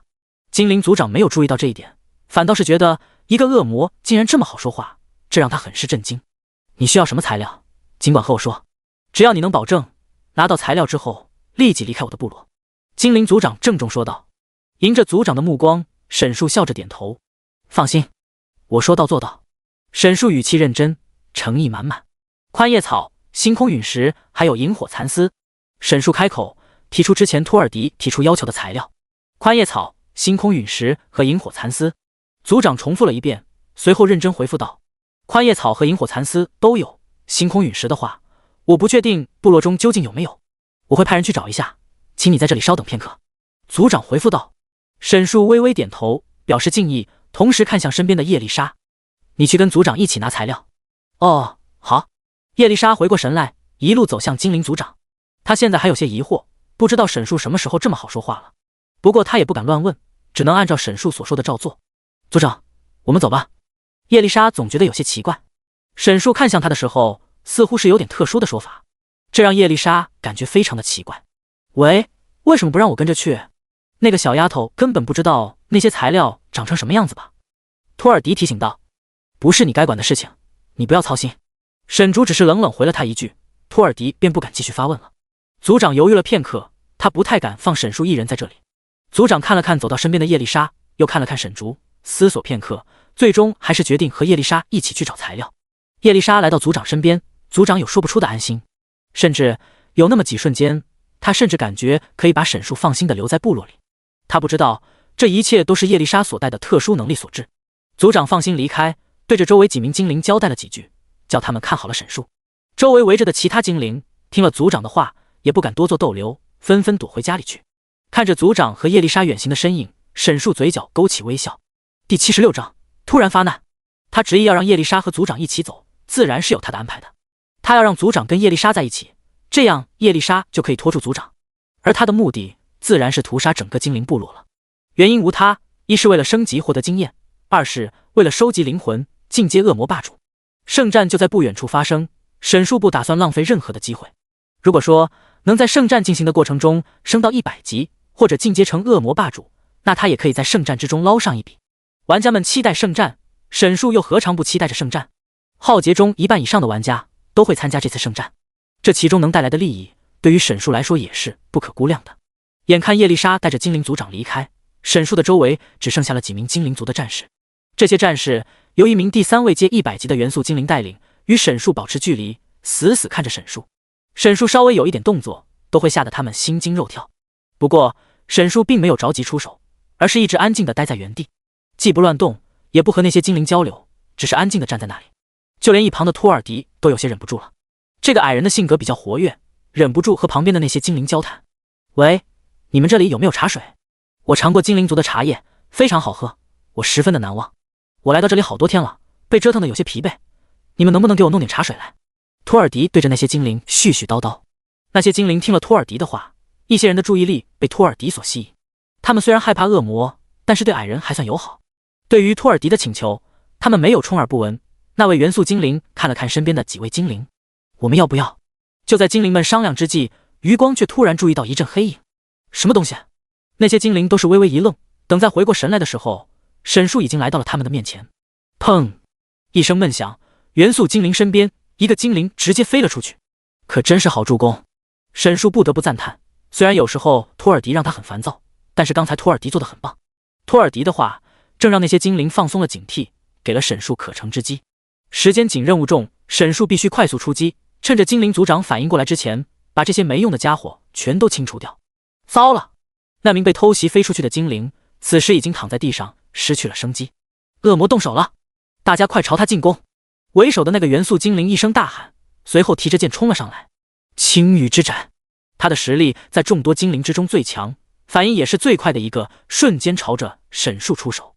他提起剑，以非常快的速度来到沈树身边，朝着沈树的身上狠狠地劈了过去。砰！18476，这一击砍掉了沈树近2万滴血。对于沈树来说，这就是挠痒痒，根本没有任何的威胁性。这一击没有对沈树造成任何实质性的伤害，这让元素精灵反应了过来。刚刚沈树可是一拳直接打死了他的一个同伴，虽然说是偷袭，但也能一击毙命，就证明沈树的实力相当恐怖，至少根本不是他能够解决的。他只想着保护族人，却忽略了自己与对方的实力差距。然而沈树可不会给他反悔的机会，既然已经和自己近身，那沈树就不客气了。砰！51473，沈树只是随手一拳挥到了元素精灵身上，便直接打出了5万多的伤害。这一拳直接要了他的半条命啊！那元素精灵一声惨叫，瞬间倒在了地上。周围的精灵们看到领队已经被打败，他们也失去了与沈树对峙的勇气。本就害怕的他们，此时丢盔卸甲，扭头就要跑。沈树可不会给他们这个机会，他要速战速决，迅速解决这些家伙。死亡凝视，因为之前在森林里杀死的那些恶魔，沈树等级飙升。虽然现在还没有满级，但也比诸神大陆上绝大多数的生物等级高了。现场的精灵们只要在控制范围之内的，全部被沈树的死亡凝视石化。再加上手上的装备憎恨之拳的被动，控制的时间被延长到近3秒的时间。3秒钟已经足够沈树杀这些家伙100遍的了。沈树没有着急使用技能，而是直接近身这些家伙，一拳一个。之前地上那个中了沈树一拳的家伙，被沈树追上去一拳直接收割。最强的精灵死了，其他精灵难逃一死，被沈树逐个击破。不过这边的异样也引起了精灵族长的注意力。那个天使小姐冒昧的问一句，您为什么会和一个恶魔在一起？精灵族长实在无法理解，为什么叶丽莎这么美丽的天使会和一只恶魔在一起。精灵族长也算是见多识广，见过很多的天使，接触了叶丽莎之后便注意到了叶丽莎和一般的精灵不一样。而且从刚才叶丽莎和沈树之间的交谈，还能看出叶丽莎似乎受沈树的控制。这种事实在是让叶丽莎为难，根本无法开口。跟着沈树一路，无论是在灰烬城，还是海龙牙国，甚至是在恶魔占领的波尔多城，几乎所人都有这个疑惑。这实在让叶丽莎感觉太过为难。看出了叶丽莎的窘迫，精灵族长也不是什么也不懂的人，随即开口安慰道：抱歉，如果您真的不想说，就当是我多嘴。精灵族长只是好奇，他可没有那么多八卦的心情。现在恶魔还站在部落前面呢，他要快点带着叶丽莎去拿材料。不管眼前的天使和那个奇怪的恶魔是什么关系，他都只希望他们快点离开自己的部落。就在两人同行的时候，精灵族长突然听到身后传来一阵细微的叫声。怎么回事？精灵族长停顿片刻，瞬间察觉到部落之中的危机，是那个恶魔。精灵族长看向身边的叶丽莎，眼神中带着愤恨。在族长眼中，叶丽莎和那个恶魔可是一伙的。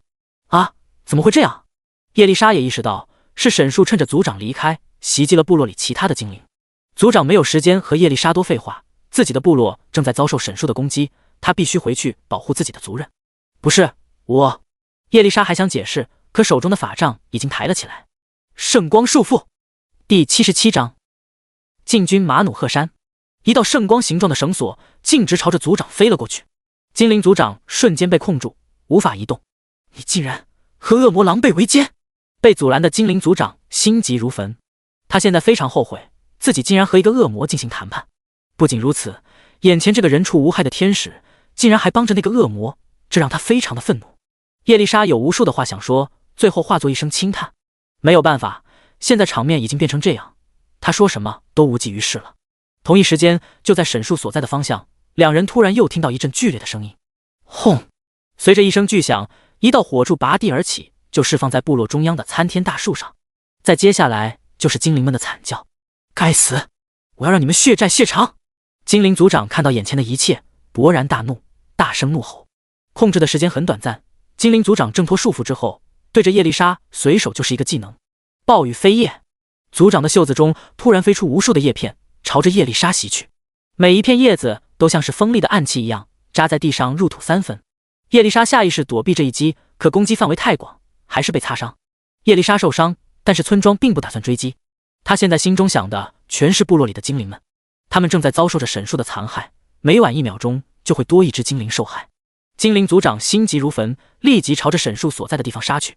叶丽莎看着眼前的一切，心中有些落寞和自责。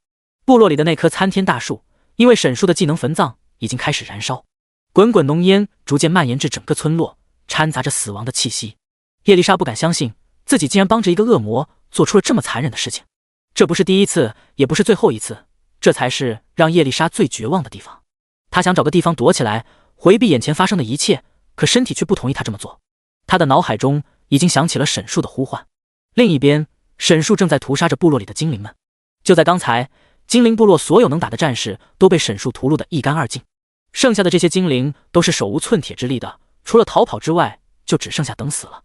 沈树毫不留情，一拳一个小朋友。击杀精灵获得1138经验，击杀精灵获得2573经验，击杀精灵获得10245经验。这些精灵的等级很低，但却可以给沈树提供灵魂。距离沈树进阶下一阶段，他还需要6000多个灵魂，也就是说，沈竹至少还要击杀6000多个单位。这个精灵部落不大，但是1000人还是有的。把部落里的精灵全都杀完，距离沈树进阶就又近了一步。不过，在这之前，沈树要过了精灵族长这一关。作为整个部落里最强的人，也是部落的守护者，他坚决不允许沈树这么做。找死！精灵族长看着自己曾经和谐安稳的部落变成一片狼藉，这让他怒发冲冠，怒不可遏。你这只恶魔，我今天就要你死在这里！精灵族长大发雷霆，双手举过头顶，木龙环绕。沈树的脚下，大地开始缓缓晃动，随后地面皴裂，一个个裂缝之中钻出一条条粗壮的树根。那些树根纷纷朝着沈树袭去，就要将沈树捆住。这一击的范围有些大，没有准备的沈树根本躲不开，只能尽力朝着技能范围边缘撤退。树根最终还是打在了沈树的身上，不过却没有造成太大的伤害。67434，这一击的伤害不算低，但是跟之前对抗过的同样是第4位阶的华丽符比起来，还是差了一点。其一是沈树现在等级提高，物抗和法抗都有所提升，对于伤害有着很大一部分减免。其二，和沈树猜想的一样，这位精灵族长并不是一个很擅长攻击的精灵。就在他释放过木龙环绕和暴雨飞叶之后，他没有了其他的攻击技能，剩下了几个防御技能。同一时间，叶丽莎也赶到了现场。这下沈树重新占据了主导权，2打1，精灵族长还不擅长攻击，这就相当于是温水煮青蛙。精灵族长却没有任何的后退，对于沈树和叶丽莎依旧态度坚决。你们毁了我的部落，杀我族人，我要你们血债血偿！此时此刻，族长已经知道自己不是这些两人的对手，他唯一希望的就是能够多拖一会儿，这样他的族人们可以尽快逃离此处。精灵族部落里面热闹非凡，厄运火山附近也非常的精彩。在众多天使的带领之下，玩家们和天使一起进入马努赫山。这次参加圣战的第5位阶制天使足足有4名，个个实力非凡。他们都很清楚，马努赫山是通往波尔多城的必经之路。然而，进入到马努赫山之后，他们便发现了不太对劲，这里好像有点过于安静了。玩家们很快就注意到，马努赫山中似乎没有任何的恶魔埋伏。难道是我们进攻的太快，恶魔还没来得及布置防线？一些天使们开始猜测。随着他们进入马努赫山越来越深入，他们愈发感觉奇怪。终于，他们来到了马努赫山的山顶，看到了骇人的一幕。第78章，漫山遍野的恶魔尸体。这里究竟发生了什么？到达马努赫山顶的人看着眼前的一切，全都说不出话来了。饶是那些见过场面的炽天使，也是眉头紧皱。就在马努赫山的这一端，无数的恶魔尸体遍布了整个森林。那些恶魔的尸体堆成堆，蓝色的血液流淌在地上，夹杂着些许灼烧的痕迹，充斥着眼前每一处。天哪，这么多的尸体，难道是有人先到了？怎么可能啊！众人被眼前这一幕惊呆了。他们本来就是来马努赫山杀恶魔的，可是现在恶魔们不用他们杀，全都变成尸体了。我们应该是第一批到达这里的人吧？这些恶魔怎么会死了呢？邱令泉很是震惊，看着眼前漫山遍野的尸体。就算有其他人比我们先到，也不可能解决的这么快吧？这些恶魔至少有几万只，而且他们的死法还有些特殊。明烟注意到，这些恶魔的尸体几乎都是成堆的。不仅如此，周围似乎也没有其他恶魔了，全都被杀了个一干二净。这种场面，哪怕是拉法这样的第5位阶强者也未必能做到。毕竟恶魔不是傻子，虽然没什么脑子，但是遇到了危险是会动的。几万只恶魔在森林中分散，就算再强大的强者，也要花点时间才能全部解决。不过话说回来，这些恶魔在这里死掉，对于天堂城邦来说是一件好事。这些恶魔都是敌人，无论是因为什么死亡的，都大大减少了天堂城邦进军的阻力。不过，对于玩家们来说，就不是什么好事了。这几万只恶魔可都是经验和奖励，就这么平白无故的死了，实在让人觉得可惜。天使和战士们听我号令，直接朝着波尔多城进发。拉法不再犹豫，指挥着天堂城邦众人继续出发。他们的目标可不仅仅是这个马努赫山上的恶魔，也不是波尔多城，而是厄运火山附近的全部恶魔。最重要的还有被恶魔带到厄运火山的叶丽莎。马努赫山上怎么一点动静也没有？就在波尔多城内，贝修树坐在宫殿之中，他非常疑惑，自从自己派了沈树前往马努赫山之后，便没了声音。不仅如此，按照之前斥候恶魔所说，天使如果昨日就开始动身，今天应该已经乘坐传送阵法来到此处，可是现在却一点动静也没有，就好像沈树没有和天堂城邦的势力遭遇一样。这是怎么回事呢？难道天使还没有来？贝修树完全不清楚马努赫山附近的情况，反复思索之后，贝修树还是决定谨慎一点，派一个斥候恶魔去谈谈情况。这一探可倒好，斥候恶魔刚出去，便看到了马努赫山附近无数的天使和人族正在朝着波尔多山冲过来。这是怎么回事？这下糟了！这一幕让贝修树完全慌了，他怎么也没有想到天堂城邦竟然能直接打过来。在马努赫山上，他们似乎没有遭遇任何的阻力，直接就冲了过来。至少贝修树完全没有注意到马努赫山上有任何的战斗发生。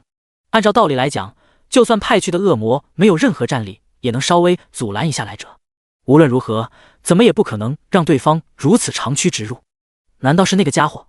贝修树突然想到那个不太听话的恶魔沈树。贝修树的脸色逐渐变得阴沉。不过现在他没有多余的时间去思考是不是沈树摆了自己一道。现在摆在他眼前的问题是，该如何解决眼前来势汹汹的天使和人族。天使对于这一战蓄势待发，地狱这些年也一直在养精蓄锐。当初地狱之门大开，众多恶魔侵占诸神大陆的土地，并不止被修树所在的别卜西阵营一个来到了诸神大陆，各个阵营都在谋划着先后登陆诸神大陆。地狱的恶魔们带着罪恶，要将诸神大陆打造成人间地狱。只不过考虑到诸神大陆之上有着各种强者，各个阵营的首领并没有着急登陆。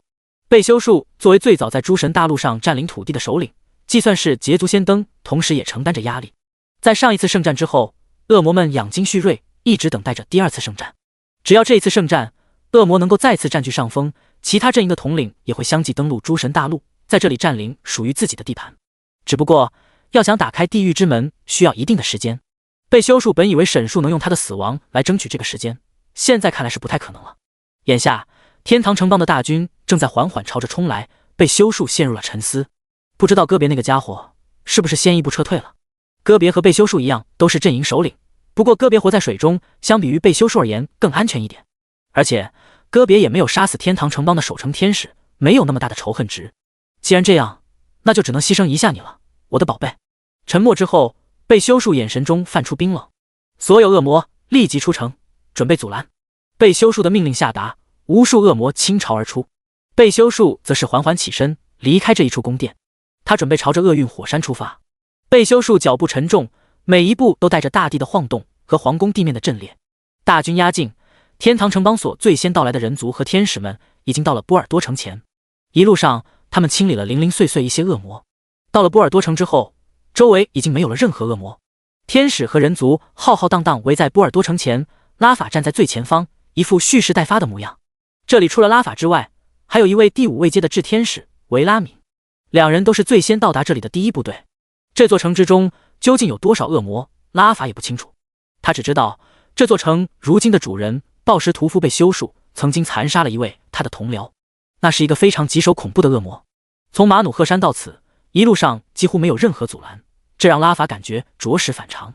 之前在马努赫山上的情况就已经很奇怪了，现在他们已经到了波尔多城前，却没有任何的恶魔出来阻拦。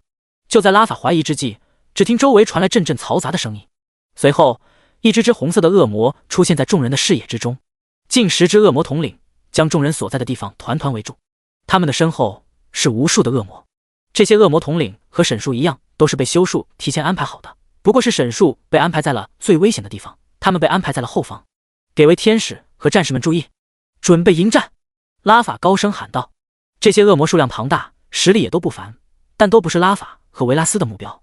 这场圣战之中，拉法和维拉斯唯一的敌人就是被修树。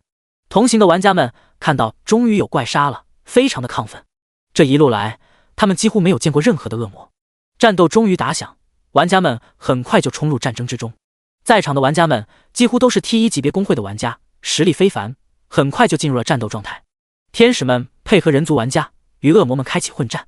掩护我们，我们和炽天使一起去解决 BOSS。 邱令权对着明烟说道。作为职业队，他们不可能和公会玩家一样跟这些恶魔胡闹，他们要和拉法还有维拉斯一起去解决被修树。被修树掉落的奖励才是他们此行的目的。除了霸业的职业队，快乐星球和凤凰城的职业队也在这里，他们的目的和霸业一样，也都朝着这边移动过来。见到其他的公会，大家彼此心照不宣。虽然他们同样为被修树落奖励而来，但是现在还不是动手的时候。等 BOSS 打起来了，大家凭本事拿争取，这是各个公会职业队之间的潜规则。拉法带着众人一起进入波尔多城中。第79章，屠杀精灵部落。精灵部落中，沈树和叶丽莎一起将精灵族长联手解决，剩下的就是沈树屠杀部落里剩下的精灵了。剩下的精灵没有任何还手的余地，被沈树轻松解决。除了一小部分跑得快的沈树懒得去追，剩下的悉数被沈树屠杀。那些材料精灵族长交给你了吗？沈树来到叶丽莎身边问道。还没。叶丽莎摇了摇头，眼神和表情有些麻木。刚刚他帮着沈树犯下的种种罪行还没有让他缓过神来。沈竹刚刚动手太快，他和精灵族长才没走多久，精灵族长就折返了回去，去找一找这个精灵部落的仓库，把里面的东西拿走。刚刚因为使用了焚葬的缘故，这个精灵部落中间的大树已经被地狱之火点燃，现在正在缓缓燃烧。沈树开始还想扑灭这团火焰，火焰燃烧升起的浓烟可能会使得这里被人注意到，可是火势现在实在太大，已经无法扑灭。沈树只能去找精灵部落的仓库，拿上该拿的东西，然后离开。精灵族的仓库很好找，沈树随便找了一下，便看到了这个对方部落里各种道具的大仓库。大房子里堆放着各种材料，还有各种药品药剂。精灵族最擅长的就是魔法和药剂，这也是大多数精灵赖以生存的手段。他们通过制造药剂与人族交易。若是换作曾经，这么多道具让沈树零元购，他做梦都能笑出声。可惜对于现在的沈树来说，这些东西根本没什么用，而且也都入不了沈树的法眼。拿走该拿走的东西之后，沈树等人迅速撤离，因为部落中央的大树已经被烧断，大树随时可能倒塌。我的天，这棵树快要倒了！托尔迪迈着小短腿在后面拼命地跑，浓烟将他的脸熏得黝黑。沈树不多废话，一把抓住这个矮人的领子，将这个家伙直接拎了起来。随后沈树张开翅膀，和叶丽莎迅速飞离此处。翅膀飞行的速度要比双腿快得多。三人一路离开精灵部落，正往前走，迎面却走来一群人族。这里怎么还有人族玩家？沈树一眼便看出，眼前这些是人族玩家。和诸神大陆上正常的人族不一样，玩家虽然同样是人族，但大多数人对于强度的要求，身上的装备往往不是配套的，装饰也是什么强用什么，很多人装扮都是不伦不类的，穿在身上跟先锋时装一样奇怪。久违的见到这么多玩家，沈树有些激动。不过现在还不是动手的时候。这些人族玩家见到三人全都愣了一下，他们不是别人，正是之前传送过来的不流行公会的玩家。带队的人就是奇异百香果。恶魔和天使，竟然真的有这样的组合啊！之前那个新闻不是假的。奇异百香果抬起头，看着空中飞行的沈树和叶丽莎，一阵惊叹。之前关于叶丽莎的谣言，奇异百香果对此格外关注。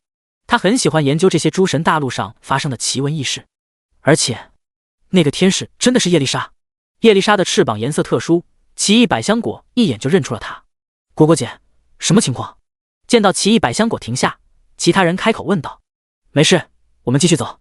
我们快去看看精灵部落里发生什么事了。奇异百香果摇了摇头说道。沈树和叶丽莎渐渐飞远，奇异百香果也不再关心这个怪事。他现在最主要的任务还是之前制定好的计划。之前不留行内部制定好了计划，由奇异百香果带队，带着一部分玩家来到附近的城市和部落购买补给品，然后送到不流行其他玩家的手中，从而避免补给品消耗光的尴尬处境。按照之前的规划，奇异百香果找到了最近的一个精灵部落。正巧精灵们很擅长制作药剂，最近的地方就有精灵部落，这让这个计划如虎添翼。不过就在刚才他们赶路的时候，他突然注意到他们准备前往的这个精灵部落突然升起了滚滚浓烟。从浓烟升起的程度来看，绝对是发生了什么大事。担心计划被扰乱，奇异百香果赶紧带着大家全速前进。现在精灵部落就在前方，随着他们越来越接近村庄，空气中逐渐弥漫起烧焦的味道，浓烟滚滚袭来，周围的地面上还有精灵的尸体，血迹还没有干涸，明显是刚刚死亡不久的。怎么会这样？看到这一幕，奇异百香果心头一紧，赶紧朝着精灵部落的方向跑了过去。在之后，他便看到眼前的部落已经变成了一片废墟，精灵的尸体四散而落，到处都是血迹。部落中央那棵支撑着整个部落的参天大树正在被火焰侵蚀着。天哪！奇异百香果看着眼前的惨状，倒吸了一口凉气。原本好端端的计划，现在全都泡汤了。这个部落竟然被人给摧毁了，整个部落连同部落里的精灵一起，全都难逃魔爪。果果姐，这……身旁一人小声说道。就在众人不知如何是好之时，那棵参天巨树开始摇晃。不好，大家快躲开！奇异百香果话落，那棵参天巨树由于火焰的灼烧，在这一刻轰然倒塌，巨大的古树缓缓坠落，轰的一声倒在了地上。呼！巨树倒下，并没有对任何人造成伤害。在浩劫之中，这些游戏内的特殊情况也是会造成伤害的。别看这些玩家都是100级的，这样一棵参天巨树，若是砸到身上，也要被砸掉一半的血量。奇异百香果从震惊中恢复，随即便想到了刚才他们来的路上从头顶掠过的叶丽莎和沈树二人，该不会是他们？奇异百香果的脑海中闪过一丝怀疑。就在这时，地面突然又开始震动，这又是怎么回事？众人四下张望，突然注意到刚才他们来的方向，两个身影正在天空中朝着他们的方向逐渐放大，是刚才那只恶魔。奇异百香果瞬间认出沈树。同一时间，地面开裂，升起巨大的火焰。第80章，糟糕的阵容。沈树刚刚便注意到了这群玩家，有人在附近，沈树自然不想放过。只不过刚才并不是沈树动手的时间，他刚刚和精灵族长交手完，状态不算是特别好。这批玩家又都是顶着不流行头衔的100级玩家，这让沈树没有着急动手。就在他们朝着精灵部落方向走去的时候，沈树飞了没多久之后便立即停下，吃了一些补给品之后，再加上叶丽莎的回复，状态瞬间恢复到几乎满的状态，随后便追了上来。沈树可不想让这些家伙从眼前溜走，一招焚葬下去过后，刚刚躲避了巨树倒下的玩家们根本没有反应过来，一大部分都被这一击命中。45356 46745，一串串数字在玩家头上冒起，数字触目惊心。这一下，中招的玩家血条都是掉了一大截，大概掉了1/3的血量，就连带队的奇异百香果也不例外。这些玩家大多数处于第3位阶，实力和血量也就比之前沈树杀的青蟒多一点。沈树这一招让他们有些吃不消。不过不流行的玩家素养还是很高的，哪怕是中了技能之后也没有慌乱，迅速的朝进入战斗状态。他们分散开，迅速准备朝着沈树攻击。作为领队，奇异百香果开始指挥坦克。他刚要开口指挥，突然愣住了。他突然想到，现在在场的玩家根本不是常规的队伍，在场的玩家数量有50多人，可却没有一个坦克。不仅仅没有坦克，就连奶妈和法术也没有。因为他们的计划原因，来回运输补给品的玩家肯定都要是移动速度够快，因此在场的不流行玩家几乎都是游侠和刺客，只有1-2个战士玩家。而奇异百香果本身的职业是一个叫探险浪客的特殊职业，这一下不流行玩家们彻底不会了。他们都是比较厉害的玩家，操作和实力都在线，但是还没有打过这种特殊的团战，全是游侠和刺客，场上几乎没有控制技能和拉仇恨的技能，他们完全不知道该怎么动手。他们不知道，沈树可太清楚了，对方没有坦克，也没有奶妈，沈竹要想杀他们简直不要太轻松。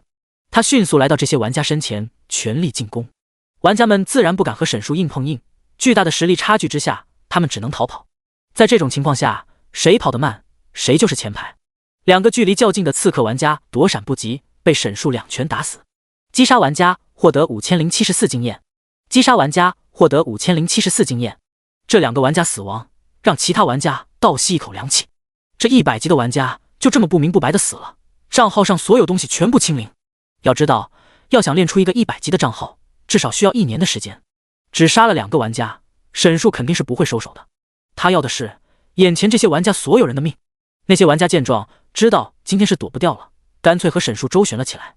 刺客和游侠最大的特点就是机动性高，再加上玩家数量众多，倒是能和沈树周旋一番。刺客在近处攻击干扰，游侠在远处输出，大家逐渐认真起来。然而这一切在沈树面前没有任何的意义。他们要输出沈树费心费力，而沈树要杀他们易如反掌。距离近的刺客，只要沈树抓住机会，就是2拳。而这些玩家中，一没有奶妈，二没有补给品在身上，掉了血之后根本没办法恢复。那些血量不健康的刺客也不敢再靠近沈树，纷纷后退。而沈树不仅仅实力远超他们，而且还有叶丽莎给自己辅助，杀这些玩家简直不要太轻松。仅仅是不到半个小时，这些玩家就死伤过半了。场上的刺客都死得差不多了，没有人近战干扰，那些游侠也都难逃一死。第81章，保命道具。怎么会有恶魔在这里啊？计划赶不上变化，奇异百香果千算万算，怎么也没有想过这里竟然会被摧毁。而且好巧不巧，还让他们赶上了这只恶魔在这里，还有一只天使。奇异百香果现在也没有时间在意这些东西了，他带的不流行的玩家都死得差不多了，包括他在内的仅剩几人，知道没办法解决掉沈树，掉过头拼命逃跑。到嘴边的肉，沈树自然不可能让他们逃走。在叶丽莎的辅佐之下，沈树将这些玩家一个个追上，逐个击杀。叶丽莎殿下，你为什么要帮着一个恶魔做事？我们都是天堂城邦的人族啊，求求您救救我们！奇异百香果有些不甘心，他朝着叶丽莎大喊，希望能够唤起叶丽莎的帮助。叶丽莎明明是来自天堂城邦，受万人敬仰的天使，为何会在此处对他们围追堵截？这其中的原因，奇异百香果无从得知。但是眼下，叶丽莎是他们最后的希望。如果叶丽莎也不能拯救他们，那一切就结束了。这一批来自不流行第一梯队的玩家就要在这里被团灭了。听到奇异百香果的声音，叶丽莎愣住了。这一刻，她突然清醒了过来，看着满的尸体，一些是刚刚屠杀的精灵部落中的精灵，一些是刚才的人族玩家。刚才叶丽莎帮着沈树犯下这累累罪行，身体和内心都进入了麻痹的状态。她不敢去面对这一切，只能任由沈树控制着自己的身体，做着这些恐怖的事情。奇异百香果的声音让她从麻痹之中微微回过神来。我是天堂城邦的天使。叶丽莎看着自己手中的法杖，神情木讷。对啊，你是天堂城邦受人尊重的做天使叶丽莎殿下啊。我相信您是被这只恶魔所蛊惑，才会做出这一切的，请您清醒一点啊。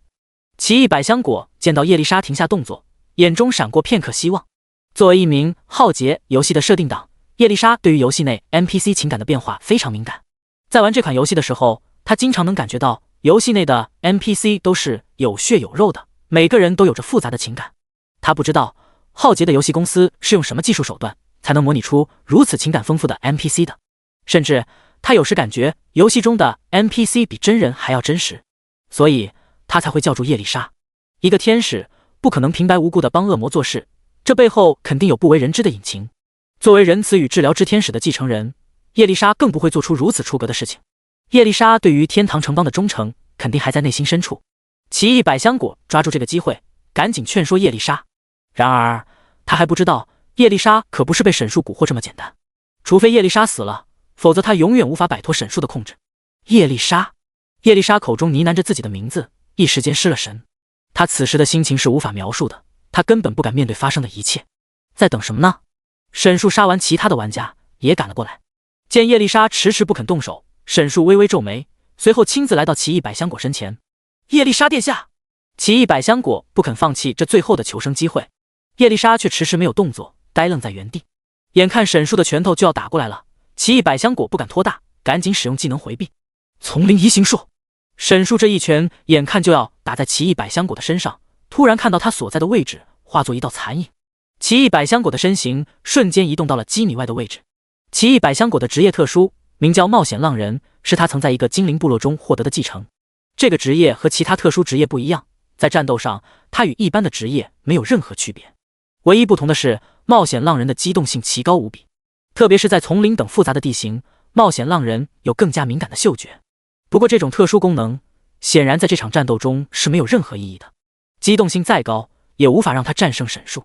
如果有叶丽莎的帮助，说不定还有一点逃跑的机会。想着，奇异百香果的目光看向叶丽莎，眼神中带着期望。同一时间，叶丽莎也看向他，两人的目光对视。奇异百香果有些激动，他感受到了叶丽莎和之前不太一样。同一时间，叶丽莎已经举起了法杖，圣光束缚，一道圣光绳索飞了出来。就是现在！奇异百香果想着，借着叶丽莎这一击打在沈树身上，自己可以与沈树拉开距离，随后他便可以逃离沈树的追杀了。那道圣光越来越近，奇异百香果蓄势待发，准备使出技能。就在圣光接近的一瞬间，奇异百香果同时使出位移技能。然而下一秒，他却感觉身体被束缚住，完全无法移动。这是怎么回事啊？自己的位移技能被打断，奇异百香果彻底慌乱了。那恶魔还有后招？他低下头，捆在自己身上的不是沈树的技能，而是一道圣光状的绳索。叶丽莎刚刚的技能不是朝着沈树释放的，而是朝着他来的。叶丽莎殿下，你……奇异百香果满脸错愕地看向叶丽莎。对不起。叶丽莎小声开口，声音落到奇异百香果耳中是那么的冰冷。这一刻，奇异百香果才看清楚，叶丽莎的目光中没有任何要营救她的意思，她的眼神中带着些许的决绝，那双美丽的眼眸中透露出一丝危险的气息。这一下，奇异百香果彻底没有了逃脱的机会，被沈树一阵输出，血量逐渐见底，奇异百香果也未能逃出沈树的手中。就在奇异百香果的血量即将清空，沈树要给他最后一击。然而就在这时，奇异百香果胸口的项链突然亮了起来，那条项链从奇异百香果的脖子上突然飞了起来，飞到半空中。项链上是一个拇指大小的小人偶，不清楚材质。就在项链飞到空中的瞬间，它突然毫无征兆地爆开，随之而来的则是一道奇怪的绿色光芒，瞬间将奇异百香果包围。光芒散发着诡异又危险的气息，让沈树和叶丽莎都不敢靠近。片刻之后，光芒消失，奇异百香果也不见了踪影。是保命道具吗？沈树微微皱眉。在浩劫中有一类非常重要的道具，保命道具。一般的玩家在死亡之后，账号上的装备和经验便会全部消失，重新回到新手村。而如果有保命道具在身上，则不会发生这种情况。比如刚才奇异百香果身上的项链，在他血量濒危的时候，道具触发会将他传送到安全的位置。这种道具非常稀有，在市场上出售更是天价，一般的玩家根本买不起。通常而言，只有各个公会的职业玩家才有资格佩戴。奇异百香果也有这种道具在身上，让沈树有些意外。不过跑了一个就跑了，沈树也追究这些。身后，叶丽莎看到那名玩家消失在眼前，心中突然一阵释然。她的内心已经开始逐渐发生变化。在叶丽莎的心中，将那些玩家全部杀死，成为了逃避现实的最好选择。第82章被团灭的不流行。另一边，在相隔精灵部落几万里之外的一个山谷里，奇异百香果突然被一道光送到了这里。还好有乌兜之符，奇异百香果的身下是一个小祭坛，他从上面缓缓走了下来。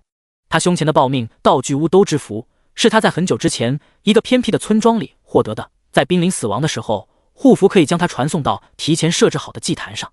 他的身上任何装备也没有丢失，血量仅剩下1%，但还活着。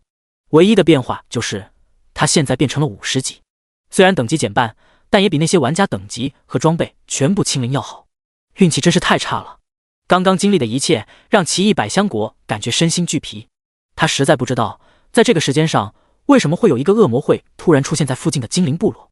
圣战在即，所有的恶魔都应该被调回去防守才对。现在这个恶魔反常的举动破坏了之前不流行的计划是小事，最重要的是派来的玩家们都被杀死了，他自己也赔了一个保命护符进去，太反常了。奇异百香果又想到叶丽莎，不由得疑惑地摇了摇头。他非常喜欢研究浩劫中的游戏背景，包括各种 NPC 和道具等等，在这方面算是很有权威的专家。可是这种情况他还是第一次见到。他听说过地狱之中有被从天堂城邦放逐的堕天使，可是叶丽莎可不是天堂城邦放逐的，恰恰相反，叶丽莎在天堂城邦中受到非常多的人拥护和爱戴。如此发生的一切让奇异百香果属实是开眼了。哎，还是先去找会长说一下吧。发生了这么大的事情，已经严重影响了不流行在这次圣战中的表现，必须立刻和罗莎伊汇报才行。同一时间，罗莎伊正带领着不流行的其他玩家们在波尔多城门前厮杀。现场玩家众多，恶魔的数量也非常庞大，各大公会的玩家们在天使的帮助下一直在和恶魔进行厮杀。同一时间，还有许多恶魔源源不断地从城里和四面八方冲出来。清理掉这一批恶魔，我们先撤退到安全的位置。罗莎伊指挥着公会的其他玩家们说道。他们在这里鏖战已经有一段时间了，身上的补给品也都消耗的差不多了。其他公会的玩家也是且战且退，因为传送阵法每次能够传送的玩家数量有限，这一次到场的玩家只有1万人左右。然而厄运火山周围的恶魔却是源源不断的，哪怕都是一些很低级的恶魔，清理起来也需要时间。而且在场还有很多位阶较高的恶魔，场面一直处于混乱的状态。现在在场的玩家中，不少人的状态已经不太健康了，还有一部分玩家已经攻入城内。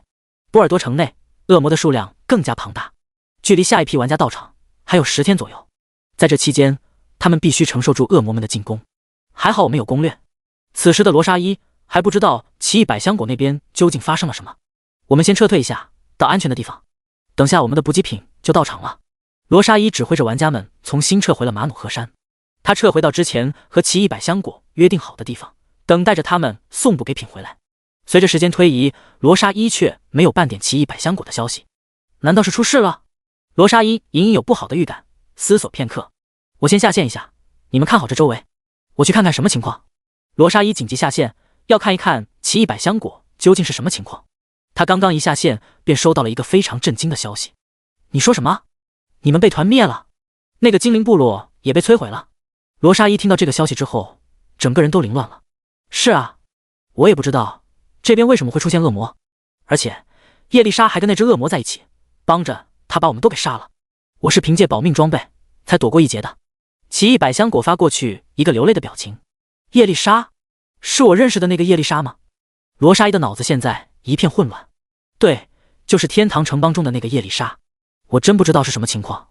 奇异百香果无奈回道，原本万无一失的完美计划让沈树这一举动完全给搅乱了，这让奇异百香果也非常的郁闷。我的乖乖，罗莎伊整个人都晕掉了。那现在怎么办啊？你们先别动了，我们这边按照正常的步骤来吧。你注意安全，不要再死了。罗莎伊沉重交代道。正好你指挥其他的玩家，我这边就专心作战了。既然计划破灭了，罗莎伊也没有别的想法了，只能安心的和其他工会一起攻打波尔多城了。好，奇异百香果点头。不流行的攻略宝典可不仅仅是这一个，除了这个买药计划，不流行还布置了其他的战术。因为传送阵法的时间很长，每次能够运输的玩家又有限，不流行为了让更多的玩家进入战场，特别从附近的港口租了几条船，载着不流行的玩家从海上绕到波尔多城后面的港口。虽然海上航行的时间很长，但这样就可以让更多不流行的玩家来到战场。在圣战之中，大多数的玩家都是通过阵法到达的，还有一部分玩家在附近做任务，刚好能赶过来。不过这一部分玩家占很小一部分。不流行这个计划，无疑是让更多的玩家能够快速抵达战场。这一次圣战恐怕要打数月之久，越多的玩家进入到战场，就能争取到越多的机会。希望其他的地方能够顺利进行吧。罗莎伊在心中默默祈祷，同时暗骂那只乱搞的恶魔。殊不知，此时此刻，那只捣乱的恶魔正在计划着什么时候重新回到波尔多城。第83章，斥候恶魔的用处。在杀死那些玩家之后，沈树并没有着急离开，而是先在精灵部落的废墟停留下来。此时，精灵部落中燃烧的大火已经完全变成灰烬了，整个部落里弥漫着血腥和焦灼的气息。你就在这里，帮我把空间道具做出来。沈树将从精灵部落搜刮来的材料交给托尔迪。就在这个鬼地方吗？托尔迪看着周围，满地的尸体搭配着各种烧焦的痕迹，怎么也不像是工作的地方。人族有句俗语，叫好工匠不挑地方，这地方没什么不行的。沈树随后回道，还有这种俗语？托尔迪扭头看向叶丽莎，后者摇了摇头，表示自己不知道。算了，这里也不是不行，不过要找一个干净一点的地方。托尔迪在附近找了一个干净一点的屋子，拿出随身携带的兽蟒之皮，将材料工工整整摆好。星空陨石、宽叶草、兽蟒之皮，还有最关键的萤火蚕丝，所有材料到齐，可以开工了。托尔迪撸起袖子，准备大展身手。你要多久能做完？沈树开口。我说过1天，那就是1天。托尔迪信誓旦旦道。好。沈树点头。这个时间让沈树很满意。他现在在计算着什么时候回到波尔多城去。刚才他杀死的那一批不流行的玩家，沈树很清楚他们是来参加圣战的，否则这么多满级的玩家不可能同时出现在这种地方。沈竹唯一的不清楚的是，这些玩家为什么没有去正面战场，而且阵容配对也很奇怪。但是他们也给沈树提供了一些信息，就是天堂城邦传送阵法到场的时间应该就是不久之前。现在圣战应该才刚刚开始打响，不到1天的时间。这一次圣战和上一次圣战的情况很不一样，沈树不知道现在会是什么情况。上一次圣战是恶魔在诸神大陆上扩张，恶魔从南部的厄运火山中疯狂地朝着其他地方蔓延。一些低等级的玩家，像是沈树，也参加了那次圣战。而这一次圣战则是天堂城邦对恶魔们的围剿。2次圣战的目的不同，战场的情况也有所不同。沈树一不清楚天堂城邦派来的天使究竟是什么实力，二不了解波尔多城乃至整个地狱究竟会派出多少恶魔来参与这次战斗，这让沈树有些拿捏不准，该什么时候返回波尔多城。正所谓富贵险中求，虽然说现在厄运火山附近很危险，但对于沈树而言也非常重要。圣战之中，那可是有数万名玩家参与其中，玩家如此大规模聚集，可以为沈树提供大量的灵魂。玩家们期待在圣战中分羹，沈树又何尝不是这样想的？更别提一些玩家身上还有可能有好装备，如果能在这次圣战之中进阶成恶魔霸主，那就再好不过了。当然，前提是要保证生命安全。要是能看到波尔多城现在附近的情况就好了。沈树想着，突然想到贝修树，那个丑陋的家伙，明明第一次和自己见面，却知道自己的名字，还知道自己在新手村做的一切，好像他对这些恶魔了如指掌。斥候恶魔，沈树突然意识到，贝修树是通过那些斥候恶魔获得信息的，包括之前他们三人进入波尔多城，也是有斥候恶魔带着。同样的，沈树也可以控制斥候恶魔。看样子，我还是没有完全掌握这个种族啊。沈树虽然现在已经是恶魔统领，并且马上到达100级了，但是距离他变成恶魔才不到1个月，这让沈树还没有完全把握恶魔这个种族的特质。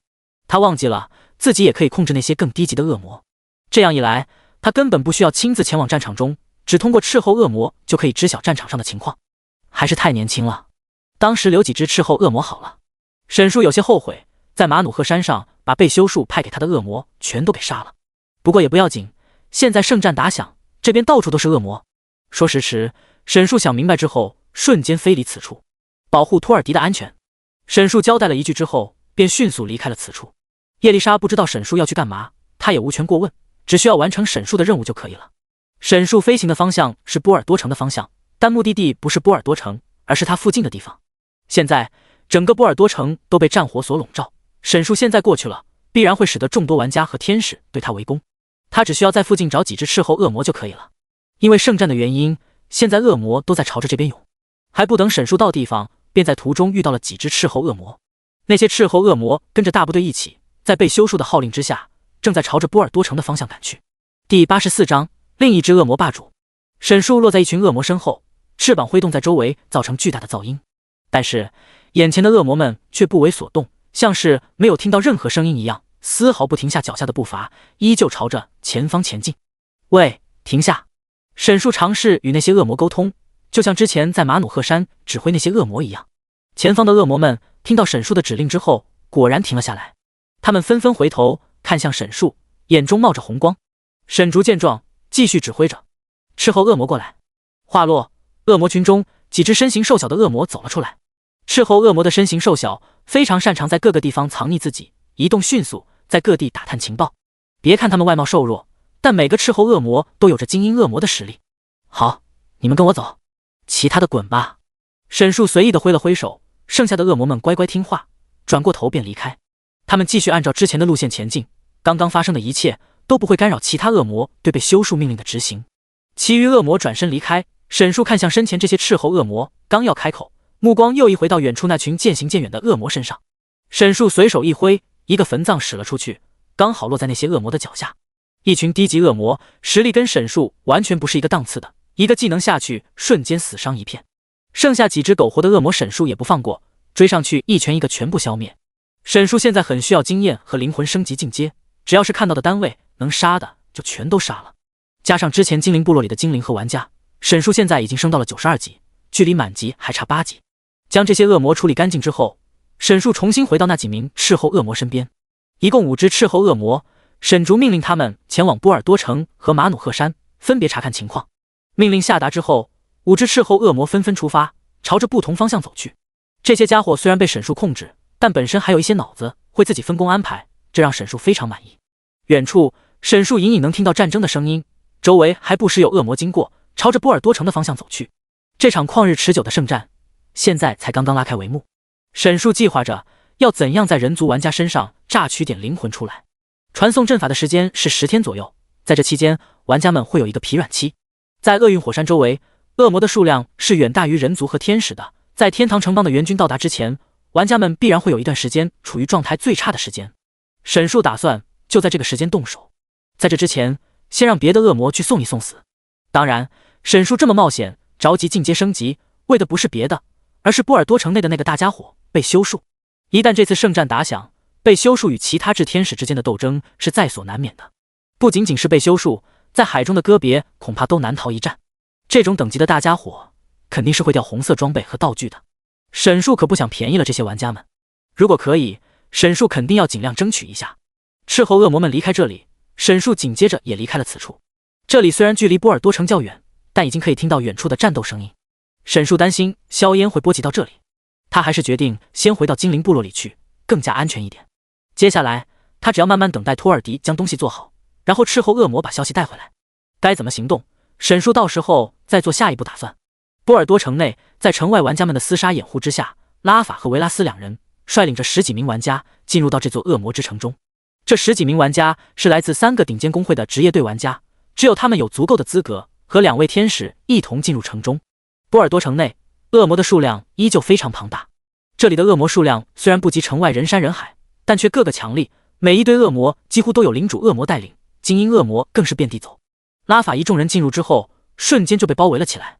呵，乌合之众，这些恶魔在拉法眼中宛如蝼蚁一般。只见拉法手中圣剑一挥，一道圣火迎面而斩，将身前的恶魔们瞬间撕碎，一些恶魔甚至直接被烧成灰烬。但是这些恶魔仿佛野草一般，割掉一茬又长出一茬，周围又有众多恶魔开始围上来。拉法见此状，完全没有停留，他进城不是清理恶魔的，而是要杀死被修术。拉法张开翅膀飞到上空，一眼便看到了波尔多城中央那座最宏伟的建筑——波尔多城的宫殿。拉法看到那座宫殿的上方，曾经代表着圣光的十字架已经被折断，倒扣在宫殿顶部，宣示着恶魔对于圣光的蔑视。任何一个天使看到这种情形，都无法抑制心中的愤怒。被修术！拉法咬牙切齿，提起圣剑，这就要朝着宫殿的方向飞去。此刻，身后的维拉斯却拦住了他。被修术暂时交给我，你去找叶丽莎。维拉斯的话让拉法想起来，此行重要的目的还有寻找叶丽莎。你自己能搞定吗？拉法有些犹豫问道。被修术可是杀死过一只与他们一样实力的炽天使，维拉斯一个人去，拉法多少放心不下。维拉斯看出了拉法眼中的担忧，维拉斯郑重点头。你放心好了，我去先拖住这个家伙，不能让他回到地狱里去。如果实在不敌，我会撤退的。等到其他人来了，我们再一起进攻。好，拉法听后点头。注意安全。两人就此分头行动，由拉法寻找叶丽莎的踪影，维拉斯则朝着宫殿的方向进发。后面的玩家们见状，自然是跟着维拉斯前往宫殿击杀被修术。他们的目标都是被修术的掉落奖励。维拉斯带着一众玩家来到宫殿门口，城内城外此时都是一片喧闹，战火肆意地扩散着，无数的玩家和恶魔在一起战斗的声音覆盖一切。然而宫殿周围却安静极了，仿佛这一处与世隔绝了一般。维拉斯可不管这些，那个残暴的恶魔就在宫殿之内，他毫不犹豫地冲了进去。砰！宫殿的大门被维拉斯用力踹开，映入眼帘的是一个巨大肥胖的身影。暴食屠夫，被修术。维拉斯看到眼前这只恶魔，不由得握紧了手中的银枪。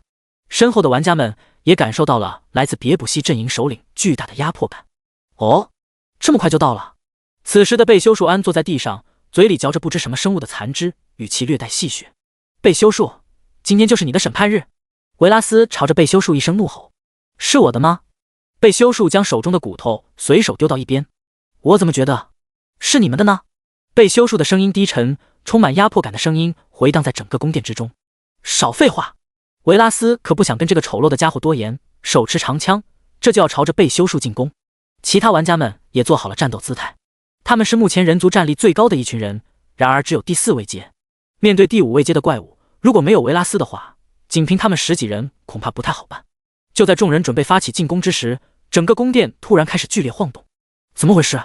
维拉斯看向周围，宫殿上方开始掉落墙体和尘土。玩家们反应迅速，如此异样瞬间让他们的注意力集中。作为职业玩家，他们都有着非常敏锐的战斗素养，瞬间就将目标锁定在了被修术身上，注意着他的一举一动。然而被修术此时却没有任何的动作，在他那张堆满肥肉的脸上逐渐挤出一个非常恐怖的笑容。哈哈哈哈！伴随着邪恶的笑声，宫殿的震动越发激烈。宝贝，你很久没有出来了吧？被修术声音低沉。同一时间，宫殿的上端整个倒塌，天空中一个庞大狰狞的怪物趴在被修树正后方上面，正在看着宫殿里的一切。那是一个数10米高，脸上长着一张10字嘴的恐怖怪物。吼！那怪物张开嘴，里面数排参差不齐的牙齿，宛若绞肉机一般。今天，你们都将成为加贡的晚餐。那只庞大的怪物加贡，也是一只100级的恶魔霸主。第85章，星莽之带，橙色道具。波尔多城内发生的一切，沈树现在还不清楚。他在被摧毁的精灵部落中，等着那些斥候恶魔的消息。1日过去之后，几只斥候恶魔陆陆续续赶了回来。沈树等了一上午，当时派出的斥候恶魔一共5只，只回来了4只。不用说，剩下那只已经死了。不过剩下这几只也够用了。通过他们，沈树暂时清楚了现在波尔多城到马努赫山一带的大概情况。波尔多城里竟然还有一只第5位阶的怪物，这个消息是最让沈树震惊的。他之前也在波尔多城待了几天，一直以为只有被修树一只恶魔霸主，没想到波尔多城里还藏了这么个大 boss。除了关于波尔多城内之外，波尔多城外包括马努赫山一带，恶魔正在全力进攻此处。不仅仅是别卜西阵营的恶魔，就连许多利维坦阵营的恶魔也加入了战斗。人族和天使们一时间陷入了困境，正在朝着马努赫山撤退，恢复状态。那么现在出手应该就是最好的时机。根据这些斥候恶魔的消息的话，恶魔们已经抵抗住了天堂城邦的第1轮进攻，并且在追击天堂城邦。人族和天使们现在就在沈树期待的疲软期，他们刚刚和恶魔们厮杀了一轮，现在的状态都不是很健康。只有这些消息，沈树还不太敢轻举妄动。但是斥候恶魔的数量有限，也无法得到更多更全面的消息。现在这个情况的话，沈树觉得已经可以出发了。等到了波尔多城附近之后，他还可以观望一下，再做具体决定。至少玩家们现在已经不会有多余的精力来追击他了。而且这批玩家们已经经历了1天1夜的时间，也到了该下线的时间，这就是最好的时机。正想着，在房间里埋头苦干一整天的托尔迪终于走了出来。他的手上多了一个1尺左右的口袋，那口袋的表面蛇皮上的鳞片在光芒照射之下闪闪发光，仿佛是镀了一层银样。整个口袋的装饰不算华贵，但是袋口和边角却做得非常精致，整体的做工非常完美。那些星空陨石点缀在口袋表面，形成了一个特殊奇异的图案。东西已经做好了。托尔迪快步来到沈树身前，将口袋交给了沈树。沈树接过口袋，打量了一番。星蟒之带，橙色道具，由高阶兽蟒之皮制成，材质特殊，小小的口袋里可以装带很多东西。容量500，橙色道具，500容量。沈树看着手中的口袋，脸上很是惊喜。他原本想着，一个紫色品质的兽蟒之皮，最多也就能做出一个紫色的空间道具，没有想到托尔迪竟然能用这些材料打造出一件橙色装备。要知道，在还是人族玩家的时候，他从来没见过容量这么大的空间道具。在论坛中，沈树倒是听说过有一件容量1000的神器，在一位昆仑山玩家的手中，那可是无价之宝。空间道具的重要性不用多说，沈树手中这个橙色品质、容量500的道具，如果在玩家的市场上，至少能卖7位数，一个容量格卖1万块都算是少的了。看到沈树脸上的惊喜，托尔迪的脸上露出了自信和傲慢的表情。呵呵，这下你相信了吗？1天之内打造出来的，怎么样？托尔迪扬了扬头，高傲地看向沈树，等待着沈树对他的称赞。不错，很不错。沈树对于托尔迪的手艺非常满意。之前他还对托尔迪说的话有些怀疑，现在口袋拿到手中，沈树也清楚了，这个家伙是个只会说大话的家伙，还是有2把刷子的。这么看来，你之前说的打造神器的事情也不是假的了。沈树认真地看向托尔迪，之前他没有把托尔迪的话当回事，现在东西拿在手里，沈树对托尔迪的态度自然和之前有所不同。那是当然。托尔迪挥起手中的锤子，我要打造的是前无古人。好了好了，打住，我已经知道了。托尔迪这副架势，妥妥地是要再来一次激情的演讲。沈树现在可没心情听这个家伙长篇大论。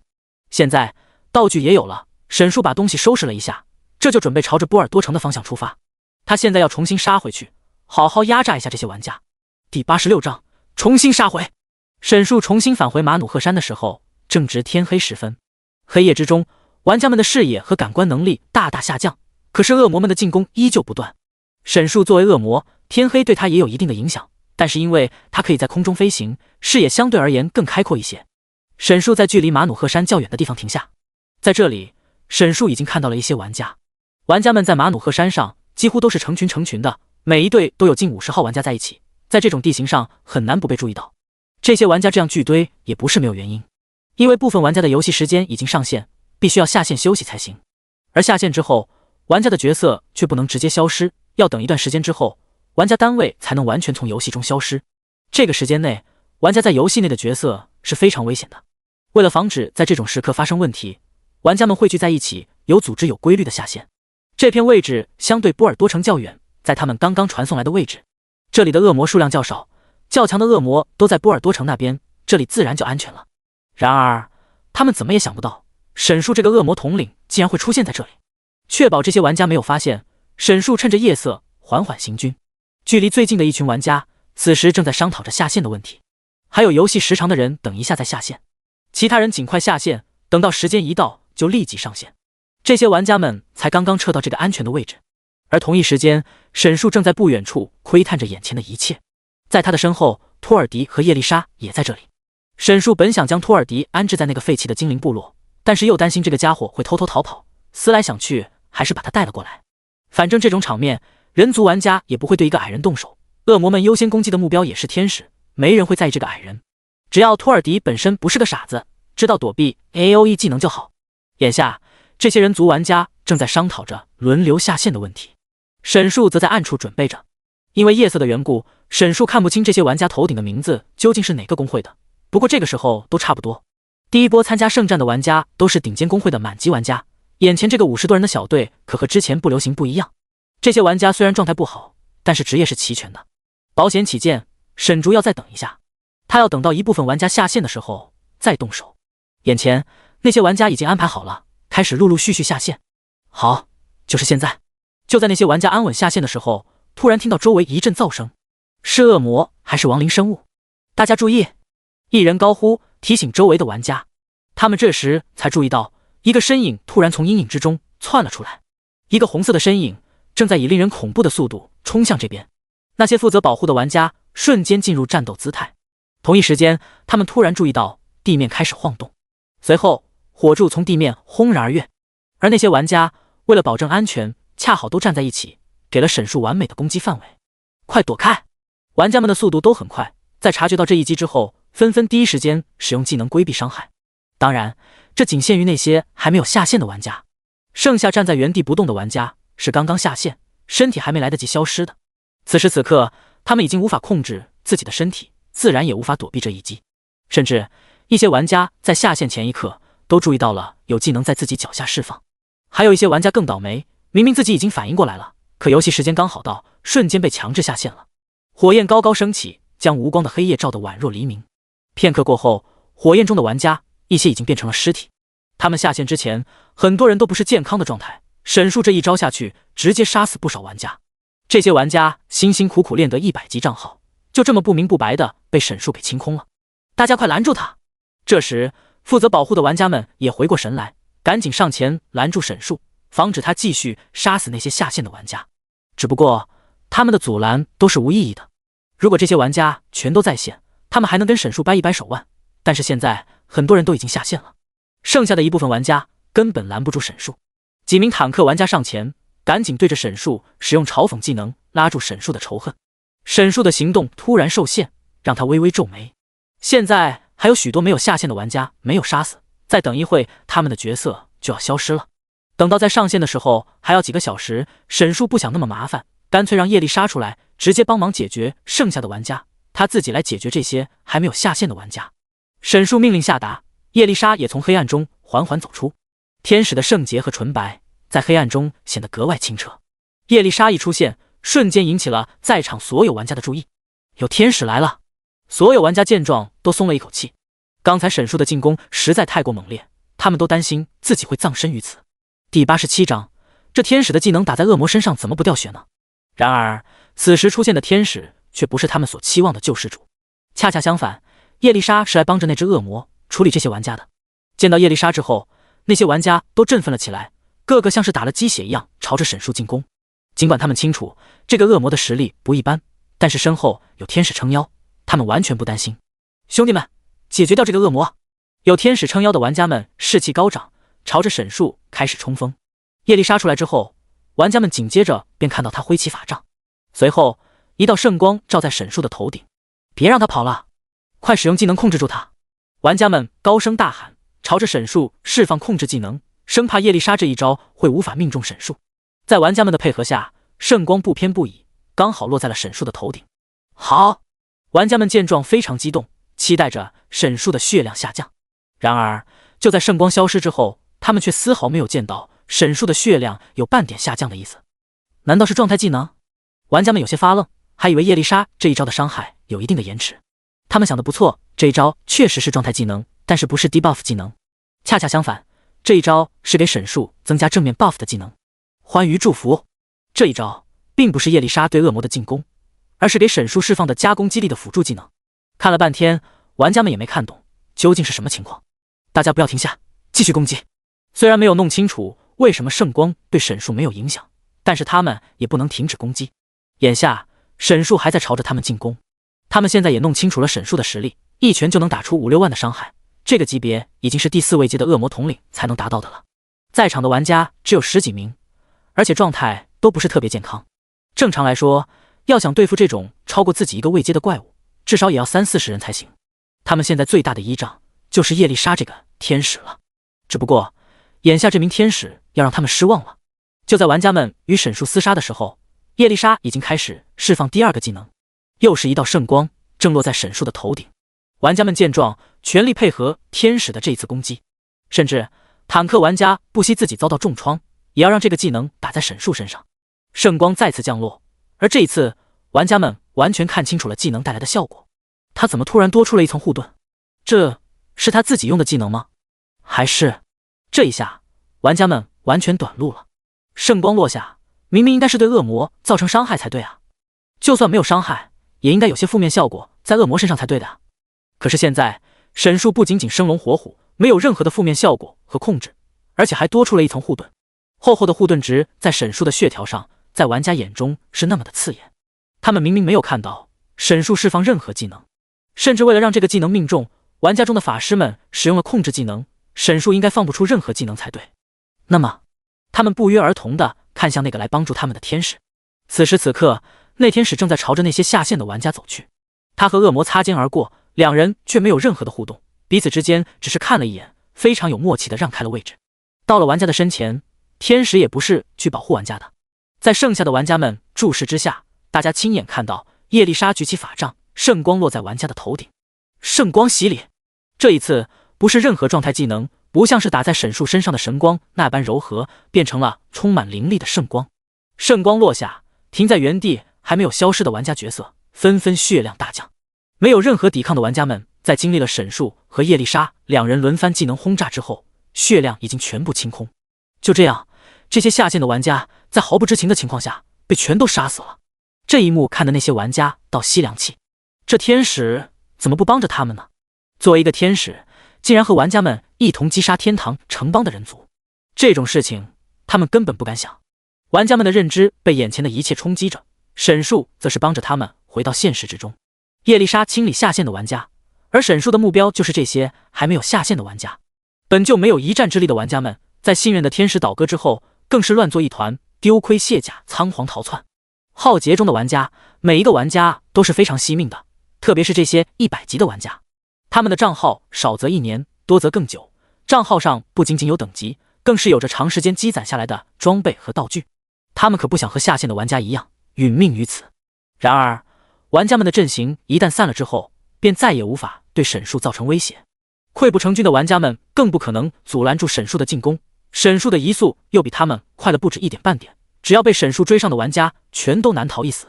除了几个跑得比较快的玩家，其他的人全都被沈树和叶丽莎拿下。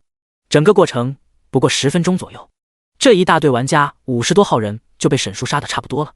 剩下那些逃跑的玩家，沈树也不会继续去追击。在马努赫山周围还有好多这样聚堆的玩家们等着他去杀呢。他要趁着这些玩家下线，抓紧时间，赶紧在最虚弱的时候给予他们致命一击。至于那些下线之后角色消失的玩家也不要紧，下线之后的玩家重新上线还会出现在之前的位置。刚刚上线的玩家几乎都不会有什么战斗状态，也是最好杀的时间段。也就是说，今天晚上一直到明天清晨，沈树几乎可以在马努赫山上任意屠杀这些玩家。山上的玩家全都是待宰的羔羊。第88章，玩家们的讨论。1. 从昨天起，圣战打响之后，浩劫游戏论坛内就全都是在讨论关于圣战的事情。第一批前往圣战前线的玩家只有2万多人。作为先遣的玩家，他们可以获得更多的奖励，掌握着圣战的最新消息，同时也面临着圣战的危险。随着圣战打响的时间越来越久，后续传送阵法能够传送的玩家也会越来越多。到时候将会有近100万的玩家全部参与这次圣战之中。不过，这种情况的前提是圣战需要这么多人。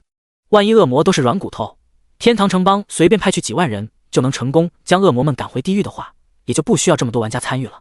因此，玩家们都十分的关心圣战的情况，他们想知道这次圣战究竟是什么样的，是否需要更多的玩家参与。因为第一次圣战进入的玩家们都是各个公会的顶尖玩家，几乎没有游戏主播直播这次圣战，而且不少公会都担心自己在圣战中获得奖励之类的会暴露，也都允许公会内的主播们直播。至少在圣战开始的前期是不行的。所谓财不外露，在圣战中获得装备的道具，哪怕是触发特殊事件都好说。他们最担心暴露的是在圣战中找到秘境。秘境也就是玩家们通常讲的副本。秘境的位置通常很隐蔽，一些秘境空间更是不在诸神大陆，难度和奖励也是大小不一。不过唯一可以确定的是，秘境中的奖励绝对都是好东西。在圣战之中很有可能找到这种特殊副本，而且秘境能够进入的次数是有限的，一旦某个公会发现了秘境，那必然是肥水不流外人田，全都归自己公会内部消化。这要是直播出去了，必然会引来其他公会的玩家哄抢。没有圣战前线的一手消息，没有在现场的玩家们可谓是心急如焚。随着圣战开始之后，帖子也陆陆续续的开始发出来，开始是一些玩家对于圣战的猜测。天堂城邦每一次圣战的情况都是不一样的，这次圣战的目的是将恶魔赶回地狱，不同于之前的阻击，整个天堂城邦从天使到玩家也都准备了很久。然而在最近却突生变故，原本安排好的圣战时间突然提前，这也导致很多公会都没有做足充足的准备，就草草奔赴战场了。不少玩家都在论坛中开始猜测原因，但是也没有一个确切的消息。叶丽莎失踪的事情，整个天堂城邦几乎没有人族玩家知道。对于整个天堂城邦来说，叶丽莎如此重要的天使失踪，如果传开的话，会在城邦中造成很坏的影响。因此，除了几名炽天使之外，莫尔西和拉法没有告诉任何人关于叶丽莎失踪的事情。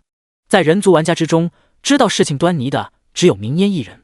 就算是明烟本身也不清楚事情的全部，只凭猜测的话，明烟也不好说圣战提前的原因是否真的和叶丽莎有关。至于之前那个叶丽莎和恶魔同行的帖子，早就消失在了众多信息浪潮之中，当时在论坛中就是骂声一片，更没有玩家会将这2件事情联系在一起。而在圣战开始之后的一天，不少玩家下线，圣战的第一战线的消息也逐渐发了出来。这次圣战实在是太精彩了。楼下开贴细说，在众多关于圣战的帖子中，一名玩家的帖子被顶到了最前面。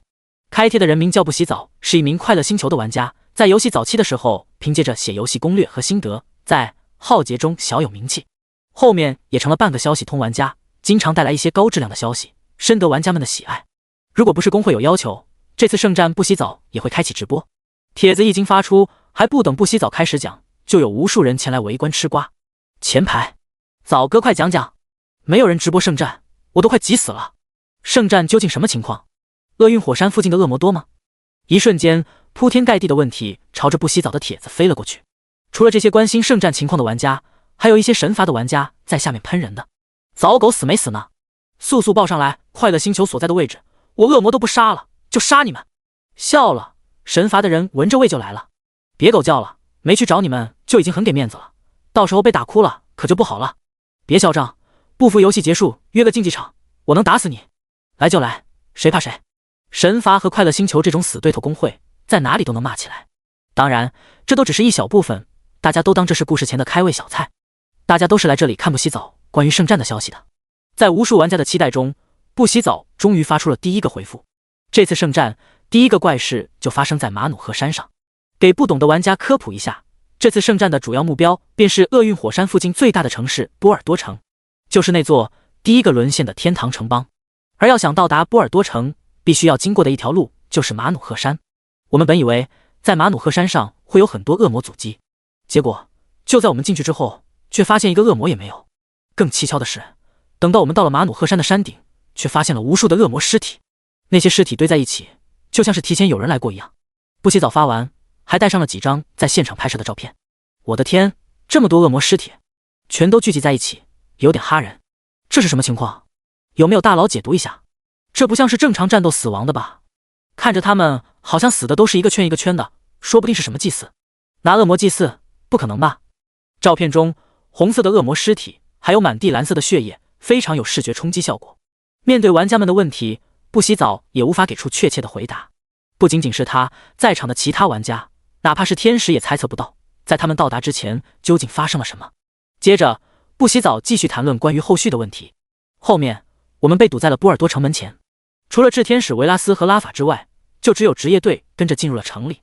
城内什么情况我们不知道，但是城外的恶魔攻势非常猛烈。现在，我们已经被迫退回到马努赫山上。目前看恶魔的数量，恐怕要等下一批玩家到场之后，我们才能重新攻回波尔多城。第89章，玩家们的讨论2。听不洗澡这么一说，玩家们就知道这次圣战恐怕要打很久，需要的玩家人数也有很多。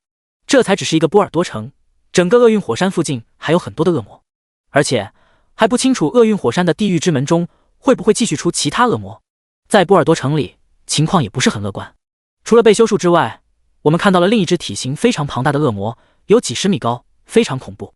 那只恶魔的具体实力无从得知，最低恐怕是恶魔霸主。不洗澡继续讲着第二件事，也就是被修术放出的那个大怪物加贡。随着他的介绍，后面还有一张照片。这怪物也太大了吧！在不洗澡的照片中，甚至无法装下那只怪物的全貌。仅仅是看到这只庞大恶魔的部分，玩家们隔着屏幕也能感受到这种压迫感。最低是恶魔霸主，恶魔霸主不是第5位阶吗？早哥的意思是，难道这个怪物是传闻中的第6位阶？这一下引起了玩家们的疯狂讨论。第6位阶是诸神大陆上的传说位阶，在诸神大陆上，所有的生物在进阶之路上都有5个位阶。目前人族玩家最高者还是第4位阶，第5位阶已经可以成为一方霸主。天堂城邦的守城天使，恶魔阵营的各个首领，海龙牙国国王，这些在诸神大陆上称王称霸的都有着第5位阶的实力。而在第5位阶之后，存在着传说中的第6位阶。第6位阶，那是每个种族中神一样的存在。在诸神大陆之上，目前第6位阶的强者还没有出现过，准确来说是还没有人族玩家见到过。传说天堂城邦在天堂中的7美德天使都是强大的炽天使，也就是天使种族的第6位阶。但是那些天使如今都在天堂之中，而天堂和诸神大陆之间的通道早已无法连接。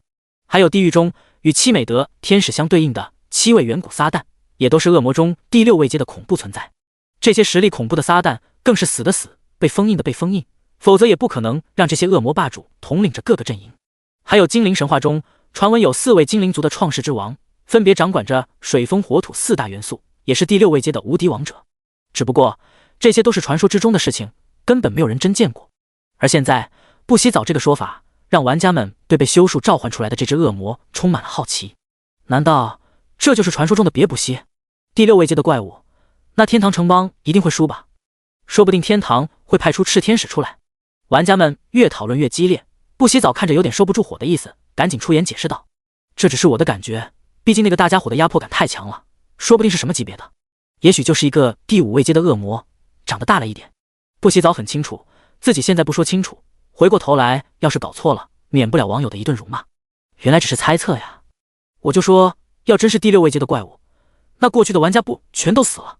就是，玩家们纷纷回复着，将一切都讲得差不多了。不洗澡准备最后发一条回复：圣战第1天的主要情况就这些了，等明天上线之后，我还会持续关注现场情况，等明晚我再继续更新，剩下的就是玩家们自己的讨论了。也就在这时，突然又一名玩家在帖子中回复，引起了不洗澡的注意力。早哥，你注意到马努赫山这边的情况了吗？我听公会里有哥们说，马努赫山这边有个专门找下线玩家偷袭的恶魔，好多玩家都遭中了。看到这些消息，不洗澡愣了一下。他下线的早，还真不知道有这种事情。这是什么情况？我还真不知道。不洗澡如实回答道。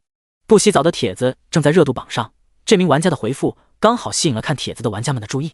哥们，能不能详细说说什么情况？遭中了是什么意思？被杀死了？真的假的？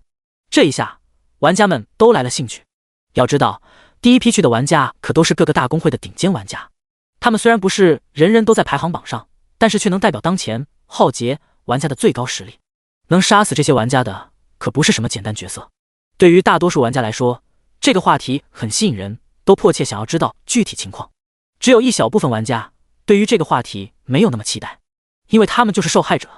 看到有人提到这个问题，几名经历了摧残的玩家站了出来，讲出了整个事情的来龙去脉。那个恶魔是一个恶魔统领，狡猾得很，他就好像知道玩家下线的机制一样，专门找那些刚刚下线的玩家杀。而且他的实力也很恐怖，比我见过的任何一个恶魔统领都难搞。今天白天圣战的时候，我们凤凰城的玩家杀死了一只恶魔统领，但是感觉这个恶魔统领比起来更狡猾，而且最关键的是，那个恶魔还有一个天使给他当帮手。天使这一句话让玩家们始料未及，那个天使好像是叶丽莎。另一位被沈树杀死的玩家补充道：叶丽莎？我操，你们说的是真的假的？这个消息是如此的炸裂，让玩家们一时间无法接受。众多玩家中突然有人提醒道：大家还记不记得之前的帖子说见到叶丽莎和恶魔在一起？这一下玩家们都陷入了沉默之中。第90章破案了。随着这件事情的发酵扩散，多日之前关于叶丽莎的那个绯闻帖子被重新翻了出来。这一下玩家们开始重新挖坟这个帖子，疯狂询问帖子主人这件事情的可信度。而那2名消息通玩家一早起来看到自己的帖子爆火之后，借着热度重新开了一个帖子，连编带造地重新将整个过程的来龙去脉讲了一遍。甚至这2人还猜测圣战提前开始就与叶丽莎有关系。虽然他们2人误打误撞猜对了真实情况，但是玩家们却不买账。在玩家之中，一些叶丽莎的死忠粉丝坚决拥护叶丽莎，一口咬定肯定是那些玩家看错了。他们这么讲也是有依据的，毕竟参加圣战的玩家都是在黑夜遭受袭击的，说不定是看错了。这次的帖子中倒是没有骂他们造谣的了，玩家们纷纷猜测叶丽莎为什么会与一只恶魔为伍。大多数的玩家还是很理智的，但是几乎没有任何的线索，玩家们也无法准确猜到整件事情的前因后果。我没记错的话，之前叶丽莎好像是去了1号、2号新手村吧？没错，叶丽莎上一次离开天堂城邦应该就是那次了。在那之后，叶丽莎好像一直没有回到天堂城邦。一提到1号、2号新手村，玩家们自然而然的便想到了那个恶魔进村事件，也就是沈树在新手村的种种恶行。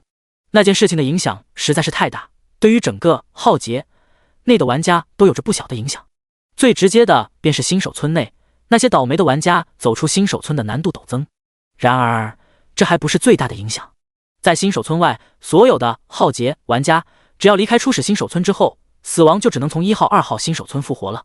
而现在因为沈树1号、2号新手村非常难出来，原来能做任务的 NPC 都没有了，升级难上加难，大大增加了玩家离开新手村所需要的时间。若是在大公会里，玩家基数大，玩家们互相扶持，最快也需要2个多月才能出来，比之需要的时间几乎翻了1倍。而要是没有公会和背景依仗，时间更久。这种情况下，在浩劫中的其他玩家哪里还敢乱死了？沈树这一次袭击新手村，可以说改变了浩劫的游戏格局。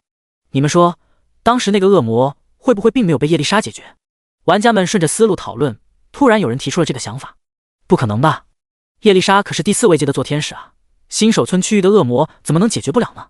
可是那只恶魔也很厉害啊，我当时就在新手村，那个恶魔好像也是第4位阶的。几个当时在场的现场怪出来解释。那具体是什么情况？叶丽莎究竟有没有杀死那只恶魔？在众多玩家的询问下，那些当时在新手村的玩家们也回忆起来。当时叶丽莎和众多天使们追着恶魔出了新手村区域之后，后面的事情大家就都不知道了。这一下让玩家们更肯定了自己的想法。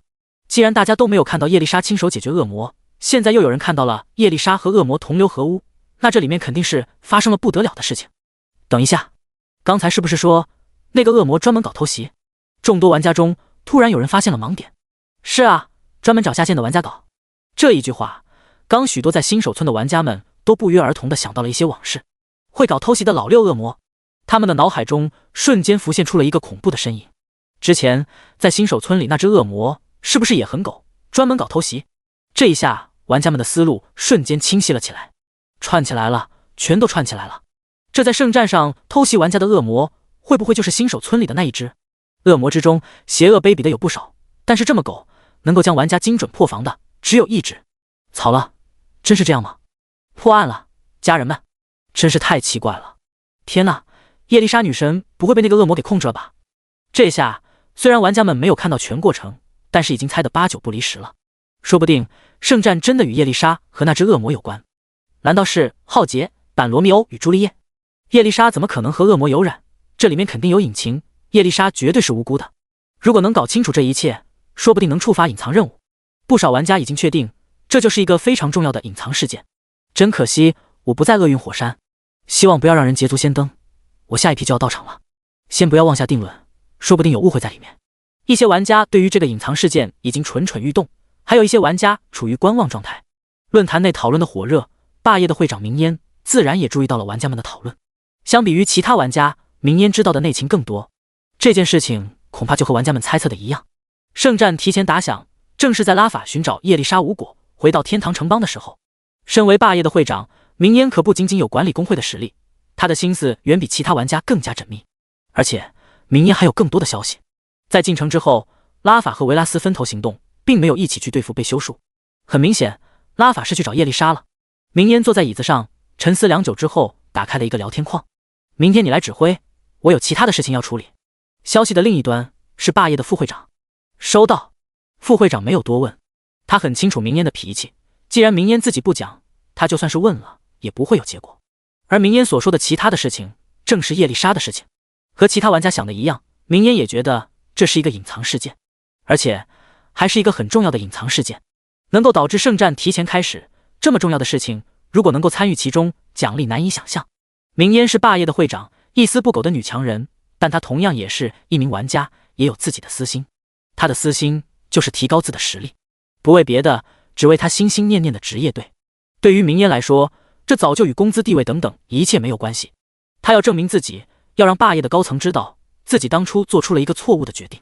第91章，实力大提高。沈树和叶丽莎在马努赫山上忙了一晚上，连着杀了将近1000名玩家，也因此沈树成功升到了100级。叶丽莎跟在沈树后面帮忙，也沾了不少光，等级提升到了50级。姓名沈树，种族恶魔，恶魔统领，等级100级，99999999999，血量1023000，法力值62000，攻击力5万，物抗3250，法抗3390，敏捷1200。进阶之路，收集灵魂数量44147500000，击杀拥有灵魂的生物即可获得灵魂。下一阶，恶魔霸主。这一次沈树的等级已经达到最高，各项属性也无法再提高了。血量在换上了咒虐之冠之后，直接突破了100万。往后再想要提高属性，就只能靠着装备了。除了属性提高之外，这次提升到100级，还有一些额外的奖励。恐慌降临，从空中下落，对范围内的玩家造成150%攻击力伤害，同时造成击退效果，无视控制和打断技能。冷却时间15分钟，蓝耗700。这是沈树获得的第3个技能。这个技能释放方式简单粗暴，使用之后可以飞到空中，然后从天空中下落，对着周围的玩家造成伤害。击退效果顾名思义，就是可以让目标强制后退。这个效果在被围殴或者追击的时候很好用。这种强制位移在特殊的地形和位置，往往能造成意想不到的效果。而这个技能让沈树感觉最好的地方是无视控制和打断。说白一点，就是使用技能的时候进入霸体状态。如果用得好的话，还可以用来抵消控制效果。总体来说，这个技能让沈树很满意。不过升到100级，只有一个技能让沈树很是失望。100级第4位阶的庞然大物，还穿着几件30级的成装，技能算上饰品技能，一共就4个。放眼整个诸神大陆，恐怕也是独一份了。除了这个技能之外，升到100级沈树还获得了另一个奖励——灵魂契约。灵魂契约，与目标签订灵魂契约，将永远成为你的仆从，不可背叛，只可对等级小于等于使用者的目标使用。数量1/2。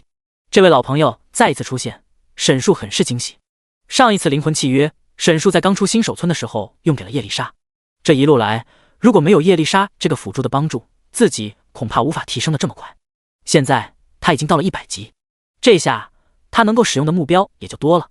他打算好好留着这个灵魂契约，找一个合适的机会使用。现在沈树的主要目标还是猎杀玩家。昨晚杀了1000多个玩家，但是这些数量仅仅占参加圣战玩家的1/10不到。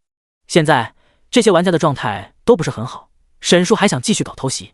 可是经过这一晚之后，玩家们在论坛上都知道了沈树这个名人，警惕性提高了不止1点半点。一些玩家为了保险起见，甚至两队并作一队，大家一起抱团，防止意外发生，这让沈树好不郁闷。不过对于这种情况，沈树也不是没有应对办法。之前在新手村的时候，沈树就用过这种游击战对付玩家，这点小困难根本阻拦不了沈树击杀玩家的热情，他只需要等那些玩家自己出手就好。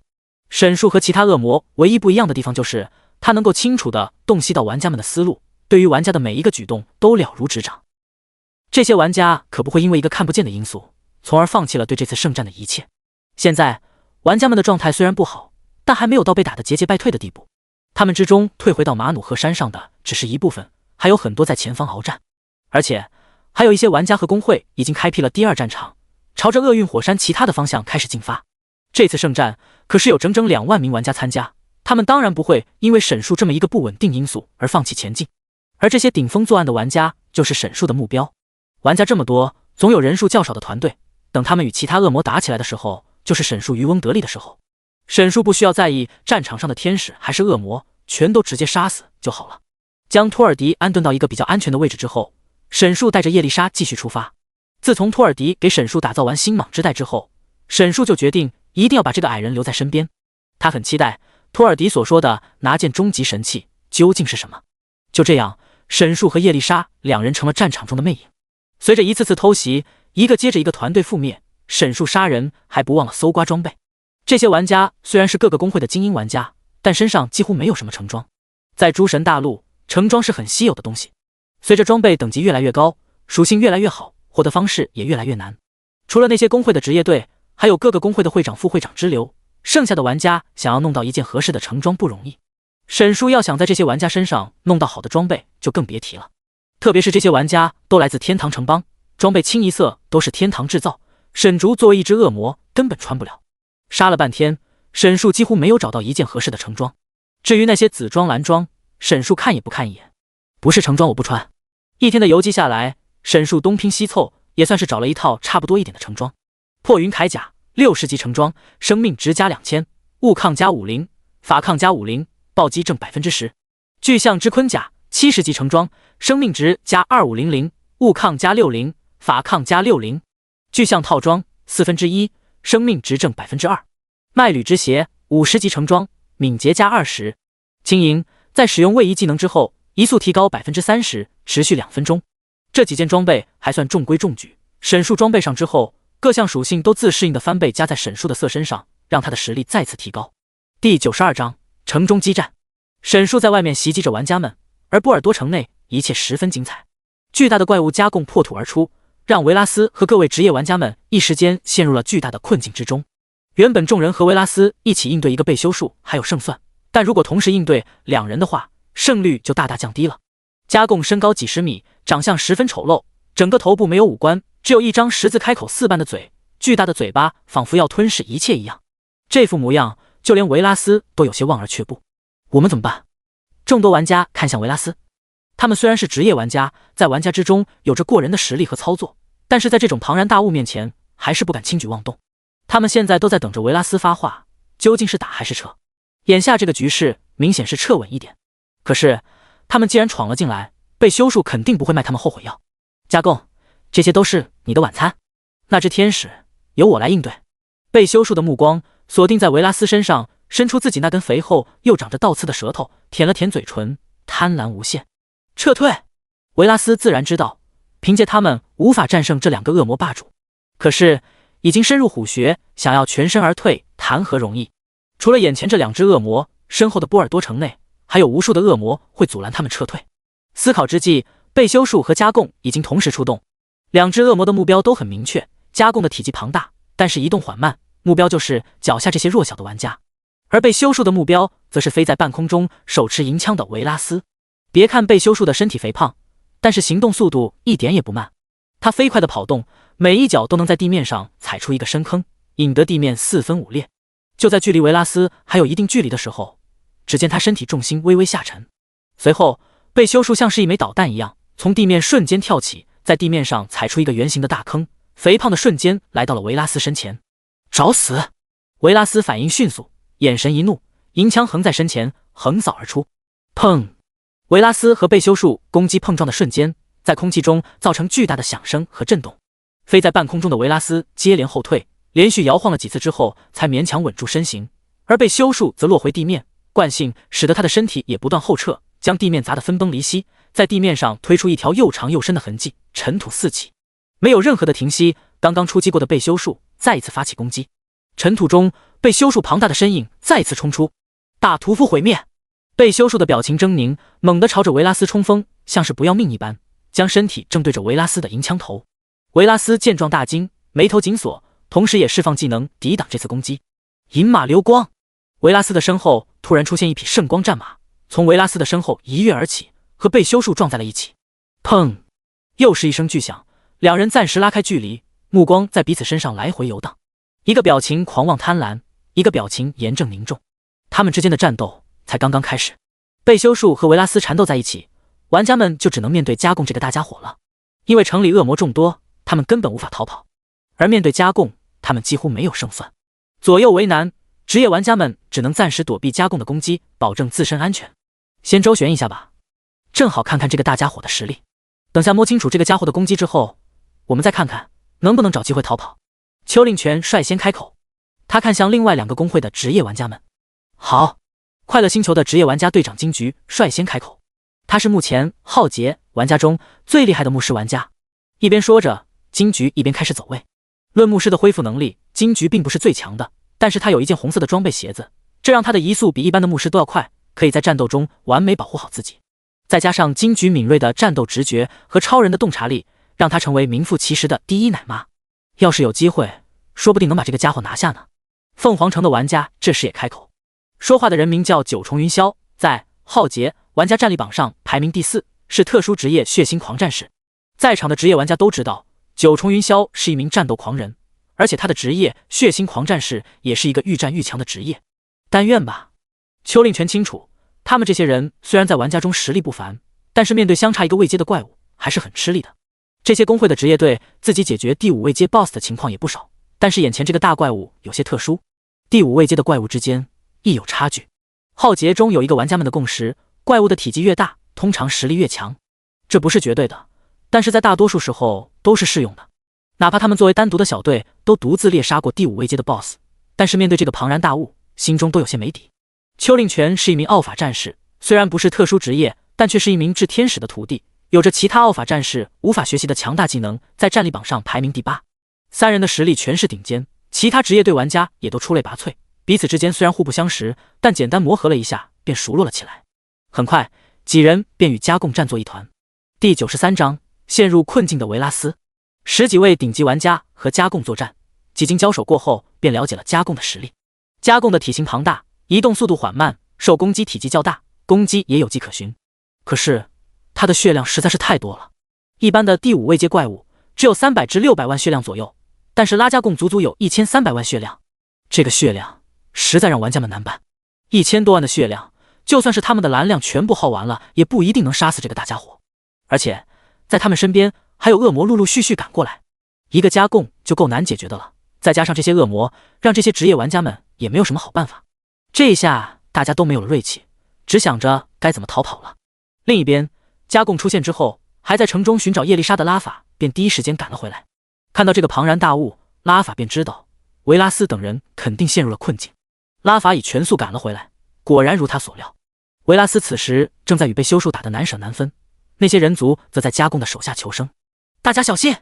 拉法没有犹豫，第一时间便去营救那些人族玩家。维拉斯和被修树虽然打得比较吃力，但还能坚持一下。但是人族玩家这边就不行了，他们在加贡的手下苟且偷生，很难有还手之力。拉法的出现给人族玩家们带来了巨大的希望，这下有救了。又出现了一位第5位阶的天使，瞬间让战局平衡了不少。拉法做事干脆利落，到场之后二话不说，直接一剑挥出，瞬间释放出巨大的炎浪。炎浪横在玩家和加贡之间，为玩家们提供了一个屏障，同时也杀死了不少在地面上的恶魔。这一下阻拦住了加贡的攻击，几名职业玩家也腾出手来，可以清理身边的恶魔。这些围上来的恶魔最差的也是精英恶魔，但是在职业玩家面前全是炮灰，3下5除2就解决的差不多了。不过恶魔的数量是无穷无尽的，这些恶魔死了，又有一群恶魔围到周围，前赴后继，这么下去不是办法。你们先撤，我来掩护。场面太过混乱，拉法为了保证这些职业玩家的安全，直接来到了加贡的身前。在加贡庞大的身前，拉法显得是那么渺小，但他却没有半点惬意，持剑朝着加贡冲锋。我们现在撤退吗？金菊看向邱令权和九重云霄，恐怕要先撤退了。拉法陛下已经发话了，我们可能解决不掉他。邱令权沉声说道。他们还是进来的太着急了。其他玩家们还没有攻进波尔多城内，他们刚开始的时候趁乱进来，本想抢占先机，却没想到横空出现了一只大怪物加贡，让他们陷入了这个尴尬的局面。现在为了保住性命，他们只能暂且撤退。等到玩家们攻入城内之后，可以帮忙处理掉一部分恶魔之后，才更保险一点。既然邱令权要撤退，其他2个工会也不会继续留下。在拉法的掩护之下，3个工会的职业玩家纷纷撤退。打不过大怪物加贡，清理剩下的恶魔还是手到擒来的，很快便在恶魔海中杀出了一条血路。拉法见到玩家们已经撤退，也开始且战且退。刚刚和加贡交手，拉法已经感受到了对方的实力，仅凭他和维拉斯2人，再算上那些玩家是远远不够的。他们要等到下一次传送阵法，另外2名炽天使到了之后，才能稳稳战胜，拿下波尔多城。另一边，维拉斯和被修术还在激战，见到玩家们都撤退了之后，心中领会拉法的意思，也开始缓缓撤退。见维拉斯开始有后撤的意图，被修术却不肯放过他。想跑吗？你觉得可能吗？被修术声音冰冷，眼神中充满了暴虐。圣战之中杀死一个炽天使，对天堂城邦的实力就是一次重大削弱。眼下这就是杀死维拉斯最好的机会，被修术一定不会放过维拉斯。吞噬天！被修术一声怒吼，维拉斯脚下的地面逐渐变得黑暗。片刻之后，黑暗中出现一张恐怖狰狞的嘴巴，锋利的牙齿间带着下滴的血，骇人无比。眼看那张嘴要将维拉斯吞入黑暗，拉法想要过来拯救同伴，却被加贡身体一横拦住了前路。维拉斯看向脚下，那张嘴的深处，喉咙之下是无尽的黑暗与虚无，在那片无色之地充满了无尽的恐慌。哪怕已经是第5位阶的强者维拉斯，看到了脚下那片黑暗，也是心头一紧。他的脑海中有一个声音在疯狂提醒他，坚决不要去那里。可是就在他的身前，被修术已经冲了过来。只是短暂的惊恐，维拉斯便让维拉斯抓住了机会，被修术肥胖的身体直接撞到了维拉斯的身上。同一时间，那张地面上恐怖的嘴巴从阴影中窜出，将2人全部吞没。片刻之后，那张嘴重新回到阴影之中，被修术和维拉斯全都消失不见了。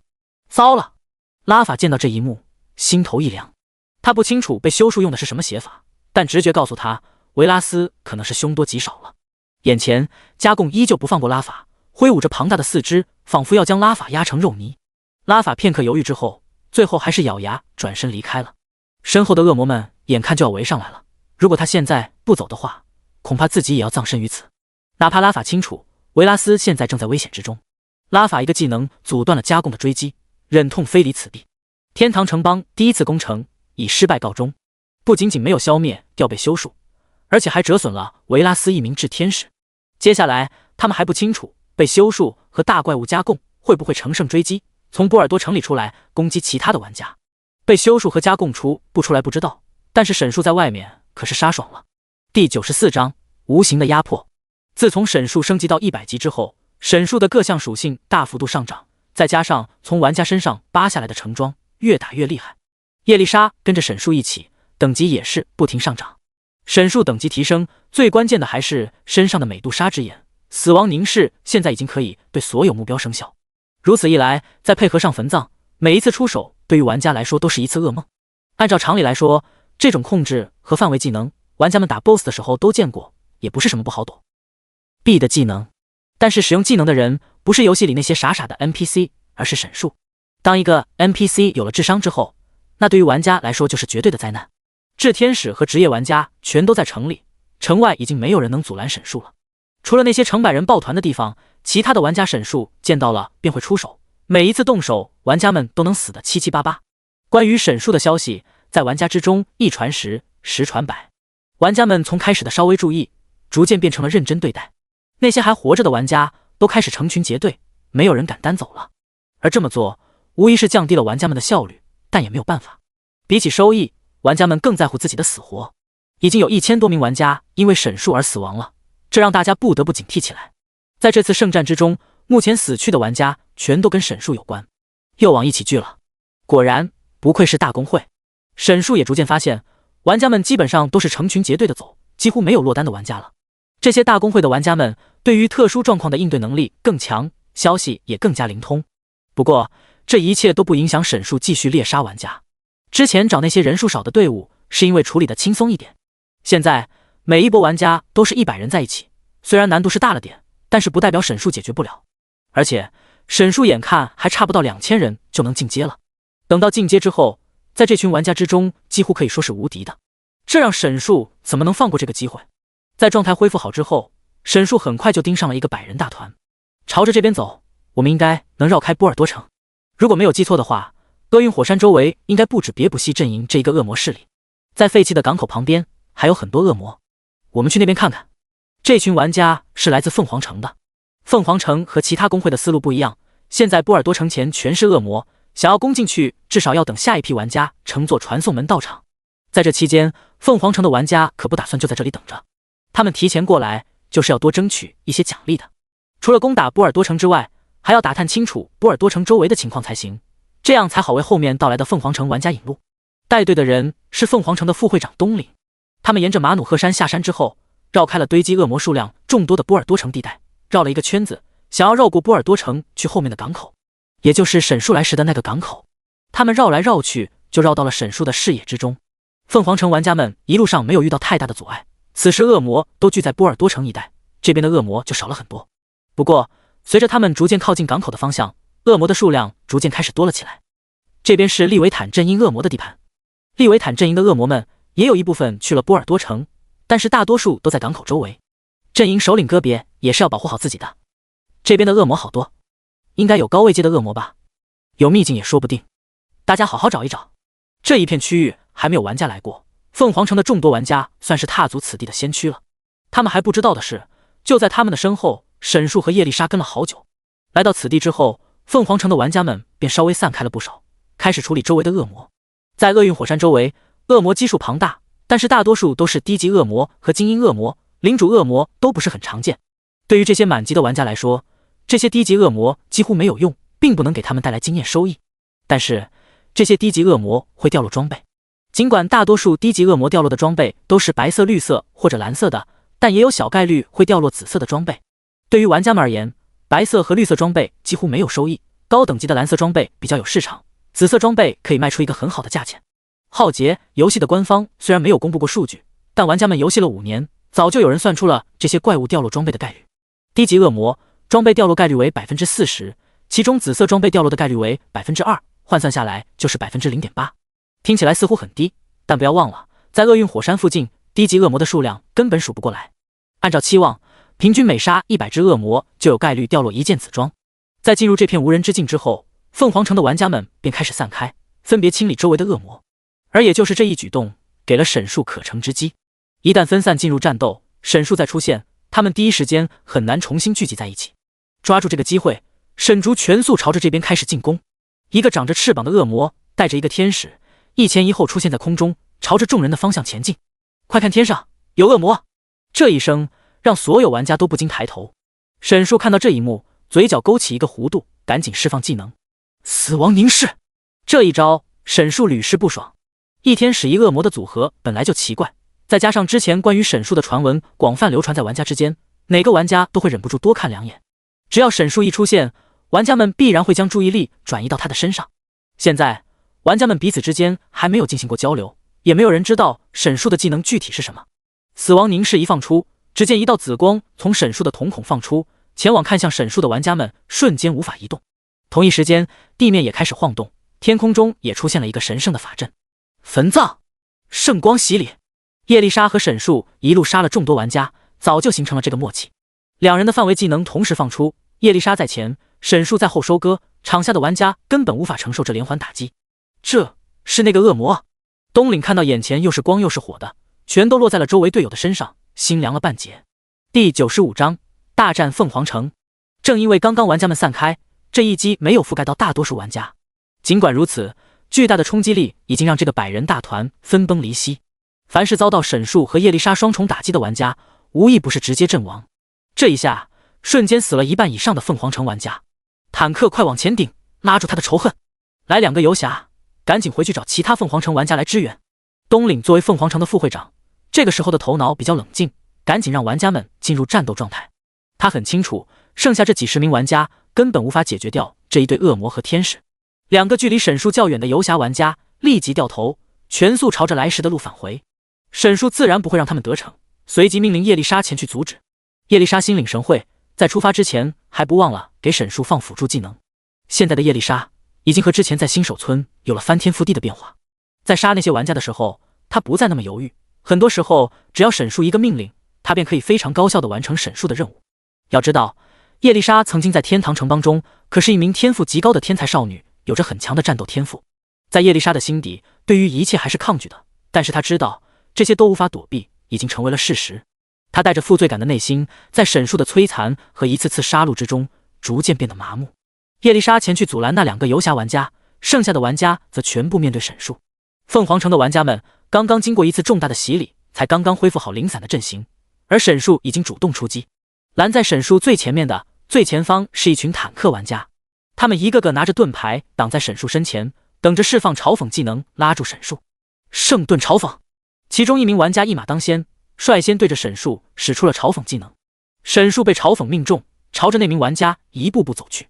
其他几名坦克玩家也没有闲着，赶紧围住沈树。他们要做的不是打败沈树，而是在这里拖到援军来。这个要比杀死沈树轻松很多，只要保证拉住仇恨，后方的奶妈奶娘跟住，其他人在一旁干扰，保证安全就可以了。然而他们完全不知道沈树是一个没有仇恨值的 NPC， 除了强制仇恨的技能之外，其他人根本不会影响沈树的仇恨。在第1名坦克玩家的嘲讽结束之后，第2名坦克紧接着跟了上来。正当他要使用嘲讽技能拉住沈树时候，沈树突然停在原地，随后在几名坦克玩家的围绕之中，从地面一跃而起。不好，是技能！周围的玩家瞬间反应过来，可是已经太迟了。恐慌降临，沈树飞到空中的身影像是一道红色的闪电一般，以极快的速度下落，正落在几名坦克玩家环绕的中心。砰！地面瞬间泥溅石飞，站在周围的坦克玩家身形被迫后移。几名玩家在沈树飞天的瞬间便使用了技能保护自己，但也受到了大小不同的伤害。最关键的是，他们被震开后退之后，给了沈树可乘之机。沈树接着这个机会，直接从坦克的包围中冲了出去。他的首要目标还是奶妈。凤凰城的目的沈树很清楚，他自然不会让对方拖太久。在冲出坦克的包围之后，沈树瞬间就位移到了一名奶妈身边。这个奶妈正是凤凰城的副会长东岭。法师，快放技能！沈树瞬间降临在面前，让东岭有些惊慌。因为脚下的麦履之靴，沈树释放过恐怖降临之后一速大涨。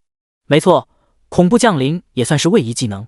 麦履之靴的判定，只要穿戴着释放技能之后移动了，就都算是位移技能。刚刚一切发生的太快，玩家们在听到凛冬的声音之后迅速反应过来，对着沈树释放控制技能恶火报应。沈树不慌不忙地先开了一个防御技能，然后灵巧地躲避着一个接一个的技能。一个个技能沈树的身边擦身而过，就在他身前的东岭人都看傻了。他的脑海中瞬间浮出一句话：万花丛中过，片叶不沾身。沈树自然没有什么特殊技能，他唯一的优势就是了解每一个玩家释放出来的技能都是什么。作为一名老玩家，除了一些特殊职业，他几乎与所有职业的玩家都打过交道。每一个技能释放之后需要的吟唱时间、施法范围、攻击特效，沈树都一清二楚。因此这些玩家的技能只要是非指向性的，都会被他用超高的速度躲避开。一轮攻击下来，除了一个法师的单体指向控制之外，其他技能都没有命中沈树，而这个技能也只对沈树造成了1秒钟的僵直效果。仅仅1秒钟，东岭转个身的时间都不够。在攻击结束之后，坦克们还在朝着这边赶，没有人能拦住沈树。此时的东岭与沈树的距离只有不到1步，不浪费时间，沈树上去就是一拳，砰！47388，这一拳直接打掉了东岭的1/3血量。东岭连滚带爬，想要赶紧躲开沈树的攻击范围，只凭他一人哪里能够摆脱得掉沈树的攻击？身上还有叶丽莎的辅助状态，沈树攻击力和攻击速度都大涨一截，追上东岭又是2下。就在众多玩家的注视之下，东岭被沈树无情地干掉了。这副会长就这么死了？其他玩家甚至还没有回过神来，这副会长是不是死得有点太仓促了？第96章，玩家攻敌。东岭在前方暴毙，沈树没有任何停顿，转头又朝着第二个牧师攻去。这些牧师本应该有人保护，但因为刚刚沈树和叶丽莎的技能冲散了凤凰城玩家的阵型，现在大家还没有重新恢复阵型。沈树快刀斩乱麻，趁着玩家没有反应过来，紧接着解决掉其他几名牧师玩家。该死，这个家伙怎么就盯着牧师杀啊？牧师对于玩家团队来说至关重要，一旦牧师死亡，相当于直接斩断了整个队伍的续航能力。特别是现在这种情况，玩家们处于远征的状态，本来状态就不佳，没有了牧师之后就是慢性死亡。或许别的 NPC 无法辨认玩家的各种职业，但是沈树却一清二楚。那些牧师的手中每个人都拿着一本书，这在战场上很显眼。随着沈树的身影在玩家之中腾转挪移，一个接着一个牧师倒下。前面一个牧师被杀死，沈树的目标马上就转移到下一位牧师身上。在沈树身后，那些玩家跟着他像是无头苍蝇一样来回跑，只能眼睁睁看着一个个队友倒下，十分无奈。失去了东岭的指挥，这些玩家彻底乱了阵脚。眼看跟不上沈竹的速度，终于有玩家反应了过来，不再跟着沈树屁股后面乱跑，提前来到还活着的牧师身前保护。可是现在才反应过来，为时已晚。场上的牧师已经被杀得差不多了，仅剩的2名牧师乃亮根本跟不上。接下来沈树就可以随意大开杀戒了。另一边，叶丽莎拦住那2名游侠玩家，也让他们十分不知所措。他们经常和天使打交道，但是都是和天使同一阵营的情况。若是换作曾经被选为天堂城邦10大美女的叶丽莎站在自己身前，他们肯定愿意多待上几秒。如果可以，能说几句话更好。但是现在，眼前这就是一朵带刺的玫瑰。不对，应该叫食人花才更准确。在他们还在犹豫的时候，叶丽莎已经抬起手中的法杖，朝着2人发起进攻。虽然玩家的等级较高，但是架不住和叶丽莎差了整整一个位阶，他们2人是没有任何还手的余地的，只能被迫撤退。其他的队友都与沈树陷入苦战之中，他们没有人帮忙，下场只有被叶丽莎消灭。叶丽莎下手果断，3下5除2就将2名游侠送回新手村，随后转过头继续回到沈树身边。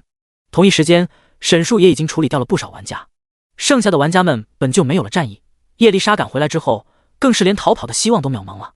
这下玩家们的命运就只剩下死一条路了。又过了10几分钟，在场的众多玩家全部被沈树和叶丽莎消灭，一个活口也不留。这一战比沈树想象的要轻松不少。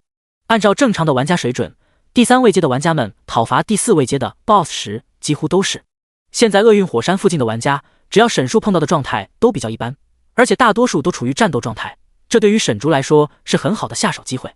而且现在玩家们还没有相互交流，对于沈树的了解甚少。无论是沈树的技能效果，还是特殊的战斗手法，在玩家们的认知中，沈树只是一个搞偷袭的恶魔，带着一个天使辅助。种种特殊的身份加持，让玩家们忽略了沈树超强的作战能力。准确讲，是对玩家而言超强，毕竟沈树了解各个玩家的技能。沈树和叶丽莎在厄运火山周围狩猎玩家，不知不觉又过去了1天。终于又到了玩家们下线的时间，这一下玩家们可以交流了，同时也到了沈树大杀特杀的时间了。有了上一次的教训，玩家们这次下线格外小心，但是完全防不住沈树。只要是被沈树盯上的玩家，几乎都会被团灭，没有人能逃得了。众多玩家遭遇黑手，玩家们在论坛里开始吐苦水，剩下的玩家们则在商量对策。大家第一时间来到了昨天不洗澡开的帖子，想看看今天都有什么最新情况。结果点进来，第一眼便看到了不洗澡最新的置顶消息。兄弟们，我也中招了。简单的一句话，下面配着一张图。对于这张图，大家有一种熟悉又陌生的感觉。图片中的内容不是别的，正是新手村的图景。就在昨天，不洗澡提前下线，兴致勃勃的长篇大论，写了不少关于圣战第1天的各种内容，然后开了这个帖子。帖子一经发出，引发了几百万人的围观，瞬间成为浩劫游戏论坛第1热度的帖子。不洗澡也因此涨了一大批粉丝，这让他兴奋不已。这对于不洗澡来说是一个绝佳的机会，只要把握好这次圣战，将圣战中的各种消息全都写出来，肯定会借势涨一大波热度。要知道，热度和流量那是和钱划等号的。因为帖子的爆火，今天不洗澡干劲十足，一整晚都没怎么睡好，就等着第2天一早继续参加圣战了。结果今天一上线，他直接傻眼了。他怎么也没想到，今天自己进入游戏之后，竟然不是在马努赫山上，而是一片熟悉又陌生的地方，被恶魔摧残过的新手村。原来是昨天他下线之后便遭受了沈树的毒手，也怪不得他不清楚沈树的情况，当时他都下线了，就算是被沈树杀了，自己也一点也不清楚。这下不洗澡不在新手村了，开的帖子可以提前完结了。那些没有参加圣战的玩家本来都指望着不洗澡的咨询呢，结果今天等来的却是死了，多少有点幽默了。虽然不洗澡不更新了，但是帖子的热度一直居高不下。玩家们借着这个帖子都在下面讨论关于圣战发生的事情。有人提到拉法今天带着职业玩家们从波尔多城里出来，非常狼狈，加贡并没有被消灭，要等到下一批玩家到来，另外2名炽天使到场才能解决。也有人提到维拉斯没有跟着一起撤退出来，怀疑维拉斯已经死在里面了，战况非常不乐观。除了坏消息，也有一些好消息，比如神罚的几名玩家杀死了一只第4位阶的恶魔，掉落了一整套的60级橙色装备，属性非常好。已经有人开始联系这些玩家，想要买下这套装备，开出了上百万的价格。玩家们获得了大大小小不同的奖励，在浩劫的交易市场上涌入一大批属性精良的装备和稀有材料。当然，在众多事件之中，引得玩家们讨论最多的还当属是关于审术的问题。第97章最贱恶魔。在浩劫论坛上对审术的骂声一片，甚至为了审术，玩家们单独开了一个帖子，浩劫中最狗的恶魔没有之一。标题简单直白，充分地体现了审术在玩家群体中不可动摇的地位。这个帖子一经发布，就立即上了浩劫游戏论坛的热搜榜，虽然不是前几名，但也引来了无数的玩家围观。在这个帖子里，玩家们用非常激进的语言对着审术这只恶魔进行了赞美。这只老六恶魔还在杀，好多玩家都被送回新手村了，真是气死我了！那家伙真的是个老阴笔，就等着我们下线的时候出来，真的恶心人！阿米诺斯。遭遇过审术黑手的玩家，有很大一部分都是有着多年游戏经验的老玩家，特别是在这次圣战之中，有不少玩家的账号都是多年辛辛苦苦摸爬滚打攒下来的，结果就被审术随手给送回新手村，直接清号了。甚至还有很多玩家连审术的正脸都没见到，是下线之后才被搞死的，妥妥的冤死。这也是为什么在这个帖子里玩家们会如此口吐芬芳。